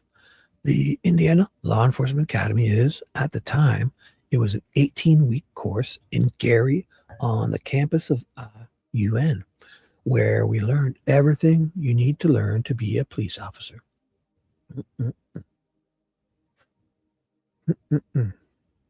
Circle, dot, cootie. And tell us about that. In the academy? Yeah. There's a brief portion of interviewing people. You can interview different people, different ways. Oh my God. There's not really much to say about it. Oh, okay. Since the academy, have you had any training in interviewing witnesses and suspects? I've taken the Read School. Oh, what is the Read School? Can you tell the jury about that? The Read School is just a technique by a guy named Reed and how to do some sketchy shit. It's primarily for interviewing suspects. We gotta lie to them, do a whole bunch of stuff. And in terms of documentation of interviews, have you learned anything about that in your training as a law enforcement officer? Yeah. What have you learned? If you talk to somebody, you have to write a report. Oh, busted. Let's see. Because these guys talked to Patrick Westfall, didn't they? He was with, wasn't he? It was him and Paul. Him and Paul were like a team. They did a lot. This Paul guy and him. And he was on behalf, he worked with the FBI guy, Paul. They went to talk to Patrick Westfall on February 19th, 2017 at his home and didn't record it or write anything about it or nothing, right? They didn't even audio record it. And since the FBI has put out a thing that they start recording suspects as of 2014, they've changed their longstanding policy. So they recommend that suspects get recorded. And I guess if you go to their home, you don't have to set up cameras. But I mean, you got smartphones and you got goddamn supercomputers in both your pockets. You could simply put it in like airplane mode and just say, put the recorder down on the table and say, hey, I'm going to record. Is that okay with you? Yeah. So you've been read your rights. What's your name? You're here with this. So you understand you're talking to us voluntary, blah, blah, blah. What's your name? Gives your name full, blah, blah, blah. I'm this. And this is also present here is Mr. Gootee. Yeah, we're all present. Great, great. Are you willing to answer questions? Yeah. But they didn't even do that with Patrick Westfall on February 19th. They went to his fucking house. So, excuse me. What have you learned? If you talk to somebody, you have to write a report. And what do you include in that report? What they say. That's a great thing. Yeah. You should write down what they say in your report about talking to them. That's great. Is it important that the report be accurate? Yes. And are those reports, so this is all about the Weber. Are those reports relied upon in subsequent proceedings? Yes. And is it important to include all the information? Yep. Now, in your capacity as a law enforcement officer, were you ever assigned to a task force? Yes. When? 2014. And what task force? It's the FBI GRIT task force. FBI what? GRIT. GRIT? Yeah. What is that? It's the Gang Response Investigative Team. And what is the GRIT task force? What do they do? We are embedded with the FBI squad that investigates violent crimes, bank robberies, murder, things of that nature, kidnappings. Pardon? Kidnappings. And how long were you part of the GRIT task force? From 2014 until now. What different agencies, if any, are involved in that? The ISP, Merrillville Police Department, the Gary Police Department, Lake County Sheriff, and Crown Point Police. Excuse me, I don't mean to interrupt, but could we clear the screen, please? My apologies. Something was on the screen of the TV. What were they watching? Judge Gall jumped in to get him to clear the screen, and some anonymous, unidentified individual says, "My apologies." Thank you. I could have done that. Sorry. Now, is the FBI part of that group? The task force? That task force? Yeah. They lead the task force. Yeah. Okay. And during your work with GRIT, did you ever work with Adam Paul? Paul, thank you for answering before I finished my question. Yeah. And in the course of that work, did you assist in the investigation of the murder of Libby and Abby? Yep. And what did you do as a part of that investigation? Interviewed or conducted canvas interviews. What do you mean by a canvas interview? We briefly interviewed people as assigned when we got there. When you got where? To here, to Delphi. To Delphi? Okay. So was that through a unified command? Are you familiar with that term? Yeah. Okay. What does unified command mean to you? Well, there was a command post where when we got to work for the day, we'd get donuts and we'd powwow in the morning and free coffee and old ladies bake treats all day long. And we got free lunches and free swag. And we got to fucking, have a good old time in the boys' clubhouse. And occasionally we'd go out and talk to people. They would give us assignments too. Hey, what's up, Sunflower? Where you been? Lola's in the house. Oh my God. Oh my God. What did you say, Chester? What? Chester. I agree. He's guilty. I don't know what you're talking about. Oh, whatever. Chester? Did I miss someone? Good morning. How's the grandkids? Did they stop the whole pukey stuff? Awesome. Good to see you. Sunflower, Lola. Glad you're back. Oh my goodness, you've been sick? Hope you feel better. You know what would make you feel better? If you listen to Shibby on all day long. I guarantee you. Pick any one of my replays. This one especially. Action-packed. Let Shibby inside you, and I'll cure everything. I'm only kidding. I hope you feel better. Some of that Canada Dry ginger ale, some chicken soup in a bowl, in a cup. Some instant chicken soup. Just a little cup of it. You'll feel better. So, okay. So where was I? Look at this. Okay. What does unified command? Well, there was a command post. Yeah. Were you teamed with anyone during that investigation? Yeah, Adam Pole. And who does Adam Pohl work with? He's an FBI agent. How many interviews do you believe you and Special Agent? Is it Special Agent Pohl? Yep. How many interviews do you believe that you and Special Agent Pohl conducted? I don't know. More than 10? Probably. Is that around that number? Maybe. I'm not sure. How long were you assigned to work the murders of Libby and Abby? Initially, probably a couple weeks, and then as needed on a few days after that. A couple weeks and a few days? Yep. All right. Somewhere between 14 and 21 days. Sounds right. Did you do anything other than conduct interviews? Like what? I don't know. What were you doing? Did you do anything else? I'm asking you, did you do anything to assist in the investigation of the death of Libby and Abby other than conduct interviews? Not that I remember. Was that a full-time responsibility between February 14th or so until 14 to 21 days after that? Yeah. And in the course of that investigation, did you speak to Bradley Weber about his whereabouts after work on February 13th, 2017? Yes. Do you recall that? Yeah. Well, what do we need this guy to say? Where's the written report? All right. And can you tell us, sir, what he told you about his whereabouts after work on February 13th, 2017? Judge, I'm going to object to hearsay. What? If he told it to him, that's not hearsay. The fuck? Well, Your Honor, this will be a prior inconsistent statement pursuant to Mr. Weber's statements during his testimony. All right. It is hearsay, but it's being used for impeachment. Okay. So it's not hearsay.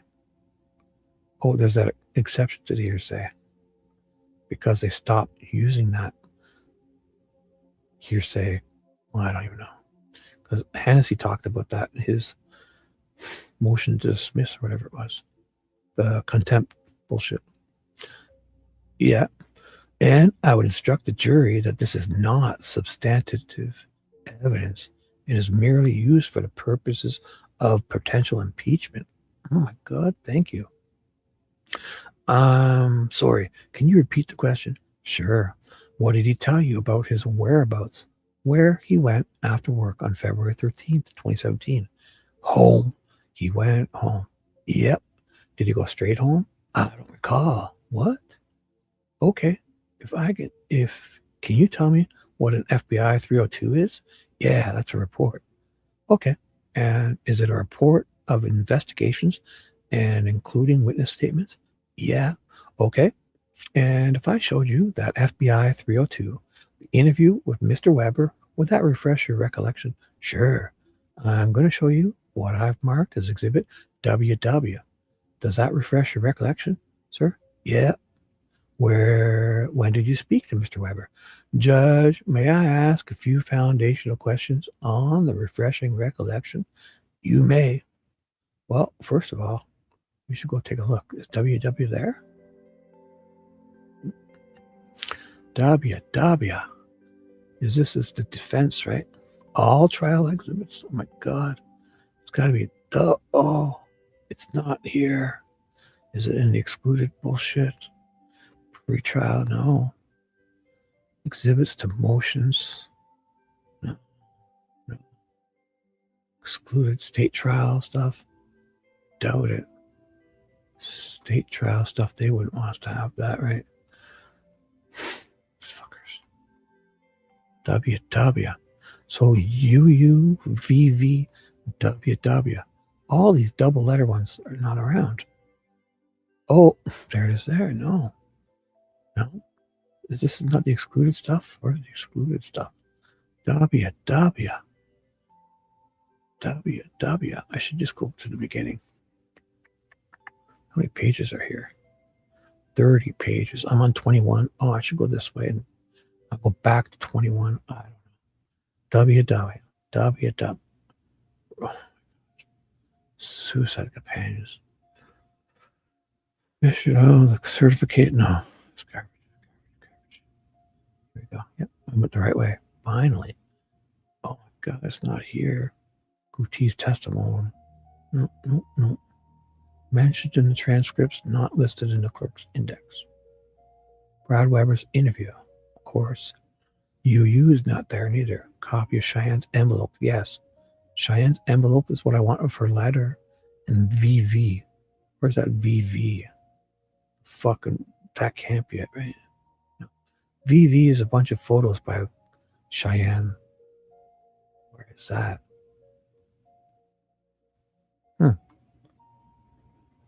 VV is Cheyenne's. It's like 6 photos. Cheyenne. What's her name? Cheyenne, whatever. What is it even? Cheyenne? My head just been. Was Cheyenne Mill. Oh my God, I should not have changed pages now. Who was I reading there? Oh, I was reading way down here. Thank you, God. So, here we go. Forget it. So I need UU, VV. What was it again? W. I should just read it. It should be right here. I just went looking for it. Yeah, WW. I was going to sit here and decide. I was trying to think. I can't remember. Like right up there. So UU exhibits. UU, VV, WW. Judge, may I ask a few foundational questions on the refreshing the recollection? You may. Special Agent Gootee, is that a report that you wrote? No. That was written by Special Agent Pohl. Is that correct? Pohl, yes, sir. But I mean, if they go together, and instead of writing one each, he writes one for the, then basically like him, If it's the case, then why would they both have to write one of their own? And if they can't use each other's when they go and investigate together, this guy's an FBI agent too. He's there. He's got FBI privilege, whatever, a special task force, whatever, FBI. And the other guy's the FBI agent. If fucking Pohl writes it and he's sitting there the whole time, you would say, basically like him. Oh, these people. Pohl, I'm sorry. And after reading that report, does that refresh your recollection of specific things that Mr. Weber told you? Yep. Okay. I don't have any other questions, Judge. Thank you. You may proceed. Thank you. When did you speak with Mr. Weber? I believe. Do you need your report again? That was not fair. Sorry. Oh, they talked to him on 19th too. So they talked to Patrick Westphal on February 19th also. Man, busy day. Patrick Westphal and Brad Weber. Whew. Wow. 2017. So thank you. Do you recall now that what Mr. Weber told you about his whereabouts after work on February 13th, 2017? Going home. And did he stop anywhere on his way home? I don't remember him saying that. Okay. Did you just review this report? Yes, I did. And that does not refresh your recollection about what he said? Nope. What a fucking dick. I'm pretty sure in that report they write down that he says he went home, stopped at one of his bank machines or something, right? Are reports by Agent Pohl generally accurate and reliable? Judge, I'm going to object that. That calls for what?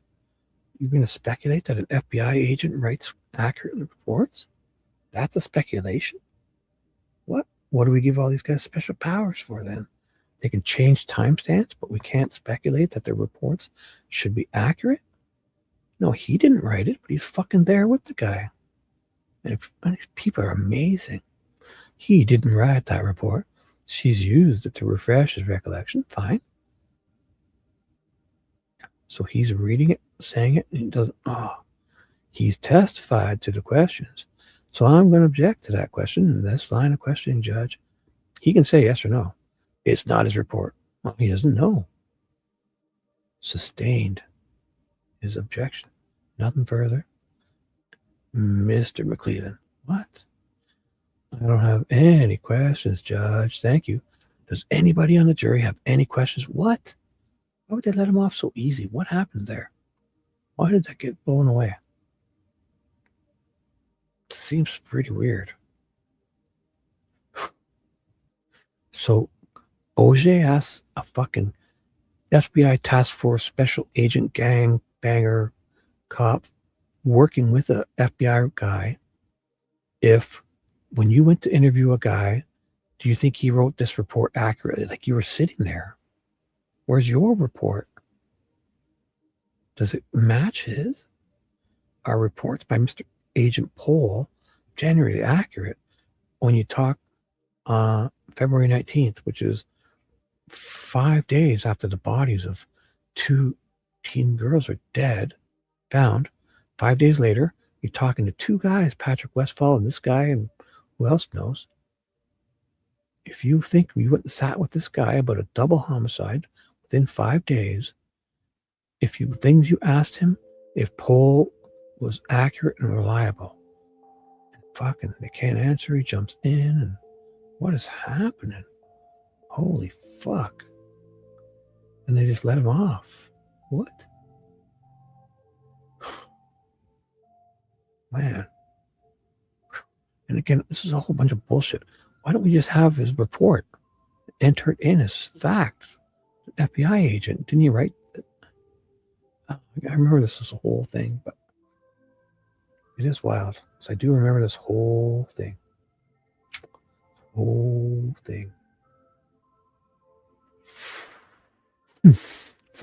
time is it? It is 7:30.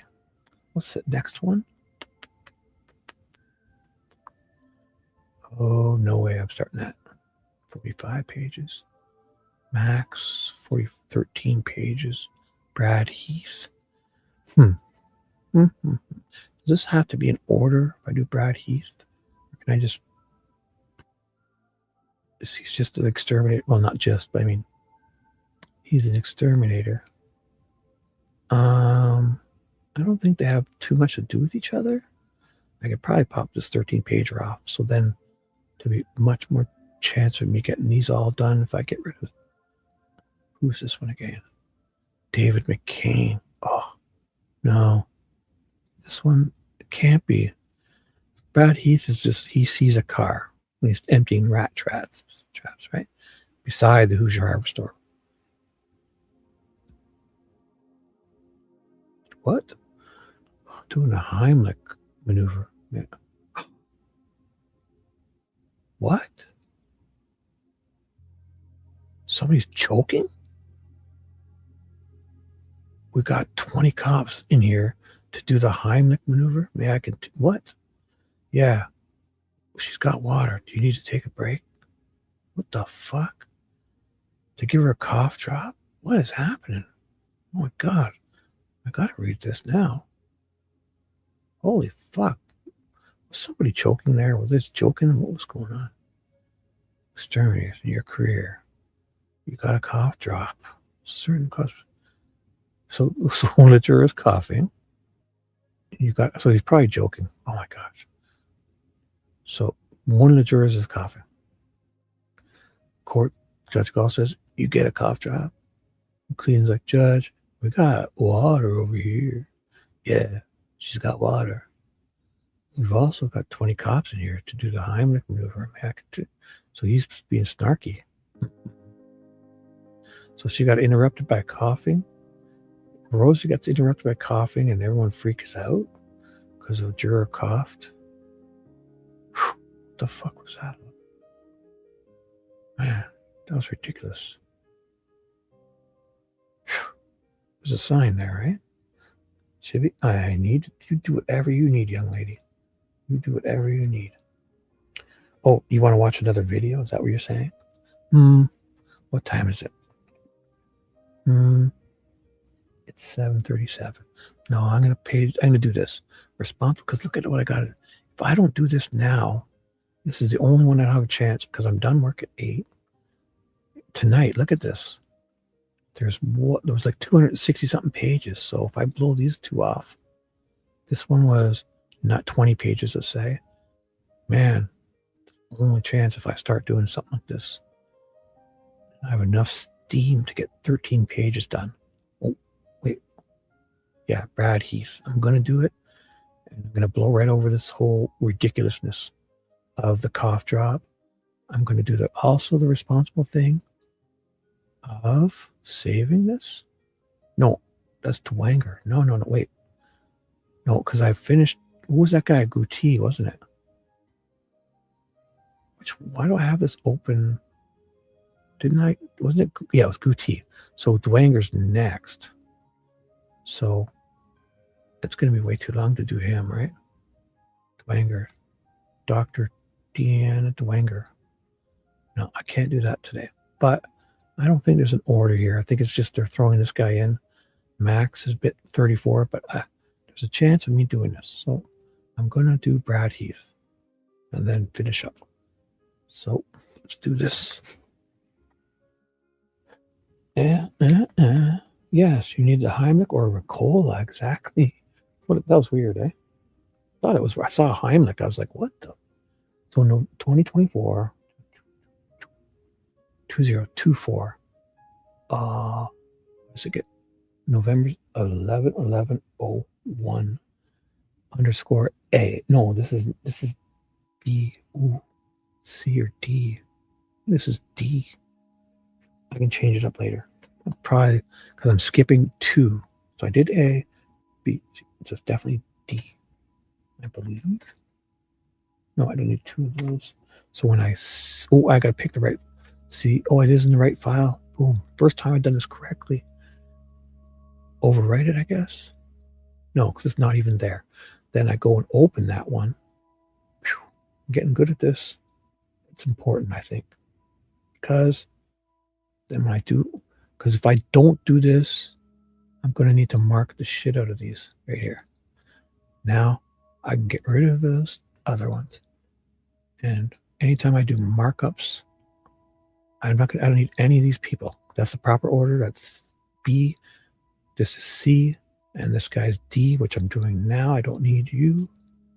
And then I'm not going to do McCain today. And I'm not doing that person today. And I'm definitely not doing Mullen. Yeah, these would be. This is the one I just did, was here. No, I'm starting this one, and I did this one. So, no, I didn't do Deanna Dwanger. No, I did Gootee. Sorry. So if I save this with your changes, this is the one, new PDF. Save it, overwrite with my changes. I don't even remember if I made good changes. Go away. Look at this. Oh my God. Amazing. Talking to myself. Okay, look at this. I just did an experiment. You tell everyone about this experiment, and I'll read a bit and I'll come and check up. So if I finish this guy off 13 pages, there'll be a chance of me doing everyone else tonight's show. All right.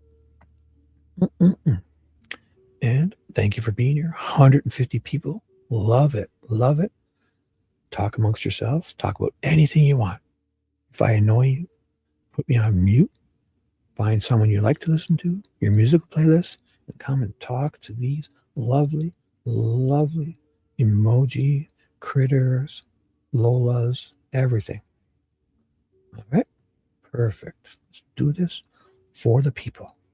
And then I'll sleep like a man, normal, working guy all day long. I recorded. Oh.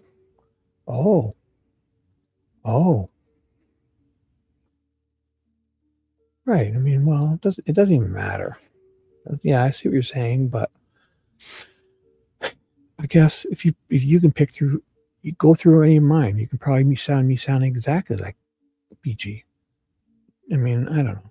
Any man. It's ridiculous. It's just like saying that the guy sounds like him and he also wears, but I know what you're saying. That's good. Yeah. But still, I mean, even if you could, like, it's like, the whole jeans. I mean, what guy doesn't wear jeans in that area? Go find them. Every man will probably have jeans on. Every 40, 50-year-old guy walking around there is wearing some jeans. Come on. So, I know what you're saying, but of course, if you could match him, you can match anyone to that probably. But, so I see what you're saying. It's a good experiment. But I mean, that guy was out of line because the guy who did it, what was his name again? Harshman. He's like an audio, he knows like tone and bass and treble and tempo, and he's not there to compare this to that. So they shouldn't have let him. So anyways, let's do this, Mr. Heath. Let's do this.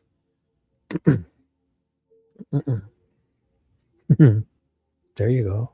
Yeah. I mean, any of them. Or it was Leesenby or Liggett too. Yeah. I mean, you can probably find clips of every one of those cops and YouTubers and myself that could probably match it. If that was reliable, they would just do it. And, it would be like a fingerprint, right? No, it's obviously not reliable because they would be using it more. So I see what we're doing, but I think you can probably find any guy sounding that way in the right moment. So, good afternoon by Mr. Rosie. Good afternoon, Mr. Heath. State your name, please.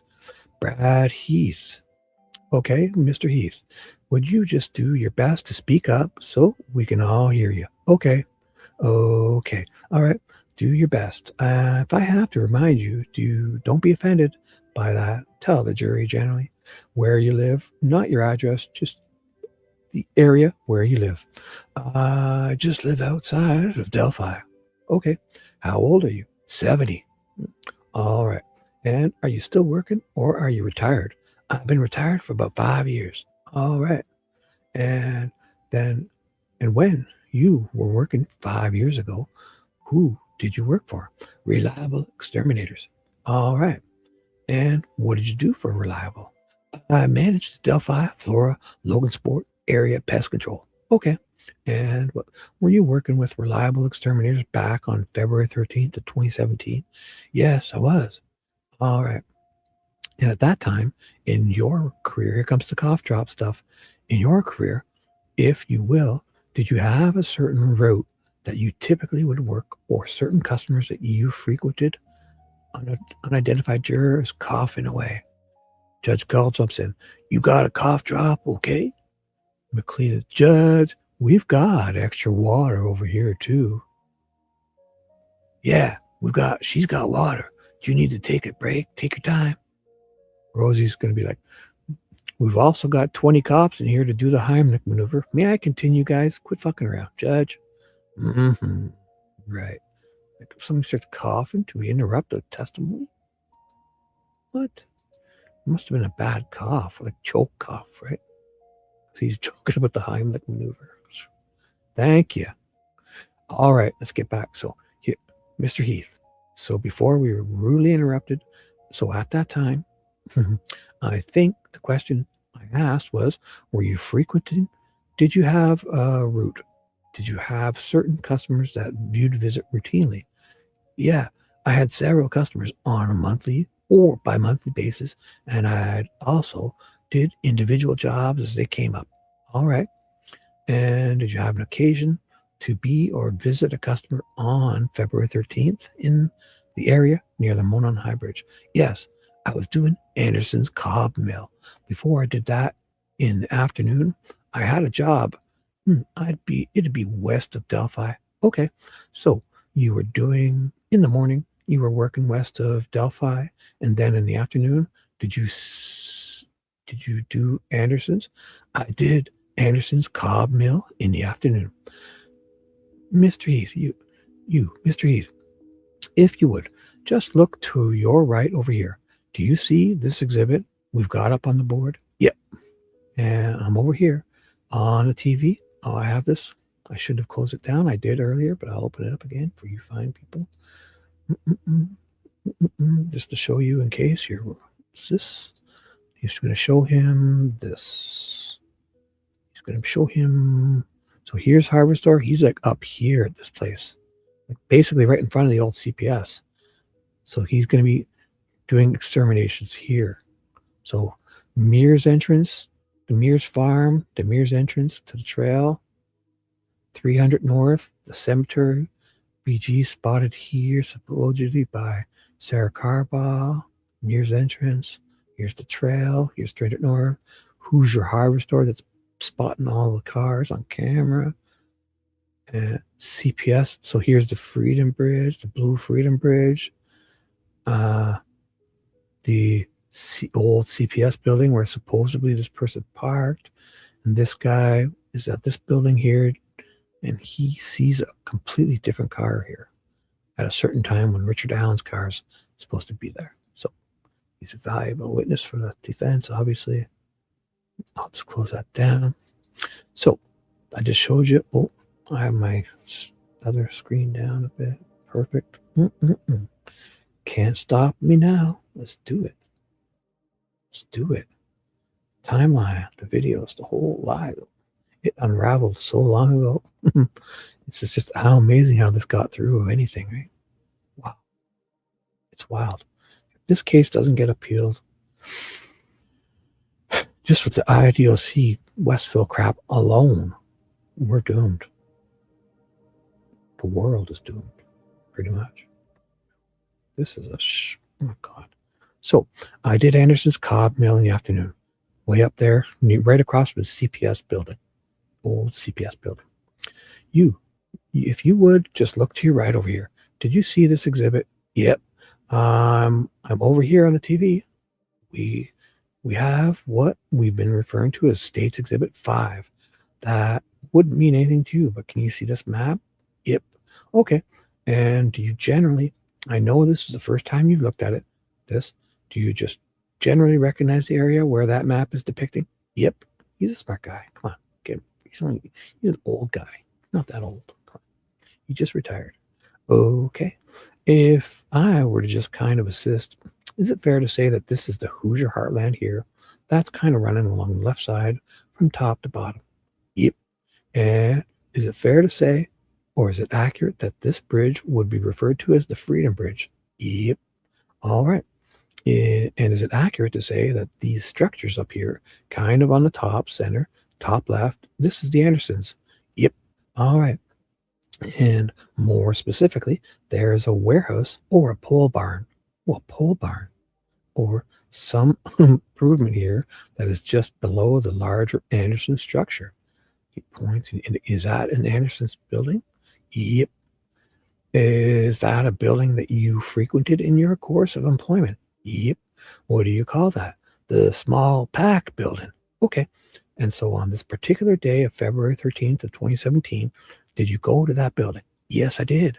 And why did you go there? To service the pet stations. Oh, okay. And as you just sit here, can you estimate for the jury about what time it was that you went to that building?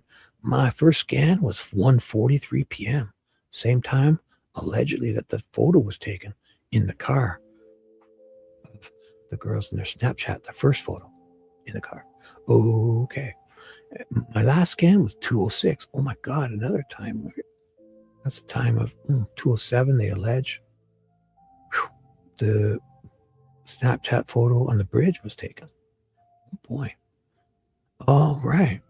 So do you believe that you were in that small pack building from about 1:43 to 2:06? Yes, inside and outside. May I approach the witness? You may. Let me hand you what's been marked as a AAA now exhibit. You would just take a look at the second and third pages of that. I'm not going to go look because I've had no luck with these. I'm not even going to bother. I'm just going to ask you a couple of quick questions. Okay. All right. Are you familiar with those records? Yep. Oh, I got to go look, right, guys? Come on. AAA. I'm taking the bait. So let's go to just defense. Defense trial exhibits. That's it. That's all I'm going to do is defense. He's there on behalf of the defense, right? AA. No 3 A's. Oh, you assholes. I fell for it again, guys. I fell for it. Trial exhibits. No, I'm going to go all trial exhibits. Last one. Exhibits. Nope. Pre-trial. Nope. All trial. So let's find it. Come on. AAA. Show me the money. Show me the money. AAA. Please don't do this for the people. The people request AAA gambling. Give me it. It's like I'm pulling the slot thing and I'm spinning through.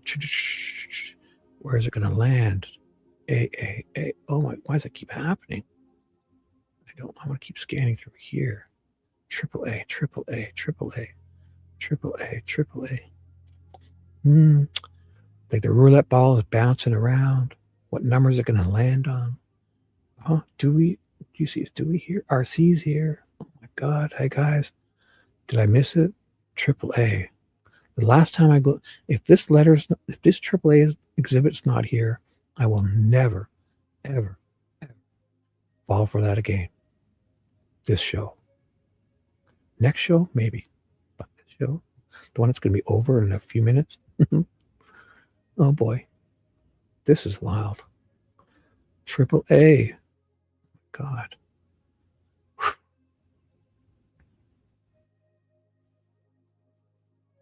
No.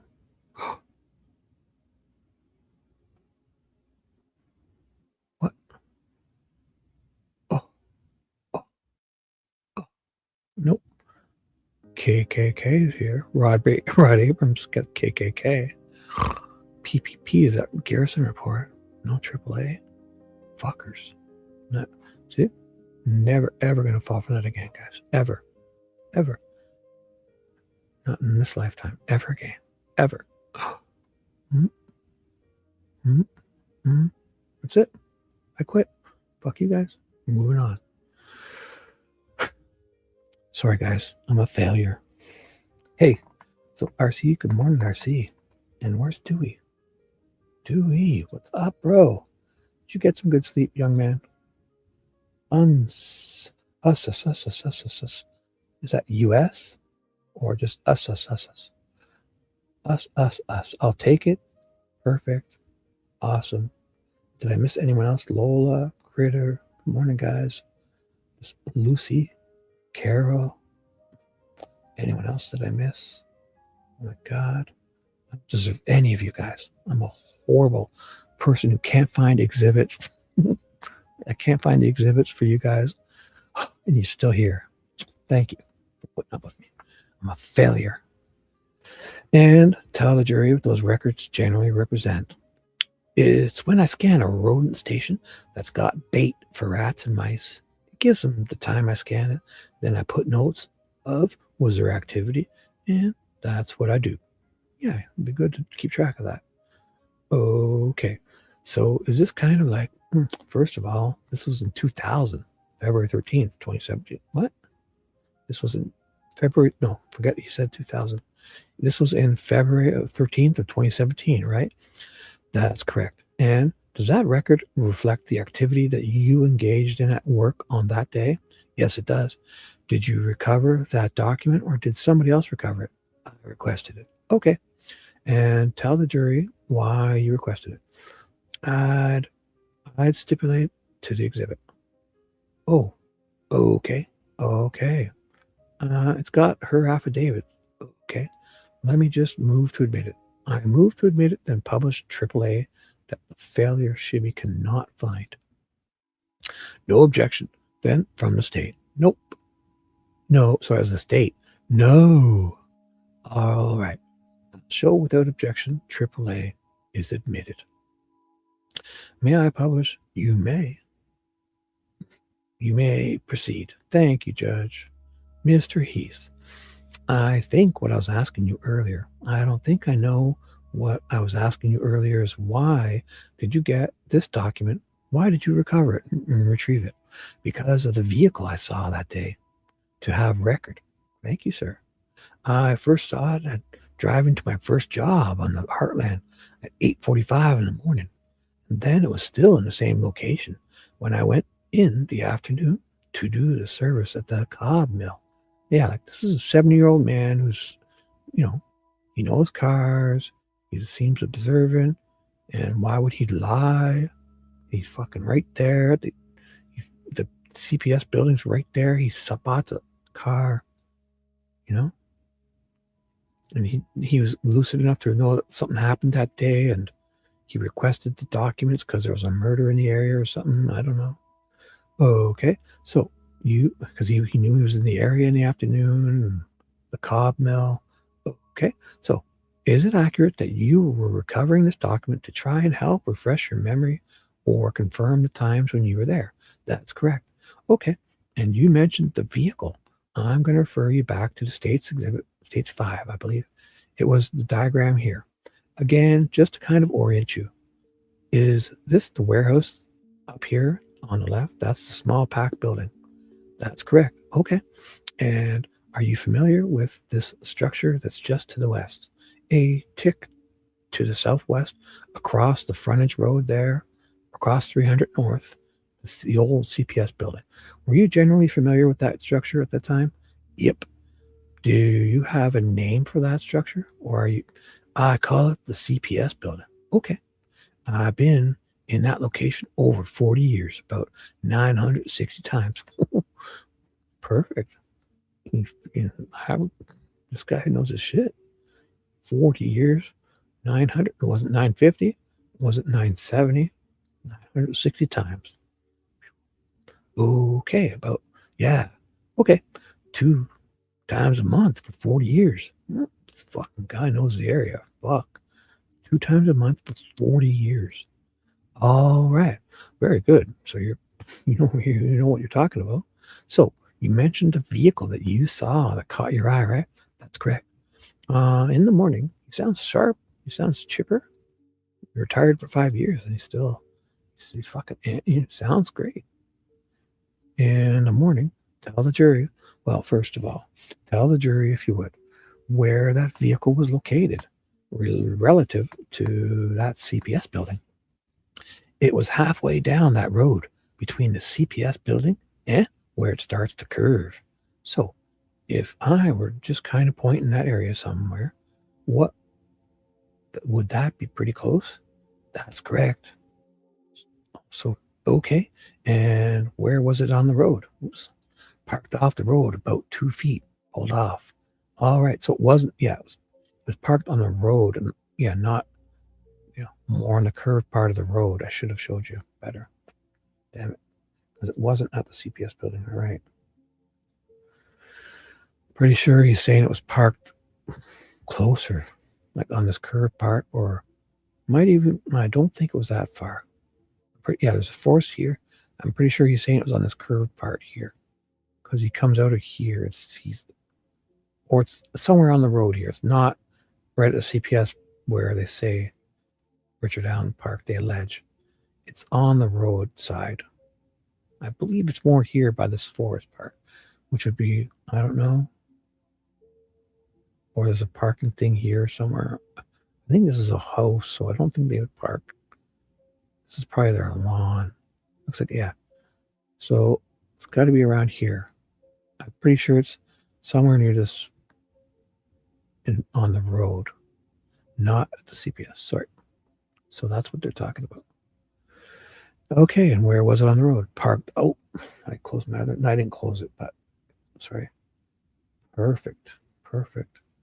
So if I were to just kind of, so it's correct. Okay, where was it on the road? Parked off the road about 2 feet, pulled off. All right. And which side would it have been? What I would call the east side of the road or the west side.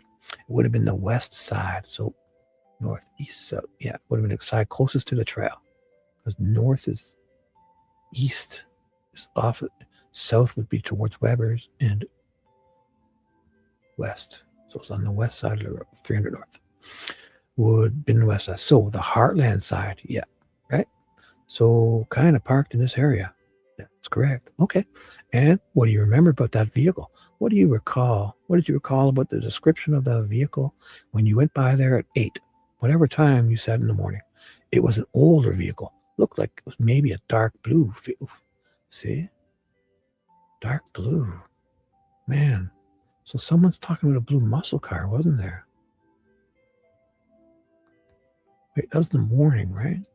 Wait, he's saying, what do you remember that? What did you recall? The description went by at 8 a.m. Okay. So 8 in the morning. She's a dark blue, faded. It just looked out of place for somebody to park there. Okay. And so then you went and worked on the west side of town, right? Yep. So he passes by in the morning there to do something. And he probably has to come back to check on stuff, right? And you came back later in the afternoon. Yes, that's correct. All right. And when you came back, which direction would you have entered the small pack building. From which direction? Well, from the main plant I drove down. There's a lane that goes right up to that. Okay, so would it have been coming from the north down? Yep. So you would you have been at the Andersons' property? I'm sorry. Yeah, the Andersons. Yep. Sorry. You see this road here that kind of comes down to the small pack building? Yep. Is that the direction you would have traveled? Yep. Okay. And were you able to observe this area down here where that car was parked? Yep. And did you see the same vehicle? Yep. And on this AAA that I'm going to mark exhibit, do you believe that these two circles on the timestamps on page 3 are indicative of the time frames that you were there? Oh, that's correct. Okay, so between 1:43 and 2:06. Yeah, man, that's wild timing, eh? Because this is the girl's first Snapchat photo, they allege, in the car, and 2:07 is basically the one on the bridge. Yep. And then at some point, you were contacted by law enforcement in February or March of 2017 to talk about any of this? Nope. What? How was it that? Did you ever talk to law enforcement? Yes, I went there. About when? Oh, I'm sorry. Oh, so he goes. These people are going there to offer all this stuff. They're begging for all these people to come give us info. Anything that they don't like, it's like they just blow them off. And then when they take Betsy Blair's, they only take half of what she says, and the other half they don't, because it doesn't go with their story. Wow, this guy, and the other Cheyenne, all these defense people, they blew them off. And these are the people that persisted too. It's like they persisted and went back. Like this Boucher guy, he persisted. How many people did they blow off that just said, fuck it? Like, why bother? You don't want my help? Screw you. Because that's what they count on. Sure. When it's something they don't want. And these are we have 3 or 4 people that persisted to get this information into this. And they have no agenda, this guy especially. Cheyenne. These people don't have agendas. They're wanting to go give information. It's like a 7-year-old man who's seen something. They're asking for people who saw shit in this area that was weird. He tells them and they tell him, they kind of blow it off. So I went in about a week later. I had to go to them. I called, once I realized what had happened and what I saw, I thought it could be useful to the case, so I reported it. Yeah. Oh, okay. And then, did you talk to law enforcement at any point after that regarding the description of that vehicle? Well, I talked a few times. Okay. Did you prompt those or did they contact you? I did. Yeah, he had to tell them. He probably went back in that area and saw cops and stopped and talked to them. I guarantee he's that type of guy. Because they had like roadblocks and shit. They were there for days, or they were there in the area for weeks.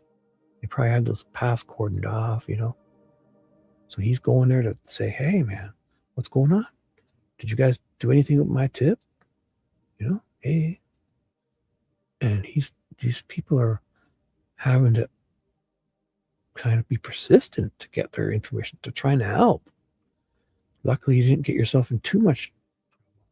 They might have fucking tried to blame you if you were any younger. Man. Trying to help. They're fucking telling you to get lost. Could everybody who's seen a car, if you've seen anything weird, what is it? See something, say something. Contact us. This fucking guy got proof of his timestamps, of his record of checking his traps. He's been there fucking 2 or 3 times a month for 40 years.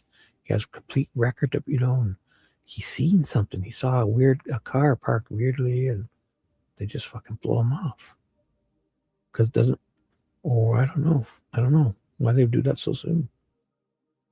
They just didn't want, because they thought in 5 years when we reopen this to bury someone, all this any of this proof, it's going to hurt us. It's going to make it harder for us to spin our narrative. That's what it is. All of this will make it harder for them. So the less shit they collected, the more that they disappeared. They sat on for 5 years, towers, and get overwritten Data is overwritten. Camera hard drives are overwritten. Cars, computers, their location, their infotainment systems only hold so many years. 5 years later, probably going to be impossible for people to remember. Boom. Let's do it now. We spin our narrative, change timestamps, make up shit. Okay. And at some point, more recently, did you have an occasion to see a vehicle that you thought looked like the one you saw back in 17? A few times. It took several months, but the most recent one was not too long ago. I was watching, for some reason, the Fugitive movie, the old one. When I saw the police car Tommy Lee Jones was driving, I thought, wow, that's pretty close. Oh my God. The Fugitive. I won't say that's the exact car, but I think the place is that places it in the late 80s.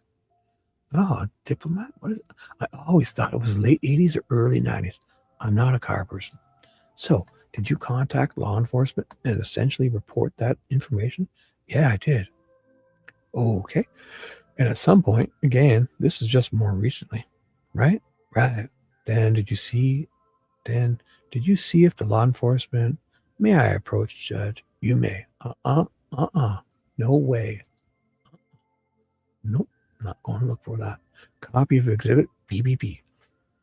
I can't recall on that. I can't recall. Okay. Do you recognize that? Yep. Photograph? Yep. Okay. Have you ever seen it before? Well, you showed me in the deposition of the paper. So yeah. That's what the law enforcement does. They keep showing people pictures until they then can pick them out. Well, yeah, I recognize it. One you've been showing me for fucking last 6 years. Every day. It's the one you're trying to implant into my memory. And they may have seen it, but okay. I just remember it from the movie. Show me the one Tommy Lee drives. All right. Well, let me ask, was it the one, did he catch the one-armed man in that car? The Fugitive, the one-armed guy. All right. Well, let me ask you this. Does this photo look like the vehicle that you saw back in 2017? It was similar. Okay. And when you say similar, what about it is similar? Just the shape. It was a 4-door older vehicle and just a blocky looking. Right. 65 Comet type, like old car. Had the whole nothing like the car they suspect. Okay. I move to admit BBB. May I ask the witness the question, Judge? You may. Does he does not. Want me to give him one? I just want to show it to him. Good afternoon, Mr. Heath. Hello. I'm going to show you that same exhibit. Okay. Does this photograph accurately reflect the vehicle that you saw on the side of the road? As close as I can tell. Okay. I was 150 yards away when I looked at it. Okay. No objection. All right. Without objection, BBB is admitted. May I move to publish? You may. So, do you have any recollection of seeing any vehicles in the CPS lot at any time during that day? Nope. There could have been, but I wasn't paying any attention because I'm so used to seeing vehicles there. I can't tell you whether I saw anything or I didn't see anything. I wasn't even paying attention to it. So, earlier in the day, when you were traveling down the Hoosier Heartland to go to the west side of Delphi, did you get a chance to see the side of the vehicle you talked about earlier that was between the trailhead and the CPS building? Yes, you could see it from the road. So you were seeing that vehicle from different angles in the morning than you were in the afternoon. Yep. Okay, pass the witness. Miss Diener. So there's a question by the prosecution. Mr. Heath, just for clarity, that vehicle was not parked at the CPS building. Would you agree? That's correct. Yeah, it's parked closer to the murder. No objection. No other question. Mr. Rotzi, nothing further. McCain comes up. Oh my God. So I'll get to this beginning. So Does anybody on the jury have any questions for Mr. Heath? No questions from the jury? All right. Thank you, young man. Mr. Heath, you may step down. You may call your next witness. The defense calls David McCain, but I'm not going to do him first tonight because I just did Heath because they just threw him in. He was short. I've done my shift now. Oh, it's 8:15. I'm working overtime. Oh, the vicarious vigilante's here. Did I miss you? Oh my God. You've been here 3 whole minutes, young lady. Good morning to you. Just in time to say goodbye. Boom. So here I'll explain to you people, fine people, what I just did. I finished Cheyenne and Teresa, and then I read this, which is a lot longer than I thought it would be. Andrea Burkhart's, because it was on the same day. I said, what the heck? I'll throw these two in. And I took the writ of mandamus and the petition for the writ of mandamus took much longer than I thought would. But hey, threw them in as bonus. And then I jumped to this day and did this Gootee, and I skipped Dwanger and Baker to do just this Heath guy because it was like 13 pages. So I'm glad I did because it was a little more convoluted than I thought it would. But now I got to do Dr. Deanna Dwanger, Mr. Intern Max Baker, and McCain, Daryl Starrett, and this idiot Mullen, Toe Bleasenby tonight. Right? Bonus, girl. You love the bonus. You made it for the slurp last night, or didn't you? I got nothing to slurp on. Sorry. No slurping. You'll have to come back tonight if you want some slurps. All right, guys? Anything. Oh, my God. 9 hours and 12 minutes. I'm working overtime. This is crazy. Fucking nuts. All right. Any last requests? How would you like, oh, remember that one? You got, how would you like to be remembered in the afterlife?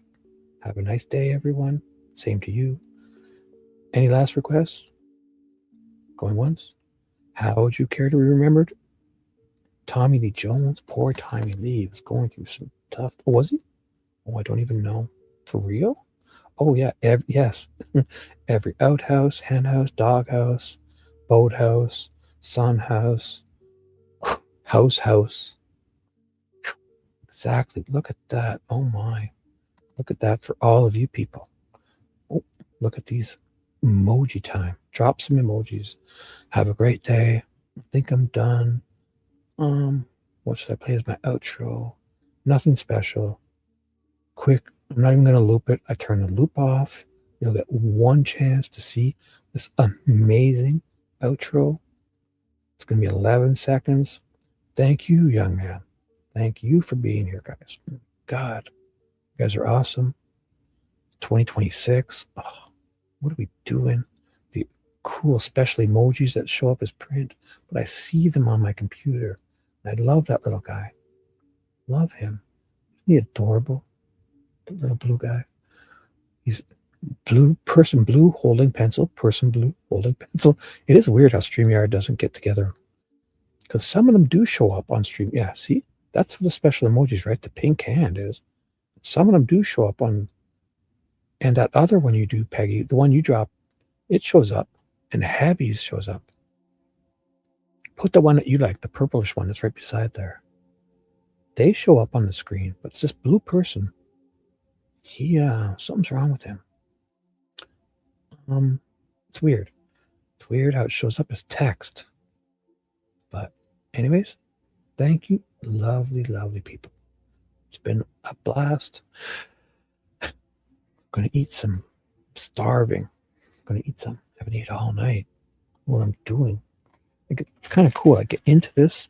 I don't bother even think of eating. It's good. It's good because I'm usually just bored. That's what it is. So, all right. Have a wonderful day. You vicarious young lady. Lucy's been just chatting up a storm. Thank you for being here. Lola. God, every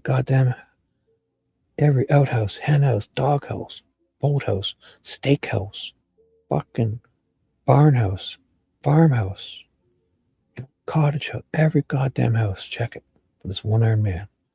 Dewey, have a great day. Where are you? Just saw you. Critter, have a great day. Dewey, whatever the fuck that means. Us.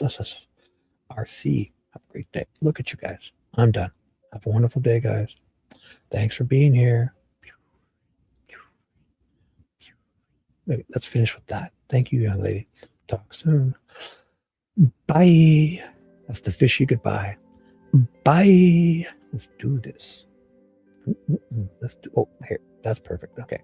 Yes. Keep your socks safe. I will. Let them stand up all by themselves. If your socks could stand up by themselves, it's time to throw them in the wash, right? Right. I forgot what that was. Ooh, shit. Are you telling me you want to watch that again? Is that what you're saying? That's perfect. Ugh. Which was that short one? Just the short one. No. Do I have it still up? Oh, no, I don't. Where the hell? You know what? Where is that? Oh my God. Let me see if I can find it over here. Let me see. Special request. It's so short and they love YTBA. YouTube Bad Actors loves this. Oh my God. Got to give them credit. Where is it? Grace. Yeah, here it is. I found it. I'm gonna just do this. Just gonna do this for the. Oh, it's got this is great music. Everything. Lovely. Oh my God. This is a great way to end a show. Oh, this is going to be a regular copy and paste. So that's what I'll do. Oops. So first off, if you want to watch this, go over here to them to keep your socks safe. I'll put that back up in a second. And then what was the other one? It was this. Oh my God. If you guys want to watch something amazing, this from CN. I will not show. It's an hour and 44 minutes. Share this again. This is amazing. If you're really honest to God, this was amazing. It's my life. I've been a monster and real person because. Right. I got the pickup that's going to take us upstairs versus. Don't even say it. Just after I'm done, you go watch that. And just, it's better than The Fugitive. It's as good as the movie Fugitive. It's all about Delphi from this criminal network. All right. That's the link. The second one I just put. It's an hour and 5 minutes long. It's so amazing. Bringing several vehicles, so we'll be up there in just a minute. No hurry. Unknown Male, number 3 on the radio. Oh. So let's just end with that little one. Just this one dedicated to the YouTube Bad Actors. They love when I play this. I'm just going to end the show with this. Thank you guys. Just enjoy this. Just going to play it once. Have a great day.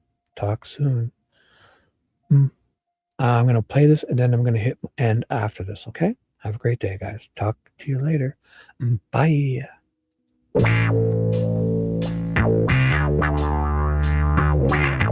I think he did perverted things before he killed him. Yeah, maybe he used the underwear and he had the sock. Something like that.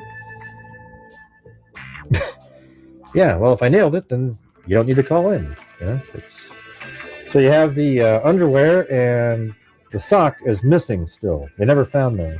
And I'm wondering if Richard Allen pleasured himself standing up inside the sock and maybe the underwear or something, and there was nothing there at the scene, and he took that with him. Or he merely, see, people are stunned about the low DNA. The only DNA, and so at that point, where's the DNA exposure? And a pair of underwear and a sock are missing. So what did he do with those? Did he pleasure himself inside the underwear or sock at the crime scene and then keep those somewhere or dispose of that somewhere? We don't know. Pretty crazy, though. There's a missing pair of underwear and a sock. What did he do with that? Did he self-pleasure himself using those items, and that's why there's nothing there at the crime scene? You never know. You know what I was thinking is that Richard Allen, there's a pair of underwear and a sock that are missing. Maybe he pleasured himself into those items at the scene and took off with those. You know, how about that for a random theory? No proof of it at all, but, you know, why not? Sounds kind of reasonable. Hey, thanks, Peruvian. 69.